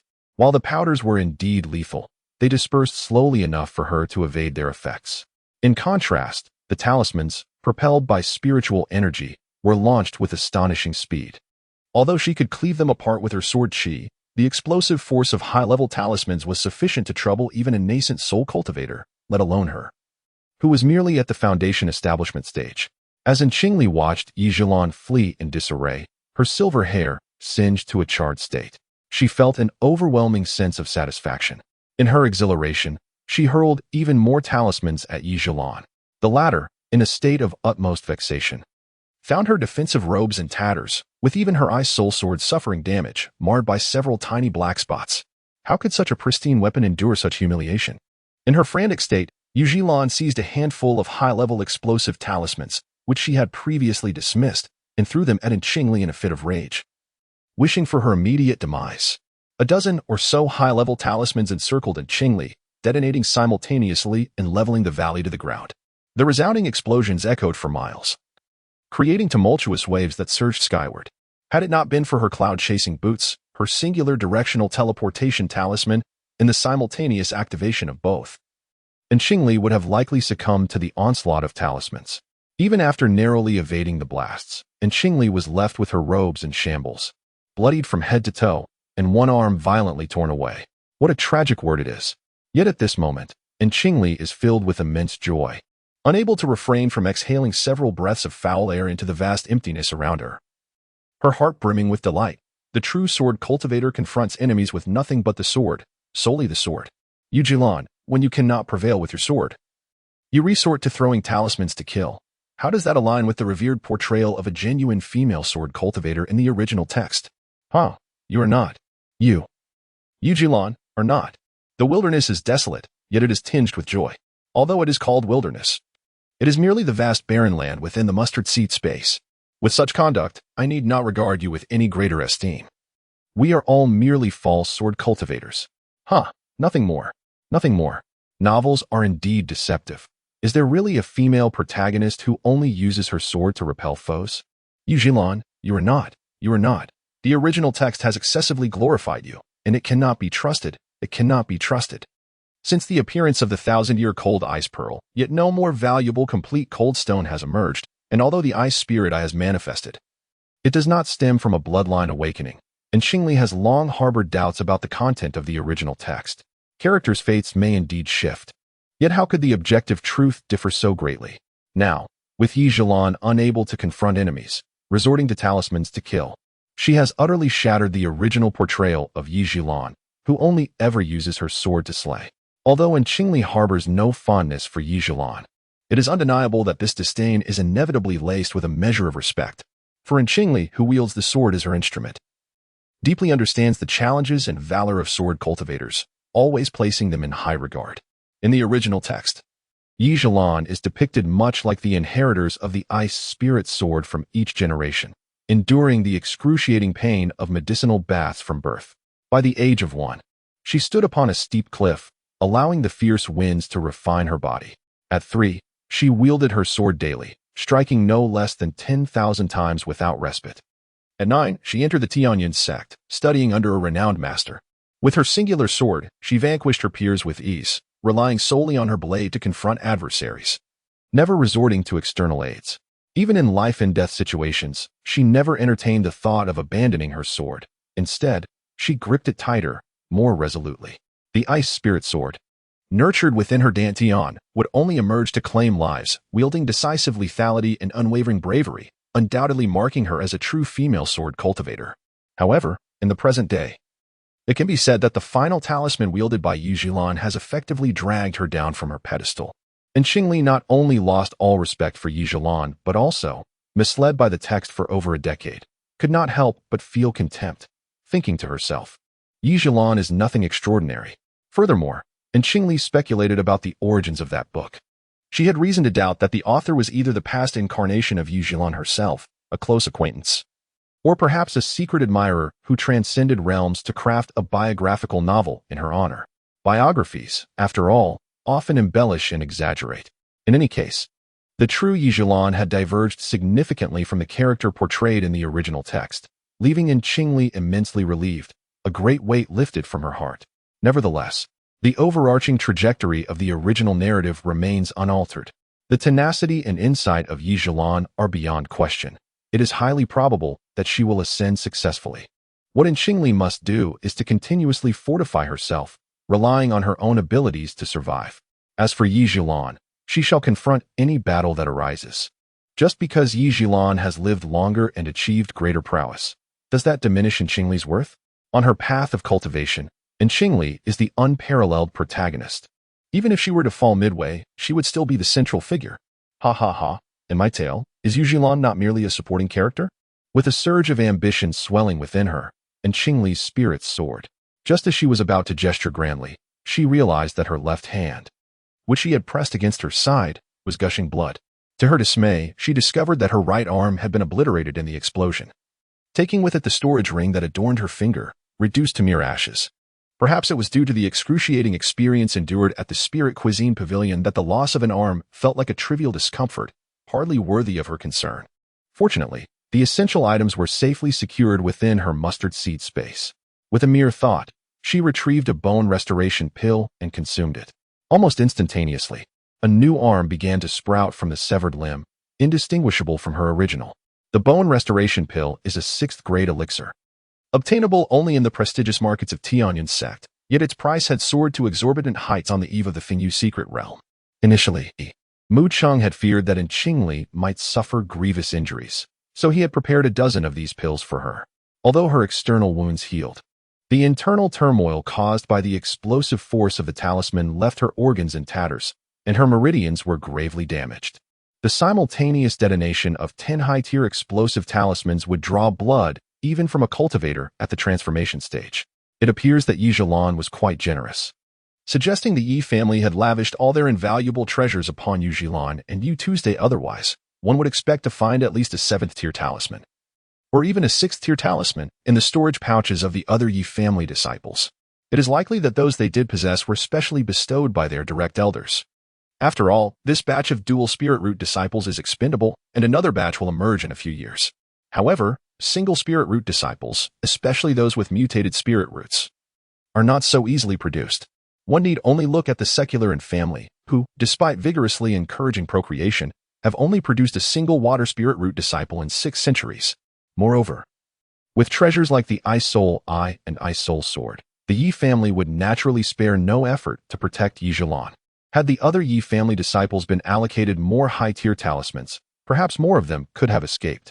Fortunately, I have a wealthy and generous master. Chapter 49. Another spirit stone expenditure, and Qingli was exceedingly grateful for having such a benevolent master as Mu Sheng. Otherwise, even if she were to sell all the 3rd-grade elixirs she had concocted over the past 5 years and convert them into spirit stones, It would not be enough to purchase even 2 5th-grade instantaneous transfer talismans. Elixirs, talismans, artifacts, and even array discs become exponentially more expensive with each higher tier. The value of an item can increase tenfold or even 100-fold for each grade. For example, the thousands of 3rd-grade elixirs sold in the market would not equal the price of a single 6th-grade bone regeneration elixir. After this reflection, Qingli ingested a foundation solidification elixir and calmed her mind to meditate and heal her injuries. Her meridians had been damaged. And even with the nourishment of the foundation solidification elixir, it took nearly 3 months for them to fully recover. This is what is often said in the realm of cultivation. External injuries are easily treated, while meridian injuries are notoriously difficult to heal, and when the spirit is wounded, one can only await its inevitable demise. The elixirs that nourish the spirit are, at the very least, of the 7th tier, and most seekers of such remedies cannot even gather the spiritual herbs required for their concoction. Xiao Qingli, you have finally recovered and emerged. The Lingxi beast dashed over, leaping into Qingli's embrace with joy, exclaiming, I have wonderful news. The seed of the jade fruit has sprouted. Is that so? And Qingli exclaimed in delight, her thoughts stirring as the jar containing the seed flew before her. There stood a frail little sprout, teetering on the brink of withering due to a lack of spiritual energy. Yet this near-dying seedling held the key to Qingli's future endeavor of purging the Dan poison and achieving the transformation into jade bones. Once the Dan poison is expelled and the jade bones begin to form, the benefits to her appearance are self-evident. However, it is the extraordinary speed of cultivation that truly warrants attention. The cultivators who attain jade bones are unparalleled in their training velocity, rivaling those with mutated spiritual roots or singular spiritual bodies. Initially, Qingli possessed dual attributes of fire and wood, and her early cultivation was propelled by a mindset that far exceeded her level of attainment, allowing her rapid progress. However, after reaching the Dan stage, her cultivation speed would undoubtedly lag behind that of Yi Zhilan, who wielded a mutated ice spiritual root, given that she regarded Yi Zhilan as a formidable rival. And Qingli would not allow herself to be left far behind. Thus, the endeavor to expel Dan poison and cultivate jade bones was one she approached with utmost seriousness. The advantages of achieving jade bones extend beyond the astounding cultivation speed. It is a well-known fact that those who have attained jade bones among the law cultivators and sword cultivators invariably stand at the pinnacle of their tier S combat power. To stand at the zenith of combat prowess at the same level, that is the hallmark of true strength.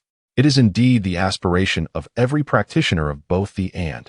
The spiritual energy that Qingli infused was akin to a stone ox plunging into the sea, having little effect to rejuvenate this withered sapling.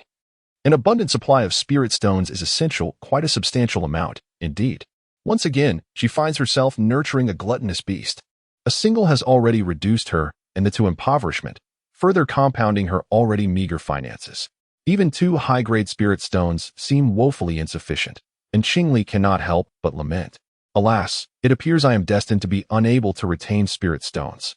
Though retaining spirit stones may be beyond her grasp, she must urgently devise a means to sustain this fragile sapling.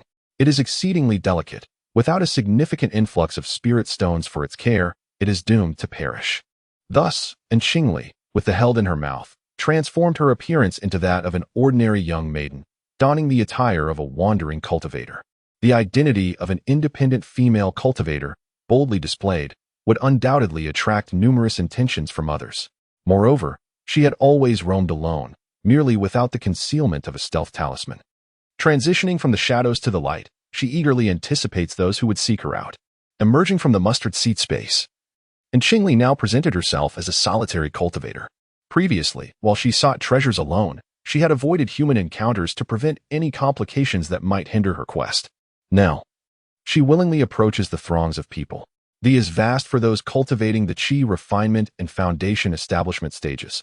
Thus, although many disciples enter the secret realm, they are scattered throughout, often going days or even weeks without sighting another soul, a common occurrence indeed. The direction of Qingli's journey was toward the Duobao Hills, a place whose very name evokes a sense of allure, attracting countless cultivators to its embrace. It was from these hills that the elder of Qianfu Peak procured a millennium-old spirit herb. However, where treasures abound, so too do throngs of people and ferocious beasts. Despite its charming name, the perils of this locale rival those of miasmic lands teeming with toxins. Qingli, a solitary female cultivator, silently soared through the air on her sword while simultaneously extending her consciousness to probe her surroundings. In the initial stages of foundation establishment, her perceptive range surpassed that of the Qi refinement stage. With her current strength of consciousness, she could discern movements within a radius of approximately 5 miles, her potency being comparable to that of many cultivators of the same tier. Yet, some practitioners deliberately honed their consciousness through advanced techniques, elevating their perceptive strength far beyond that of ordinary cultivators. As Qingli soared on her flying sword, using her consciousness to scout the path ahead, she deftly navigated around several groups that wisely chose to avoid her. Eventually, she encountered a group of 8 individuals who lacked such discernment, comprising 3 cultivators at the 11th level of Qi refinement and 5 at the peak of the stage, all male. Their collective strength was not insignificant within the confines of the secret realm. Judging by their attire, they likely hailed from a 2nd or 3rd-tier sect outside of Luofeng City. Qingli, possessing a consciousness significantly superior to theirs, boldly scrutinized them without fear of detection. Unfortunately for this band of ill-fated souls, who had just dispatched 2 wandering cultivators and stumbled upon a windfall, their fortunes would soon take a turn for the worse upon encountering her. Yet, these seemingly easy prey were merely an illusion. With the memories of her predecessor, Qingli was acutely aware of the dangers lurking in the shadows. Especially since the original owner had witnessed the treachery of betrayal firsthand, Qingli took it as a caution, wary of the hidden talents among this group of individuals. Originally, she could have approached stealthily using a concealment talisman, administering a dose of hallucinogenic or poison to effortlessly seize the coveted treasures. However, the talismans were consumables, depleting with each use, compelling her to conserve them for the formidable high-level beasts lurking within the multi-treasure hills. Furthermore, the concealment talismans began at the 5th rank, categorizing them as high-level talismans with a minimum value of 20 superior spirit stones. Utilizing them against these Qi refinement practitioners proved imprudent, as the spoils might not even equate to the talisman's worth. It is worth noting that when she sold elixirs in the market, the returns were merely comprised of medium and low-grade spirit stones, which, if exchanged for superior ones, would not exceed 30 pieces. Most critically, the entity known as Xiao Jintan, a divine plant dedicated to the Buddha, harbored a Buddhist essence that disapproved of senseless killings. Its principle dictated that while the Buddha could manifest as a wrathful guardian, it did not oppose killing per se. However, any act of taking life must be justified, even within this secret realm, where the act of slaying for treasure was deemed an inherent right devoid of karmic repercussions. Qingli held respect for her contracted companion. Since it refrained from initiating acts of murder for gain, she would proceed with caution, observing the reactions of others. Should they exhibit the sense to withdraw, she would allow them to pass. Yet, if they were to approach her with ill intent, she would not hesitate to act decisively against those harboring malice. The secret realm was inherently cruel, allowing for self-preservation, yet it required no mercy from the faint-hearted. "I have arrived," Qingli scarcely uttered, continuing to propel her sword forward, awaiting their response. Chapter 50. The 6th Order Killing Formation. Indeed, that group had discovered her, as several strands of divine consciousness swiftly swept over her. Alone, a female cultivator. How delightful. The enigmatic cultivation level she possessed must be at least in the early stages of foundation establishment, which posed a significant challenge. Such a young female cultivator at the foundation establishment stage could either be from a prestigious family or a major sect, undoubtedly possessing some abilities. Should they evade her or pursue both wealth and allure? Upon exchanging glances with their leader, they noticed he had no intention of retreating, and thus they stood on high alert, fingers poised on their 2nd-order explosive talismans. The leader's unwillingness to depart was evident. They were intent on seizing both wealth and allure. So they choose not to flee? It seems they are prepared to confront her directly. Their decision not to escape was fortuitous for Qingli. "Fellow cultivators, please wait here for me." What does this imply? Qingli, gliding on her flying sword, materialized within their line of sight, still 100 paces away. However, they did not respond immediately, having survived this perilous secret realm to this point with utmost caution. As Qingli drew closer, within 40 or 50 paces, the group finally confirmed that Qingli was indeed a solitary female cultivator, delicate and soft-bodied, which only intensified their desire to hunt her down. Though their expressions grew increasingly respectful, a male cultivator suddenly stepped forward. He had striking features, with sword-like eyebrows and starry eyes, thin lips and a straight nose. Clad in flowing white robes that rendered him an exquisite figure, worthy of the description like an orchid in jade. The male cultivator sheathed his talisman and, with a respectful gesture, addressed Qingli from a distance, saying with a smile, "Senior, we are merely passing through to the Duobao Hills. Since we have chanced upon you, we kindly ask that you proceed first." Oh, so they are resorting to the charm of a handsome man. However, Qingli remained indifferent. Having encountered figures of the caliber of the Supreme Master, she found the individual before her rather unremarkable. Moreover, in the secret realm, when two groups of strangers met, the usual course of action was either to evade one another or to engage in direct confrontation. It was her first time hearing of someone simply standing still and waiting. Did they truly believe her youth made her easily deceived? Suddenly, Qingli's expression hardened, and the pressure of her initial foundation stage cultivation surged to its peak. Unleashed without reservation, the faces of the group changed dramatically. Their leader immediately discarded the talisman in hand, adopting a posture of surrender, and exclaimed loudly, "Senior, spare our lives. We are merely acting in self-defense." Under the weight of her foundation stage aura, each individual bowed their heads and hunched their backs, sweat soaking through their garments. The secret realm was perilous. Life and death often hinged on mere words or fleeting moments. Thus, enveloped by her formidable presence, they decisively chose to show weakness. Seeing their timely recognition of the situation, Qingli frowned. Their swift reaction was concerning. If they truly submitted, it would be well and good, but if not, they might still harbor ulterior motives. The surroundings fell into a heavy silence. A standoff ensued. The 8 individuals displayed a range of responses. Some sweat profusely, others appeared fearful, and a few trembled visibly. Yet, notably, their heartbeats remained undisturbed. Qingli, on high alert, feigned ignorance and spoke with haughty authority. "Choose your life or your storage bags. Decide wisely, for this is your final opportunity." "Life." The group responded without hesitation, hastily retrieving their storage bags from their waists. Suddenly, one individual launched an attack. A formation plate burst forth from a storage bag, radiating a blinding light that enveloped Qingli entirely.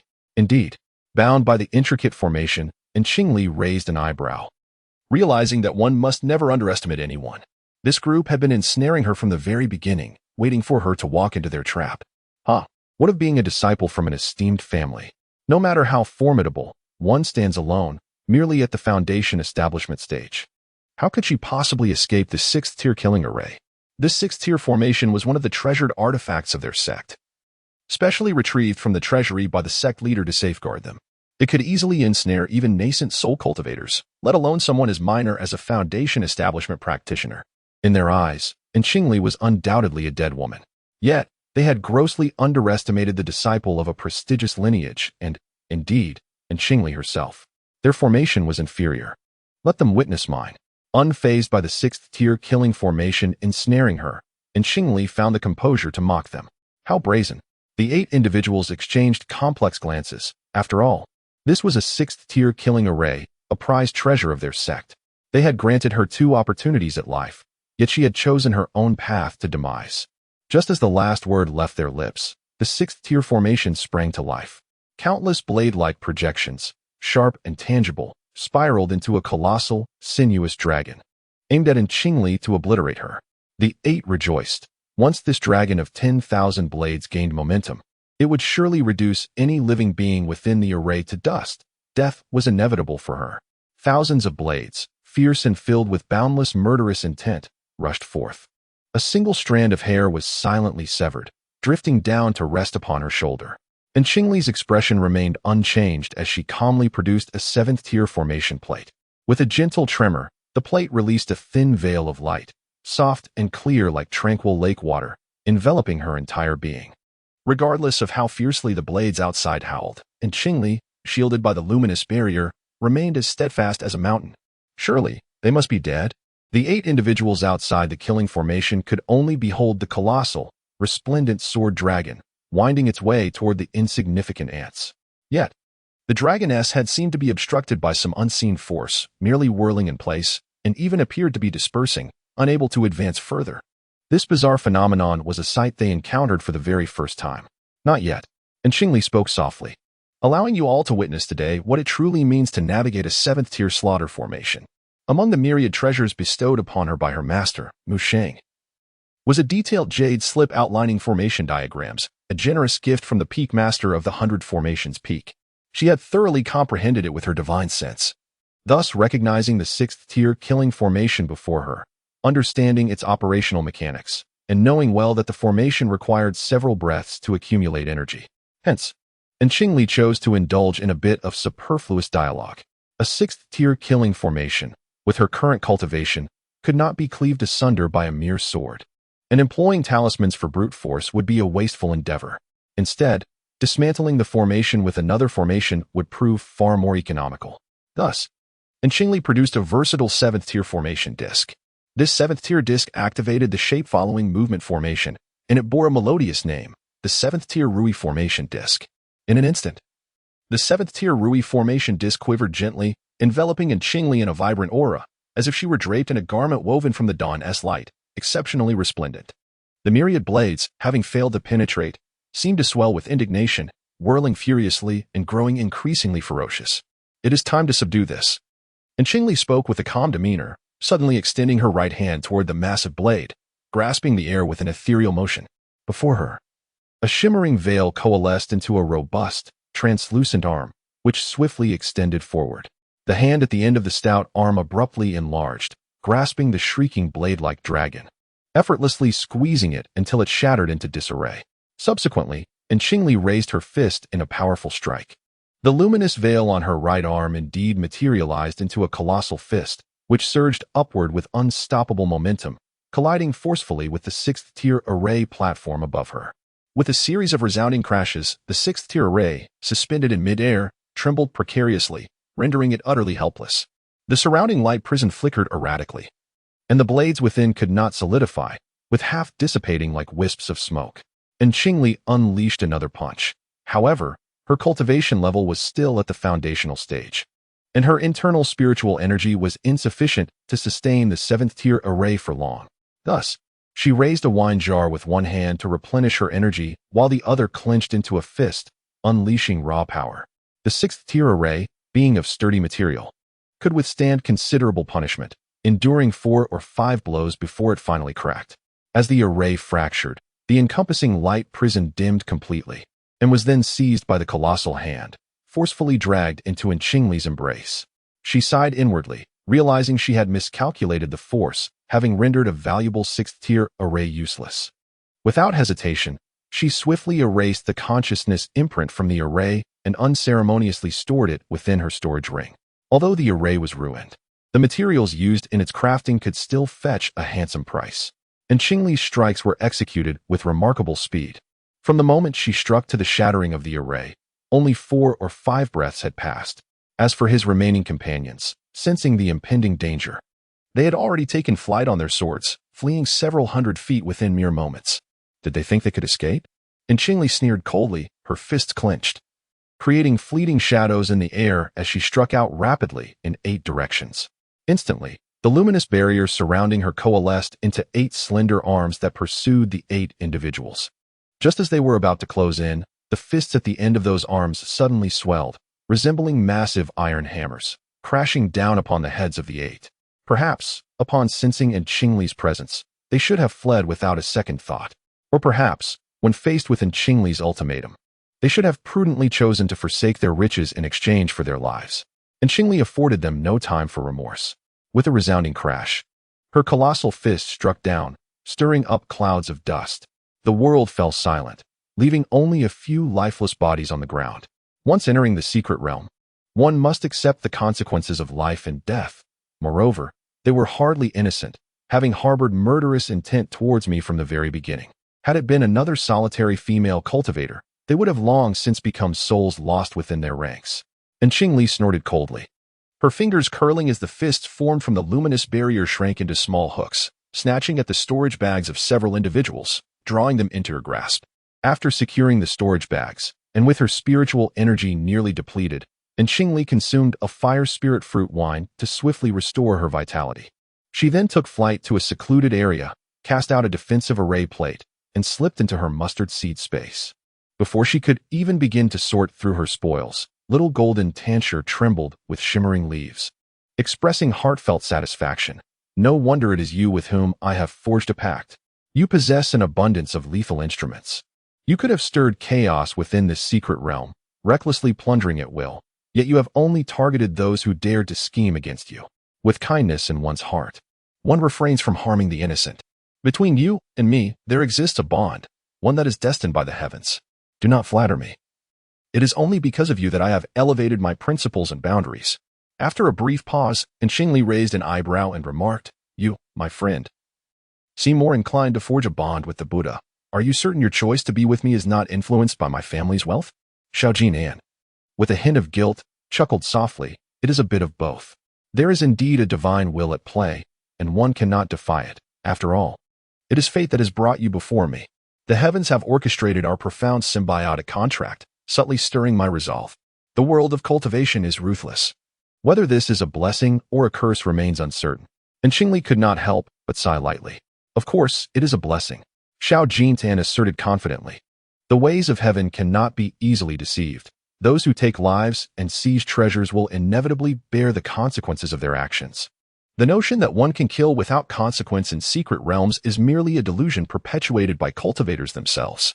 When the day comes that the heavenly tribulations descend, especially during the Ascension tribulation, one will realize that the heavenly path does not tolerate deceit, and all will pay the price for their misdeeds. Just look at those demonic cultivators who revel in slaughter. How many survive the wrath of the tribulation? Is it true that one faces consequences for unwarranted killings in secret realms?" And Qingli pondered, furrowing her brow. "Why did you not mention this sooner? Everything in this world is bound by karma. Is not a secret realm merely a small corner of existence?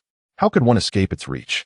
Then, with a mischievous grin, Xiaojinan replied, "Ultimately, it is essential for you to experience it firsthand to gain true understanding. It is through trials that one is forged, and without personal experience, how could one attain growth? Fortunately, you have remained true to your heart, and you have not disappointed me. Remember, while killing may be permissible, every act must have its costs." The resplendent epiphyllum leaf shimmered, as the diminutive golden epiphyllum, with its lignifying stem held erect, earnestly implored, "For the longevity of both our existences, remember to refrain from malevolence, despite your inherent fortune. Furthermore, be wise enough to diffuse your own luck, understanding the principle that excessive prosperity inevitably wanes." Qingli stroked the increasingly golden leaves of the small golden epiphyllum, her heart filled with enlightenment. "Your counsel is worth more than a century of study." The little golden epiphyllum seized the opportune moment, reiterating with utmost caution, "Remember, killing is permissible, but only when justified by compelling reasons." "Indeed," Qingli mused with a light chuckle, "with you by my side, it would be difficult for my moral compass to stray." She then placed the storage pouches on the table, erasing the divine imprints on each one. "Little Qingli, what are moral values?" The telepathic rhinoceros beast bounded over with glee, volunteering to assist Qingli in organizing the newly acquired storage pouches. "That's a long story," Qingli replied, tossing a storage pouch to the beast. "I'll lecture you on that when I have more leisure." She then sighed with considerable emotion before stating, "Now that my hands are stained with blood and my heart is weathered, I can no longer bear the descriptor little. Henceforth, drop the little and simply call me Qingli." "Understood, Qingli." The little golden epiphyllum readily agreed, its eyes fixed on the pile of dark, glistening spirit stones. "The usual arrangement, I get half." While they conversed, the telepathic rhinoceros beast had already emptied the contents of a storage pouch. A large assortment of items spilled onto the ground: spirit stones, herbs, magical artifacts, corpses of demonic beasts, and a pile of bodices. Chapter 52. Benefits of Spiritual Plant Nourishment. This is unnecessary. The lynxy beast, displaying its disdain, swiftly kicked aside the pile of belly wraps, urging Qingli to set them ablaze. Then, with its forehooves, it meticulously sorted the mixed items, arranging them neatly before Qingli. Even the disordered low-grade herbs were organized, each one aligned and stacked together. What remarkable skill! And Qingli was astounded, pondering how this fingerless creature managed such feats. Perhaps it was indeed a testament to practice making perfect. Mediocre, yet third in the Tianyan sect. The lynxy beast, flattered to the point of elation, unconsciously echoed in Qingli's previous words. It possessed a space within it, not overly vast, nor capable of storing living beings. Yet the contents were impeccably organized. "I recognize your talents." And Qingli gently patted the unique horn atop the lynxy beast's head and turned her gaze towards the little Jinan. With a serious tone, she declared, "In urgent matters, we must adapt. All these newly acquired spirit stones shall be distributed to the young Bu tree seedlings first. Furthermore, any future ill-gotten gains must also adhere to this new rule. Both I and the Bu tree fruit seedlings shall each claim a share. No objections shall be entertained, lest you receive naught. The little Jintan and the Lingxi beast exchanged glances of discontent, and Qingli too felt a sense of helplessness. After all, both were gluttonous creatures, and as their master, the burden of provision weighed heavily upon her. Shall we then seek to acquire more ill-gotten wealth? The little Jintan suggested eagerly. Aren't you a divine plant before the Buddha? Where is your Buddhist nature? The little Lingxi blinked its large eyes, and the mischievous little Jintan cunningly tricked it out of its spirit stones. With a sly grin, the little Jintan replied, in urgent matters, we must adapt. As in Qingli and the other engaged in their banter, a thought flickered through her mind, and several storage rings soared forth from the cupboard within the treehouse. With another mental command, the newly acquired herbs, magical artifacts, and the remains of the demonic beasts were meticulously organized into their respective storage rings. The remaining storage bags were also brought forth, while they contained a fair number of items, fewer of high rank. However, one particular treasure caught in Qingli's eye, a 7th-tier spirit herb. This was a white jade frost grass, an essential ingredient for concocting the divine transformation pill. Despite its 7th-tier status, its exact location remained a mystery, leading those in pursuit of the divine transformation pill to either bid exorbitantly in the black market or to search haphazardly across distant lands. It was unexpected to find such a specimen thriving within the Phoenix Feather secret realm.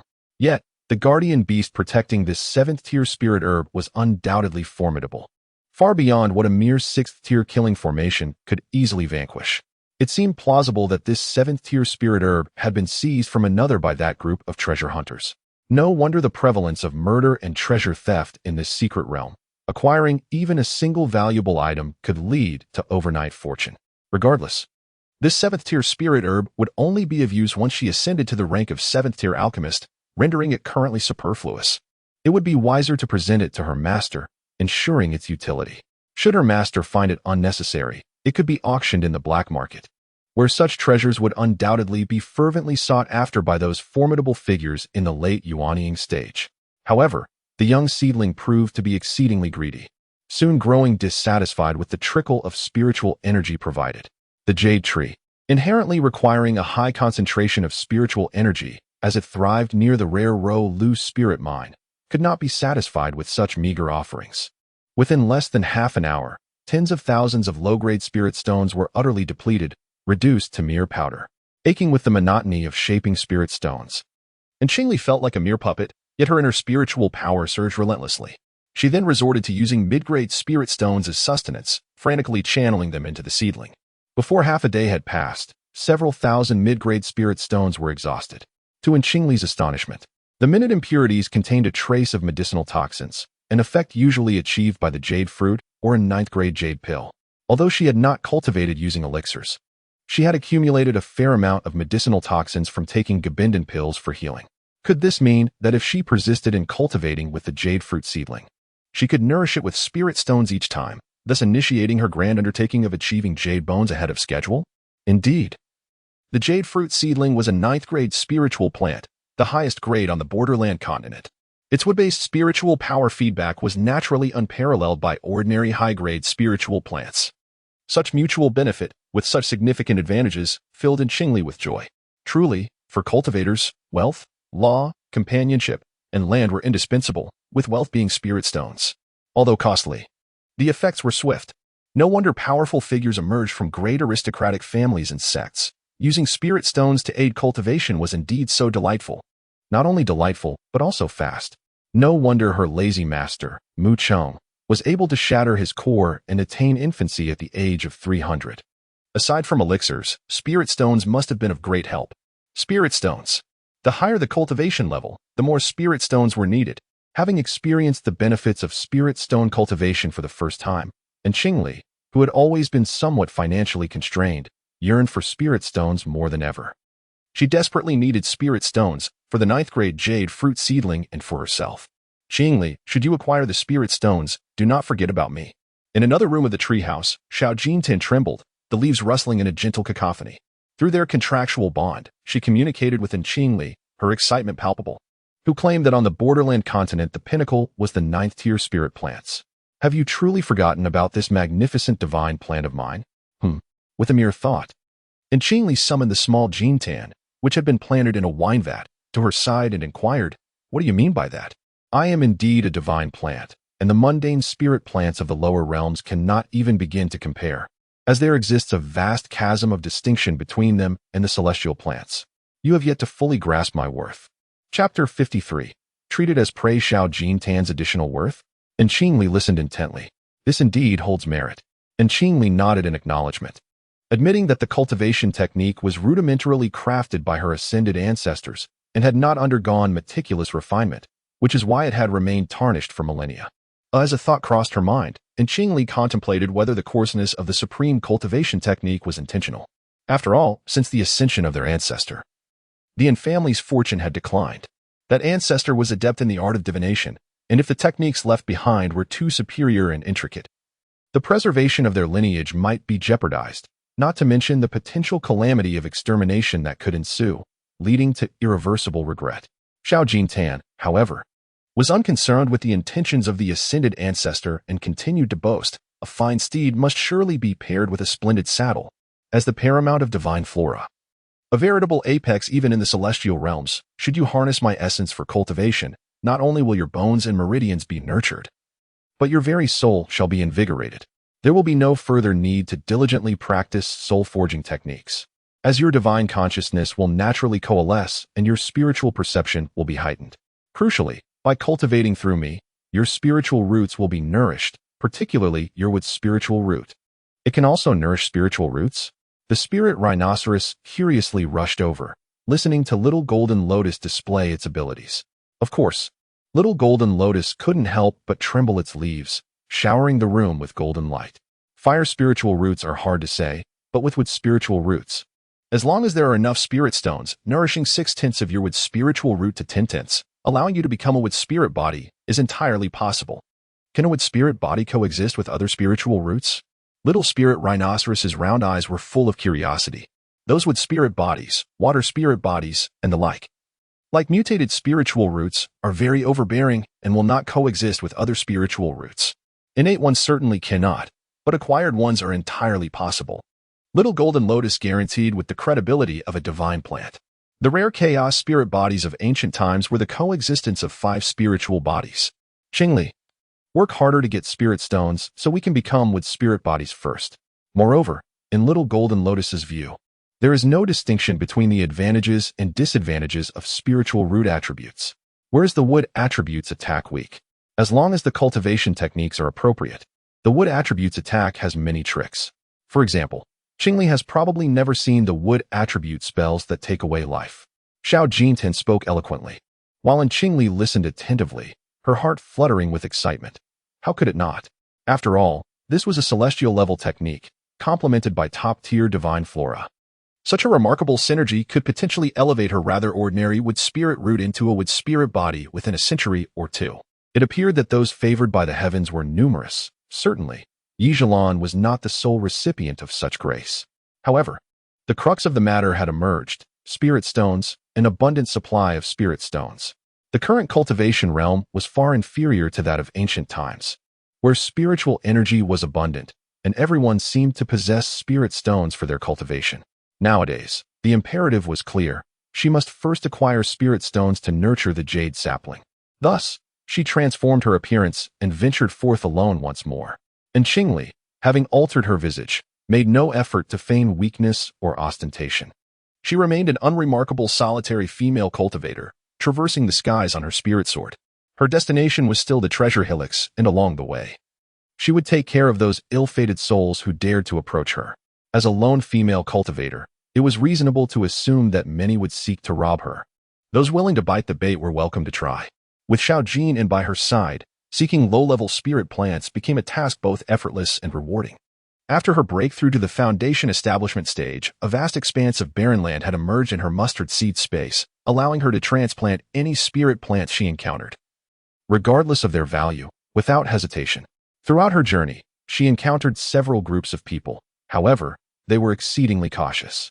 Upon sensing Qingli's foundation establishment cultivation, they promptly retreated, The secret realm had been open for over a year, and only a fool would underestimate a solitary female cultivator who had managed to survive and venture into the treasure hillocks alone.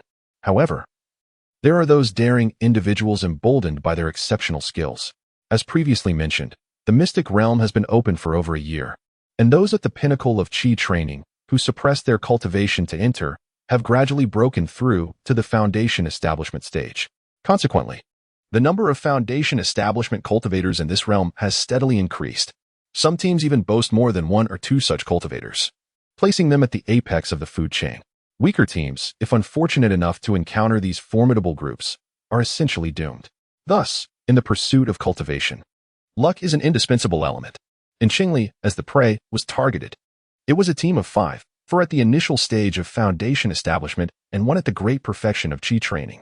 The Qi training cultivator was a female, in her early 20s, with an oval face, slender eyes, and a downward-sloping brow with upturned tails. Beneath her thin, elongated nose sat a small, full vermilion lip. Her entire face possessed an inexplicable peculiarity, yet it faintly exuded an air of sanctity. This was from a distance. Upon closer inspection, one would notice a black mole on the upper left side of her vermilion lip. The mole was strikingly conspicuous. Those who gazed upon it for a while could grow accustomed to it, but those who saw it for the first time would likely furrow their brows. Regardless of the beauty or ugliness of her face, her figure was exceptionally graceful, making her a rare beauty among women. She was constantly shielded by the 4 foundation establishment cultivators. A team with such formidable combat prowess could not possibly originate from some minor sect. Judging by the attire with embroidered zither on their sleeves, they were a group of elite disciples from the Heavenly Sound sect, and among those elites, they were the most outstanding. It was that team of 5 who first discovered in Qingli, though both are in the foundational stage. The elite disciples of the Tianyin sect predominantly wield sound as their medium, penetrating the minds of others and harming their souls, thus placing great emphasis on the cultivation of their own consciousness.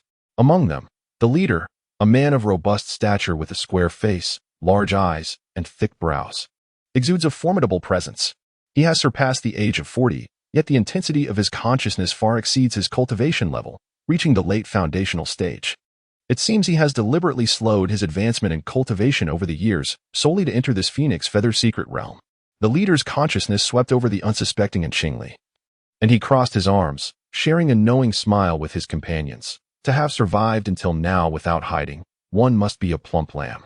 A cautious female cultivator interjected, "We must be wary of a wolf in sheep's clothing. Prudence is advisable." In response, the leader signaled with a glance, prompting another foundational stage cultivator to apply a concealment talisman, silently approaching in Qingli. Meanwhile, the strongest among them released his consciousness, closely monitoring in Qingli's movements, oblivious. And Qingli had just gathered a few first-tier spirit herbs and was now bending down to collect a second-tier spirit herb. A gentle breeze began to stir. Chapter 54, Confrontation with the Tianyin Sect. The breeze was a warm and tender mountain zephyr, softly swaying the flowers and trees on the hillside, even causing the second-tier spirit herb to stretch its lush, vibrant leaves in delight. The caressing mountain wind seemed to sing a joyous, ethereal tune, soothing the heart. The gentle breeze brushed against Qingli's flawless, jade-like cheek, lifting a stray lock of hair by her ear. Qingli, the contract beast, concealed as a flow of air on her shoulder, communicated with her consciousness. And Qingli lowered her gaze, bending forward, her back turned, meticulously uprooting the second-tier spiritual herb from the soil. Suddenly, amidst the gentle murmur of the mountain breeze, a barely audible sound surged forth, aimed directly at her brow's consciousness C. The consciousness C, akin to the dantian, is among the most vital and vulnerable points in a cultivator's body. The disciples of the Heavenly Sound sect are particularly adept at attacking a cultivator's consciousness C.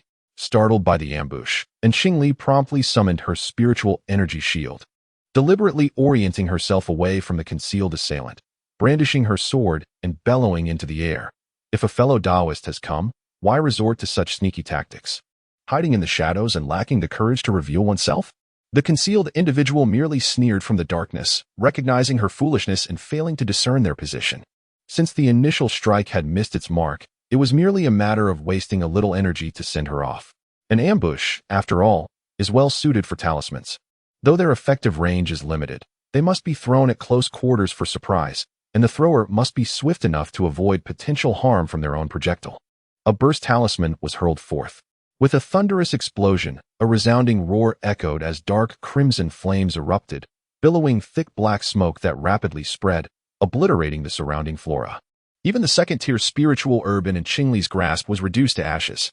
However, upon the ashes of the herb lingered the pollen of the seven-colored dream flower, which, in quietude, dispersed with the remnants of the second-tier spiritual herb. It turned out to be a fourth-grade burst talisman that had suddenly detonated behind Qingli's head. The fourth-grade explosion talisman proved to be precisely effective. It not only shattered the spiritual barrier of a foundational stage cultivator, sending him to the afterlife, but also preserved the storage ring upon his person. Even if that foundational stage cultivator survived, he would undoubtedly sustain grave injuries. Prior to this, they had not detected any defensive attire on Qingli. As the black smoke thickened, the concealed figure with a smirk had yet to lay eyes upon Qingli's corpse. Suddenly, this hidden individual felt a jolt of consciousness, as though something had stirred within his sea of awareness. How absurd. As a disciple of the Tianyin sect, he excelled at invading others' consciousness, yet here he was, falling prey to another's machinations, despite his spiritual perception being of a higher caliber than his cultivation. Already reaching the mid-foundational stage. However, he had no time to ponder in a daze. He felt his limbs grow weak, and before him appeared a stunningly beautiful seven-colored flower. Unlike anything from the lower realm, as if it hailed from the celestial realm, the flower, enveloped in an ethereal aura, spun gently, swiftly capturing his entire focus and consciousness. Suddenly, blood gushed forth from his neck, and the enchanting vision vanished, leaving no trace of the dreamlike seven-colored flower. In the next instant, a fire-attributed flying sword surged into view, magnifying abruptly before piercing through his skull. How could this be? The man widened his eyes, collapsing backward onto the ground. He had been cloaked in a concealment talisman. How could he be discovered? How could he be struck with such precision at his brow? Alarmed, he shouted, "Form the array." From 7 miles away, where the leader had been vigilantly monitoring with his spiritual sense, 3 foundation-building cultivators immediately brandished their magical instruments, forming a trio formation, each guarding a cardinal point, while the female chi-refining cultivator was sheltered in the center. A peculiar bamboo flute, inscribed with intricate runes, was raised to her lips. Once the trio formation was established, a solid light barrier rose, enclosing the group. The wind was gentle, and the surroundings were tranquil. Even a butterfly, unwittingly drawn near, was rendered into dust without a sound. The trio formation sustained itself for a brief moment, yet Qingli did not arrive. Maintaining the formation necessitated the consumption of spiritual energy, and after a prolonged wait without the appearance of an adversary, they decided to dismantle it. Though their magical instruments remained at the ready, what had transpired?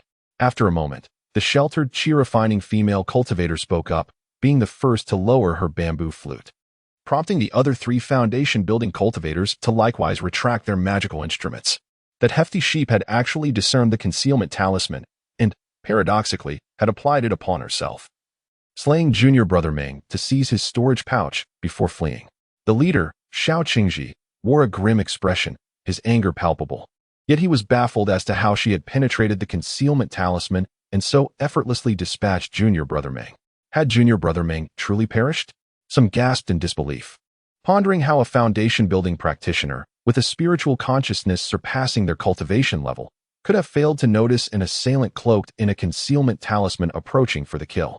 Although the concealment talisman could obscure a cultivator's form and aura, evading detection by other spiritual senses, a cultivator still physically existed while clad in the talisman. Any movement would inevitably disturb the surrounding air currents. At such a close distance, how could it go undetected? Could it be that this hefty sheep possessed a rare treasure? In the midst of another's grief and indignation, a flicker of exhilaration ignited within, vowing to seize the opportunity upon their next encounter. As a tribute to the spirit of Brother Meng in the heavens, the group, without dissent, followed suit, with Xiao Qingji embracing the female chi practitioner, propelling forward on a single sword, deliberately distancing themselves from the Duobao hills.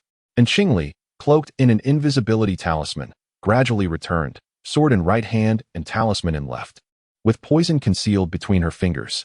Observing the group hastily fleeing, she activated her cloud-chasing boots to pursue at great speed, her heart marveling at the remarkable abilities of the female cultivator, who possessed the innate gift of sensing danger in advance. The lynxy beast remained transformed into a stream of energy, concealed upon Qingli's shoulder, serving as a silent guardian.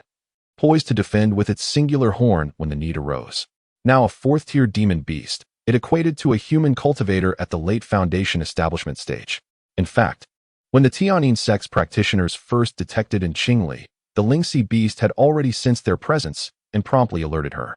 Noting that only one individual approached under the invisibility talisman, and Qingli chose not to retreat, instead lying in wait for her adversary to unwittingly deliver a storage bag. The contents of the bag did not disappoint, as it belonged to an elite disciple of the Tianyin sect, who, over the past year, had vanquished numerous practitioners of lesser strength, thus amassing a considerable collection of treasures. With renewed determination, and Qingli activated her cloud-chasing boots to pursue the genuine targets, the adversarial Tianyin sect, refusing to let the opportunity slip away. Chapter 55, Special Bloodline. At a distance of approximately 40 to 50 zhang from the Tianyin sect's group, and Qingli held a stack of fourth-tier explosive talismans, ever ready to strike. The direction of her pointed finger was precise, indicating her concealed position flawlessly. In an instant, Xiao Chengji grasped a bell in his hand and gave it a sudden shake, producing a crisp sound that resonated throughout the surroundings. The grass and trees were abruptly severed, leaves slicing through the air like daggers, each fragment hurtling towards Qingli with great urgency.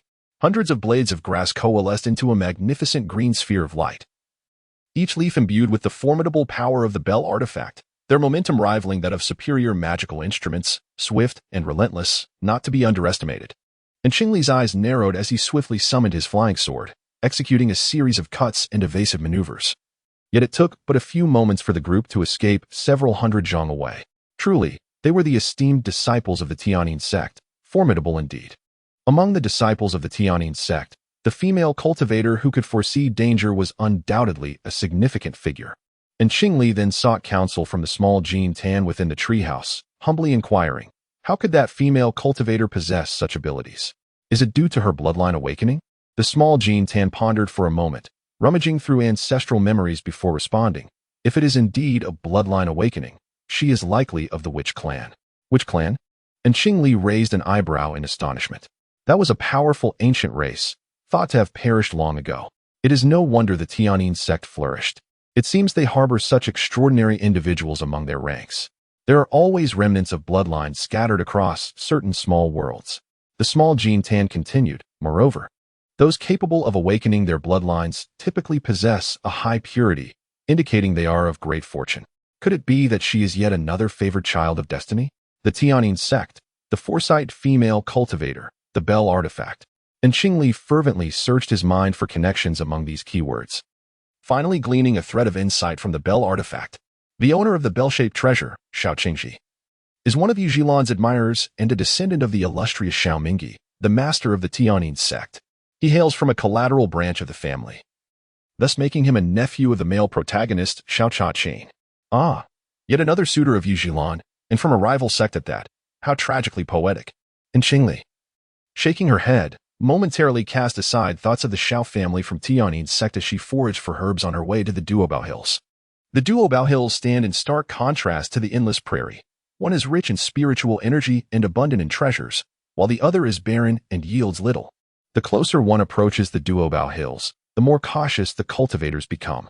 Those heading towards the hills, and those departing from them tacitly avoid one another, setting up defensive formations to rest as night falls.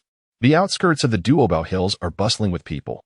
It is not that the cultivators refrain from violence to seize treasures, but rather they are wary of the mantis stalking the cicada, lest they toil to snatch items from others only to fall prey to opportunistic onlookers. Moreover, the act of killing for treasure is best conducted in solitude. Otherwise, should any witnesses divulge the events, one cannot escape the retribution that follows their exit from the secret realm.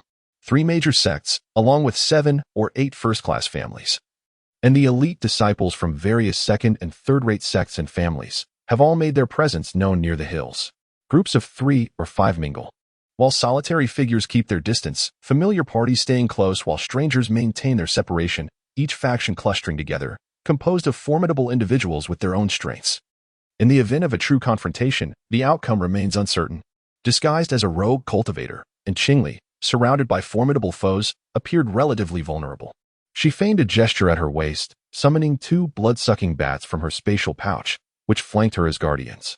2 blood-sucking bats have been nurtured to the 3rd tier by medicinal elixirs, and have long since submitted to Qingli, serving as formidable allies akin to the initial stage of Foundation establishment. Accompanied by these two demonic creatures, she glides through the twilight on her sword, creating a distinctive and captivating sight. Numerous consciousnesses swiftly sweep by, yet Qingli, adorned with a hood designed to obstruct any probing of her thoughts, remains impervious to their scrutiny. Are you disciples of the Beast Tamer sect?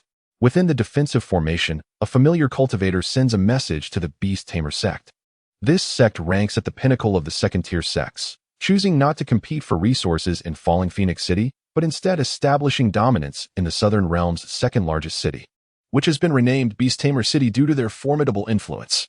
In another defensive formation, disciples of the Beast Tamer sect, accompanied by sixth-tier demonic beasts, exchanged glances and shook their heads in denial. Among this group of disciples venturing into the secret realm, there were no female cultivators raising blood-sucking bats. It was evident that one of the elite disciples was wandering alone. Such individuals are inherently perilous. Alone, they possess advantages in ambush and escape. Others nearby shared this sentiment and refrained from targeting Qingli, especially as night approached. The dangers of the Phoenix Feather secret realm intensify under the cover of darkness, and every surviving human cultivator carries a profound understanding of this truth. Qingli, accompanied by her two blood-sucking bats, has claimed a small hillock, surrounded predominantly by solitary wanderers like herself. Notably, two defensive formations nearby stand erect with stoic, dark-clad cultivators, and the rigidity of their postures unmistakably reveals them to be disciples of the Myriad Swords sect, calmly enduring the scrutiny of those around her. Qingli, like her predecessors, cast forth a sixth-tier defensive array, silently slipping inside its protective embrace. Indeed, the emergence of the sixth-tier defensive array solidified the belief among the onlookers that this female cultivator was of no ordinary standing. As night descended quietly, a gust of wind arose, carrying with it the chorus of croaking frogs. The croaking. Once again, the croaking. An involuntary shiver coursed through some, as terrifying images flashed rapidly through their minds. The croaking emanated from the Daobao Hills, rising and falling in a cacophony, seemingly making its way directly towards them. The sound of frogs grew ever closer, instilling a sense of dread within the defensive array, where every individual gripped their magical instruments and talismans tightly, holding their breath and silently cursing those unfortunate souls who had provoked these monstrous, man-eating frogs that left naught but bones in their wake. Qingli, too, was not exempt from this anxiety. She stood resolutely, a serious expression adorning her face, one hand gripping her sword while the other clutched a teleportation talisman, ready to escape at a moment's notice should the situation deteriorate. The very air seemed to thicken with tension. Moments later, the croaking grew ever nearer, a cacophony that sent chills down the spine. Hundreds of individuals approached from afar, frantically soaring on their swords, desperately fleeing towards this haven while recklessly casting talismans behind them.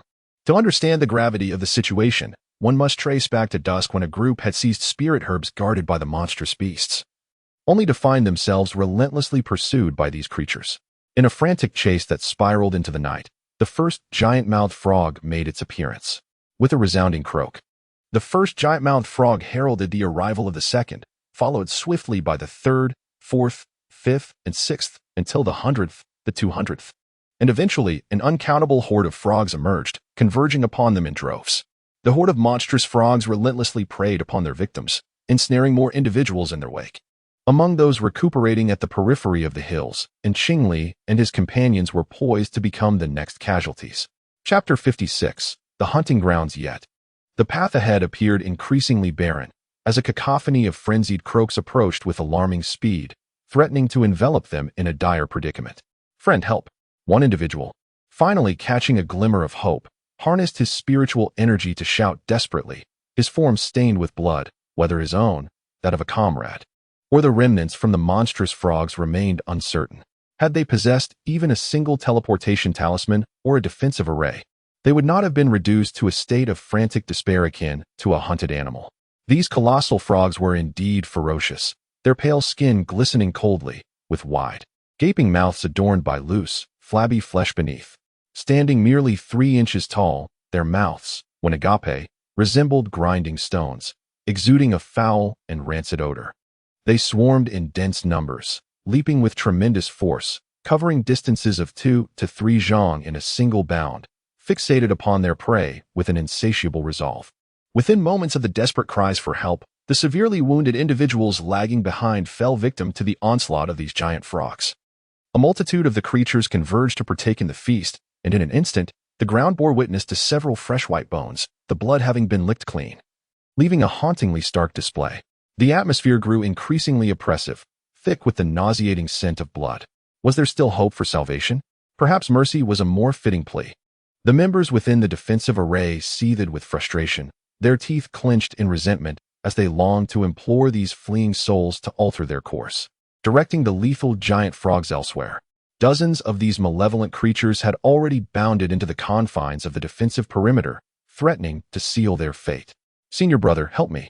The individual fleeing at the forefront, upon recognizing the attire of his sect, frantically pounded against the defensive barrier, imploring his companions for refuge within the protective formation. However, the sheer multitude and rapid approach of the monstrous frogs rendered their situation dire. More of these grotesque creatures were drawn by the commotion, encircling them with ominous intent. Though they were fellow disciples, they were not intimately acquainted. How could they jeopardize the safety of others within the formation for the sake of one? Even those with sympathetic hearts were restrained by their comrades. If there were any worthy of rescue, they might have taken the risk, but alas, none fit that description. Perhaps those pursued by the beasts were not significant figures within their clan. "Help! Help! Sue, my friend, save me. Sister Bai, please. Junior brother Lu, we have trained together. Have you forgotten me?" The cries for assistance, filled with desperation, reverberated through the air as the fleeing individual clung to past camaraderie in a frantic plea for help. Yet in such perilous circumstances, those within the formation struggled to secure their own safety, let alone risk their lives for another. Moreover, the newcomers were tainted with the stench of blood and the slimy residue of the monstrous frogs, making it impossible for them to be welcomed without risking calamity. The adage holds true: one must prioritize their own survival. To save another is a matter of compassion, but to withhold aid is equally justifiable. Furthermore, should they open the gates to assist, the remaining panicked individuals would undoubtedly swarm in desperation, sealing their own doom. Surrounded on all sides by the monstrous frogs, only the faintly illuminated areas sustained by the defensive barrier could be deemed somewhat safe. Suddenly, a resounding explosion echoed as a talisman detonated. It seems that some harbor a deep-seated resentment, choosing to express their disdain by casting talismans towards the defensive formation, intending to drag their indifferent comrades to a shared demise.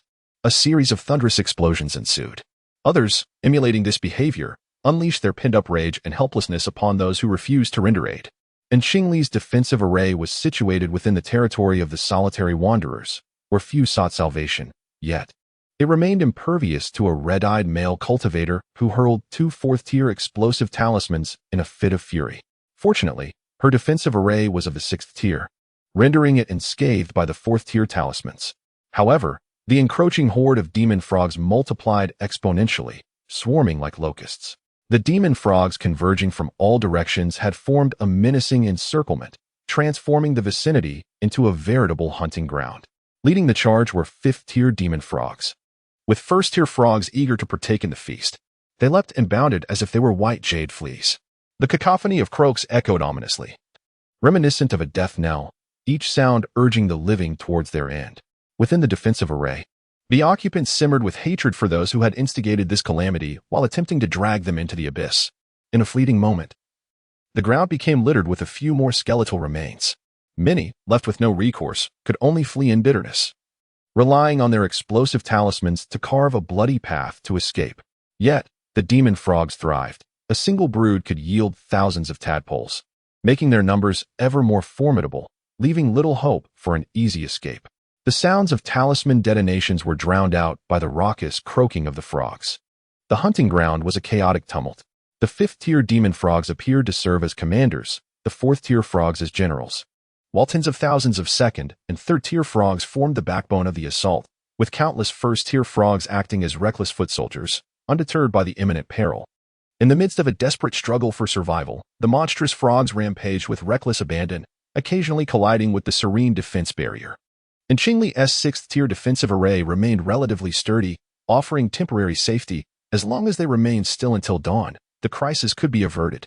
Yet, the 4th and 5th-tier defensive arrays were not so fortunate, first being battered by talismans that flickered erratically, and then subjected to the chaotic assaults of the monstrous frogs. their brilliance dimming and teetering on the brink of collapse. Suddenly, a fifth-tier monstrous frog leapt into the air and charged directly at a fading barrier.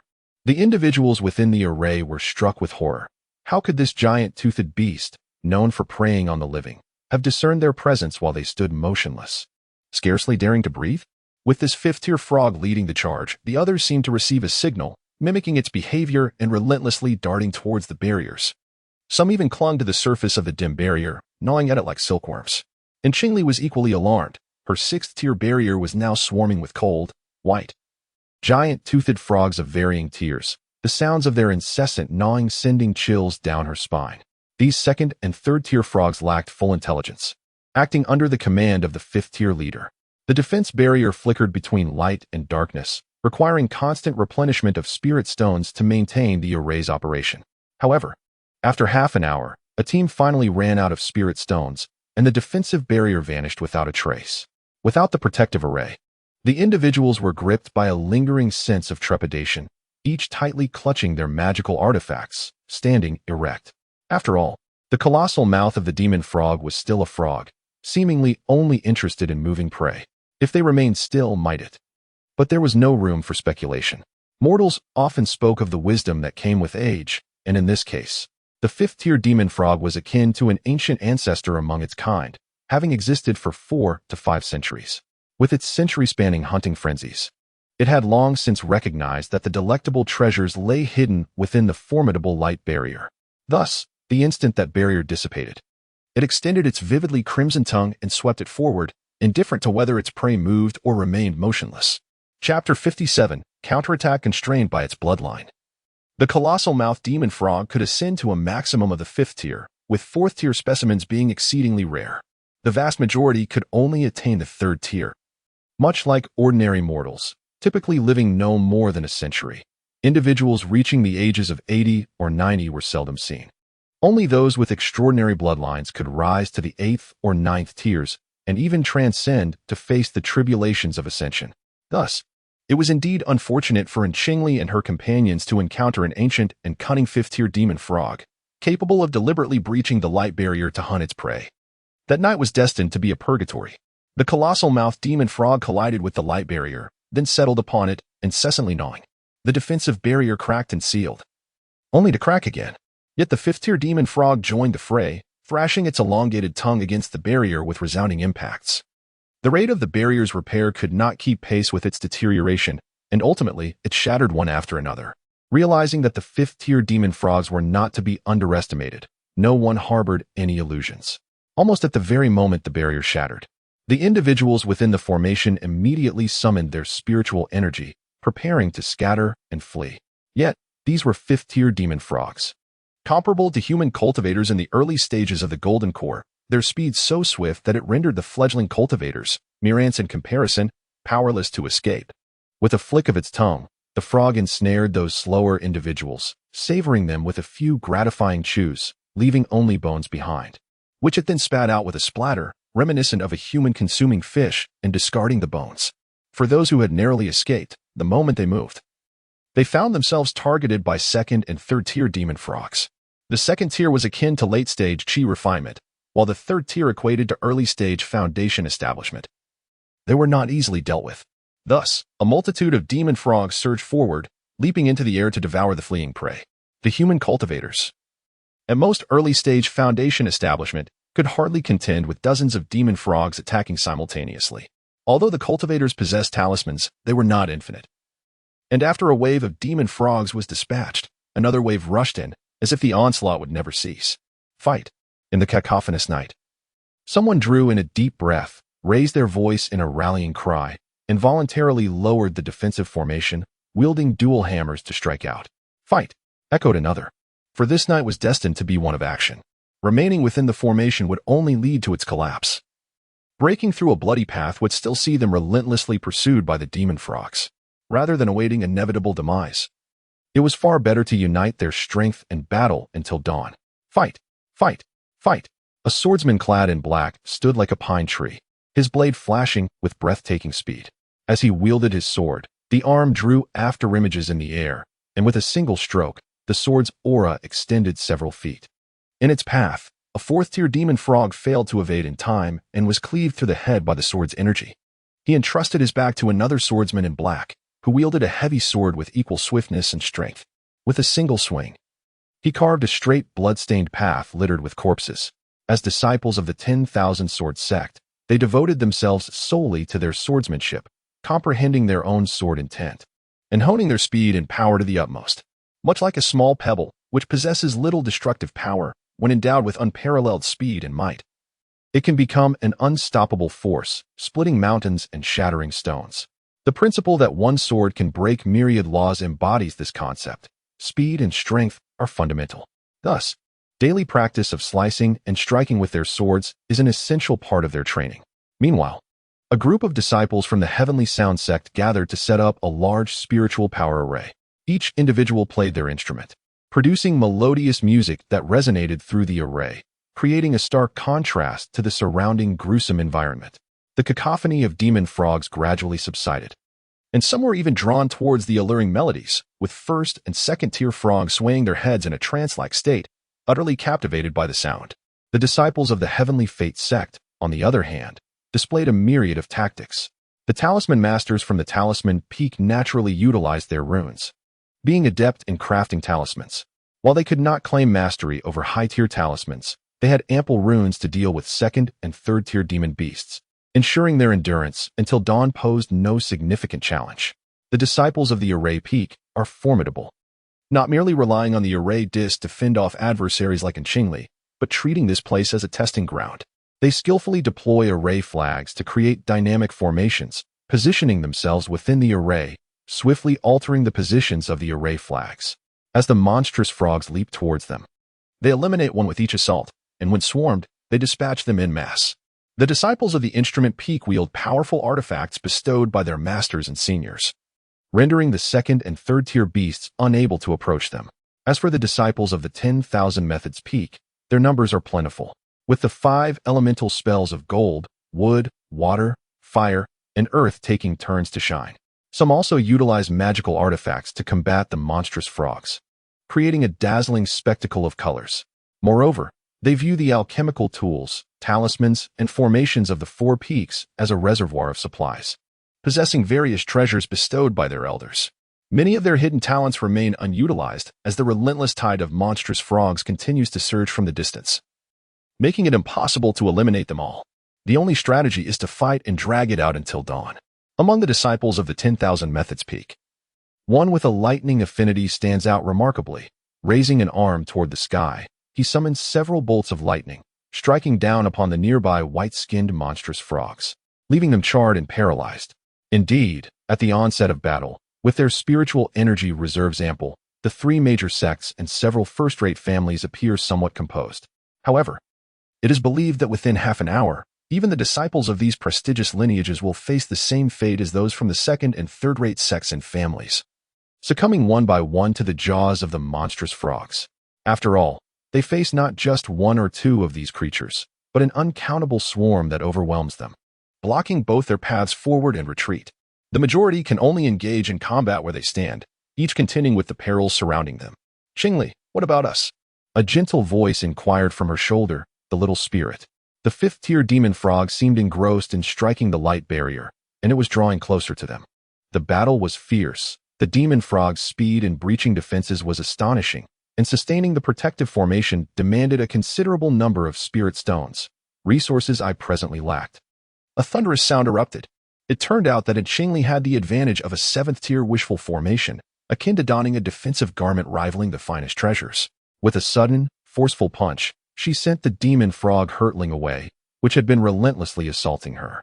Such strength, could it possibly belong to a body cultivator? Surrounding cultivators heard the commotion, yet, encumbered by peril, they dared not divert their attention to investigate. Relying on the formation, Qingli darted forward, stepping upon the lifeless and the dying demon frogs, and with several leaps, she reached the rear of the 5th-tier demon frog. Chapter 58.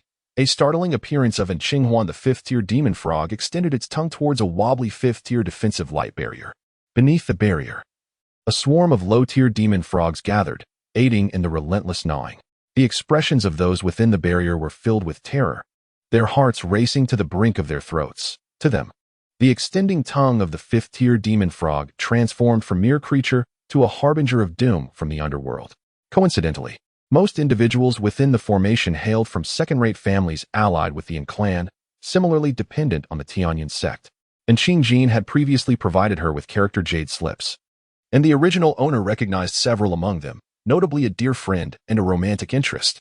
The original owner's friend was Yu Qiling, while her beloved was Yu Hongyun. Though the latter need not be discussed, for it would only serve to frustrate Qingli on behalf of the original owner.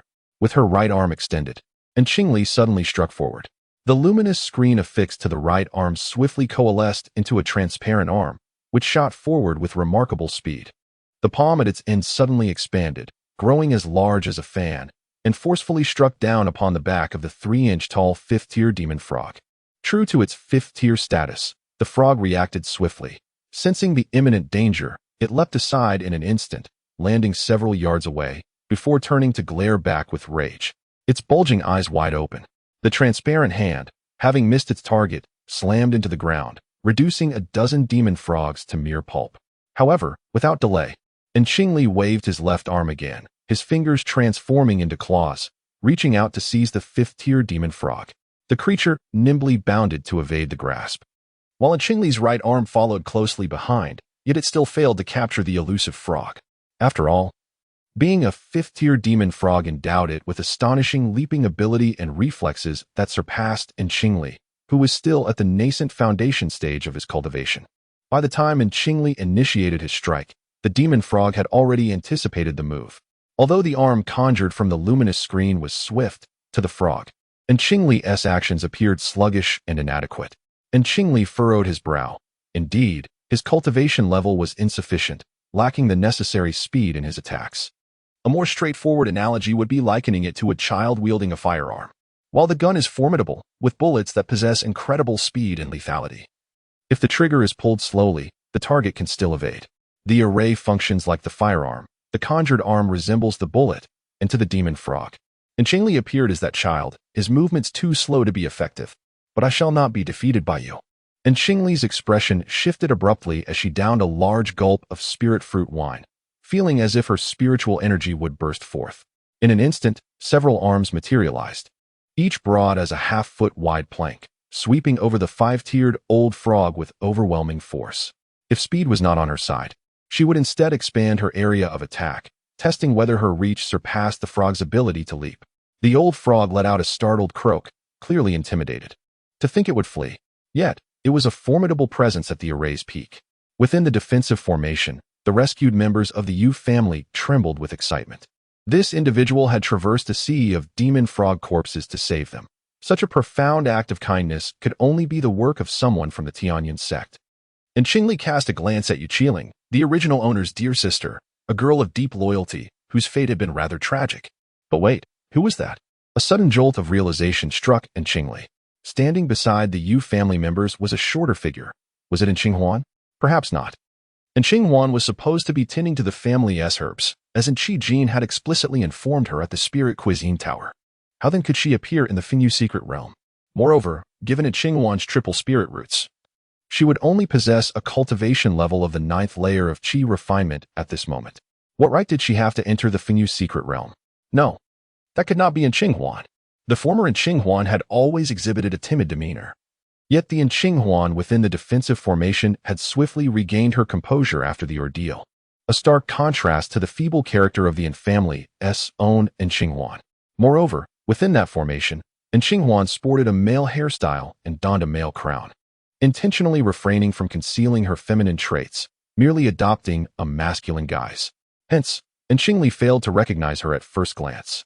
Qinghuan, in turn, had her own rationale for this sudden transformation into a male persona. With the demise of her brother, Qingcheng, she felt compelled to live on in his stead. Once again, Qingli gazed upon the assembly of individuals, now certain that this Qinghuan was not the same as the previous one. The original Qinghuan had ultimately succumbed to her fatal calamity and met her end. Ah, the fatal calamity. Qingli could not help but reflect upon the grim fate of the original Qingli, who perished at the jaws of a demon beast, her heart heavy with sorrow. She lamented that even though this version of Qinghuan had altered her life's trajectory, she too could not escape her fatal destiny. So, who now occupies in Qinghuan's body. Is it a case of possession? No, it is not.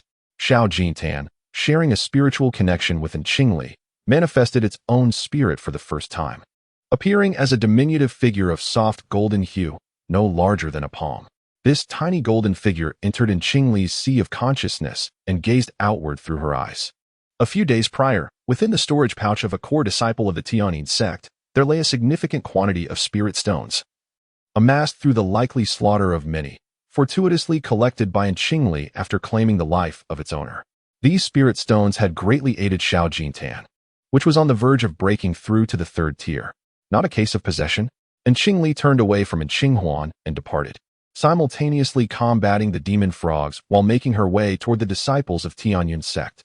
The direct disciples of Tianyin sect fared relatively well, but the ordinary inner disciples and registered disciples were already showing signs of despair, as the sheer number of demon frogs was overwhelming, particularly with the second tier and third tier beings serving as the main force. No, possession refers to the detachment of one's primordial spirit that devours the living spirit of another, thereby occupying their corporeal form. As for that in Qinghuan, the golden figure slightly furrowed its nearly invisible brows. She was recently deceased and had been possessed by a wandering ghost. The entity inhabiting Qinghuan's body is a complete soul. This soul is substantial, likely belonging to an ancient being skilled in soul cultivation techniques of the transformation stage or above, who, upon the demise of their physical form, had no choice but to resort to this. Oh, an ancient being of the transformation stage or beyond, such a formidable character. Yet, how could Qinghuan, possessing merely 3 spiritual roots, be singled out? Qingli inquired, bewildered. Chapter 59, The Lone Seedling of the Spiritual Medicine Peak. With the formidable expert occupying the body of the 3 spiritual roots in Qinghuan, Qingli sought answers from the little golden figure while swiftly donning the attire of an inner sect disciple, adorning herself with an identity jade token. With the protection of a 7th-tier wish-fulfilling array, she transformed into a porcupine-like figure, armed with sharp spikes that pierced through the approaching demonic frogs. Clutching a magic sword in hand, she slaughtered the beasts that lunged at her and advanced towards the gathering place of the Tianyin sect. Lo and behold, one of the demonic frogs possessed a small storage ring within its belly. As it was now an unclaimed object, Qingli unceremoniously claimed it for herself. This was something to be studied later. The little golden figure's attention was instantly captured by the unexpectedly acquired storage ring. Possessing such a ring equated to having spirit stones. The little golden figure's mind raced with excitement.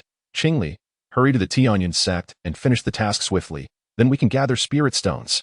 This night, within this vast infernal arena, countless cultivators have perished amidst the undulating hills of the treasure-laden mounds. Once the cultivators meet their demise, their possessions become ownerless. One should not feign superiority and allow others to benefit from their misfortune. Qingli had long harbored such intentions. She took a generous swig of spiritual liquor, soaring into the air on her sword, and soon her entire being was enveloped in a radiant barrier that abruptly expanded, transforming into a towering 3-zhang tall luminous giant. Demonic toads leaped and pounced upon the cultivators, filling the air with their swarming presence. Even half a zhang above the ground was teeming with these creatures, while at a full zhang, a few could also be spotted. The 3-zhang tall luminous giant emerged amidst the dense cloud of demonic toads, revealing a translucent silhouette akin to a small mountain. What was this? The sudden appearance of such a formidable giant momentarily captivated the attention of those engaged in fierce combat. To them, it seemed that these were the elite disciples of prestigious sects, driven to the brink and compelled to unleash their ultimate trump card. A blend of envy and despair filled the air, with 3 to 4 hours remaining until dawn. If even the core disciples of renowned sects found themselves in such dire straits, what hope remained for them? It was no wonder that in every guide to the Phoenix Feather secret realm, the list of the most perilous demonic beasts included the name of the ordinarily bloodline-endowed giant-mouthed toad. Perhaps it was akin to the adage of ants overwhelming an elephant. Yet, how could the foundational cultivators compare to an elephant? And how could 2nd or 3rd-tier demonic toads be likened to ants? Qingli, commanding the 3-zhang tall luminous giant, disregarded the relentless onslaught of demonic toads that lunged towards her. With each stride, she covered several zhang, forcefully clearing a path through the horde of toads. As she made her way towards the Tianyin sect, the towering giant's approach made the members of Tianyin sect, besieged by the swarm of toads, wary. Yet, were they truly fellow disciples of Tianyin sect? A voice resonated, infused with spiritual energy, amidst the cacophony that enveloped the surroundings. Without channeling such power to shout, one could hardly perceive a sound. If indeed this person were a fellow disciple, such a formidable ally would be invaluable. May I inquire as to which esteemed colleague this might be? A short distance away, an individual caught sight of the commotion, trembling as they wielded a skeletal right arm. With their left hand, they flung talismans while tearfully transmitting a message to their companion. That figure in the purple robe with green trim is a direct disciple of the spirit herb peak. If she possesses sufficient poison, surviving this night may yet be within our grasp.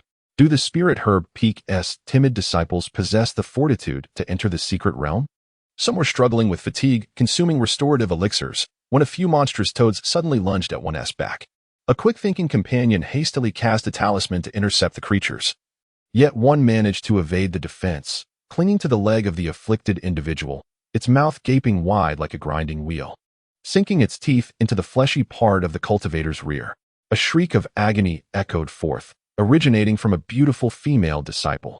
Suddenly, someone exclaimed with excitement, followed by a thunderous declaration that echoed through the vicinity. I remember now. It isn't Qingli, the disciple of Master Mu Cheng. During the gathering at the mountain gate, her beauty caught my eye, and I couldn't help but steal a few more glances at her. With such a precious treasure at her side, a remarkable background, and that upright posture, it must be her, without a doubt. It is I. Although Qingli had transformed her appearance to appear ordinary, she acknowledged her identity. With a swift motion, she lifted her right foot and stomped down fiercely a few times. In response, the colossal figure of light mirrored her actions, bringing down its right foot with great force, clearing a space of several yards in diameter around them. And Qingli's thoughts stirred as she summoned the treehouse from her mustard seed space. Naturally, the items originally within the treehouse were temporarily placed in the peach blossom grove. She then retrieved a vial of poison and applied it liberally around the exterior of the small treehouse, leaving only the two entrances relatively safe. This quaint treehouse, a spatial artifact bestowed upon her by the elder of the guarding pavilion, was capable of withstanding a full-force strike from a nascent soul cultivator. Furthermore, with the poison she had applied, it was more than sufficient to deter those second- and third-tier demon frogs. Should her stamina wane, she could retreat inside to recuperate and heal. As soon as her words fell, and Qingli cast the small treehouse into the air, and it expanded in response to the wind, landing on the ground where she had cleared a space, transforming into a two-story structure. Upon sighting this artifact, some individuals were instantly filled with exhilaration, recognizing the quality of the possessions wielded by a disciple of Master Mu Cheng. The disciples of Tianyun sect rejoiced, consciously converging towards the treehouse, while simultaneously battling the beasts. The severely injured disciples viewed the treehouse as their sanctuary, and Qingli tossed the treehouse and, extending her spiritual sense, quickly identified several individuals suffering from severe injuries. She swiftly formed an arm of energy to grasp them, simultaneously conveying a message: do not resist. The gravely wounded, who had been prepared for imminent demise, were taken aback by the sudden turn of fate, as they found themselves enveloped in a giant palm before being tossed into the treehouse. Master, let us seek refuge inside for the time being. The Qi refinement disciples shouted with fervor. The relentless onslaught of demon frogs left no room for bravado. If Master delayed any longer, their lives would surely be forfeit. Let us proceed, entering solely through the door. All other areas are to be avoided, for they are perilous. With a commanding wave of his hand, and Qingli dispelled the lesser, dim-witted frogs, clearing a path for the group of disciples, who rejoiced and promptly raised their spiritual energy shields, soaring towards the treehouse. At the entrance of the treehouse, elite disciples from the Tianyun sect stood vigilant, ensuring that not a single demonic frog was permitted entry. Furthermore, the disciples from the Array Peak collaborated to set up a lethal formation outside the treehouse, providing a dual layer of protection. Brother Sui, could you kindly keep watch over the treehouse until dawn? And Qingli inquired while channeling her spiritual power and extending her consciousness. Noticing several families affiliated with the Tianyun sect nearby, she extended her goodwill by escorting their disciples to safety as well. The Yin family had always treated her, and Qingli, with kindness, and cultivating a good rapport with them was indeed beneficial. Chapter 60. Entrusting the treehouse. Brother Sui, referred to as Sui Zhen, is the third disciple of Qiu Xianjing, the master of Wanfa Peak. At 17, he possesses a lightning spiritual root and is a prominent figure within the Tianyun sect. both in this life and the previous. He is astute, yet behaves with caution, and notably, is among the rare elite disciples who does not harbor affection for Yi Zhilan. The reason for Sui Zhen's aversion to Yi Zhilan likely stems from a notorious gambling event within the Tianyin sect. Wagering whether Sui Zhen would repeat the story of the Sui family's ancestor and succumb to the charms of the Yi family's ice spiritual root. It is said that 700 or 800 years ago, the lightning-rooted ancestor of the Sui family loved the former master of the ice soul sword without a trace of regret. Though they did not share the same bed in life, they were united in death. Very well. I shall keep watch from the hour of the hare to the hour of the serpent. Then I am grateful, brother Sui. With a surge of energy from the treehouse, Sui Zhen raised his arm, seizing a fistful of lightning as thick as chopsticks, striking down a horde of encroaching demon frogs. His youthful, vibrant face was illuminated by the electric glow. However, the perilous nature of the secret realm prompted him to inquire if Sisterin could leave behind a communication jade slip, as a precaution against unforeseen events. Indeed, that was his intention. Within his storage bag lay an abundance of both low and high-tier spiritual plants, 6 sets of feminine defensive garments, and an alchemical furnace of unknown origin. The furnace, dark and chilling, bore intricate ancient runes. In the haste of the moment, its grade was indiscernible, yet it undoubtedly held great value. Sui Zhen communicated secretly, expressing that the furnace was unearthed from a forbidden area, buried amidst the silt, and held no utility for him. However, if he could exchange it for some crucial sustaining bone pills and essence-strengthening pills, it would be most advantageous. Should there also be any pills to nourish the soul, he would be exceedingly grateful. And Qingli sighed inwardly, realizing that Sui Zhen was indeed quite perceptive. For in the brief time it took to negotiate a communication jade slip, he had already contemplated requesting medicinal aid. It seemed likely that he had anticipated this request upon recognizing her as a disciple of Mu Cheng. Otherwise, the items meticulously prepared in his storage ring for her would be inexplicable. After accepting the storage bag, Qingli assessed the worth of its contents, and subsequently placed 2 7th-tier soul-nourishing pills, 3 6th-tier sustaining bone pills, and 2 bottles of 5th-tier essence-strengthening pills, alongside her newly concocted 3rd-tier spirit recovery pills, as well as several high-tier anti-miasma pills and detoxification pills, all into the storage bag before handing it to Sui Zhen. After administering the elixir and entrusting the treehouse, Qingli retracted the colossal light curtain, opting instead for the 7th-tier Rui formation to envelop her form in a protective aura adorned with spikes. With her sword in hand, she donned the guise of a wandering cultivator and, donning her cloud-chasing boots, commenced her treasure hunt amidst the heap of demon frog corpses. The treasures, of course, comprised those forsaken storage bags and rings swallowed by the demon frogs in their folly. The demon frogs, once vibrant, now lay lifeless like withered branches and fallen leaves, forming thick layers of grotesque mounds. Each accumulation of carcasses marked the site of a recent fierce battle, perhaps concealing 1 or 2 skeletal remains beneath. And stepping on them evoked a disconcerting sensation of slickness and softness. And Qingli, intent on her treasure-seeking endeavor, wisely avoided the tumultuous battlegrounds, instead scouring the quieter areas for abandoned possessions. While some foolish frogs lunged at her, Qingli collected her spoils with haste, showing no inclination to engage in combat. With swift strokes of her sword, she dispatched 1 or 2 demon frogs, and for those she could not best with her blade, she resorted to her poisons. She darted through the vast infernal arena, swifter than a rabbit, becoming an unconventional figure amidst the treasure-laden hills. Some watched with envy, their hearts burning with jealousy, as they struggled desperately, while others, emboldened by their toxic arsenal and defensive artifacts, brazenly scavenged for riches. And Qingli paid them no mind. After all, their lack of a worthy master was their own misfortune. Moreover, her utilization of the 7th-tier Rui formation demanded a considerable expenditure of spirit wine, which was far from inexpensive. Coupled with the significant investment in the toxic herbs and creatures sourced from the miasmic forest, her endeavors were not without substantial cost. Within the confines of the mustard seed space, the Lingxi beast was overjoyed. With each storage bag that Qingli tossed in, it eagerly assisted in organizing them. As the storage bags accumulated to an overwhelming number, it found itself unable to keep pace, and could only stack them neatly under the fervent gaze of the little Jintan, before resuming its task of tidying with its hooves. Truly, these cultivators who dared to venture into the treasure's hill possessed remarkable treasures within their bags. Among them were numerous items of great value, including spirit plants of the 5th and 6th grades, and even a few of the 7th grade. Additionally, there were the blood, skins, and cores of 5th and 6th grade demon beasts, all excellent materials for crafting weapons and forming talismans. Moreover, Qingli had inadvertently tossed in some unclaimed magical artifacts and spiritual instruments, along with a few lost spirit beast bags. The creatures contained within these spirit beast bags were not of ordinary lineage. Otherwise, they would not have caught the attention of cultivators, who specifically collected them. However, at this moment, they had lost their masters and the protection of their kin. Had Qingli not rescued them, they would have perished from starvation within the bags or been devoured by the demon frogs lurking nearby tonight, or perhaps, if they survived this night, by other demon beasts. Qingli, what shall we do about these demon beasts? The little Lingxi communicated with Qingli, who was busy hunting for treasures amid the demon frogs. What else can we do?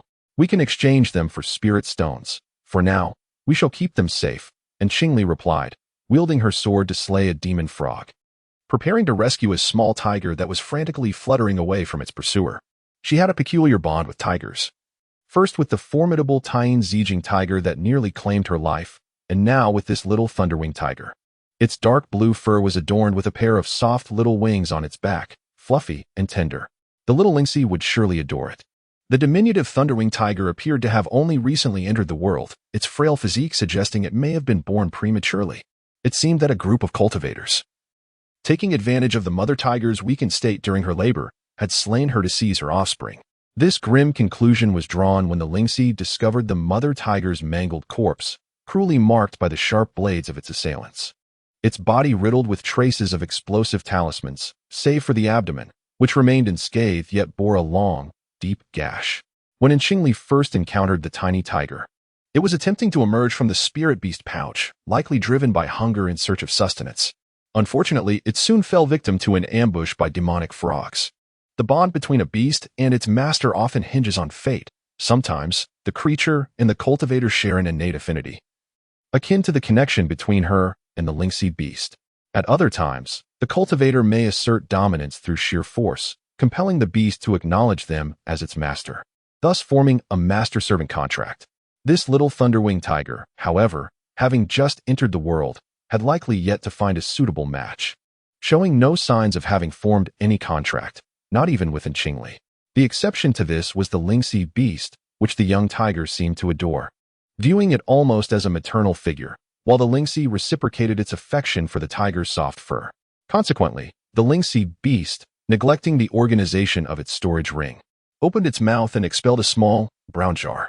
Inside this jar resided the nectar of the red spirit fruit, the honey, derived from the 7th-tier red spirit fruit, and crafted by the renowned Qi Dai bees of the cultivation realm, was rich in spiritual energy and delightfully sweet, making it a rare and nourishing delicacy, one that would undoubtedly entice even the most discerning of yuaning female cultivators. Strangely enough, the red butterfly bee eggs that Qingli acquired from the market had successfully hatched, and the bees had already mastered the art of honey making. Yet, the single egg that Yi Zhilan coveted remained a vibrant red, showing no signs of life. Within the mustard seed space, the little thunderwing tiger licked the red spirit fruit honey, which was both fragrant and sweet, nourishing its essence, making its wings feel even more languid. The little golden glade felt a twinge of jealousy. Little Lingxi, you have hidden such a marvelous treasure as the red spirit fruit honey and didn't even share a taste with me. The Lingxi beast blinked its large eyes. You have taken so many spirit stones from me, which are far more valuable than this honey. Moreover, you are a plant. Consuming sweetness would be a waste, as you cannot even savor its flavor. The little thunderwing tiger, clutching the honey jar, bared its teeth at the little golden glade, seemingly defending little Lingxi.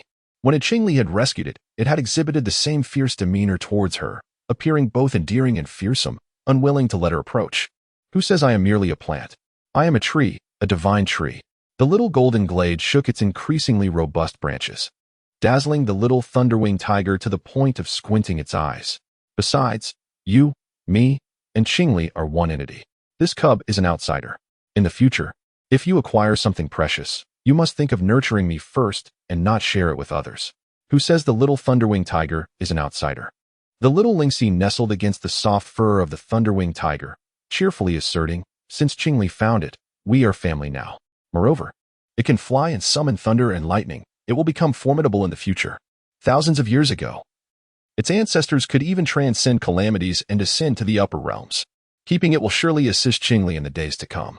As a small spirit akin to a beast, I dream of being carried to the heavens by a thunderwing beast, envisioning the grandeur that would ensue. It is arduous enough to sustain myself and that wretched jade tree, let alone a tiger cub. Although the golden silkworm is a divine tree, it ultimately belongs to the realm of flora, which holds a profound dread of thunder tribulations, along with the beasts that summon lightning and storms. Regardless, if you possess treasures, they must first be presented to me for approval before they are bestowed upon the tiger cub. The small thunderwing tiger, clutching the nectar jar, vocally expresses its dissatisfaction towards the golden silkworm in a childlike tone. It is evident to Qingli that within the mustard seed space, a few little beings are bickering, suggesting that the days ahead will become increasingly vibrant. However, she has no intention of raising the spirit beasts contained within those bags. Once she exits the secret realm, they shall be sold to the sect, promising a considerable income. The sect boasts a dedicated spirit beast garden, filled with numerous young beasts, where disciples can exchange contribution points to bond with a spirit beast of their affinity. As for the small thunderwing tiger, while its bloodline is rare and esteemed, it falls just short of the spirit rhinoceros. If one were to assess combat prowess, it may even surpass the spirit rhinoceros, yet it lacks that innate connection. It fails to evoke the warmth felt upon first encountering the spirit rhinoceros. Perhaps it would be wise to find a more suitable owner for it, while simultaneously reaping a substantial profit in high-grade spirit stones. Furthermore, not all thunderwing tigers are destined to awaken the divine powers of thunder and lightning. Should such a phenomenon occur, it would likely take 400 to 500 years. A thunderwing tiger that has not awakened its bloodline abilities is merely a flying tiger. Lacking any affinity, the little golden cloud was resistant, and thus Qingli had no intention of forcing the matter. The lynxy beast, aware of Qingli's thoughts, felt a twinge of disappointment. After all, this little thunderwing tiger was simply not destined for her. Setting aside the fact that Qingli's burgeoning mustard seed space would soon grow into a vast and prosperous realm, it was also true that once she became a 6th or 7th grade alchemist, nurturing the little tiger to a robust and healthy state would pose no challenge at all. Do not be disheartened, little lynxy. In the future, Sister Fox will be here to play with you. And Qingli, moved by compassion, cast a talisman to explode a wave of demon frogs surging towards her, then retrieved a spirit beast bag and took off with the cloud-chasing boots. The little golden cloud, suppressing its joy, consoled, a forcibly twisted melon is never sweet. After all, this little tiger cub has shown its teeth menacingly towards its savior. Being only a couple of days old, it lacks discernment and is not to blame for its naivety. It is also fortunate that Qingli's fortune is so abundant, as she can share it. The lynxy beast, with its 4 hooves embracing the little tiger cub, sat on the ground like a wooden post, murmuring, "If you truly intend to find a new master for the little tiger cub, it must be a worthy one. Good fortune should not flow to outsiders. Let it be in Qingjin, for many of the golden spells he practices involve tigers." Yes, he shall do. Moreover, he is the young master of the Yin family and should be able to afford the price. The little golden cloud nodded in agreement. It adored the hue of gold. And Qingjin's golden spells were precisely that, golden. A golden tiger paired with a thunder tiger? It sounded rather delightful. Let them determine their affinity. And Qingli extended her consciousness and scanned another area, hastily moving in that direction. By dawn, others would be scouring for treasures just as she was, and she needed to hasten her pace. The lynxy beast cradled the still hungry tiger cub, gazing at the restless spirit beast bags, and remarked, "Qingli, many of the young beasts are quite famished. Please gather more corpses of the demon frogs." This indeed was the case, and Qingli sighed, recognizing the challenges of being benevolent. Having taken in these spirit beasts, she was now responsible for their sustenance for the coming year. Thus, she unceremoniously collected the demon frog carcasses lying on the ground into her storage ring. This brazen act inevitably caught the attention of those nearby.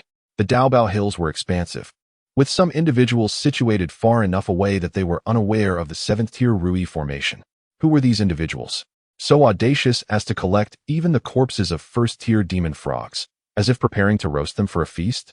Within the defensive formation, a cultivator who had suffered a grievous bite from a demon frog, leaving half his posterior injured, was seething with indignation. Lying on the ground, he scoffed coldly. Those demon frogs were cunning, always targeting the fleshier parts. His comrades, startled by his plight, shot him disapproving glares to silence him. while another hastily offered apologies to Qingli. Dressed as a rogue cultivator, Qingli diligently gathered the items from the ground, casting a cursory glance at them. They were merely inconsequential individuals, and she chose not to engage with them. Only after Qingli had distanced herself did the group dare to discreetly wipe their brows in relief. A considerable number of demon frog corpses were stored in Qingli's pouch. Although the storage ring could contain inanimate objects, it could not prevent decay for extended periods. She planned to sort through these demon frog carcasses the following evening and preserve them in the icy waters of the cold nurturing stone pond. Qingli had consumed a substantial portion of the spiritual liquor, diligently traversing the densely populated demon frog area of the Duobao Hills for nearly 2 hours. At this moment, the secret realm remained shrouded in darkness, with approximately another hour and a half until dawn. The croaking of frogs persisted, though it had significantly quieted compared to the initial onset of night. A few individuals, noticing the decline in the frog's presence, inferred that these creatures had found no fortune here and had likely been lured away by the calls of frogs from other regions. These individuals, much like in Qingli, were adorned in garments crafted from at least high-grade spiritual materials, venturing forth to collect storage bags. Chapter 62. The Onslaught of Serpents. A couple of them took the lead, while the remaining 3 or 4 donned similar robes and bravely joined the fray to gather the scattered treasures. It was a folly to hesitate.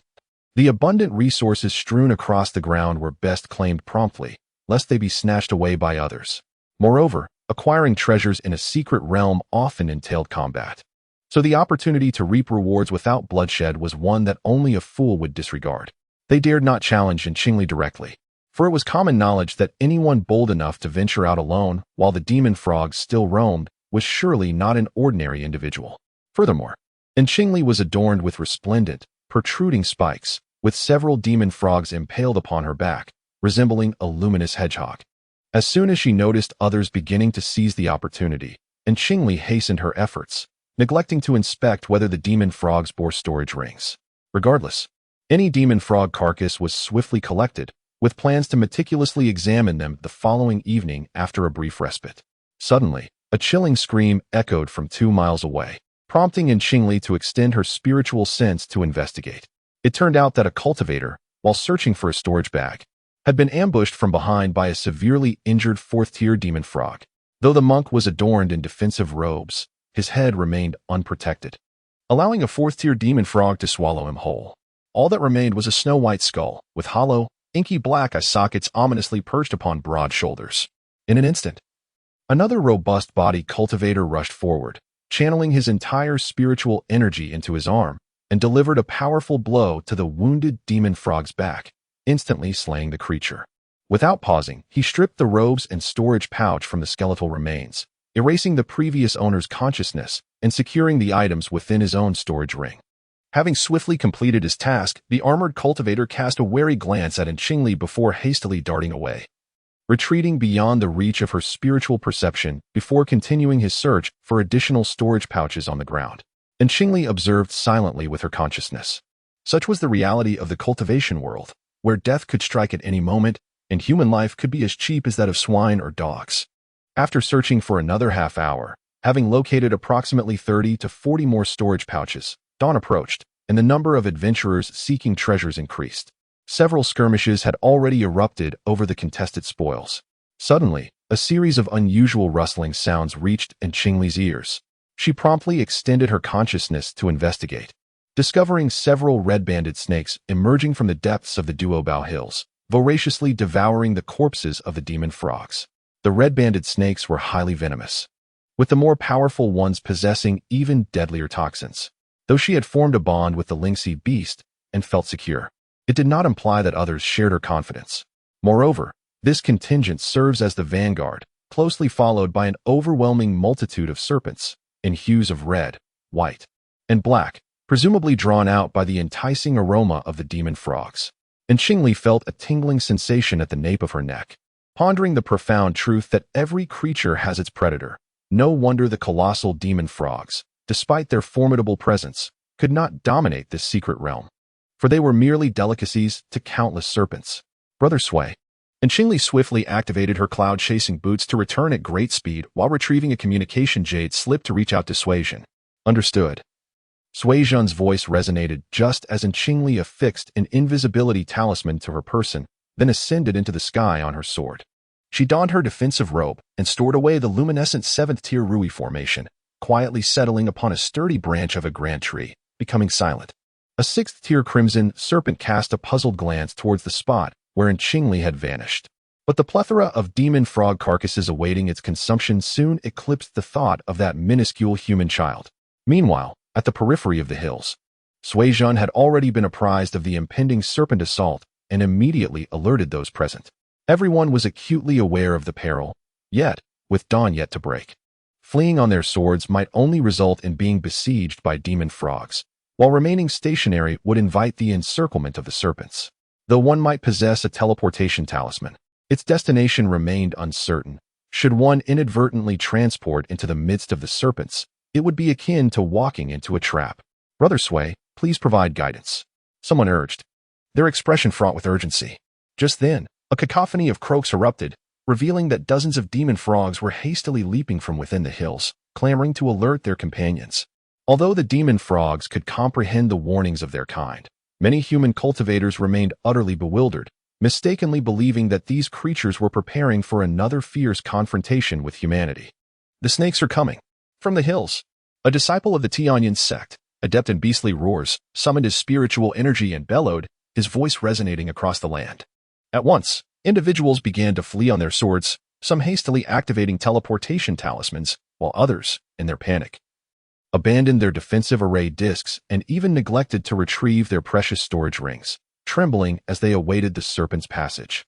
Some disciples of the Wanjian sect, having established camaraderie with certain members of the Tianyin sect, were granted entry into the treehouse.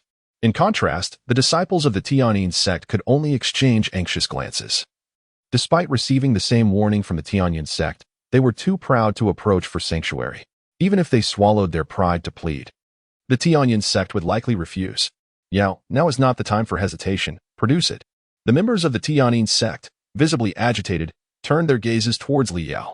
As the favored disciple of a nascent soul elder, she possessed a substantial bell-shaped magical artifact, a fact known to some among them. Moreover, the Tianyin sect displayed remarkable generosity, openly sharing their rare spatial treasures with their brethren without a hint of reluctance. Li Yao bit her lip. Indeed, she had a spatial artifact at her disposal, yet it represented her final bastion of hope.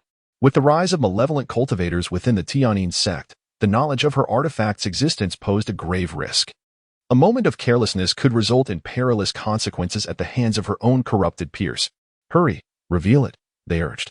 A sinister youth extended his fingernails, reaching towards Li Yao's delicate neck, the corners of his lips curling into a peculiar arc, a chilling smirk escaping him as he uttered, "Otherwise, killing you would suffice." Li Yao seethed with resentment, yet dared not resist. This malevolent youth, Xiao Wuhua, was a scion of the Xiao family, betrothed to the legitimate daughter of the clan. Bearing the surname Xiao as a mark of privilege, he wielded the dark melodies of the demonic zither, and to offend him would mean that death, while a form of release, would pale in comparison to the horrors of a fate worse than death. Chapter 63, The Serpent Woman, now available. Seeking initial subscriptions. Author's note. Esteemed readers, I extend my heartfelt gratitude for your unwavering support. The work is officially launched. I eagerly anticipate your initial subscriptions. Furthermore, I implore you to support the original work. Dedicating a few moments each day to allow advertisements to pass will contribute to the author's sustenance. Tomorrow at dawn, let us not be absent. Li Yao, initially intent on a solitary escape, found himself compelled to cast forth the magical bell. The bell, no larger than a wine cup, soared into the air, instantly transforming to the size of a mountain. It crashed down heavily, stirring up tumultuous clouds of dust that enveloped the members of the Tianyin sect and the affiliated disciples from various clans. On the outskirts of the Duobao Hills, a quaint treehouse stood alongside an ancient bell, conspicuously perched atop a mound, while scattered defensive arrays shimmered faintly in this bloody expanse. Yet, it was not merely serpents that approached. Perhaps it was due to the presence of the human youths, who were the elite participants in this secret realm, displaying formidable combat prowess. The slaying of an excessive number of giant-mouthed demon frogs had stirred the appetites of the local beasts. Not only serpents emerged, but wolves, tigers, rats, gray crows, and tusked boars followed suit. The Duobao Hills were bustling with activity, the cacophony so intense that many within the protective barriers turned pale, nearly succumbing to nausea. Various demonic beasts engage in a fierce struggle for sustenance, driven by their primal instincts to claw and tear at one another. While it is often said that human cultivators are ruthless in battle, the beasts, too, stake their very lives in the fight for survival. The world is indifferent, treating all beings as mere fodder, and this scene epitomizes that reality. It appears that due to the abundance of serpents, particularly a formidable seventh-tier leader among them, the serpentine horde gains a slight upper hand in this chaotic melee. Speaking of serpents, one cannot overlook the miasmic lands where a man and a serpent lie buried beneath layers of sand and stone. On that fateful day, a thunderous roar of a tiger reverberated through the air, causing a Qingli and the white Kuei serpent to plummet into a chasm. The white Kuei serpent, taken aback, hastily expanded its massive form to create a space of over a meter in length. However, it was struck on the head by falling debris, leaving it momentarily dazed. Beneath it, and Qingli, though terrified, harbored a deep-seated hatred for the white Kuei serpent. Seizing the opportunity during the serpent's disorientation, she summoned the mountain-breaking spike from her storage bag and drove it deep into the serpent's vulnerable spot, precisely 7 inches behind its head. This mountain-breaking spike, a mid-grade magical artifact, was a treasure she had risked her life to acquire from her fellow disciples. Its tip was extraordinarily sharp, enhanced by the spiritual energy of a cultivator, capable of piercing even the flesh of transformation stage cultivators, striking the serpent at its most fragile point, akin to a cultivator's dantian. The artifact embedded deeply, instantly rendering the 7th-tier white Kuei serpent incapacitated, and Qingli's eyes glowed crimson with fury as she shrieked madly, brandishing her 9-pronged scythe and relentlessly hacking at the serpent's head without a hint of restraint. The white serpent, though unwilling to resist, found itself pinned at its vital spot by a mountain spike, rendering its body immobile and its internal spiritual energy seemingly shackled, powerless to retaliate. In the face of imminent demise, it became acutely aware of the formidable prowess of the human artifact-refining cultivator. Ultimately, battered and bloodied, with its primal essence lost, and Qingli, still harboring no vengeance, seized the mangled head of the white serpent, tearing and biting at it. She not only devoured its flesh and drank its blood, but also slit open its belly to consume the 7th-tier demon core within. Having acquired a technique from her ancient master that allowed her to swiftly enhance her cultivation by devouring and refining the golden cores of humans or the demon cores of beasts, she would not let the opportunity of a 7th-tier demon core slip away. As the serpent's body shattered and the demon core separated, the creature did not perish immediately. Instead, the dying white serpent invoked its innate supernatural ability, acquired upon breaking through to the 7th tier, to manifest a curse upon the consumed demon core. The 7th-tier demon core proved difficult to refine, and in Qingli, at the foundational stage of her cultivation, had been trapped underground for nearly 3 months. Despite consuming the entirety of the serpent's flesh and skin, she had only managed to refine a small portion of it. However, the treasures and fortuitous encounters within this secret realm did not wait for anyone. Thus, covered in serpent scales, and with her calves fused into a serpent's tail, and Qingli remained unaware of the curse that had befallen her. Following a period of initial fear and resentment, she merely attributed her discomfort to the incomplete refinement of the demon core and the lingering serpent venom within her, paying little heed to it. One night, she stealthily emerged from the earth, making her way towards the hills of immense treasures. During the night, she encountered several groups of giant-mouthed demon frogs, but upon catching the scent of her serpentine aura, they immediately fled in a cacophony of panic, daring not to approach their natural enemy. Moreover, numerous serpentine creatures, sensing the powerful aura of their kind, followed closely behind like loyal attendants, weaving in a serpentine manner behind a Qingli. Emerging from the miasmic forest, they traveled relentlessly toward the Duobao Hills, indifferent to the time of day.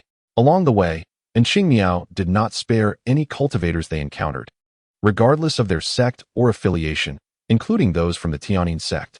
The 4th and 5th rank serpents either ambushed or directly attacked, leaving only the remnants of the cultivators for the serpents to feast upon, while the storage pouches of the fallen cultivators were entirely claimed by her. Slithering across the ground, adorned in scales, and Qingli harbored a deep-seated animosity towards all bipedal beings.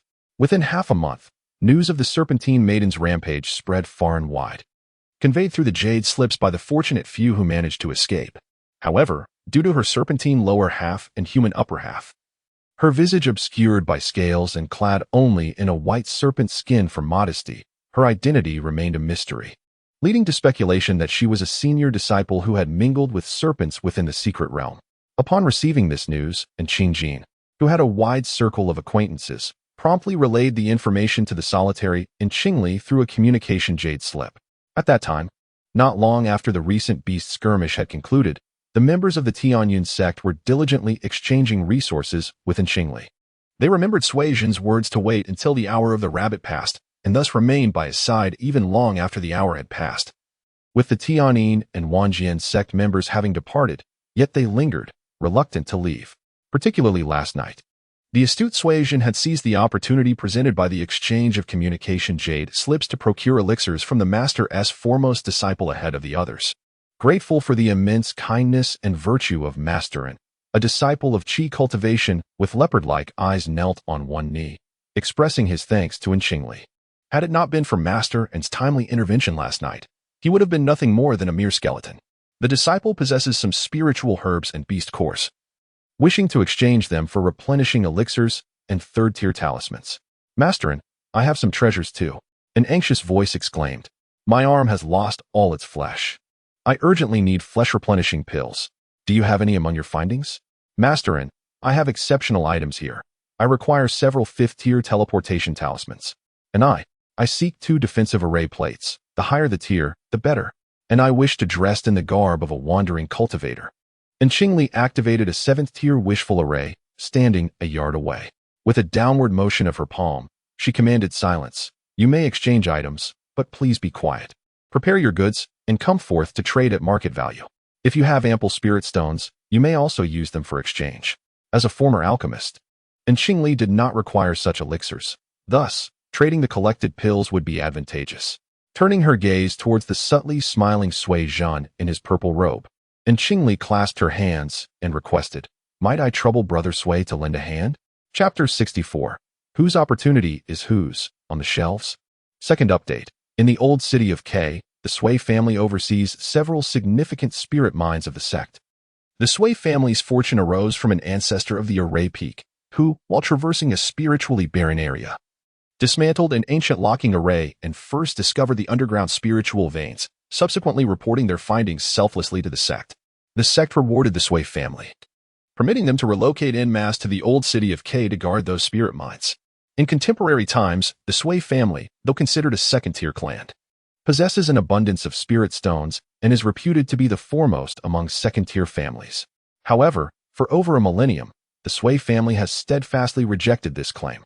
Suizhen, the legitimate heir of the Sui family, was raised in affluence, with his elders bestowing upon him trinkets valued in high-grade spirit stones, leaving him devoid of any avarice. Young gentlemen of his ilk, who are not in want of material possessions, embark on perilous journeys into secret realms not in pursuit of wealth, but rather for the invaluable experiences and opportunities that money cannot procure. When invited by Qingli to lend assistance, Suizhen responded with a cheerful smile, expressing gratitude for An's trust and affirming their shared affiliation as fellow disciples. In truth, among the disciples of Tianyun sect outside the barrier, there are a few who share a close relationship with Yujilan, and Qingli, wishing to avoid interaction with them, finds herself in a situation where the bonds of their sect necessitate a display of camaraderie. This is particularly true regarding Meng Sun, who possesses a wind spirit root and had previously experienced several disagreements with Ji Lianhao over Yi Zhilan, nearly escalating to a life-and-death contest. Please line up. There is no need to rush for the good things, Suizhen instructed, signaling for silence. Despite his youth, he is a direct disciple of the Peak Master of Wanfa Peak, and his exceptional spiritual root and comprehension have garnered him significant respect among the disciples. The Tianyun sect disciples complied, preparing their herbs, demon pills, and spirit stones, etching their needed items into jade slips for Suizhen to review and verify before handing them to Qingli within the barrier. As a member of the Sui family, he is responsible for overseeing the production quantities from several spirit mines within the sect, and reconciling accounts is akin to an innate talent for him and his direct lineage. It is somewhat akin to certain families in the secular world that produce literary giants, while others may excel in carpentry. It is a culture shaped by environment and upbringing. The Sui family, in particular, possesses a remarkable aptitude for arithmetic. For them, accounting is merely a trifling matter, They are adept at calculation and strategic deduction, often producing masters of formation. When Sui Zhan sought apprenticeship, the leaders of Wanfa Peak and Baijin Peak engaged in a contest for disciples, resulting in a duel on the arena. Ultimately, it was the lightning-rooted Sui Zhan who achieved his wish to study under Qiu Shanjing. The items presented by Sui Zhan would be meticulously reviewed by Qingli, but Sui Zhan was exceptionally reliable. With a mere glance, he could ascertain the value of a multitude of items, ensuring that those involved contributed appropriately until the items prepared matched the desired goods and worth. This spared Qingli considerable trouble, allowing her to swiftly provide an equivalent value in return to Sui Zhan. A disciple from the treasure artifact peak, feeling somewhat bashful, conveyed to Sui Zhan, "Junior brother Sui, I possess an abundance of magical artifacts, ranging from inferior grade to mid-grade spiritual tools, most of which I have crafted myself, with some procured at great expense in spirit stones. I wish to exchange for a bone renewal pill. Might that be possible?" This disciple, endearingly naive, is renowned among the younger generation of treasure artifact peak for his obsession with artifacts. Whenever he encounters a fine magical or spiritual tool, he yearns to replicate it perfectly, earning him the affectionate title of the reproduction maniac among his peers. "Please hold on a moment. I will inquire on senior brother Qi's behalf." Sui Zhan communicated to Qingli, adding with a note of camaraderie, hoping she would lend a hand to this enthusiastic disciple. As night descended upon the secret realm, each individual settled into a meditative posture to recuperate. The absence of a blacksmith wielding a hammer would indeed be a source of considerable vexation. Qingli, having accepted several thousand magical tools and spiritual artifacts, contemplated that selling them all might barely yield the equivalent of a 6th-grade bone-replenishing pill. Yet, the question loomed, who would be willing to purchase these thousands of artifacts? Once this precedent was set, several disciples from the treasure peak began to follow suit, offering their own magical tools and adding some spirit stones in exchange for higher-grade elixirs and talismans. The bonds of camaraderie. Qingli sighed, and before long, had amassed over 10,000 magical artifacts, with several thousand swords among them. Within the confines of her spatial pocket, a tiny golden figure, no larger than a palm, delightfully rolled atop a mountain of spirit stones, grinning broadly, unable to contain its joy, and soothingly remarked, "Dispersing fortune is a blessing, indeed." Thus, Qingli acquired yet another storage pouch filled with low-grade talismans and exchanged 5 vials of premium skin regeneration ointment. Freedom. It had expended vast amounts of spiritual energy to break the surface and had slowly grown for over 3,000 years, nearly exhausting the spiritual essence of the boundless prairie. Yet it remained at the first tier. After yearning for freedom for over 3 millennia, it was finally on the verge of realization within mere months. Ultimately, who was the true benefactor to whom? Qingli was the grand opportunity for this divine plant from the lower realms. They were merely mutual facilitators of each other's destinies. Qingli, sensing the thoughts of the little golden figure, could not help but smile. After a while, the resource exchange continued in an orderly fashion, and Qingli received a message from Qingjin, with others also gradually receiving notifications from their fellow disciples. In the miasmic land, a serpent woman? A frown creased someone's brow as they retrieved the map of the secret realm. A small group gathered to deliberate the direction taken by the Serpent Lady, which surprisingly led in a straight line towards the treasure hills. This Serpent Lady had evidently attained sentience, as she seemed aware of the treasures hidden within the hills. Some expressed their frustration. They had yet to embark on their treasure hunt within the hills and were now compelled to retreat, following the encounter with the colossal frog demon last night. Many had relinquished their lofty aspirations. Some small teams, after exchanging goods with Qingli, hastily departed, while the remaining individuals did not intervene. "What about you, Qingli? Will you leave or continue deeper?" Sui Zhan inquired of Qingli. She examined the map and estimated the Serpent Lady's pace, calculating that there were still 3 or 4 days until her arrival, thus deciding to explore the treasure hills first. However, the Serpent Lady, particularly one emerging from the miasma-laden region, invariably reminded her of Qingmiao, who had lured the white Kuei snake by betraying her own sect. Time was of the essence, and she resolved to venture into the hills. "Sui Zhan, I bid you farewell." As her words fell, Qingli affixed a concealment talisman to herself, dispelling the dark barrier, and soared away on her uneven cloud-chasing shoes. "What about us, Lao Sui?" Meng Sun queried Sui Zhan. The others nodded in agreement, prompting Sui Zhan and his companions to take flight on their swords, advancing ahead. Chapter 65. Fire in the Backyard, Part 1. Perhaps due to the fierce battle among the beasts last night, with many dead and wounded. The treasure hills today exuded an unusual tranquility. The air, rich with spiritual energy and humidity, still bore the lingering scent of blood, and remnants of demon beasts could occasionally be seen strewn across the ground. It seemed the time had come for my entrance. The little golden flower, in a state of triumph, shook its resplendent golden leaves, attuning itself to the surrounding spiritual herbs and mystical plants. The abundant spiritual energy of the Duobao Hills was a treasure trove of wonders. Hidden in the shadows, and Qingli resembled a mouse that had stumbled into a grain store. Little golden flower, we shall only select those of the 5th tier and above. Indeed, the snake woman will arrive in a few days, and time is of the essence. We must choose only the finest. Having reached a consensus, and Qingli promptly followed the guidance of the little golden flower, donning her cloud-chasing shoes and heading towards a 7th-tier spiritual plant. This plant was situated amidst a fiery rocky mountain, where a 6th-tier fire lion beast had recently fallen prey to a 7th-tier red serpent during the tumultuous beast battle of the previous night. Thus, and Qingli's venture could be deemed fortuitous, although unbeknownst to her, another group was also in search of this very location. Beside a cold pool within the mustard seed space, there lay a dark chamber, concealed from the light of day. This chamber was a spatial artifact, several grades superior to the commonplace storage bags, yet still inferior to in Qingli's treehouse. It was yet another treasure acquired that fateful night. Inside the dark chamber, several rows of spiritual beast bags were meticulously arranged. Outside, a diligent little spiritual rhinoceros, clad in an apron, was industriously cleaning the remains of some demon frogs, inspecting their bellies for any swallowed treasures. Once the cleaning was complete, with a mere thought from Qingli, the purified demon frog carcasses could be tossed into the spiritual beast bags within the dark chamber, serving as sustenance for the young beasts she had gathered. The industrious little rhinoceros, upon realizing Qingli's intentions, was overjoyed, swallowing the incessantly secreted saliva and eagerly adding, "Brother little golden flower, let us also select only the 5th-tier poisonous herbs." Little Jean Tan, who already had an inkling about the spirit stones, deliberately elongated his tone, teasingly withholding information. "Here, take them all." It relished consuming toxic herbs, growing somewhat weary of the soul-severing grass.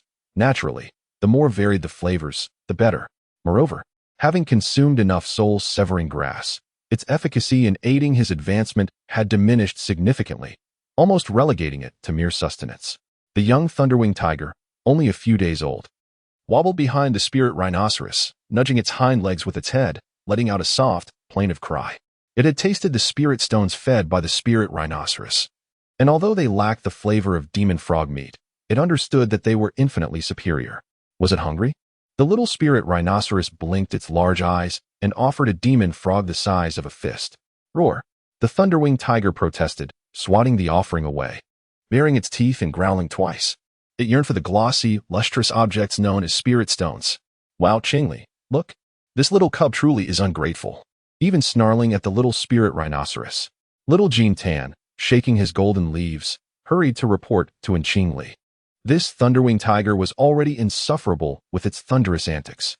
How dare it compete for the spirit stones? Such behavior was utterly intolerable. Understanding the thunderwing tiger's intent, the little spirit rhinoceros spat out a low-grade spirit stone onto the ground. The thunderwing tiger eagerly pounced, swallowing the spirit stone whole without even chewing. From now on, it would only consume spirit stones.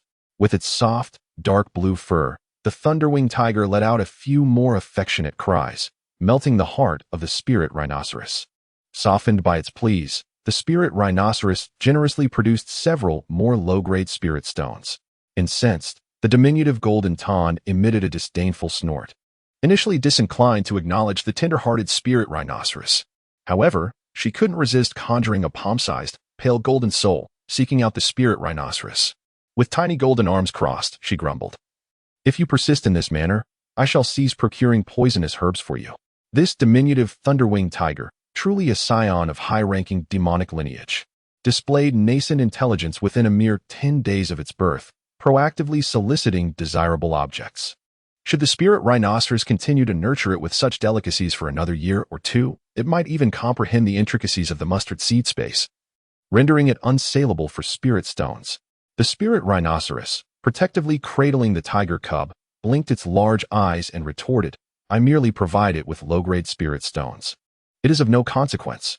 The tiger cub, bristling its tail, bared its fangs at the golden ton, equally disliking the golden homunculus.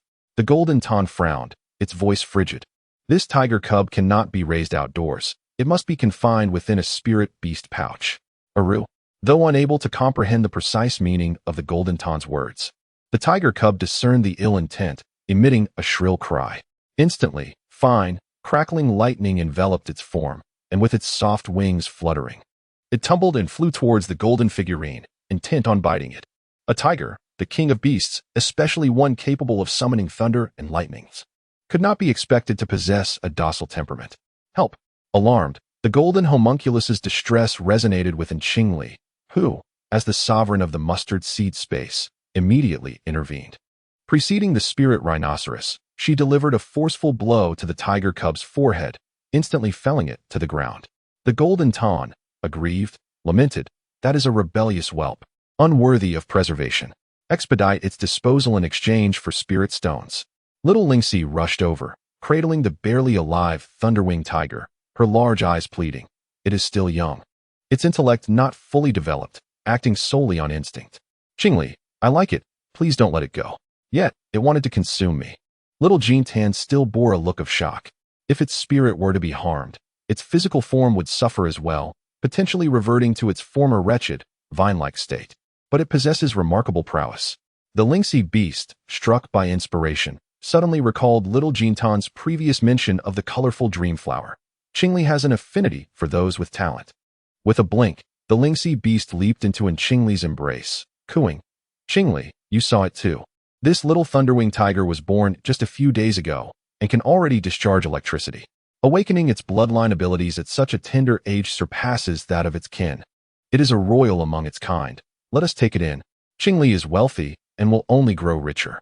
Having the thunderwing tiger by your side is far superior to having it within Qingjin." And Qingli held the Lingxi beast tenderly, lifting her gaze.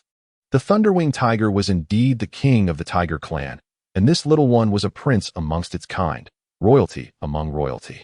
Thus, and Qingli felt her heart sway.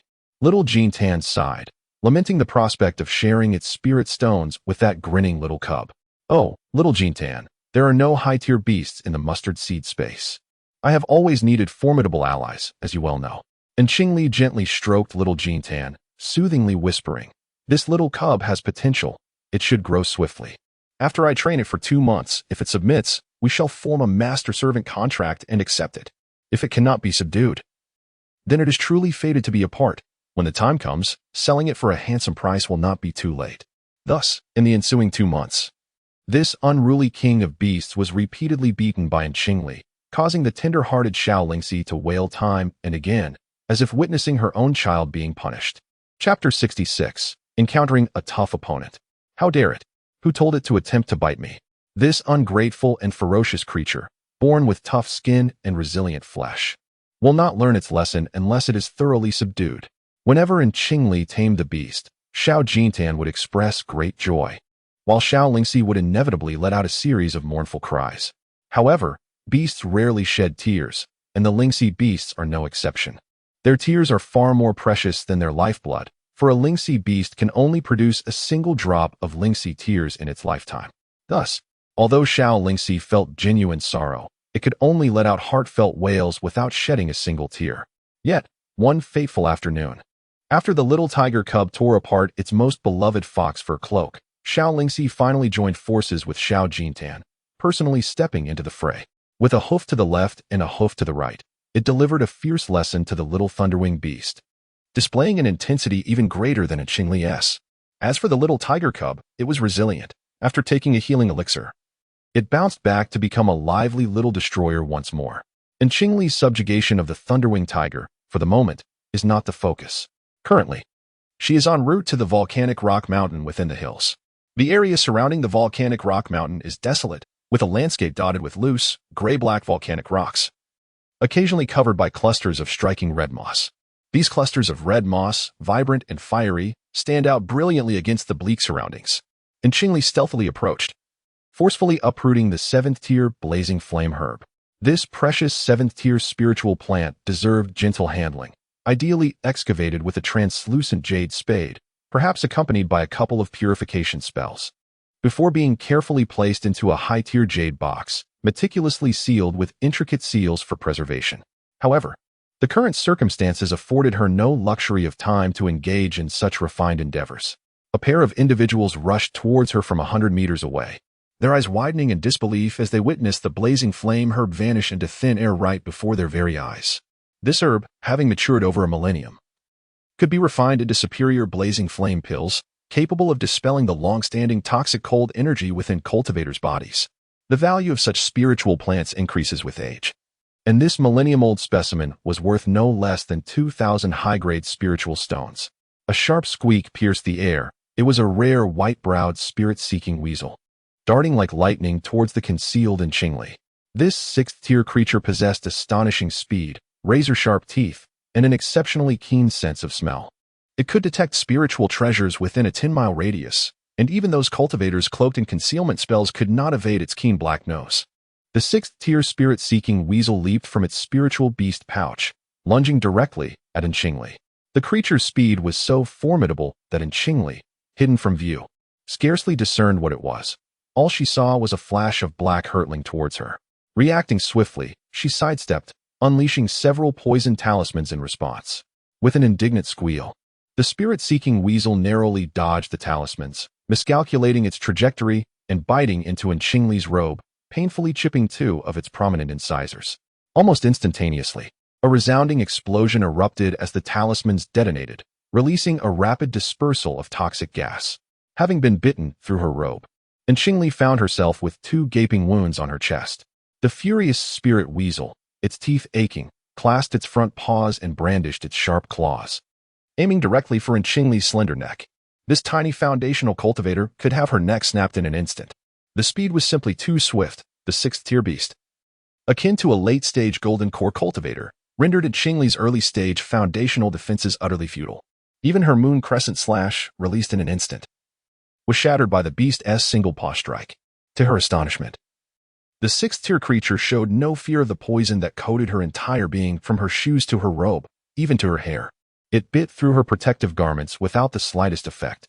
On the brink of death, Qingli made a decisive choice, pulling the spirit weasel into her mustard seed space. With a mere thought, she transformed into a sovereign, instantly obliterating the beast's soul. Such resoluteness saved her life. A moment's hesitation would have resulted in her neck being broken. 100 meters away, a group of individuals stood ready, yet they could not perceive the concealed figure of Qingli. Instead, they only witnessed their secret weapon suddenly vanish before their eyes. Panic surged within them. Where had the spirit weasel gone? Had it too been cloaked in a concealment talisman? Before they could ponder further, the black smoke from the talisman's detonation enveloped them.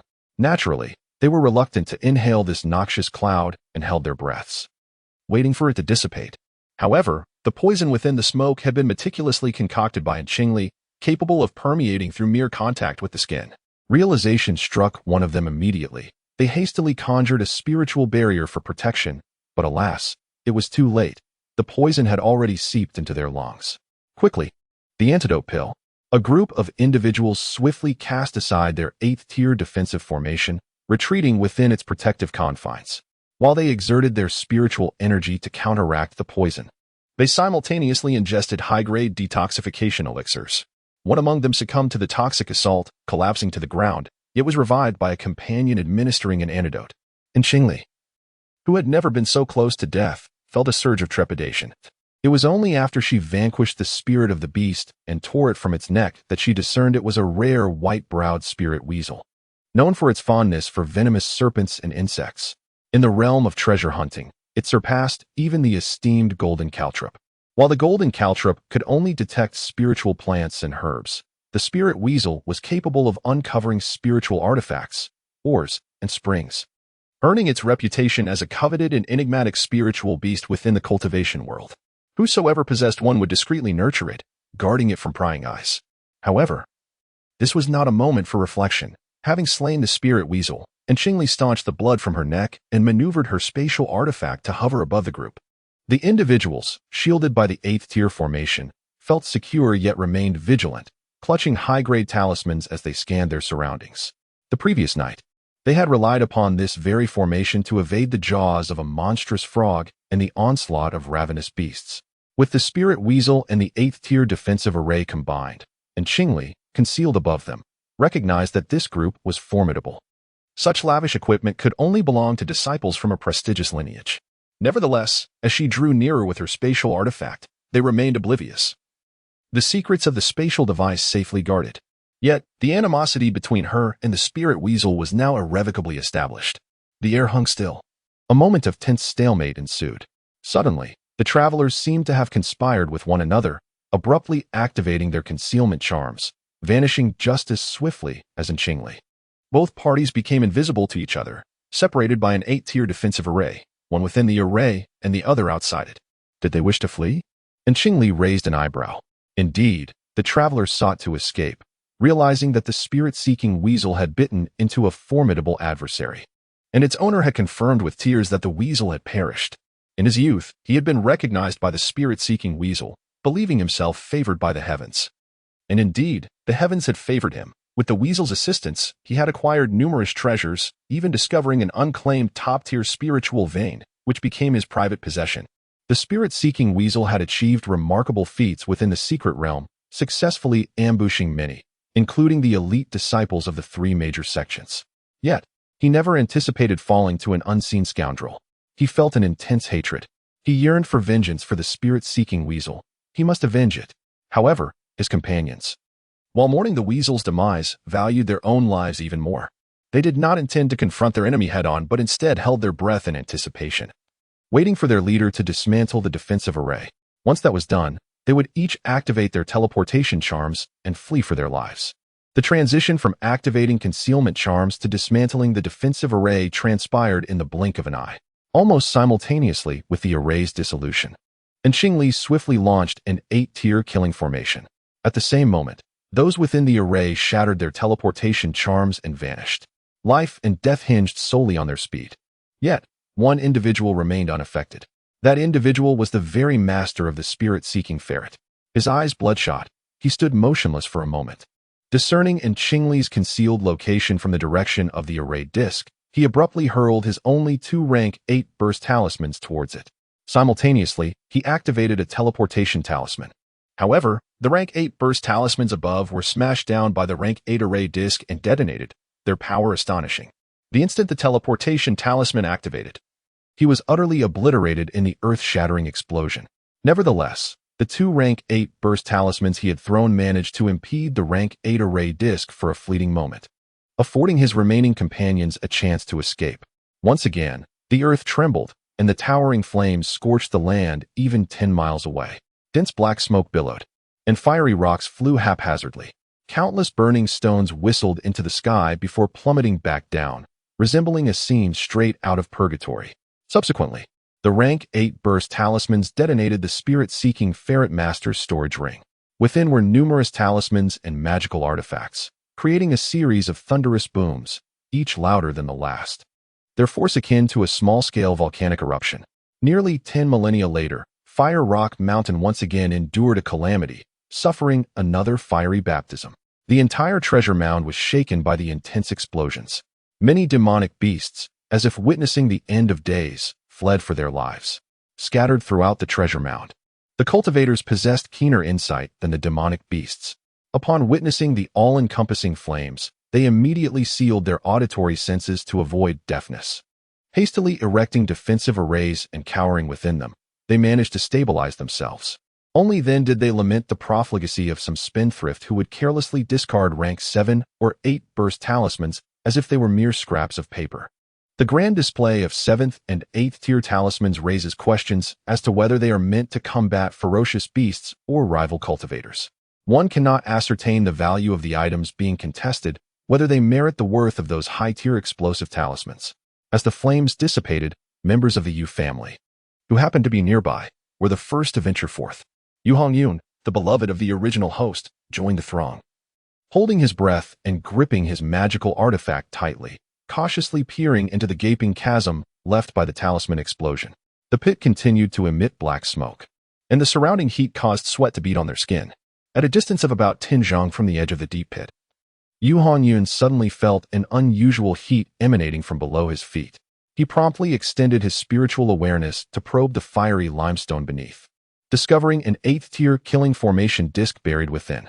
Although the hard material of the 8th-tier disc was charred and scalding from the explosion of the 8th-tier talisman, its aesthetic was somewhat lacking, yet with a timely cooling, it could potentially be reactivated. Consequently, the 8th-tier killing formation, which had been reluctantly left behind by Qingli, found its way into Yu Hongyun's storage ring. At this moment, however, Yu Hongyun merely perceived it as a searing disc, unaware of its true nature as an 8th-tier killing formation disc. Simultaneously, Qingli, along with the space of the mustard seed, was propelled to an unknown location by the shockwave unleashed from the 8th-tier explosive talisman. The movement of the mustard seed space, when not deliberately controlled by Qingli, was not particularly swift. It merely followed the direction of the wind.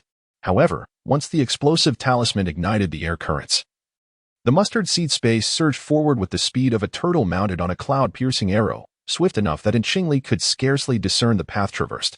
As the surrounding air currents stabilized, Qingli, nestled within the confines of the mustard seed space, could only perceive a hazy expanse outside, seemingly enveloped in a shroud of mist. Was this the heavens? Qingli pondered, uncertain whether the mist belonged to the realm beyond or within the secret domain. The secret realm, a vast world unto itself, devoid of sun, moon, or stars, yet adorned with mountains, where some peaks were indeed capable of gathering clouds and mist.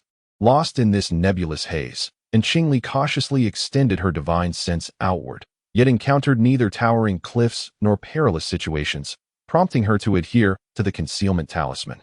Preparing to emerge. What is wrong, Qingli?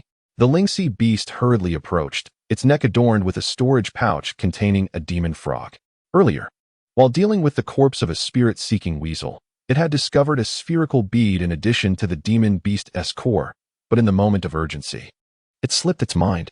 The little thunderwing tiger followed closely behind, eager for the spirit stones that the Lingxi beast would regurgitate. Is it really that high? The little Lingxi blinked its large eyes. The explosion of 2 8th-tier burst talismans to reach such an altitude was indeed remarkable. Gazing at the outside world shrouded in gray mist, Qingli felt a tinge of helplessness. The movement of the mustard seed space was slow, and she wondered when it would ascend to a height she could endure. When she had manipulated the mustard seed space to evade the 8th-tier tiny purple-eyed tiger, it had taken her a full 2 months. The little thunderwing tiger clamored for spirit stones, baring its teeth at the Lingxi beast. For each time it did so, it was rewarded with those lustrous spirit stones.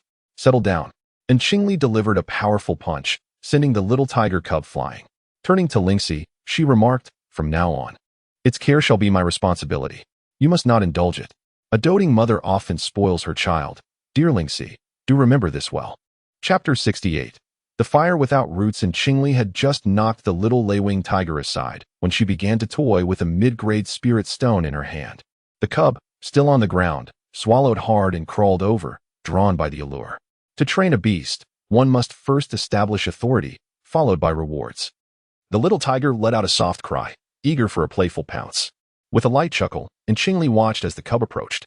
Suddenly, she tossed the spirit stone upwards, and a flash of red light flickered outside the mustard seed space. A chill ran through her. What could that be? The fleeting red light seemed to escape the notice of all but her. Within the mustard seed space, the only beings capable of perceiving the external world were the contracted Lingxi beast and the little Jintan. Is there life at such a height? Qingli pondered as she communicated with the floating golden figure. An evil entity? The little Lingxi's eyes widened, displaying a childlike curiosity. Those are the vengeful spirits and malevolent beings summoned before Qingli. The little Jintan exclaimed, "Every century, 20,000 Qi training disciples enter, yet fewer than 8,000 emerge. With so many perishing, it is not surprising that vengeful spirits arise one after another." Qingli questioned, "Red vengeful spirits?" Typically, such spirits are perceived as black by cultivators. I've never heard of any other color. Xiao Jintan's tone faltered. You did not inform me earlier that the entity was red. If it is indeed a red vengeful spirit, we may be in considerable trouble. I am still not yet at the 3rd tier, and I am uncertain whether I can subdue it. A hint of concern flickered across Xiao Jintan's face as he paused momentarily before continuing. However, red vengeful spirits are often imbued with cunning. Some are even referred to as blood demons. They are typically the byproducts of ancient evil sorcery, requiring the sacrifice of countless souls. In this diminutive phoenix feather secret realm, there are likely not enough beings to summon such dark forces. Nonetheless, that red entity is undoubtedly a spiritual form. If you place the jintan leaf I previously provided in your mouth, it may prove somewhat useful. This location is too elevated for me to escape, and simply holding your jin and leaf will not suffice. And Qingli's brows knitted in contemplation, pondering whether that red entity had merely chanced upon her or was fixated upon her spatial artifact. If it could detect her spatial treasure, it certainly would not be an ordinary adversary. Little Lingxi, with her round, glistening eyes, inquired, "Shall we depart?" As they traversed through the cloud and mist, the mustard seed space descended only a few zhang. Suddenly, the surrounding clouds transformed into a sea of flames. In the blink of an eye, the ocean of clouds had become an inferno. What a fierce fire! It surged forth like molten lava, the heat exceedingly intense. And Qingli instantly sensed the tremors within the mustard seed space. A chill ran down her spine. In that moment, she found herself lacking a strategy. And Qingli had no choice but to exert all her efforts to maneuver the mustard seed space downward. The beings within the mustard seed space, oblivious to the external circumstances, could only gaze up at the once gray sky, which gradually morphed into a vibrant red, resembling a cloak of dawn. Though beautiful, why does the air around me grow increasingly scorching beneath this radiant glow? The little thunderwing tiger stirs restlessly, vibrating its tiny wings as it gazes upward. Roaring at the crimson sky, its body crackling with arcs of lightning once more. Within the mustard seed space, swarms of blood-sucking bats whirl chaotically, with several that Qingli has nurtured to the third tier even soaring above her head. The surrounding flora and fauna are equally agitated, trembling and howling incessantly. Even the dim-witted fish in the lake leap desperately from the water's surface. The heat is unbearable. The mustard seed space is in disarray, a cacophony of panic. The eerie red light and the sudden rise in temperature instill great terror. Qingli, that fire is formidable. It can even sear the very essence of the spatial artifact. Little Jinan, too, is anxious, its golden leaves curling. As a member of the plant family, it harbors an aversion not only to thunder but also to fire. And now it finds itself beset by both. Indeed, this space, impervious even to 8th-tier talismans, is being roasted like a fish, sweating profusely. And Qingli frantically rummages through her possessions, uncertain whether these treasures can safeguard her life. What manner of entity is this? It is highly likely to be a rootless. A fire unlike any ordinary flame, each possessing its own mystical abilities. This generates an astonishing temperature, perhaps especially inclined to target magical artifacts. We are ensnared within its grasp. And the mustard seed space moves sluggishly. Should you venture out, you may be instantly reduced to ashes. Escape seems futile. Perhaps you should attempt to communicate with it. Thus, we must proceed accordingly. Clad in several layers of defensive garments, and Qingli had further reinforced her protection with 5 7-tiered Rui formations. All 5 Rui formation plates were deployed, and she held an 8th-tier teleportation talisman in her hand, ready to escape into the void at a moment's notice. The space of her mustard seed had always been her greatest reliance, yet now it had become ensnared within a raging inferno. In the face of such imminent peril, a flicker of regret sparked within in Qingli. She had overly depended on her mustard seed space and should have acted sooner to escape with the teleportation talisman. The little Lingxi was equally distressed, frantically digging with its hooves, creating a considerable pit as if preparing to bury itself. Beasts are particularly sensitive to calamity, often more so than cultivators. It seemed the small realm within the mustard seed space was on the verge of destruction. Its large, round eyes glowed with crimson flames, as if tears were about to be scorched from them. With a forceful blink, a thin veil of moisture appeared in its left eye, gazing intently towards the outside of the mustard seed space. Qingli. The little Lingxi communicated with Qingli through thought. That boundless sea of flames is merely an illusion. In reality, there exists a small fire creature resembling solidified magma. We are positioned within its abdomen. If we can swiftly break through this layer of flesh and teleport away, we should be able to escape. You have awakened your bloodline abilities? And Qingli looked at the little Lingxi in astonishment, realizing that it was indeed in moments of life and death that one's potential could be most profoundly awakened. The little Lingxi nodded. It seems so. I have consumed many soul-severing herbs, even those that are millennia old, and I am on the cusp of breaking through to the 5th tier. It is time for me to awaken. Good Lingxi, thank you. And Qingli kissed the unique horn of the Lingxi beast, her heart finally feeling a semblance of peace. Chapter 69. Confronting the bloodline divine ability of the Lingxi beast clan is the Lingxi eye. This extraordinary eye possesses the power to dismantle illusions and discern the essence of all things in their truest form. While the Lingxi eye shares similarities with the Ice Phoenix clan's Ice Soul eye, each possesses its unique strengths. The Lingxi eye can penetrate illusions that the Ice Soul eye cannot, yet when obscured by certain elements, the Lingxi eye becomes powerless, allowing the Ice Soul eye to see through. For instance, a magical artifact cultivated within a practitioner's dantian remains invisible to the Lingxi eye, while the Ice Soul eye perceives it clearly. However, should that artifact be manifested outside the practitioner's dantian as an enchanting beauty, the Lingxi eye reveals the artifact's true form, whereas the Ice Soul eye may still present the illusion of the beautiful figure. There are further distinctions, but they are not the focus of the moment. And Qingli recalled the recent suggestion from Xiao Jin Tan to attempt communication with the small fire figure resembling magma outside. Esteemed elder outside, I mean no disturbance. Might you kindly convey your needs? I shall do my utmost to fulfill them. And Qingli boldly laid forth her conditions. Believing that the formless, having taken on a humanoid form, had attained a degree of sentience and could comprehend her words. Silence ensued. The fiery ocean around her surged with increasing intensity, as if it were in a fierce contest with the spatial artifact, determined to reduce it to ashes. When Qingli first acquired this mustard seed space, it was nothing more than an ordinary sphere.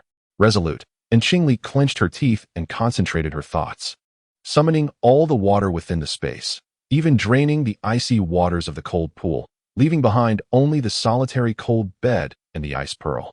Indeed, the cold bed and the icy pearl were prepared by Qingli, who remained vigilant, ready to deploy these frigid items against the astonishingly high temperature of the crimson outside. A massive water sphere, heavy as a mountain, enveloped a radius of several miles, swirling ominously in the low air, causing all the beasts within the space to roar in terror once more. With a thought, the enormous water sphere suddenly surged forth from the space, and Qingli, protected by a 5-layer defensive array, gazed intently before following suit. At the moment the colossal water sphere emerged from the void, it appeared as though waves of water surged forth from a sea of flames, akin to countless water arrows bursting forth from a conflagration at an altitude of 10,000 meters, creating a dazzling display of aqueous fireworks. The sight of water emerging from fire was indeed a marvel. This was all due to the encasing the mustard seed space, which enveloped the gigantic water sphere that had surged forth from within. As the fierce flames intensified, the enormous water sphere disintegrated into a magnificent vapor, reminiscent of a dam bursting, cascading forth with an unstoppable force for countless miles. The flames were abruptly extinguished, replaced by a billowing mass of vapor. It turned out that this possessed a fatal weakness. It could indeed be quelled by ordinary water, unlike her domineering black. Despite being of a rather low grade, her showed no signs of decline when confronted with mundane water. Nevertheless, the scalding vapor swiftly obliterated 2 layers of Qingli's protective array. Truly, it was the temperature was astonishingly high. The searing vapor continued to envelop Qingli, and it seemed poised to destroy her 3rd layer of defense. The teleportation talisman had already activated, whisking Qingli, now left with only 2 layers of defense, through the oppressive, high-temperature mist, uncertain of where she would be transported. A high-level teleportation talisman could transport her up to 40 miles away. With great effort, Qingli managed to steady herself, her only defense being a single array plate. Overcome by dizziness, she realized she was still at a considerable height and promptly summoned her treehouse, slipping inside for protection as she plummeted downward. The descent was no more than 300 zhang when a thunderous roar erupted. Fire ignited outside her treehouse, flames raging and crackling ominously. The appearance of this strange fire was alarmingly swift, and Qingli was taken aback. Qingli, Xiao Lingxi immediately interjected, the treehouse is not ablaze. The fire is merely clinging to its exterior. Within the confines of her space, Qingli swiftly retrieved the massive cold stone and cast it out into the world. Whereupon the miniature space concealed itself in the air currents, firmly adhering to the stone's indented surface. The heavy, icy stone accelerated downward, but was met with the surrounding flames, hissing and creating a greater mist than before. The cold emanating from the stone quelled the ferocity of the fire, which soon began to wane. Qingli, Xiao Lingxi continued, we have temporarily evaded it. That little fire creature has been singed by the icy aura and appears significantly dimmer, yet it is still in pursuit, continuing to spew flames at us. The several-ton cold stone was visibly disintegrating. It was an ethereal entity, formless and ever-changing. Could the array plate contain it? And Qingli urgently inquired of Xiao Jintan. Xiao Jintan replied, "If we can successfully trap this spirit within the array, it should pose no issue. However, if we fail to ensnare it, it may very well incinerate the array plate. Then let us proceed," and Qingli declared, promptly retrieving 2 8th-tier array plates, one of which was the 8th-tier 9-bin Yellow River array. Knowing this strange fire feared water, and Qingli planned to use one of the 8th-tier array plates as bait, while the 9-bin Yellow River array would serve as her true weapon. The 6th-tier killing formation can ensnare and eliminate ordinary yuan cultivators, while the 8th-tier formation effortlessly deals with those of the Huashan realm. However, this is contingent upon successfully trapping the Huashan cultivator first. Grasping 2 8th-tier array discs, and Qingli inquired of Xiaolingxi, "Where is the spirit body now?" Xiaolingxi tilted her head and replied, "It is above, approximately 40 zhang away." The cold stone plummeted, pursued relentlessly by the strange fire. 30 zhang, 20 zhang, 10 zhang. It is preparing to unleash fire. And Qingli's gaze sharpened, and the 8th-tier killing formation disc was summoned forth from the space. The little fire spirit was both enraged and delighted. This human child truly possessed a plethora of splendid treasures. The little fire spirit opened its mouth, releasing a 10 zhang long, fearsome fire dragon. The 8th-tier killing formation braced against the blazing flames and activated in an instant, just as it was about to project a protective light barrier. It was swept aside by the fierce fire, shattering the barrier in an instant. Attempting to regain its momentum, it found itself ensnared by the flames. The 8th-tier killing formation trembled with rage, finally generating a spherical light barrier that entrapped the strange fire within. Inside the barrier, blades were omnipresent, each sword possessing the formidable power of a low-grade spiritual treasure. The blades fell like rain, instantly scattering the magma-like little fire spirit in all directions. "Is it safe now?" the anxious Xiao Jintang inquired. Suddenly, Xiaolingxi exclaimed, "Not good. Part of it has escaped." Chapter 70. Subduing the strange fire, it turned out that the spirit body was inherently formless, capable of dispersing and reassembling like smoke. The 8th-tier killing formation had only confined half of the strange fire, while the other half had managed to flee, exhibiting a clear instinct for survival. The half-formed little fire spirit that had managed to escape reconstituted into a humanoid shape, yet it was not as solid as before. With a swift exhalation, it released a massive burst of flames that completely enveloped the shimmering barrier of the 8th-tier killing formation. In merely a heartbeat, the barrier dissipated, leaving behind a charred array disc that was drawn into the little fire spirit's abdomen, having consumed something of great value. The diminutive fire spirit was just about to revel in its triumph when it suddenly noticed a torrential cascade of the Yellow River water hanging ominously above, shaking the heavens and the earth. Water? Its utmost aversion was to water. In an instant, the little fire spirit erupted into countless sparks, scattering in every direction. The relentless deluge of the Yellow River surged forth with an unstoppable force. If the 8th-tier killing formation relied upon the sharpness of blades, then the 8th-tier Yellow River formation drew its strength from the momentum of flowing water. Once the 8th-tier 9-bin Yellow River formation was activated, it created a vast, boundless space wherein anything trapped within could not discern its boundaries nor reach them, rendering the ensnared utterly helpless. Within this expansive realm, mighty torrents twisted and turned, constructing a colossal labyrinth, making it nearly impossible for anyone to escape. Not only was escape impossible, but the nearby floodwaters lurked like ferocious beasts, ever ready to surge forth and ensnare their quarry. The little fire spirit, unafraid of the blade's deadly formation, was terrified of the relentless currents. The scattered sparks, one after another, were drawn in as if stone oxen plunging into the sea, swallowed by the monstrous waves without a trace of smoke. "I concede. I concede. I surrender." The terrified cries for mercy of the little fire spirit echoed within the 8th-tier 9-bin Yellow River formation. Although the interior appeared boundless from the outside, it was merely a sphere of light a mere yard wide. Surrender? It seemed rather too late for that. Within the mustard seed space, and Qingli raised an eyebrow and remarked, "Speak of your abilities. If they suffice, perhaps I may spare your life. I can even roast your spatial artifact into oblivion. Does that not count as a skill?" And Qingli, however, aimed to provoke it further. "You are so feeble that even ordinary water could severely deplete your vitality. Just imagine.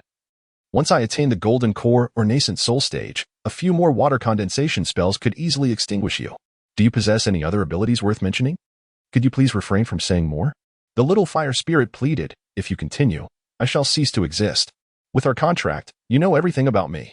A great wave surged, and hundreds of sparks vanished without a trace. And Qingli remained unfazed. Conversing with the little Jean Tan, this spiritual entity cannot yield any essence or blood. How shall we establish a contract?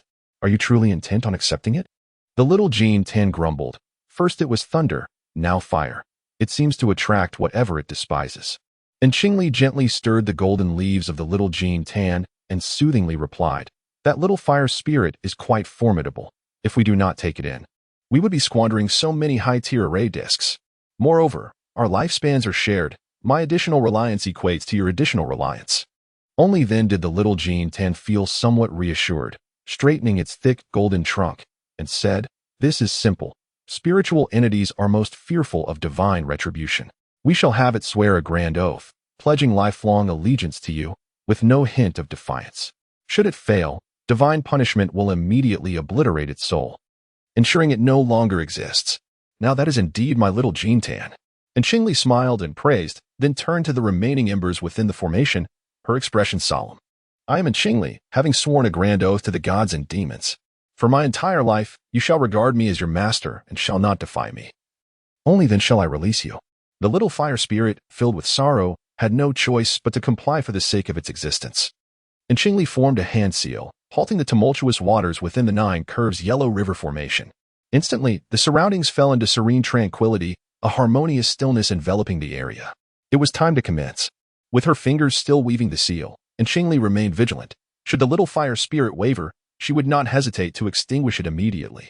Witnessed by the myriad gods and demons, the scattered embers converged swiftly, resembling droplets of blood, gradually forming an intricate red luminescence.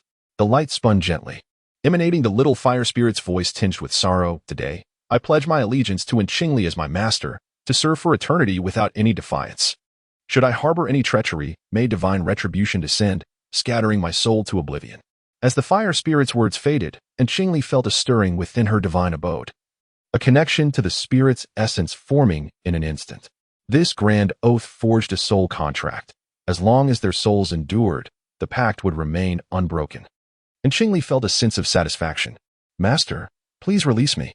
The little fire spirit, trapped within the formation, would have wept rivers of tears had it the capacity. It was indeed unfortunate, having failed to consume the spatial artifact and instead entangled itself within. The dimly colored little fire spirit drifted towards the outside of the mustard seed space, which seemed to hold a grudge, blocking the scorched spirit and refusing to grant it entry. Master, I cannot enter. The little fire spirit, feeling quite aggrieved, attempted to penetrate the swirling currents, but found itself unable to gain entry. Unlike the soul contracts forged by the likes of Xiao Jintan and Xiao Lingxi through their blood, its bond with Qingli was less potent, restricting its freedom to traverse the mustard seed space. However, the mustard seed space ultimately belonged solely to Qingli. If she were unwilling, neither Xiao Jin and nor Xiao Lingxi could freely enter or exit.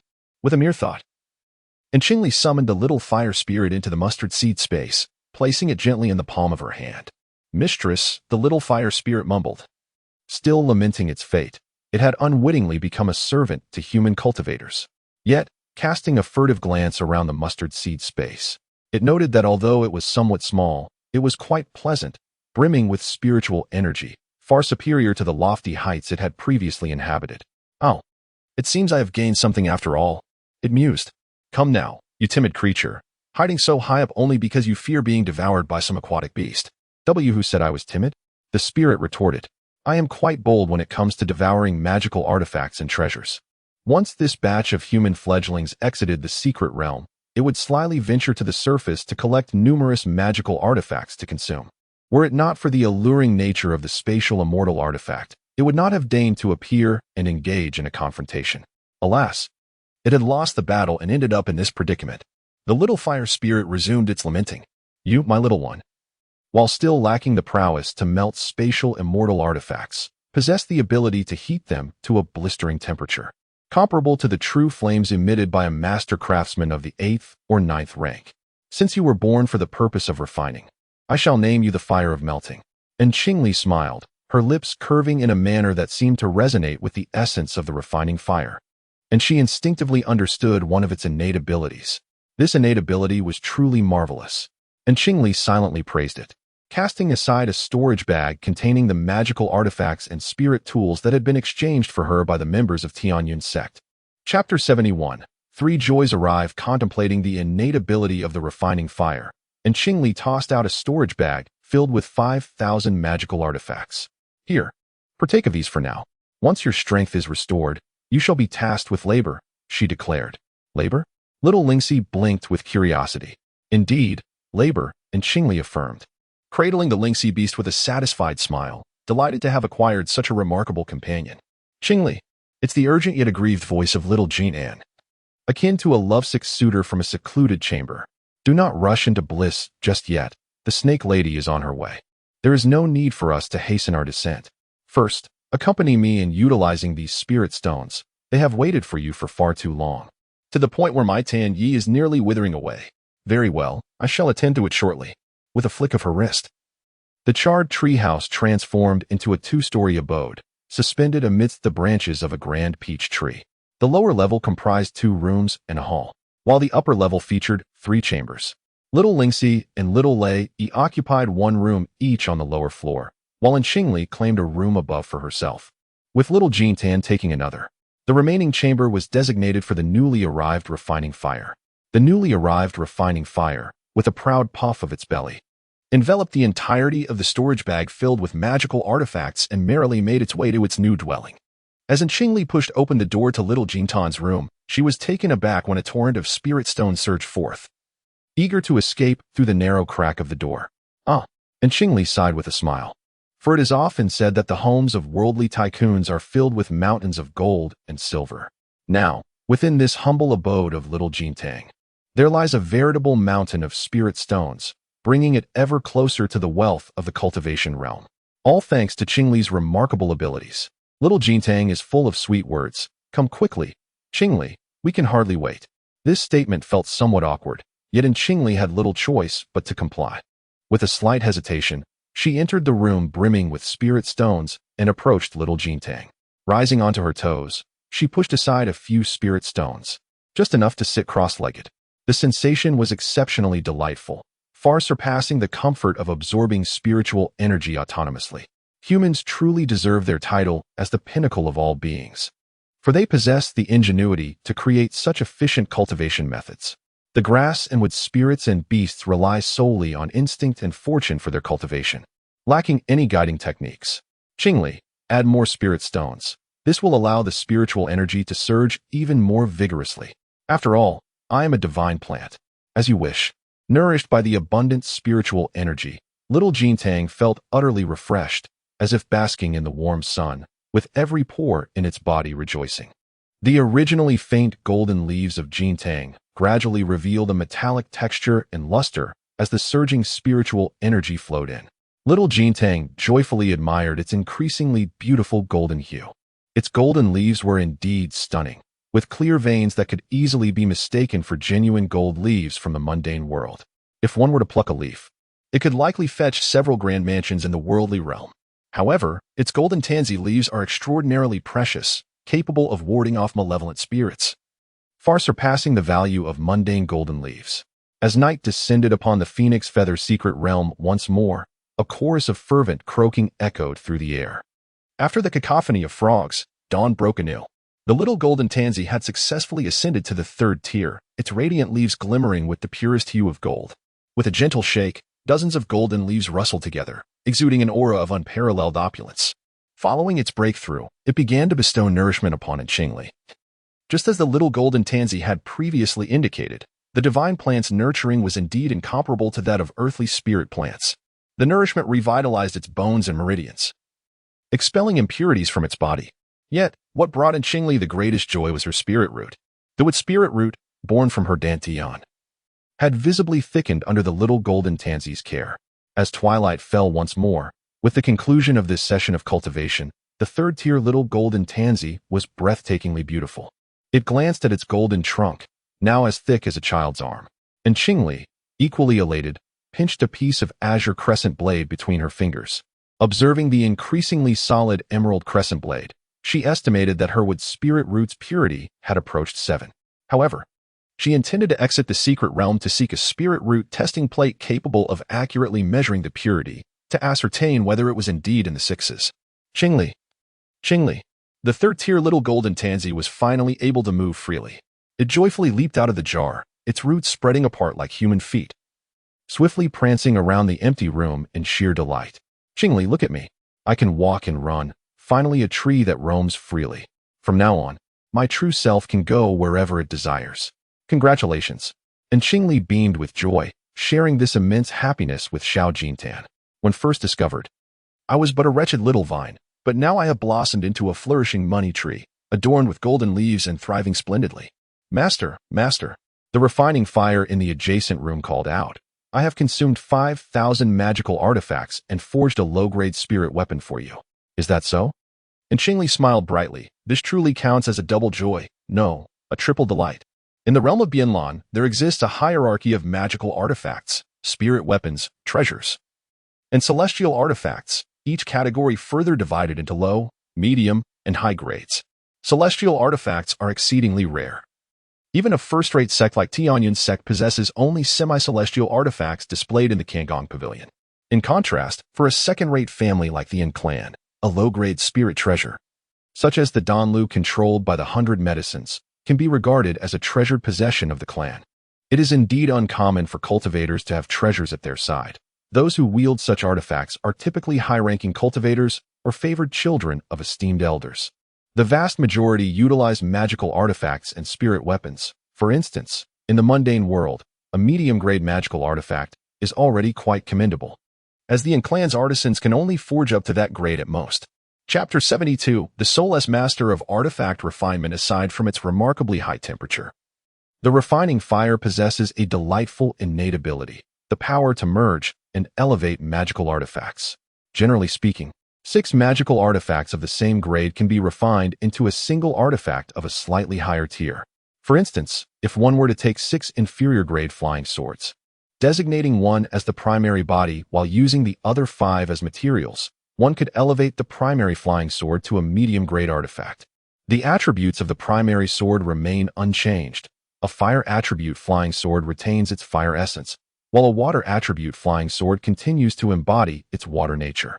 However, the strength and potency of the artifact itself are enhanced by a minor tier, with the flames of refinement at her disposal. And Qingli can meld the numerous artifacts she has acquired into a singular treasure. To forge a treasure, an immense quantity of artifacts is required. In the case of inferior artifacts, it takes 6 to create one medium-grade artifact, and 36 inferior artifacts yield one superior-grade artifact. By following this pattern and multiplying the quantity by 6, one would need over 46,000 inferior artifacts to forge a single inferior-grade treasure. Fortunately, among the items she has traded for, there are indeed magical artifacts, including more than 10 medium-grade instruments, which could barely allow the forging of an inferior-grade treasure. However, for cultivators, it is not necessarily advantageous for a treasure to possess a higher grade. Most treasures consume a tremendous amount of spiritual power, and some cultivators find that their reserves can only sustain a single activation of the treasure's might in a short span of time. If that strike fails, they are left vulnerable, exposed to whatever fate may befall them. Currently, Qingli has reached the initial stage of foundation establishment, and she previously wielded a fire attribute flying sword, which is a medium-grade instrument. This medium-grade flying sword was a thoughtful gift from her master, Mu Cheng, and was perfectly suited for her during her qi refining period. With these aids at hand, she wielded the low-grade magical sword, effortlessly executing 2 or 3 strikes. The little magma, named by Qingli due to its molten fire resembling a small figure formed from lava, was summoned forth. Presenting the flying sword before the little magma, Qingli continued, I have found this fire attribute flying sword quite suitable for my needs, and intend to elevate it to a low-grade magical artifact. The remaining tasks shall be entrusted to you. Absolutely. The little magma hovered in midair, resembling a small figure molded from scalding lava. Upon hearing Qingli's instructions, it gleefully emitted tiny sparks in every direction. The little magma, brimming with excitement, exclaimed, Master, to elevate a medium-grade spiritual tool to a low-grade magical artifact. A plethora of magical artifacts and spiritual tools are required. Does this mean I can consume many more artifacts and tools? In the past, it had stealthily ventured to the surface, discreetly scavenging for spiritual tools to devour, all the while gripped by trepidation. Having been pursued multiple times for mistakenly trespassing into the territory of high-level demon beasts. If its memory served correctly, the underground region known as the Fire Rock Mountain was where, thousands of years ago, it had battled a formidable demon, igniting the area with fierce flames. At that time, it had just awakened its intelligence, displaying a fearless naivety, and had inadvertently stumbled into the territory of an 8th-tier demon beast. This demon, a two-headed bird with black feathers and an extraordinarily long neck, could converse between its heads and had relentlessly pursued it to an altitude exceeding 10,000 meters. Fortunately, being a spiritual entity, it could scatter and escape when injured. Otherwise, its life would have been forfeit. Preserving its life was indeed fortunate, especially upon encountering a master of substantial means, for it would henceforth be able to devour magical artifacts with peace of mind. It takes great pleasure in devouring magical artifacts, as this allows it to gradually enhance its abilities. There will certainly be an abundance of magical and spiritual artifacts in the future. And Qingli tossed another storage pouch to it, containing 5,000 magical artifacts and spiritual treasures. Little magma, work diligently, and splendid rewards shall come your way. Can it consume spatial celestial artifacts? Little magma hastily enveloped the storage pouch within itself, eager to test whether it could indeed assimilate such a celestial object. And Qingli's expression darkened. What do you think? Perhaps other celestial artifacts could be consumed, but spatial celestial artifacts are exceedingly rare, especially those of a developmental nature. Though they fall within the category of celestial artifacts, their value far surpasses that of ordinary ones. Little magma, feeling sheepish, replied, Master, please do not be angry. I was merely speculating.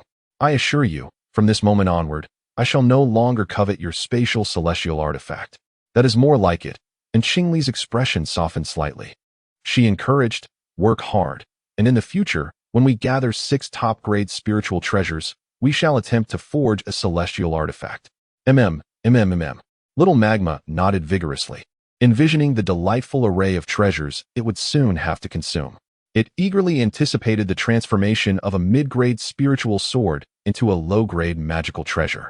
Currently, Tianyun's sect boasts a maximum of only 8-grade artifact refineries, with the eldest among them being the sole one capable of forging mid-grade spiritual treasures.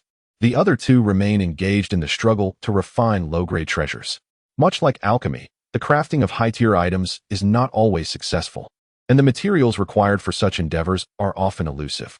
Thus, for high-tier artifact refineries, progressing even a small step further is an arduous challenge. In the present, the once thriving realm of cultivation is in a state of decline. The artisans of celestial artifacts have long since vanished, leaving only one 9th-grade master craftsman, who resides in the Central Plains, the heart of the most formidable cultivation powers. Thus, the ability to elevate spiritual treasures to celestial artifacts is a rare talent in this waning world of cultivation. However, the master known as the refiner of flames is somewhat overrated.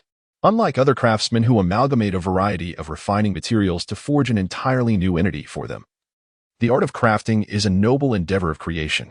The refiner of flames, on the other hand, merely utilizes artifacts of the same grade to upgrade existing ones, failing to impart any new attributes or to conceive anything novel. This methodical approach resembles that of a mere automaton, proficient only in the fusion and elevation of objects, devoid of any creative essence. A lack of creativity equates to a deficiency of vitality and soul. Hence, the refiner of flames appears more as a soulless puppet of refinement. Yet, Qingli remains fond of him, eagerly anticipating the day when the refiner of flames will forge a celestial artifact. However, this ambition places a heavier burden on her as the head of her household. To create a low-grade celestial artifact, 6 high-grade spiritual treasures are required, while the ancestral treasure of the second-rate and family amounts to merely a low-grade spiritual treasure. Contemplating this, Qingli sighs, aware of the arduous journey ahead. She hopes to witness that day within her lifetime. Chapter 73. The Three-Hound Furnace, approximately 5,000 meters above the ground. The Phoenix Feather Secret Realm descended into night once more, still hovering over the Treasure Hill region. It remained uncertain whether the Serpent Woman had passed through. So Qingli did not hasten to land. Instead, she chose to conceal herself within the mustard seed space. The mustard seed space blended seamlessly with the boundless darkness, enveloped in an eerie silence, surprisingly devoid of the usual croaking of frogs. Perhaps they, like many human cultivators, fled in haste, fearing the presence of the serpents. Within the treehouse room, Qingli retrieved a pearl-sized luminous gem, illuminating the entire space as brightly as day. This luminous pearl, crafted from phosphorescent stone, was a rarity in the mundane world, yet in the realm of cultivation, it held little value. The young thunderwing tiger, with its tiny wings fluttering, struggled to ascend to the second floor, having climbed and flown from below. It reached the door of Qingli's room, yowling in desperation. Poor creature. Only half a month old, it did not comprehend the meaning of the words closed door on the sign. While Qingli was in a meditative state, she heard the commotion outside. With a wave of her hand, she dispelled the barrier at the door. With a thought, she beckoned the little thunderwing tiger to roll inside. Raising an eyebrow, she inquired, "Do you wish to eat, or do you seek a beating?" The little thunderwing tiger crouched low, shifting its weight back, arching its back while still baring its teeth at her. After several repetitions of this display, the cub finally ceased its cries, collapsing pathetically on the ground, its bright eyes still fixed on Qingli. The more it was beaten, the more spirited it seemed. What was this peculiar situation? Qingli pondered, flicking her fingers to send out a healing pill.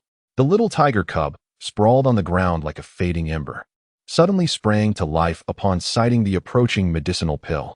With an unexpected burst of energy, it leapt into the air, its delicate wings flaring with determination, and deftly caught the pill in its mouth. To her astonishment, Qingli pondered, this cub has a penchant for medicinal pills? Typically, she refrained from such substances except for healing purposes, while Xiao Lingxi only indulged in toxic pills.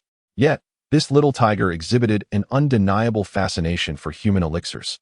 To further confirm her suspicions, Qingli produced a qi consolidation pill, commonly used by cultivation practitioners, inflicted into the air. The moment the cub spotted the qi consolidation pill, its spirits soared once more. It flapped its wings and lifted itself half a foot off the ground, hovering momentarily before finally seizing the coveted pill. Without a moment's hesitation, it swallowed it whole, for the sake of satisfying its hunger, mastering the art of flight in the process. Qingli couldn't help but smirk, marveling at the immense potential of this gluttonous creature. She then conjured a third-grade spirit-gathering pill, using telekinesis to suspend it 3 feet above the ground. The little thunderwing tiger's eyes widened with excitement as it spread its dark blue wings, managing to lift itself 2 feet off the ground, straining its neck upward in a fervent attempt to grasp the pill. After several earnest efforts, it finally succeeded in swallowing the third-grade spirit-gathering pill. Such remarkable potential for gluttony was indeed rare, and Qingli praised its prowess, contemplating how this demonic beast, with its resilient hide and flesh, possessed a far superior tolerance for medicinal properties than that of human cultivators. A tiger cub, merely half a month old, effortlessly consumed 3 pills. A feat that would have left a mid-stage qi practitioner writhing in agony from the overwhelming influx of spiritual energy. The little thunderwing tiger continued to gaze intently at Qingli, its round, glistening eyes reflecting a desire for more sustenance. However, Qingli hesitated. She communicated with the small golden tansy, a concoction of qi-gathering and spirit-gathering pills, meticulously crafted from various nourishing spiritual herbs. While these pills are beneficial for human practitioners, their toxicity poses a significant risk, akin to the notion of hastening growth at the expense of future troubles. Would feeding this young tiger such pills lead to unforeseen consequences? Perhaps not, or if so, they would likely be minimal. The small golden tansy, able to move freely, stood proudly atop the roof, akin to a poet, stretching its leaves to embrace the cool night breeze. It mused that the meridians of most demonic beasts are considerably broader than those of human cultivators, since the tiger could withstand the properties of the pills. It indicated a lesser fear of toxicity compared to humans. Just look at the little Lingxi. Despite consuming numerous toxic pills, it exhibited no substantial remnants of pill poison. Moreover, one must not forget the 9th-tier broken jade tree under her care. With this reassurance, Qingli employed her telekinesis to suspend a 3rd-tier spirit-gathering pill 5 feet above the ground, patiently awaiting the tiger cub's leap to seize its meal. Furthermore, by refining more pills and advancing to a 4th-tier alchemist, she could barter her concoctions for herbs and spiritual stones with her peers. Indeed, they had found themselves in need of spiritual stones following their recent cultivation sessions. The alchemical furnace was notably heavy, weighing more than 4 to 5 times that of a furnace of similar size. Its surface was a deep, cool black, with a protruding body adorned with ancient, intricate runes, and supported by 3 legs. These legs were not cylindrical. Rather, they were cast in the shape of 3 fearsome beasts resembling dragons, with scales and menacing faces, likely representing a ferocious creature from antiquity known as Hound. And Qingli gently caressed the furnace, relying on the ancient beasts below to bestow upon it the name Three-Hound Furnace. She meticulously examined every inch of the furnace but could not ascertain its grade. It was certainly a treasured artifact, yet whether it was of medium or high quality remained uncertain until she could work with it directly. Thus, Qingli promptly procured some spiritual herbs, carefully matched their properties, established protective barriers, and prepared to refine a 3rd-grade spirit-gathering pill to nourish the young tiger.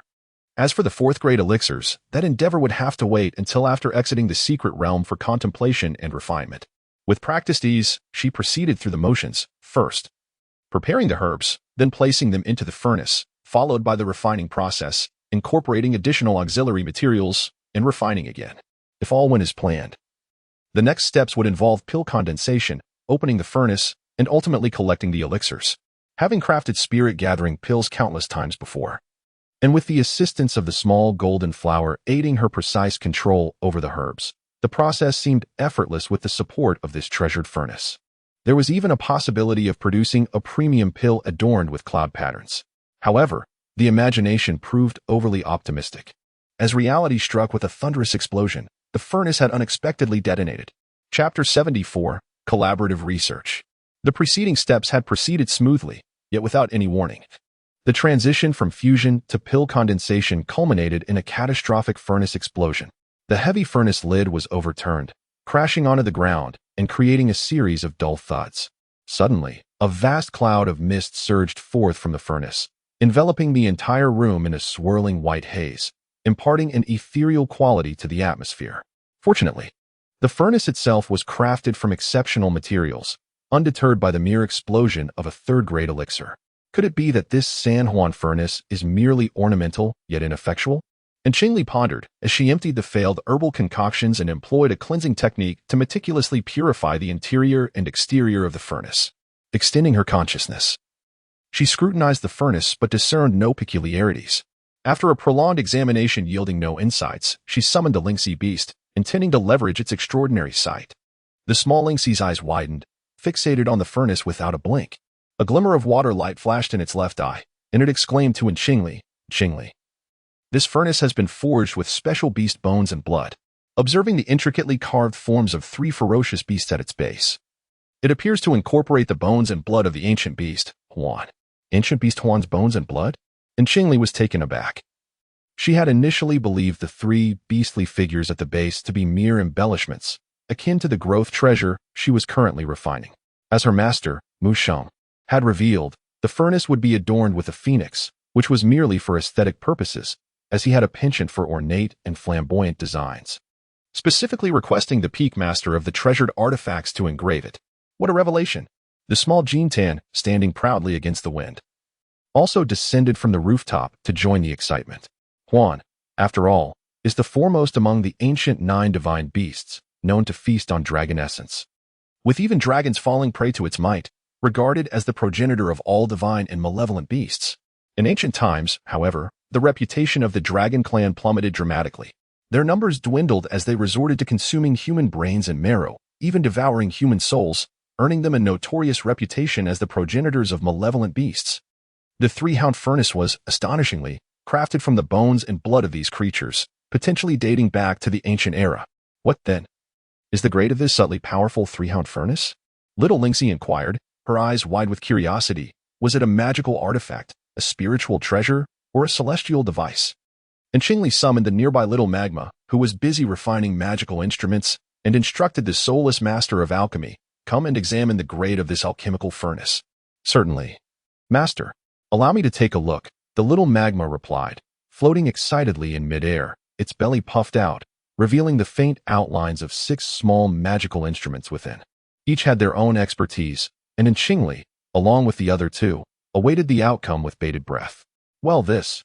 The little Magma circled the Three-Hound Furnace twice, and, with Qingli's nod of approval, unleashed flames upon the furnace, exclaiming with delight, This furnace is extraordinary, more resilient than a mustard seed space.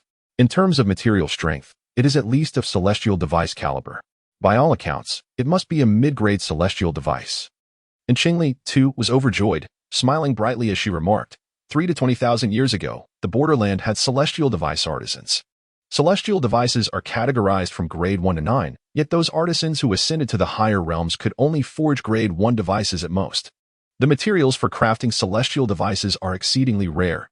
Although there are grade 1 artisans, the number of extant celestial devices is quite limited. Little Magma exclaimed with excitement. I have rarely encountered celestial artifacts. I have only seen the Master's mustard seed space and this Trihound celestial furnace, but I cannot ascertain their precise ranks. Master, if you could gather more celestial artifacts for me to examine, I would be able to discern their qualities with greater accuracy. And Qingli replied, Celestial artifacts are not as plentiful as cabbages. Possessing one is already a tremendous blessing, 2 is a rare favor from the heavens, and as for a third, I hardly dare to dream, yet it is wise to hold on to dreams. After all, what if they come to fruition? Indeed, that is true. Little golden tansy twisted its form, coiling atop Qingli's head, resembling a resplendent golden crown. In this vast world filled with treasures, we also have a little flame that can transform spirit treasures into celestial artifacts. Let us strive to gather more magical tools. Yes, yes, yes. We can definitely have a third celestial artifact. Little Lingxi joyfully leaped into Qingli's embrace, exclaiming, It is indeed possible. Indeed, it is possible. And Qingli, crowned in glory, with her already fair and lively visage illuminated by the golden radiance, appeared as enchanting as a forest sprite. However, upon glancing at the seemingly useless alchemical furnace, and Qingli inquired of the refining flame, this celestial artifact differs from the earthly spirit tools. Does it not require some celestial incantations to successfully condense the elixir? The refining flame then drifted into the furnace, circling within. The crimson light illuminated the inner walls of the furnace, causing the runes to shimmer brilliantly. The intricate and twisting runes, illuminated by the flames, seemed to come alive, akin to flowing streams of molten rock. Master, it appears there is a layer of runic seals within. It is a layer superimposed upon the original runes of the alchemical furnace. The smelting fire murmurs softly, and any adept craftsman of fine instruments possesses a certain knowledge of runes. The same applies to array masters, particularly those of advanced rank, who also exhibit considerable expertise in runic arts. The smelting fire has consumed numerous magical artifacts and spiritual tools, although it cannot inscribe runes itself. Its vision and understanding are indeed profound. Is it not so? And Qingli, not being a rune master and having limited research on talismans, brought the small Lingxi into the alchemical furnace and allowed it to probe with its Lingxi eye. Moments later, the Lingxi beast activated its Lingxi eye and provided an answer. Indeed, Qingli, there exists a restriction. Within the furnace observed by the Lingxi eye, the body of the furnace sparkles brilliantly, radiating a lively glow, contrasting sharply with its seemingly dull and oppressive exterior. The Lingxi beast blinked its large eyes and remarked that perhaps by dismantling this layer of restriction, the Sanhua furnace could reveal its true brilliance. Is it an immortal artifact? How could an immortal artifact be so understated? The depth of this restriction merely conceals it, making it difficult to detect. This reasoning holds merit. An immortal artifact ought to possess the appearance befitting its status. And Qingli nodded in agreement, recalling that Sui Jin mentioned he had inadvertently stumbled upon a restriction from which he retrieved this furnace. The individual who established the restriction remains unknown. However, it is likely that this person merely acquired the furnace without discovering the layer of restriction within. Alternatively, it is quite possible that this layer of restriction was indeed set by that very person, as many capable individuals possess a penchant for mischief. If it were the case that the restriction was laid by that individual within the furnace, it could very well be a deliberate test for the future inheritors of the furnace. Chapter 75. Inheritance of the poisoned sect. There is no need to dwell upon the origins of the restrictions, since she is fortunate enough to possess this alchemical furnace. She is undoubtedly its new mistress and shall not allow this celestial artifact to remain shrouded in dust. However, the pressing issue at hand is how to dismantle the restrictions within the furnace. Seeking the expertise of a master in breaking formations would be far too slow and perilous. If an unreliable individual were to be entrusted with unraveling the restrictions, it could potentially expose the secrets of this celestial artifact, rather than relying on others. And Qingli preferred a straightforward approach. Thus, she decided to summon the refining flames to directly scorch the layer of restrictions with its exceptional heat. Xiaolingxi had previously mentioned that the restrictions were added later, overlaying the surface of the furnace. Although concealed, they were weaker compared to the original runes inscribed on the furnace. With a thought, Qingli transported the furnace and a few small companions to the vast desolate expanse of the mustard seed space. Xiaojin and Xiaolingxi perched on her shoulders, while the refining flames dove into the furnace, puffing up in preparation to unleash its formidable power. Qingli, with a thoughtful gesture, kindly placed a heavy lid atop it. "Take it easy, gradually increase the intensity," she cautioned, concerned that an abrupt surge of power might obliterate the original runes within the furnace. Heeding her advice, the refining flames first attempted to emit a small tongue of fire, delicately tracing the newly inscribed runes. Yet, the furnace remained dark and silent, showing no signs of response. The flames then intensified their efforts, sweeping over the newly added runes once more. Still, there was no reaction. The fire of the smelting furnace was in a foul mood. With a slight tremor, it transformed into a blazing inferno, raging within the alchemical cauldron. Had it not been for its master's admonition to temper its enthusiasm, it would have eagerly devoured the cauldron itself, for it was truly tantalizing. "Wow, little fire, you are impressive," the Lingxi beast marveled, as a deep crimson glow emanated from the dark, heavy cauldron. "Stop admiring. Hurry, little Jin An, use your Lingxi eye to check if the barrier has been breached," urged Xiao Jin An, nodding vigorously. After swallowing a few restorative pills, Xiaolingxi activated the Lingxi eye, focusing intently, and exclaimed in excitement, "Almost there. The barrier is already fading." Barely had the words left her lips when the cauldron suddenly trembled, expanding 2 to 3 times its size, accompanied by a low, beastly roar. Then, on the surface of the dark cauldron, a vibrant, shimmering luster appeared, dazzling to behold. "It is done. Here is your reward." And Qingli cast a storage bag artifact to the smelting fire, then raised her hand to perform several rain condensation spells to cool the cauldron. She then approached the magnificent cauldron, taller than herself, and observed closely. To her astonishment, not only were there lifelike relief carvings of hounds adorning its surface, but also several rows of inscribed characters detailing the origins and formidable nature of the three-hound immortal cauldron.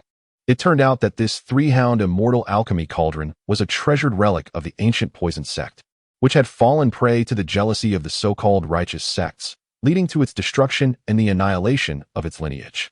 The small inscriptions only mentioned that the elders of the sect hurriedly engraved several secret formulations for poison pills onto the inner walls of the cauldron, establishing a barrier to conceal its brilliance, entrusting it to inconspicuous disciples to carry forth, hoping that a fated individual would reclaim it and restore the splendor of the poison sect. The ancient poison sect? And Qingli delved into her memories, pondering the fact that the borderland realm seemed devoid of any prominent poison sections. Perhaps this ancient poison sect, much like the Phoenix Feather secret realm, was not originally part of the borderland realm. However, she found herself immensely intrigued by the toxic pill formulas etched on the inner walls of the alchemical furnace. With a graceful leap, Qingli entered the furnace, which was taller than a person, and retrieved a luminous pearl to illuminate the interior, revealing every detail. She then employed her spiritual sense to meticulously explore and decipher the intricate script. The script, densely packed and resembling tiny sesame seeds, adorned the furnace's interior. Fortunately, cultivators could utilize their spiritual sense to discern its meaning. These countless minuscule characters represented thousands of toxic pill formulas, a crucial inheritance from the ancient poison sect, now bestowed solely upon Qingli. What a stroke of fortune! And Qingli settled into a meditative position within the furnace for the entire night, etching the myriad of toxic pill formulas into her sea of consciousness. Ultimately, she also comprehended the workings of the Sanxiong pill furnace, renowned for its ability to enhance the toxicity of pills by an additional 30%, and noted that it was more adept at producing exquisite toxic pills than other furnaces. What constitutes an exquisite pill? It is essential to understand that pills of the same tier are classified into inferior, medium, and superior grades, all of which can be refined through the accumulation of experience by alchemists. Exquisite pills, however, are rarely produced, often emerging by sheer chance amidst the crafting of thousands or even tens of thousands of pills. While lower-tier exquisite pills may not be particularly remarkable, those of higher tiers possess value that multiplies several times or even a dozen times that of superior pills in the same category. Take, for instance, the 9th grade longevity pill. which typically extends the lifespan of a nascent soul cultivator by 500 years. However, an exquisite version can prolong life by over 600 years. Upon a foundation of 5 centuries, adding another century of life seems hardly an exaggeration when one considers trading it for 5 cities of spiritual cultivation. Human beings cherish life, and the longer they live, the more they value their existence. Consider the lifespan of an ordinary person, a mere century.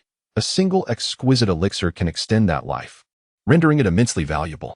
It is said that in the borderland realm, there once existed an alchemist hailing from the Central Plains cultivation world, who, while concocting a potion for another, inadvertently produced a supreme longevity elixir. Unexpectedly, this provoked a tribulation of alchemical lightning, and alas, the alchemist was unprepared, tragically perishing beneath the storm of divine retribution. As for the fate of that exceptional longevity elixir, opinions vary widely. Some claim it was destroyed by the lightning. Others suggest it found its way into the belly of the seeker, while yet others whisper that it was surreptitiously seized by the throngs of advanced cultivators who arrived in haste.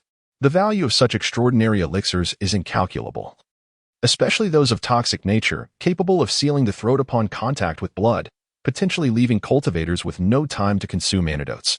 The Sanxiongdan furnace, renowned for enhancing the quality of toxic elixirs, significantly increases the likelihood of producing superior toxic potions, truly deserving of its status as a treasured relic of the ancient poison sect. As Qingli emerged from the furnace, he knelt and clasped his hands in reverence, offering a sincere bow to the Sanxiongdan furnace. Having inherited the legacy of the poison sect and acquired its revered treasure, such an act of homage was warranted. Among the small group, none were more exhilarated by Qingli's acquisition of the poison sect's inheritance and treasured artifact than the Lingxi beast. Qingli, could it be the legacy of the poison sect?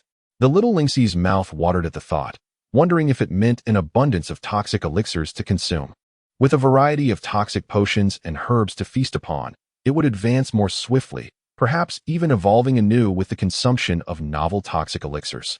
Indeed, and Qingli smiled and nodded, remarking that with thousands of varieties of poisonous elixirs, one could indulge in a delightful array of flavors. These poisons were indeed diverse. Some were lethal, causing immediate demise upon contact with blood, while others were designed to torment foes, rendering life a living hell. Certain concoctions were specifically crafted for interrogating prisoners, inducing a state of dazed compliance, whereas others were intended for nurturing venomous insects and controlling others to serve their will. Even more alarming were the poisonous talismans that, akin to explosive charms, could unleash toxic gas capable of permeating the skin. The creation of such poisonous talismans required intricate hand seals, which would inscribe mystical patterns upon the surface of the elixirs. However, the process was fraught with peril. A moment's inattention could lead to catastrophic explosions, engulfing the surroundings in a conflagration filled with toxic smoke. The complexity of crafting these talismans surpassed that of ordinary elixirs, demanding a high level of mastery and insight from the alchemist. Once successfully forged, the poisonous talisman could be hurled with remarkable speed, serving as an offensive weapon. It is no wonder that it is often said that the 4 arts of alchemy, talismans, weapons, and formations are interrelated, with elixirs capable of repelling enemies much like talismans. Previously, the alchemists of the borderland realm had entertained such notions, yet none possessed the exceptional talent to master both elixirs and talismans, leaving their grand aspirations unrealized. Unexpectedly, in another lesser world, someone succeeded in this endeavor, achieving a profound level of expertise and establishing a legacy. Though she had previously experimented with poisons and powders, she had not yet succeeded in creating throwable explosive elixirs, thus significantly diminishing both her speed and the potency of her toxins. With the aid of this legacy and the Sanxiuan furnace, she ought to practice diligently, so as to navigate the secret realms with ease. Suddenly, a series of resounding explosions erupted as the furnace detonated multiple times. Fortunately, the Sanxiuan furnace itself was resilient to blasts, and Qingli was unfazed by poison. Moreover, the alchemical materials at her disposal were ample. After enduring 9 explosions and continually refining her techniques, Qingli ultimately succeeded in crafting her first batch of poison talisman pills. The 3rd-grade poison talisman pills, both of which were of inferior quality, were nonetheless commendable. This process mirrored talisman creation. Through a series of explosions, the alchemical concoction was achieved. Although the potency of the 3rd-grade poison talisman pills was slightly inferior to that of 3rd-tier talismans, The inner layer contained a poison pouch that could be customized by the alchemist with various toxic powders. In essence, the poison talisman pills featured an outer layer of fixed poison and an inner layer that could be varied. Such pills could be stored for extended periods, with a substantial quantity of poison powder encapsulated within, eliminating concerns of toxicity waning over time. As for temporarily applying poison to talismans, this was indeed a strategy devised by Qingli, who possessed a remarkable immunity to toxins. In the world of cultivation, only those cultivators who specialized in poisons and had preemptively ingested the corresponding antidotes dared to engage in such practices. However, the explosive talismans themselves were as smooth as a mirror, highly flammable and prone to detonation, allowing for little room for creases or folds. Excessive contamination with poison powder could lead to the tainting of the beast blood used in crafting the talismans, ultimately rendering them ineffective. Moreover, the minuscule amount of toxic powder affixed to the talisman may scatter during the act of throwing, posing a risk of inadvertently injuring oneself or one's companions. Should the dosage of the poisonous powder prove insufficient, one would still find themselves at a disadvantage when confronting high-ranking cultivators. And Qingli has concocted a third-grade poison talisman pill, precisely for the abundant quantity of toxic powder within. Furthermore, as the grade of the poison talisman pill increases, the toxicity of the outer layer's mixed poison escalates dramatically, potentially surpassing the potency of the pure toxic powder inside, making the formulation of an antidote considerably more challenging. Can it be consumed? Little Lingxi swallowed hard. Ah, Qingli. It seems you share the same fervor for alchemy as your master, Mu Sheng. Jin Tan, who had been waiting outside the restriction for 3 days and nights, waved his golden, shimmering leaves in the breeze, smiling with satisfaction. This is precisely the kind of madness we need. Hurry and become a master alchemist to support us. And Qingli, seated cross-legged and sipping a restorative spirit brew, replied with a smile. The allure of this poison talisman pill is simply overwhelming. It has paved the way for the edge of the border realm. Moreover, we are currently hovering above the Duobao Hills. I wonder if that serpent lady has crossed with her entourage of snakes. Once I finish refining the pills for little Lingxi and the little tiger cub, we shall descend to observe. Thus, that very night, after successfully refining the third-grade poison pill and spirit-gathering pill, and Qingli cautiously maneuvered the mustard seed space downward. Cultivators possess remarkable vision, enabling them to see even in the depths of night. Under the cloak of darkness, the Duobao Hills were eerily silent. Not a croak of frogs, nor a chirp of insects could be heard. Just before dawn, the Lingxi beast concealed itself as a current of air, emerging from the mustard seed space to ascertain that the vicinity was devoid of both humans and demonic beasts, before communicating back to Qingli. Qingli donned her protective garments, yet her entire body remained coated in poison, and she adhered to a concealment talisman as she emerged from the mustard seed space. The Lingxi beast continued to mask its presence in the airflow, perched upon Qingli's shoulder. The secret realm was devoid of stars and moons, shrouded in profound darkness, and Qingli relied solely on her vision, able to discern objects within a mere 10 meters ahead. That was, and Qingli furrowed her brow, employing her light body technique to advance a few steps, and upon closer inspection, discovered a desiccated corpse. The wrinkled skin clung tightly to the skeletal frame, as if some entity had drained the flesh and blood beneath, leaving only a human-skinned skeleton. The emaciated body bore a face of extreme grotesqueness, as though it had endured immense terror in its final moments. And Qingli's expression soured. Was this the handiwork of the serpent woman, who feasts on human essence? It seemed likely. The vigilant Lingxi, ever alert to their surroundings, concurred.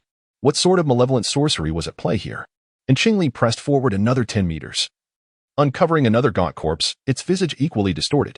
The storage pouches and rings that had adorned both corpses were conspicuously absent, and their necks bore 2 distinct puncture wounds, reminiscent of bites from a blood-sucking zombie. It was evident that a sentient being, human or beast, was responsible for this, and Qingli could not ascertain whether the serpent woman had departed, nor could she be certain that it was in Qingniao. For during the tumultuous battle in the miasma forest that summoned the 7th tier by Kuei snake, other disciples of the Tianyin sect had been present. Perhaps other female disciples had fallen prey to the serpent woman. With no one around, and Qingli cautiously concealed herself behind a massive rock, awaiting dawn to seek a water source and replenish the desiccated ponds and rivers within the mustard seed space. The secret realm remained hauntingly silent. After a short while, as dawn broke, Xiao Jintan sensed the abundant moisture in the air, and Qingli tightly grasped a burst talisman in her hand and swiftly donned her cloud-chasing shoes. Along the way, they encountered several desiccated corpses, including those of inner disciples from the Tianyin sect. The surroundings bore the marks of a fierce struggle, with serpentine bodies severed by sharp blades. Scattered nearby were ineffective concealment talismans, suggesting that these disciples had attempted to evade the serpent horde and continued their search in the Duobao Hills. But alas, their efforts were in vain. And Qingli sighed inwardly, yet did not pause, resolutely heading towards the source of the water. As they drew within 8 miles of the water source, Xiaolingxi issued a warning. Qingli, there are people in the river. Approaching the 5th tier, Xiaolingxi's consciousness surpassed Qingli's, relaying the discovered circumstances. No, there are snakes. Only half of their bodies are visible above the river's surface. 1 head, 2 arms, all covered in glistening silver scales, as if bathing in the water. No, that was not the case. They were not bathing. They were washing a living person. The individual appeared to be sealed, their spiritual energy restrained, still struggling, and then that snake woman bit into the person's neck, drawing forth life. The person, what had become of them? And Qingli's thoughts drifted to the previously encountered, shriveled, grotesque corpses, sending a shiver down her spine. Could it be in Qingmiao? Chapter 77. The sudden appearance of spirit washing grass. The sky was clear and bright, and the little river flowed gently. The Duobao Hills, rich in spiritual energy, seemed to imbue even the river water with a clarity surpassing that of other places. Last night, and Qingmiao toiled until the early hours, diligently burying the grotesque serpent tail beneath the river's surface. With her hands, adorned with scales, she gently scooped a handful of river water, cleansing the foul and bloody remnants of the previous night. On the riverbank lay 5 self-important scions of noble families, incapacitated by serpent venom, resigned to her merciless feasting. Each bite into a cultivator's neck, each sip of their blood and flesh, filled her with an exquisite sense of satisfaction, far surpassing that of consuming a rare spirit-gathering elixir, as if her cultivation had subtly improved. Yet, to her dismay, the serpent scales multiplied across her body, and her legs increasingly transformed into a serpent tail. Initially, only her feet fused into the tail. Soon, her calves followed suit. And after indulging in the flesh and blood of her victims, even her thighs began to merge into the serpentine form. And Qingmiao reveled in the cool embrace of the flowing river, reassuring herself that this spectacle was but a fleeting phase. For once she fully refined the inner elixir of the white Kuei serpent, all would revert to normalcy. Tilting her head, she cupped her hands to fetch more water, intent on washing her long hair. However, as she raised her arms to pour the water over her head, she was met with emptiness. Where was her hair? It had been there only a few days prior. In a sudden fit of rage, she lashed out with her serpent tail, striking the river's surface like a whip, baring her fangs as she menacingly questioned the 5 trembling figures on the bank. Where's my hair? The 5, deeply poisoned, their faces pale and dark, could barely utter a coherent response, consumed by terror and dread. Where's my hair? And Qingmiao was still frantically interrogating, her serpent tail submerged in the river as she leaned toward the shore and seized a disciple from a prestigious family. She bared her sharp fangs and bit down. It was true. Her fondness for the taste of human flesh and blood had begun with the emergence of those 2 pointed teeth. She increasingly relied on human flesh and blood, yet the population in the Duobao Hills dwindled. Thus, she ensnared another tender-skinned disciple, administering a low-tier detoxification pill, while extracting all the communication jade slips from the cultivator's storage pouch. In a gentle tone, she coaxed, "If you behave, I shall spare your life." Really? The cultivator's face was a mask of terror and hesitation as he swallowed the detoxification pill, feeling a slight restoration of his inner spiritual energy. "Indeed, I swear by my heart's demons," he replied. And Qingmiao, maintaining her soft demeanor, laid out a dozen communication jade slips and tempted him further. "Inform your friends that in the deadly valley of Duobao Hills, a 2,000-year-old spirit cleansing herb has surfaced, albeit guarded by a 7th-tier demon serpent, rendering it unattainable." The spirit cleansing herb. The disciple was suddenly animated, for it could cleanse a spiritual root. Are you speaking the truth?" "Of course I never lie." And Qingmiao assured him, producing a recording stone, which upon channeling her spiritual energy, revealed a vibrant 3-inch tall spirit plant. The recording stone was a rare and precious item, devoid of utility and cultivation yet exorbitantly valued, typically possessed only by major sects and illustrious families. This particular stone was one she had acquired just a few days prior. The individual, after a moment of exhilaration, was engulfed by trepidation. He was acutely aware of the serpent woman's devious scheme, intending to use the cleansing spirit herb as bait to lure his companions into a trap. How could he ever stoop to such treachery? Did he wish for death or life? And Qingmiao's gaze fixated on the slender neck of that person, suppressing the impulse to strike. His slightly forked tongue flicked out unexpectedly as he hissed with a mocking laughter. You merely convey a fact to them. Life and death are dictated by fate. Perhaps they might turn the tables and deal with me instead. The cleansing spirit herb? And Qingli, upon hearing the transmission from dazzlingly, recognized it as a truly valuable item. One that was 2 millennia old. Since the serpent woman had no intention of harvesting it, she resolved to take action, and Qingli prepared to investigate. If she found herself outmatched, she would instruct Xiaoyan to set ablaze the guardian serpent and the cleansing spirit herb, thus thwarting the serpent woman's malevolent intentions. The bloodline of the white Kuei serpent was noble, and Qingmiao, being a human cultivator, would eventually emerge from the phoenix feather secret realm. The black serpent had already forged an equal pact with her, ensuring a favorable exit from the realm and a chance to transcend the tribulations of thunder to attain a new form. Not only had Qingmiao established an equal pact with this black serpent, but with its assistance, she had also forged an equal pact with the 7th-tier demon serpent that guarded the cleansing spirit herb. As the secret realm would close in a year's time, she eagerly anticipated leading them out to freedom. However, the guardians of the cleansing spirit herb were not limited to the one visible serpent. There were 2 others lurking in the shadows, with 1 in plain sight and 2 concealed. 3 7th-tier demon serpents would be more than sufficient to devour 100 direct disciples if they attempted to confront them. She could hardly contain her excitement at the prospect of witnessing such a sanguine spectacle. The 3 great sects, the esteemed orthodox schools, merely a collection of filth. The malevolent practitioners of the Tianyin sect are laid bare for all to see, yet we have not witnessed the sect purging its ranks. Nor have the other 2 sects taken it upon themselves to exact vengeance. Ultimately, the realm of cultivation values strength above all, and the Tianyin sect is loath to sever its own limbs by annihilating the wicked within its midst. Moreover, the sinister lineage is supported by the son-in-law who entered the Shao family a millennium ago. Go on, it is indeed a positive development. And Qingmiao revealed a sharp-toothed smile. The more people know, the better. The revival of the Duobao Hills hinges on the number of those aware of the truth. I find the constant pursuit tiresome, and it seems you do as well. Yet, those who approach us stealthily can discern our presence from several miles away. Their formidable spiritual sense suggests they are indeed fellow disciples of the Tianyin sect. You are from the Tianyin sect? Not a senior disciple entangled with serpents, exclaimed the practitioner who had consumed the detoxification pill in astonishment. What about serpents? Past miseries surged forth in his mind, and in Qingmiao, initially sparkling with mirth, suddenly had her pupils constrict into serpent-like slits. Junior, sister, please, do not. The practitioner trembled, his entire frame quaking in fear at the sight of her vertical pupils, stammering, "We are all fellow disciples. Why must you treat me thus? As well as our brothers and sisters? If you quietly extract the cleansing spirit herb from the secret realm, the sect will reward you and aid in ridding you of your serpentine affliction." Chapter 78, Foolish Past Serpent. Do not speak of serpents to me. And Qingmiao screamed, baring her fangs as she lunged towards the practitioner's neck. The Tianyin sect? Fellow disciples? She harbors a profound resentment towards the Tianyin sect, loathing those treacherous comrades. Entering the sect at a mere 13 years of age, she soon became the target of insidious schemes aimed at exploiting her, simply because she possessed a unique water spiritual root and was considered a traitor from the Yin family. The sect accepted her not out of goodwill, but to provoke the wretched Tianyin sect.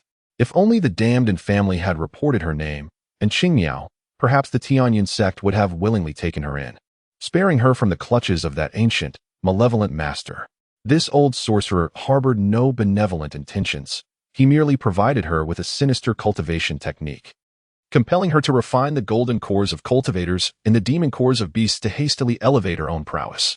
All for the sake of his inept son with 3 spiritual roots, whom he wished to cultivate alongside her. Though he never explicitly stated it, she could infer his true motives. Thus, initially, she resisted the allure of that malevolent technique. Despite its rapid cultivation speed, it would undermine her foundation. Being a unique water spiritual root, there was no need for her to pursue haste at the expense of her future. Furthermore, in the practice of yin and yang, The higher the cultivation level of the one being absorbed, the greater the benefit to the other, rendering the notion of swift advancement meaningless. Why rush to become a furnace for that inept sun? As for her entry into the Fenyu secret realm, she clandestinely seized a spot from the arena, much to her satisfaction, imagining the old sorcerer's desire to eliminate her. However, he had insidiously embedded a slave mark within her consciousness, binding her to his will for eternity. Should she defy him, a mere thought from him could spell her demise. It is indeed rare for a master and disciple to hold such animosity towards one another. Eventually, there will come a day when either she or that old wretch must meet their demise, including the old wretch's ineffectual son. Her venture into the Fenyu secret realm was motivated by a promise from that old wretch, if she could successfully retrieve the cleansing spirit grass and deliver it to him. The mark of servitude within her consciousness would be eradicated. Why should she expend her efforts to procure the cleansing spirit grass for that old wretch's incompetent son, who possesses merely a trifling earth spirit root of no more than 5 in purity? Consuming the cleansing spirit grass would be a sheer waste. It would be far more prudent for him to seek rebirth. After all, that old wretch's son lies half-conscious in bed, his death imminent. In the past, as one gifted solely with a water spirit root, she had believed herself to be exceptionally talented, harboring dreams of a promising future when she defected from the Yin family to join the Tianyin sect. Little did she anticipate such a dismal outcome. Foolish, exceedingly foolish. In the vast realm of cultivation, among the 3 major sects, each recruitment cycle witnesses a handful of those with mutated spirit roots. As for her singular water spirit root, aside from its exceptional qualifications for being a furnace cauldron, it was scarcely remarkable. Furthermore, she had fled from the Yin family, which had long been a vassal to the Tianyin sect, devotedly serving it for 30,000 years. Given that the Tianyin sect and the Tianyin sect are bitter rivals, how could the latter ever wholeheartedly nurture her? Moreover, in the realm of cultivation, those who betray their masters and clans are held in utter contempt. Her public denunciation of the Yin family's nascent soul ancestor was merely a desperate attempt to prove her loyalty to the Tianyin sect. While other direct disciples received advanced techniques to sharpen their spiritual awareness, she was bestowed with the practices of a dark cultivator. Truly, it was absurdly foolish. It is entirely to blame that she has always been excessively revered within the confines of the secular world, particularly in Anjia, leading her to believe that the entire realm should revolve around her. In Qingli, she vividly recalls the moment she was identified as possessing a singular water spirit root. Her mother, in a frenzy of joy, disheveled her hair and proclaimed that such a singular spirit root was a supreme blessing from the heavenly Tao. This Anjia, this realm of cultivation, was meant to orbit around her. Moreover, her maternal grandfather, a wandering cultivator, asserted that her water spirit root was a testament to the ancestral virtues of the Qin family, claiming that the entire Anjia in the secular world ought to owe half of its fortune to them. She was told to stride boldly through Anjia, unafraid. For the ancestral spirits of the Qin family, who had once produced a consummate foundational cultivator, would safeguard her. How foolish. She recognized her own folly. And it was evident to those who merely observed her plight. All of this could be attributed to that accursed Xiaocha chain. Had it not been for that fateful glance on the street, captivated by his carefree and unrestrained demeanor, how could she have resolutely chosen to disregard all else and join the Tianyin sect? Cursed be it all, be it Anjia, the Tianyin sect, or the Tianyin sect. They all deserved condemnation. And as for Qingli, who took her place, and Bai Yao, who recommended her, as well as Xiao Chongqing, who enticed her yet paid her no heed, they all deserved demise. All of them. In a fit of rage, Qingli lashed her serpent-like tail, thick as a pillar, mercilessly striking the river. The water splashed violently, drenching the garments of the 3 captives remaining on the shore. Among them were 2 clad in white robes with golden trimmings, unmistakably disciples of the Wanjian sect. To death, or should she send word out? As the water fell like rain, and Qingmiao's crimson pupils glimmered ominously. Someone was so terrified that their heart and guts felt shattered, forcibly fed a low-grade detoxification pill, and began to relay messages one by one. Brother Hao, there is cleansing spirit grass in the deadly valley. The individual spoke slowly, overwhelmed with fear, casting a furtive glance at Qingmiao, then hurriedly added, beware of the serpent woman's schemes. After delivering the message, the person closed their eyes, awaiting their demise. Yet, Qingmiao extended her slightly forked tongue and licked the cold sweat from his face, expressing her satisfaction. Well done, continue. Cleansing spirit grass? Cleansing spirit grass. In less than the time it takes for half an incense stick to burn, news of the cleansing spirit grass from the deadly valley spread to several groups. No wall is impervious to sound. Within half a day, more and more factions became aware of this revelation. Moreover, the serpent woman's presence in the treasure hills became common knowledge. But this was cleansing spirit grass, capable of transforming 3 spiritual roots into 2, and 2 into 1. A reduction in the number of spiritual roots signifies that cultivators who could only reach the foundation establishment stage might break through to the core formation stage, while those limited to core formation could potentially advance to the nascent soul stage. A once-in-a-lifetime opportunity. Cleansing spirit grass augments not only the limit of cultivation but also, along with this enhancement, grants several hundred or even 1,000 years of lifespan. In a certain light, cleansing spirit grass is even more precious than longevity pills. The latter possesses such potent effects that only those who have reached the nascent soul stage can consume it without risking their lives. However, cleansing spirit grass can be ingested even by those in the early stages of Qi cultivation. In comparison to the monumental opportunity presented by cleansing spirit grass, the existence of the serpent woman no longer seemed particularly perilous. Chapter 79. The Valley of Death. Upon receiving the news about the spirit rejuvenating herb, and Qingli, who had been wandering in desolate and sparsely populated areas, felt his heart race with excitement. His desire for the spirit rejuvenating herb had long been fervent, especially with the presence of Qingli from Lingshan Tower, who could mitigate the herb's side effects to a great extent. The adverse effects of the spirit rejuvenating herb were little known, even to Qingli, had it not been for the knowledgeable in Qingli's guidance regarding medicinal properties. He would have remained blissfully unaware, like the vast majority of cultivators who only recognized its benefits.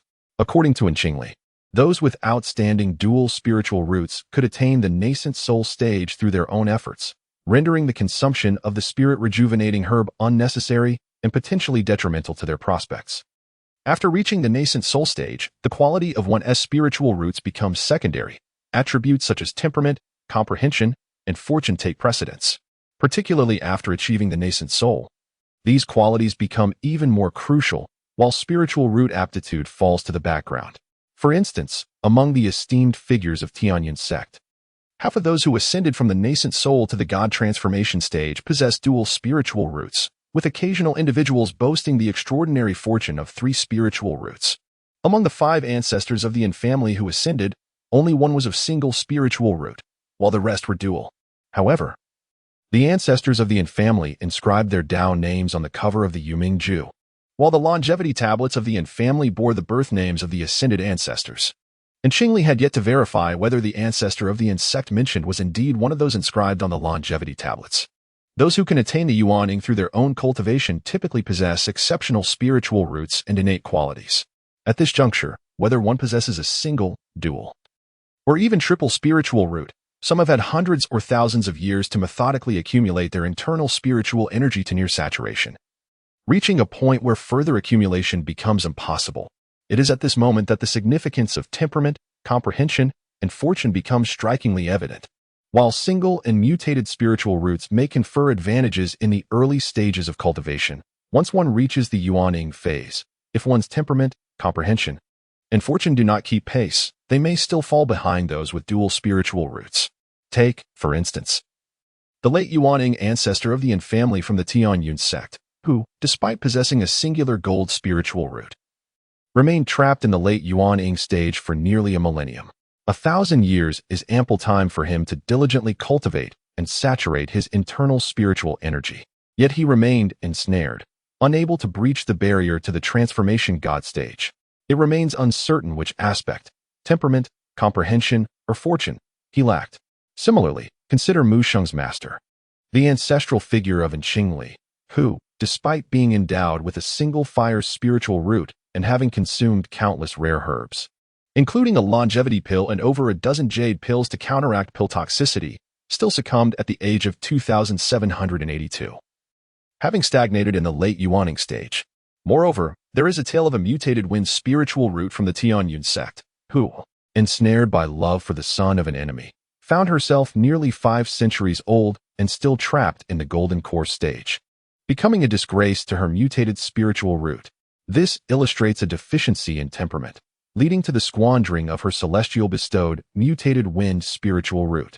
Thus, those with pure and superior dual spiritual roots have no need to consume spirit-cleansing herbs. It remains uncertain to what extent Qing you can mitigate the side effects. This is a gamble that Qingli willingly undertakes, and Qingli has already arrived near the Desperate Valley in the Daobao Hills.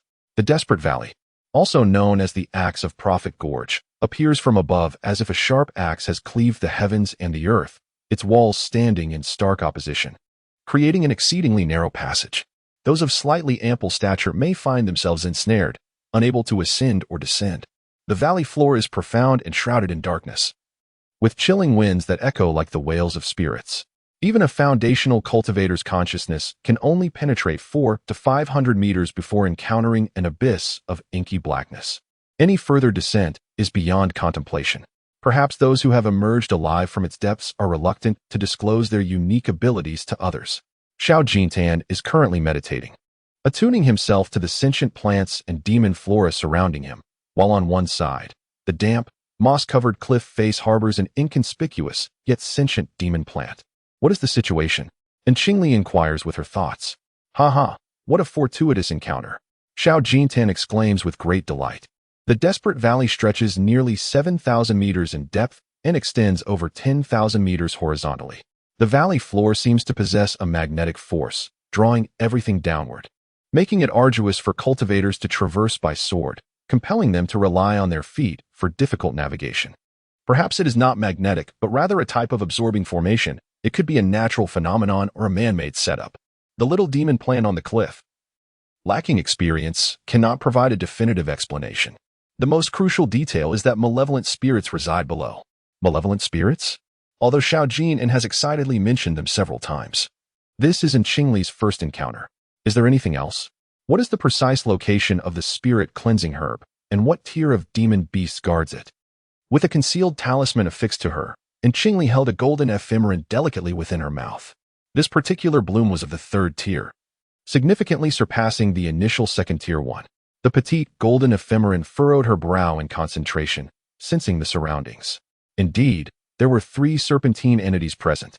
One was the original guardian residing in the heart of the deadly abyss, vigilantly protecting the cleansing spirit herb.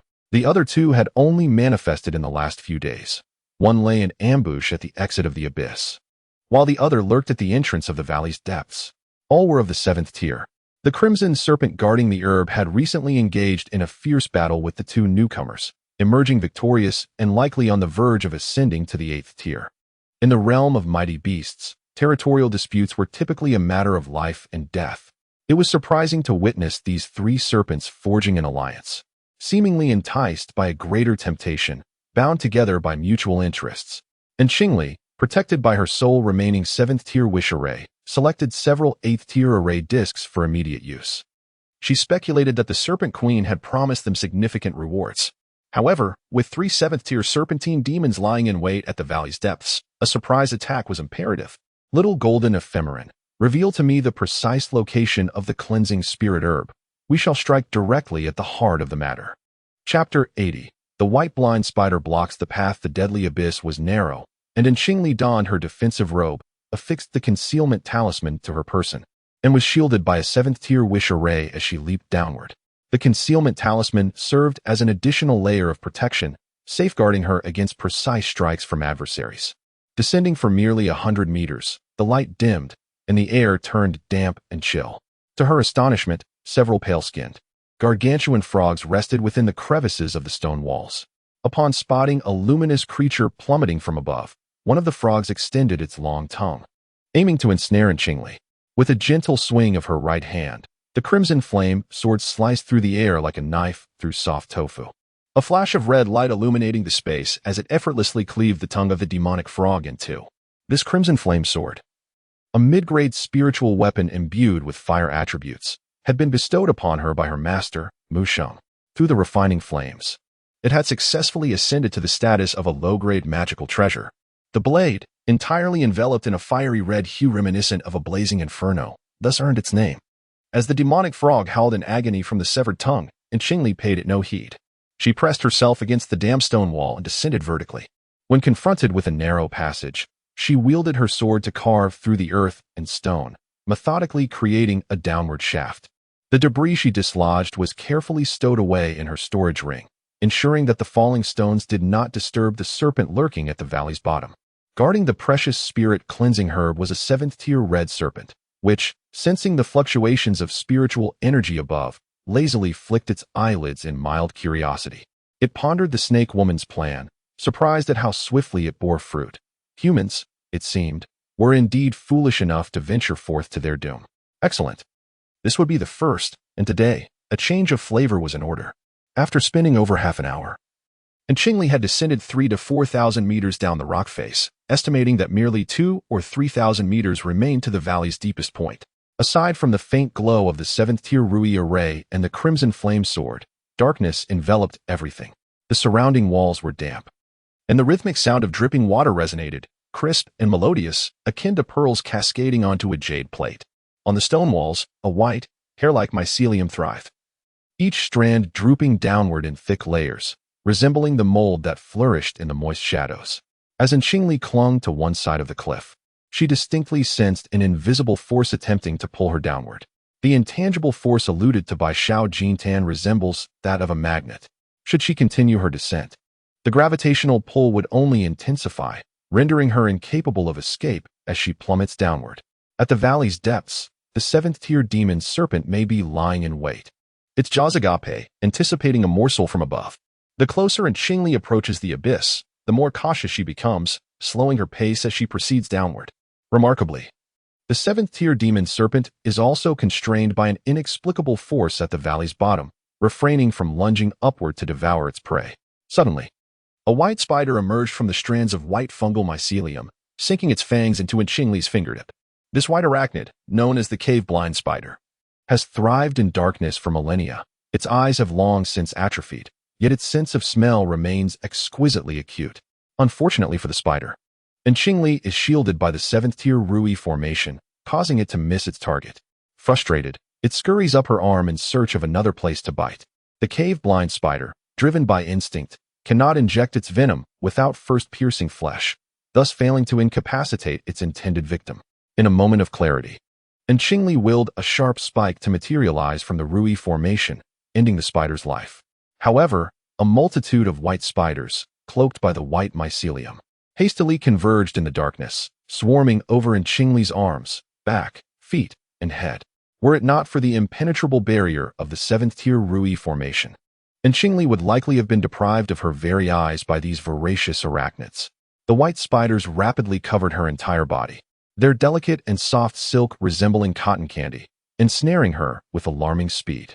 The silken threads appeared delicate and soft, yet they possessed remarkable resilience, making them ideal materials for crafting magical garments. Suddenly, the Rui array conjured a colossal hand that swiftly swept across her face, capturing the white blind spider along with its thick silken strands and forcefully stowing them into a spirit beast pouch. With a formidable 7th-tier demon serpent lurking below, she dared not recklessly employ spatial artifacts. At last revealing her face, Qingli was ensconced in a shroud of snow-white silk, resembling a plump snowman, and hastily descended several feet, unwilling to linger amidst these spiders. With a whoosh, a strand of white silk sliced through the air. It was a 5th-tier white blind spider, ejecting a silk thread as thick as a chopstick from its rear, intent on dragging the uninvited prey into its lair for sustenance. The silk was taut, with the white blind spider clinging firmly to the rock face with its 8 legs, striving to haul this substantial catch upward. As Qingli fell, the thread coiled around her neck. She swung her crimson flame sword upward, unleashing a blood-red crescent slash that severed the sticky strand. Yet, upon the severance of one thread, a barrage of 10 more threads surged toward Qingli.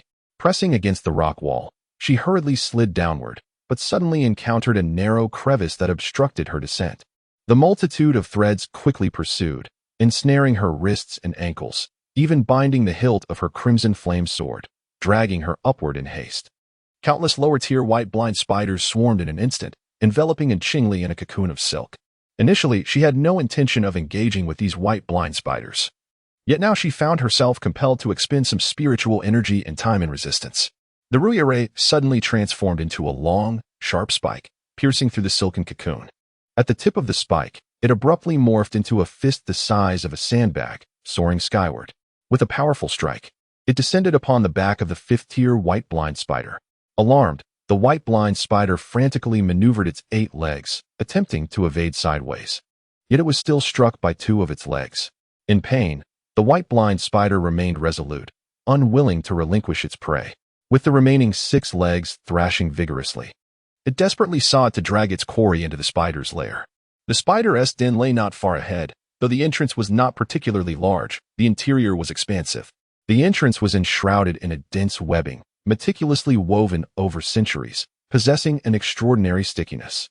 Once a victim became ensnared, they could only writhe in their final struggles until death claimed them. Enveloped in a massive cocoon, and Qingli was on the verge of being pulled into the den.